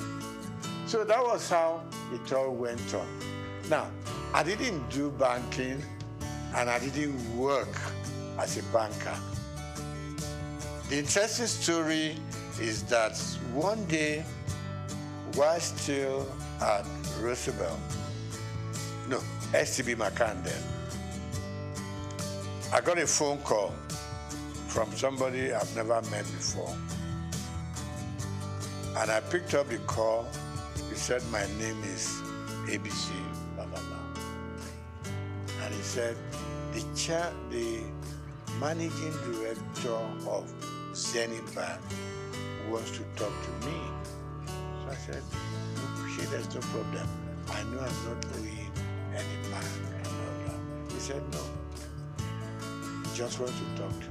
So I picked up, he picked up the line and said, my name is this. I said, my name is this. He said, can we meet? So I said, she, no problem. He said, no. So we agreed to meet. And it got to be that he wanted to appoint a couple of directors for the bank before they went public. And what I said to him was, I'm not a banker. I didn't study finance or economics. He said, no. What I want from you is your name and your integrity. Nothing beyond that. That was the beginning of the story. So I got onto the board, and I learned a lot. You know, I'm somebody who doesn't get to a place and I want to show them what I know or what I don't know. You could make a fool of yourself sometimes. So for me, like the first 6 months or 1 year, was just go to the meeting, listen to them, know where they are coming from, know what the focus is, and know what the expectations are. So I picked it up from there. Gradually, I got into the system. Of course, naturally, buy some books on banking, finance, just read, you know, so at least you know how the banks operate. I've always been a customer of the banks in a very small scale. And all I did was follow the banking trend. You know, there weren't too many banks in Nigeria at that point in time, but I followed through. And that was it. I got onto the board. And somewhere along the line, there was the policy of the central bank. The managing director had to step aside, so to say. The chairman had overspent some time regulated by the CBN. And they approached me and said, you are going to become, being at the board, you're going to become the chairman of the board. I said, me? And they said, yes. I've met a lot of people here, so why me anyway? To cut the short story long, I was eventually made the chairman of Zenith Bank. And I was there, I was chairman for 4 years. And then CBN rules changed again. The MD came back, and I was very happy to hand over the bank to him. And I said I was going to leave when he came back. He said no. Statutorily, as he had 2 more years on the board, that no, you got to stay and live out your time. And then, so I did. And after 12 years, I eventually bowed out from the bank and returned full time to my own job, which I've been known for, and that is the media world.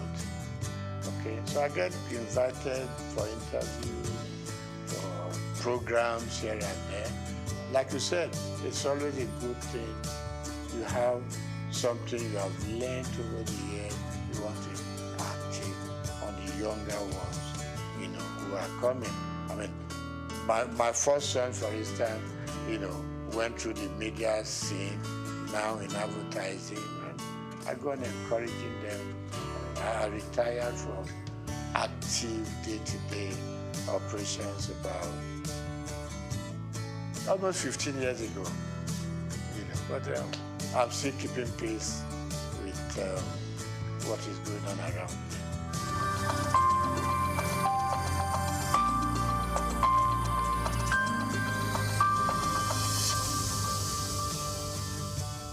Yeah, I mean, the society itself is very dynamic.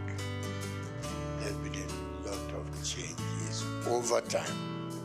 I mean, I look back to during my own time in the newspaper world, and I can count just about 4 or 5 newspapers then, okay? Morning Post, Daily Times, The Express, and a couple of others. So we knew each other, we knew the practice, we exchanged news information, we exchanged, I mean, if you had a news that was breaking, you want to call up colleagues from other papers, we all go there as a team, right? Because stories will be written from different angles, no matter what you do, So newspaper was great. And it was so good. In the morning, your byline was there, and people were trying to reach you, about the quality.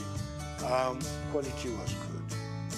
Quality was good. And there wasn't too much of freelancing in those days, the newspaper world. So you were either fully employed or you didn't belong. Same thing for radio. I mean, for instance, television I didn't do much about. While in journalism and in newspaper world, I was writing for radio, okay? Interesting stories. I had, there was a name to this program, the Oddities, Odd World. So you were picking up things that were odd. People that didn't imagine what they were. It's not something that was very common. So we went on doing that. So newspapers were growing, radio was growing, television was growing, and out-of-home media was also growing. And talk about the dynamism of the system. Suddenly,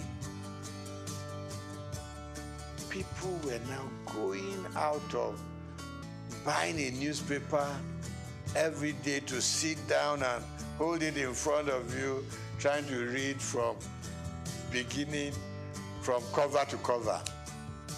Other forms of communication came on. With the advent of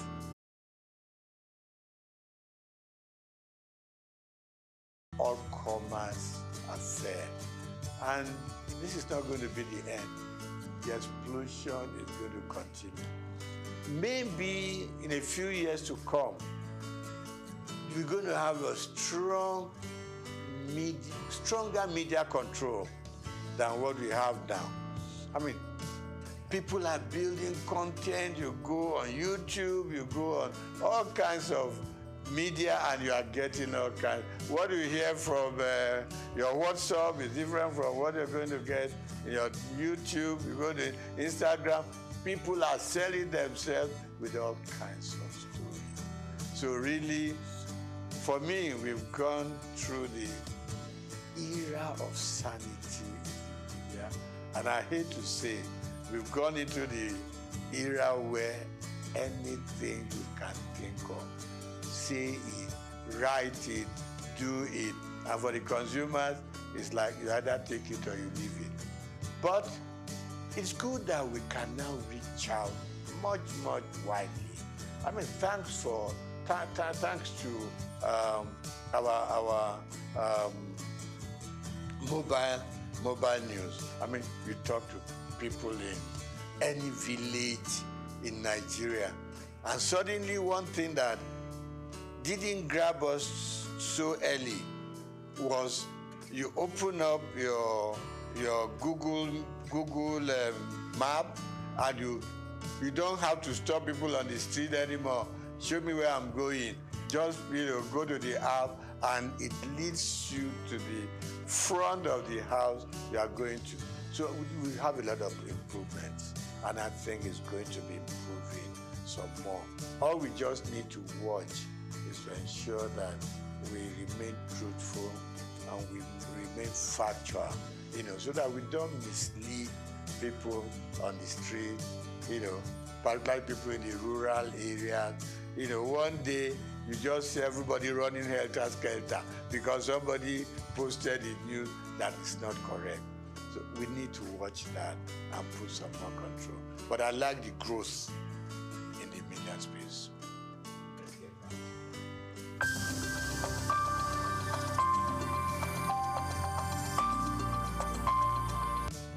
When I got into the banking sector, I saw myself more as a customer than a board member.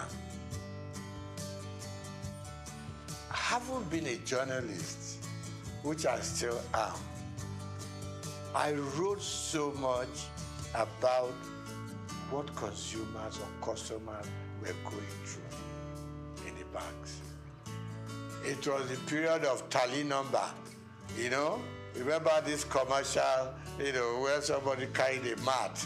I said, what are you carrying a mat in the bag? And I want to lay down here because I know before I get my money, I will have slept once or twice and woken up, So I was very consumer oriented. When I got into the banking system, a couple of times my board members will ask me, are you on the board or you are still a customer? I said, first and foremost, I want to remain a customer of the bank. Who will come into the bank and get properly served? Who will come into the bank and feel like human? Who will come into the bank feel important? Because it's your money in the bank. Even if it's only 1,000 naira, it's your money. You need to be treated with some dignity and respect. And that was my mentality that I took into the board of the bank. I said, listen, I am not too happy the way customers are treated. It is their money, no matter how small. Treat them with respect, treat them with dignity.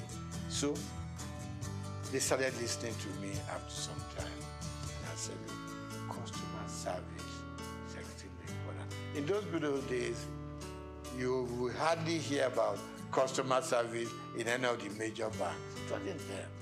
But gradually, people started being important. It was more of retail. You can deal with the big corporate organizations, but at the same time, it is these poor students, poor market women, people who are out there on the street laboring hard to bring their money. So that was one area I was extremely happy that we developed that area of retail banking and being able to make the consumer a king. Okay? So that was part of it. Then, of course, I said to the bank, I said to them, fine, it is very good to make huge profits, okay? But at the same time, the customers that come in here and from their money we make our profits, let us also consider the kind of interest they get from their deposits. Today, when the banks take your money to deposit, okay? When you go to the bank and say, I need assistance, I need a loan, and you tell them, give them all the facts and figures, okay? They will tell you, you are going to pay interest of 20%, 23%, blah, blah, blah, blah. When they take your money to put in the bank, they give you an interest of 2%, 3%, 4%. And I just couldn't live with it. I mean, if you are giving me a loan, you're charging me so much. When I put my money there, it's also a loan to you. Why will you leave me with 2 or 3%? And I thought the system wasn't quite right. It was too skewed towards the bank than the customer. So I met a lot of pushbacks, in that area. And I must just say, it's an area I think government should still be interested in. In the civilized world, interest rate hovers between 3%, 5%. In Nigeria, it goes as far out. Maybe in Africa, not just Nigeria. I know we are developing, but at the same time, let's develop together. For both those that we are taking in their money and for those we are giving money to. So there'll be some level of balance. So I really worked hard in that area. I may not have fully succeeded. Then I think finally, one other thing that I think I was able to do at the bank is our staff also requires some upliftment. And certainly banks started, employing senior people. They started moving people up. They look more at the system now than just ownership. So generally, of course, more banks have come into the scene. A lot of new banks. So people can spread out and salaries started going up for bankers and all that. But of course, requirements were also extremely high. So generally, I think today we have a much stronger banking system and we are still growing.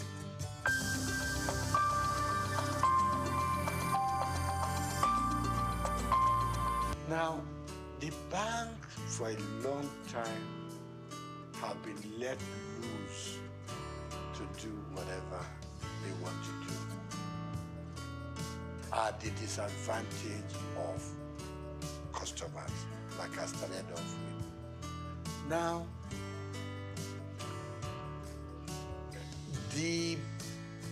our leaders, and when I say leaders, let me point on just our presidents. The system was such that our presidents could do anything they like with the banks. It was almost an extension of the State House. You just pick up your bell and you ring and the governor of Central Bank will come shaking it, because you had the power to bring him in and fire him. So he had to respect everything that the president wants.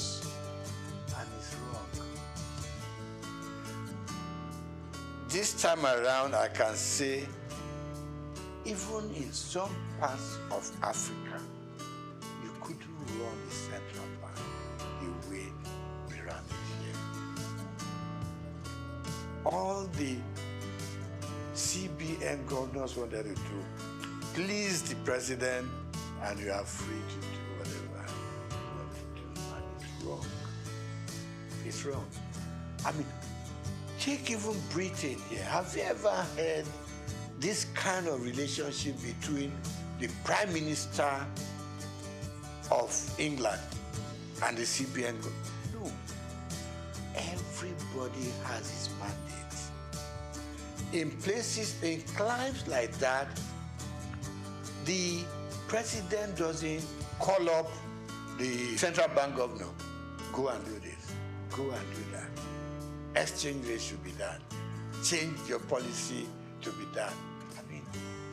That's part of the problem we've had in this country.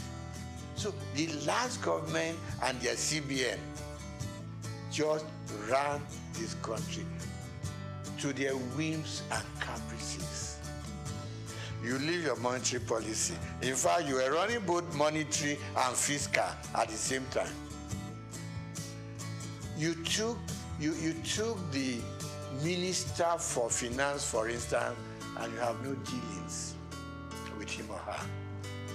You ran their own programs for them, and you did things that they should do, but they couldn't query you because the president, had your back. So a lot of things went wrong.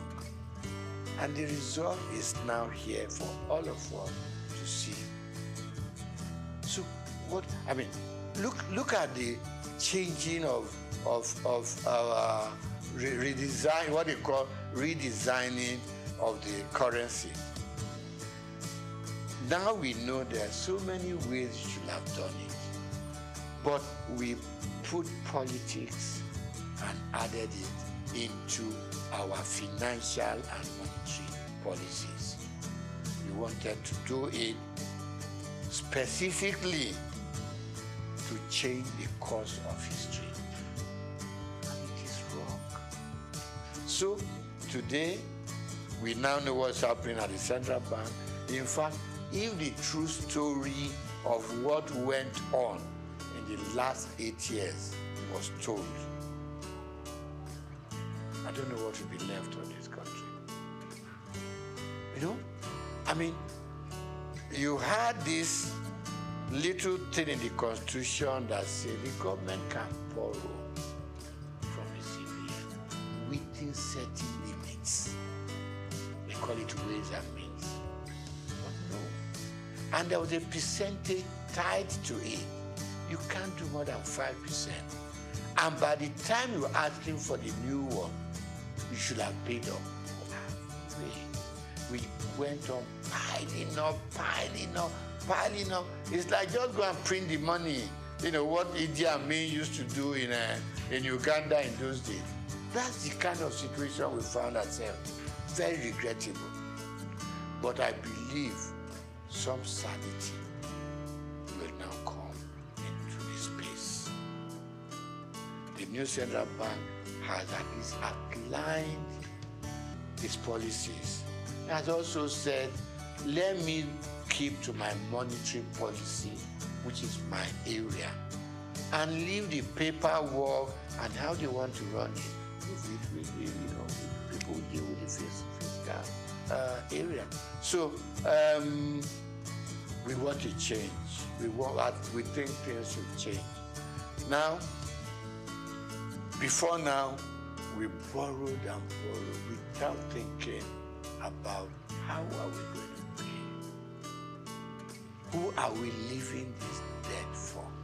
Now we know it's for you and me to still do our work, put in as much money as we can, no matter how little, into the bank, and revive the banking industry. Okay? So the CBN has its own role, and my prayer and my wish is that they will keep their own part of the bargain, leave other people. The Minister for Finance has said it that much. We should. We all know, simple economics. You don't borrow money to pay your debt. You borrow money for production. You borrow money to fix things like your oil maintenance and all that. Where our money should be coming from. That's what you borrow money for. You don't borrow money for wastages. You don't borrow money to satisfy your whims and caprices. You don't borrow money to just go out there and waste it. Now, you borrow money to pay back your debt. At the end of the day, we are back lower than where we started off from. So really, my appeal to both the president and his cabinet, particularly those that do with finance, give them some room. You put them there because you think they know what they're supposed to do. Give them the space. If it goes breathing down their neck, at some point, it will just be, President said so, President said, even things that the President did not say, President said so, and it's got to be done. And we are running a country, even when you run your home, you are able to sit down with your little income and plan. Every day we are being told, if you earn this much, use this little bit, keep the rest in the bank, because you never know about tomorrow. So that's where we found ourselves, and I believe that if everything goes right, we should see massive changes from what it was, the last 8 years. We need drastic changes in the system.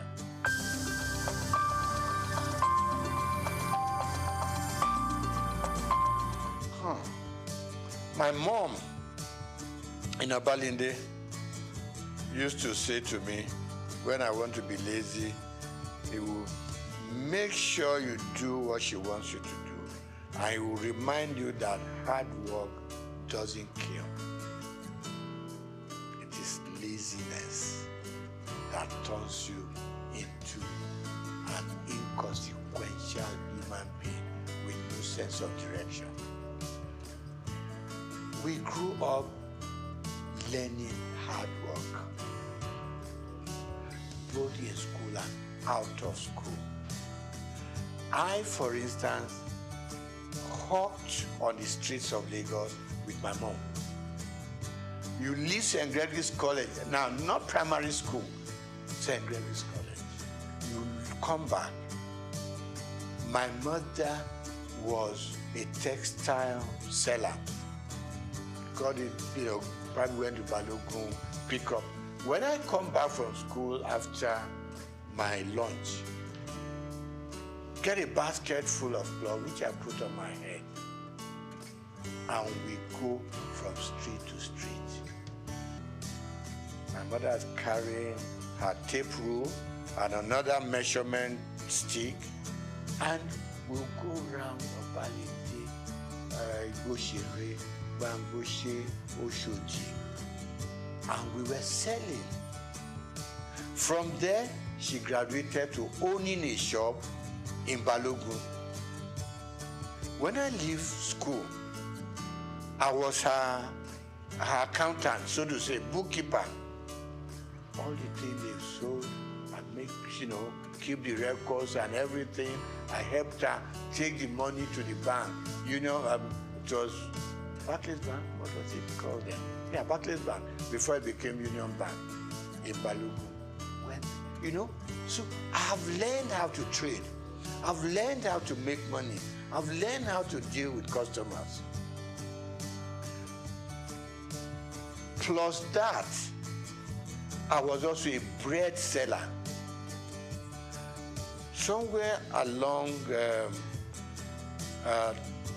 Strachan Street, off Igoshere, there was a big bakery owned by the Lawson family. To be able to get enough bread, you got to get there between 5 and 6 in the morning. Okay? So let me cut it short. We learned to work hard. And that working hard continued with us up till where we are today. We also were very straight-minded in terms of what we wanted to be. We played pranks, so we went out to play football, we went out to play with the girls and everything. But at the end of the day, you returned home. And our parents didn't spare the rod. They didn't. You came back later than expected to. They would lie you on the floor and dealt with you. So the combination of the kind of upbringing and the kind of training we went through home probably kept us where we are. And like I said to you before we started the interview, you knew that if finish your primary school, secondary school is the next thing. You finish secondary school, you don't know what you are going to reading for. Not until probably when you got to the university, did it occur to you, okay, I'm going to choose a profession. But all along, we just did it because that was what the system and environment asked for. So, secret of success, hard work, hard work, hard work.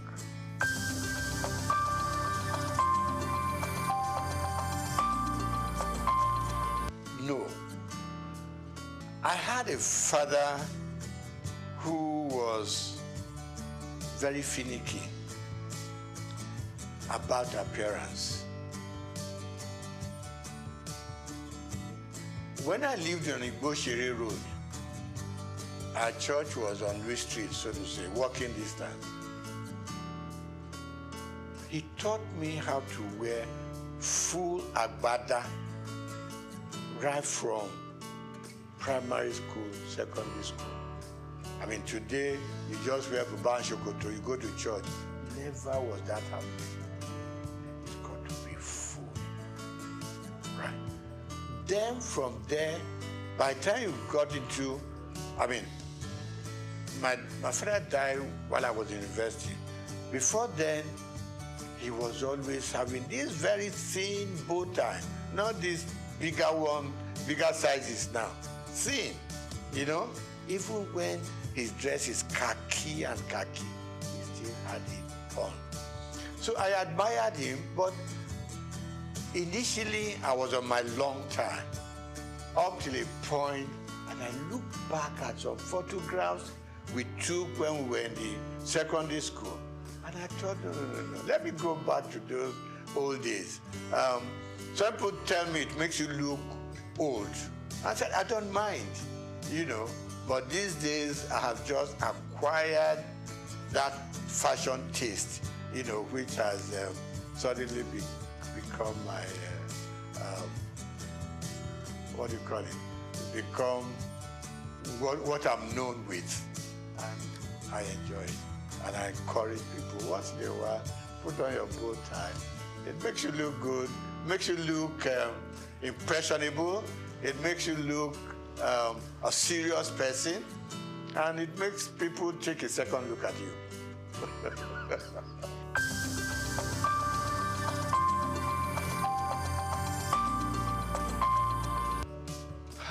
I think, number one, parents started sparing the rod. Call it civilization, call it growing up and all that. Parents started sparing the rod because they always whipped us to shape. You knew what was expected of you, and you did it. Because if you didn't do it, your punishment is waiting for you. But as we grew up, I mean, you probably will ask me today, do I use the rod for my children, for instance? And the answer is no.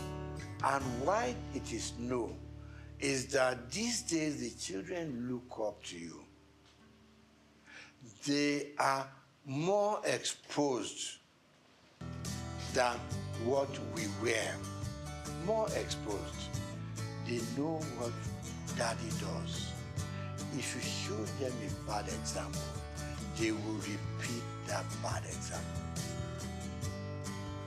If they know that when daddy wakes up in the morning, before he goes anywhere, he needs time to say his prayers. They too, unconsciously, will copy you. If they know that when dad goes out, he comes back certain time. He doesn't come in at 1 a.m., 2 a.m. Subconsciously, they too will know there's something that this old man sees that doesn't make him go out all night. So they copy from us. But then, like people say, I don't know how correct it is, that these days, people are so busy looking for money. They're all over the place. They abandon the home to nannies and housemates and all that. And the children, a lot of the time, are on their own. But people like you and I, for instance, probably had housemates in the house. You see, but the work that the housemaid does, we were also made to do it. Right? Washing our plates, staying in the kitchen to see how things are prepared. They took us through it, even if you didn't have to do it yourself. And that's why you and I are what we are today. But for the modern young families, most if there's some money to back it up, no, the children don't touch a lot of housework in the homes. They can go out when they can be like, they can wear, you know, I mean, you see some little young girls and what they wear. In fact, even to the church, you want to ask yourself, where did their parents go to see what the children are wearing? Normally the female. Even the guys wearing what they, things they don't use the belt, the trouser would just be somewhere on their hips and all that. Yeah, I mean, we want them to express themselves, but within control. So, wrapping up on that, I'm going to say, yes, we grew up under stronger control. Today's parents are so much in love with their children. They don't want to make them unhappy. You don't want to, pick up a stick and hit them. But I don't quarrel with that. But please be there for them when they need you. And don't be scared to talk to your parents. To talk to your children. No, we should never be scared to talk to them.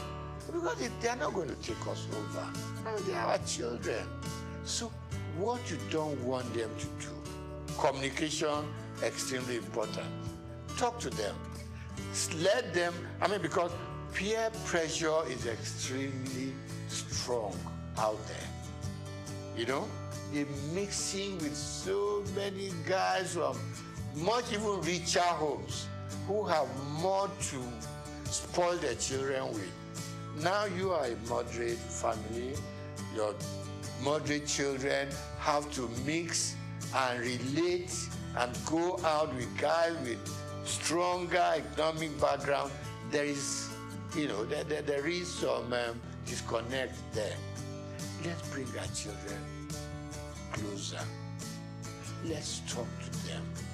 A lot of parents don't talk to their children, and it's not right, because the more you talk to them, the more they have that empathy for you. They know you care for them. They know you, because you have been moderately successful, for instance, they too want to be successful like you are, and all you are saying to them, follow my footsteps and you may not go wrong. And don't make wealth, money, the thing that should govern your homes. Don't spoil the children. Give them adequately what we all need to survive, and they will survive. In those days, while all you needed to take to school was 1 shilling. Okay, you still see children from rich homes who came with £1 and stuff like that. But let's be contented. Let's teach the children to be contented with what we have. Families are growing, society is expanding, and we can reach out to any part of the world. Now, we need to bring them closer to the home. At least up till the time that they are leaving you to go and start up there. But as long as they're still within your influence, it's very important that children and their families come much, much stronger together.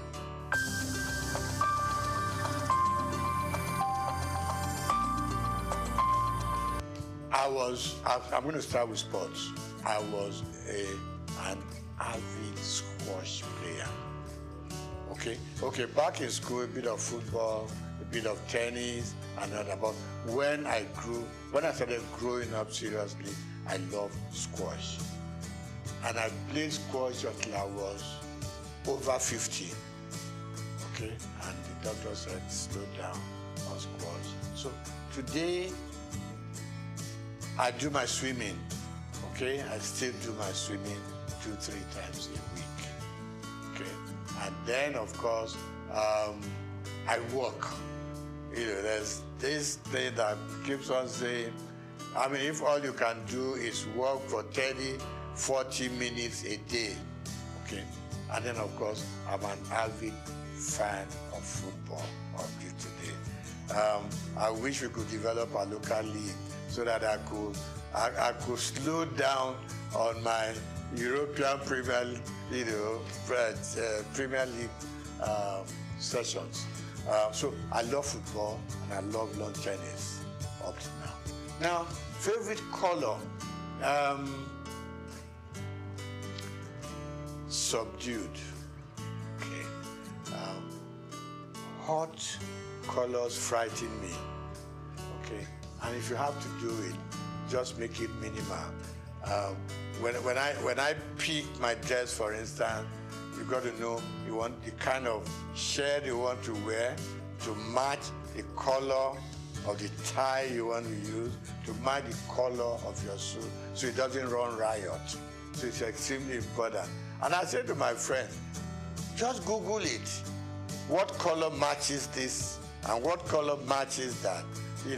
So you don't become like a Christmas tree on the road.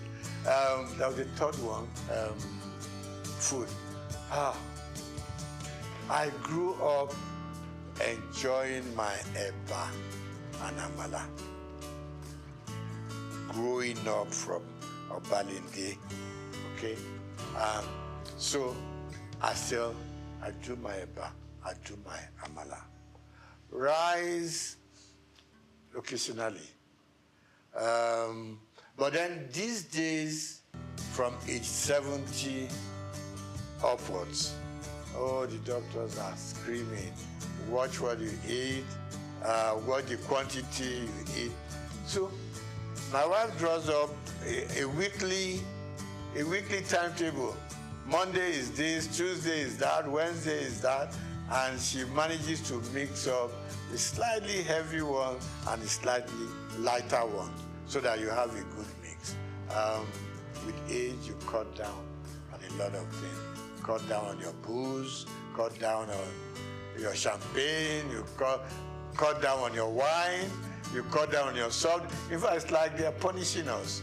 But then they say that is the way to go, to be able to at least live longer and enjoy more of life.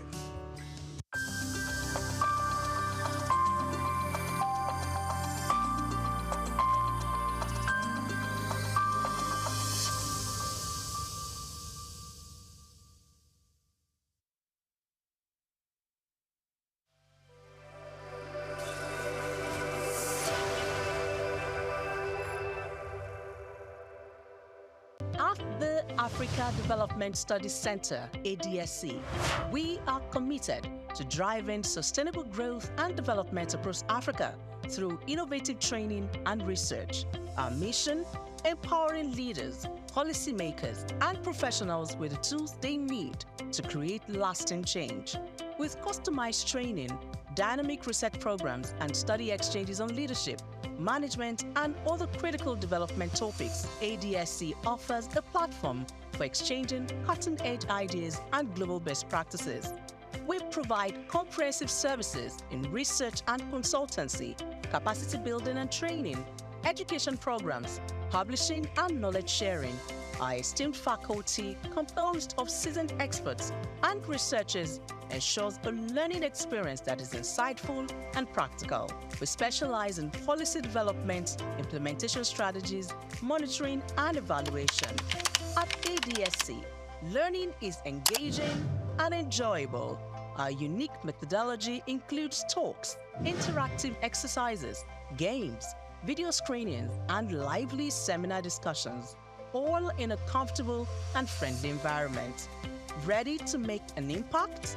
For more information, email us at info@adstudycenter.com or call +234 912 439 2362. Visit us today at www.adstudycenter.com to explore our programs and upcoming events. Africa Development Studies Center, rethinking development for Africa.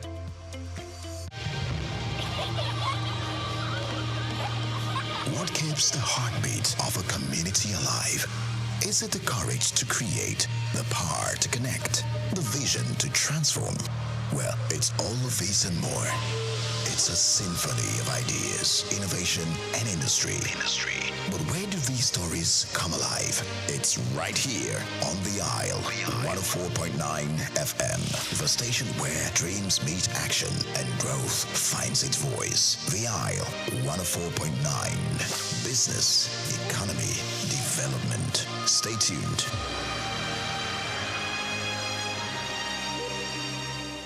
We've got just what you need right here at Femi Wash Media. Call it the Midas Touch, and you wouldn't be wrong. Let us record, produce, mix, and master your audio like nobody does. Reach us on our contact today for the best quality job.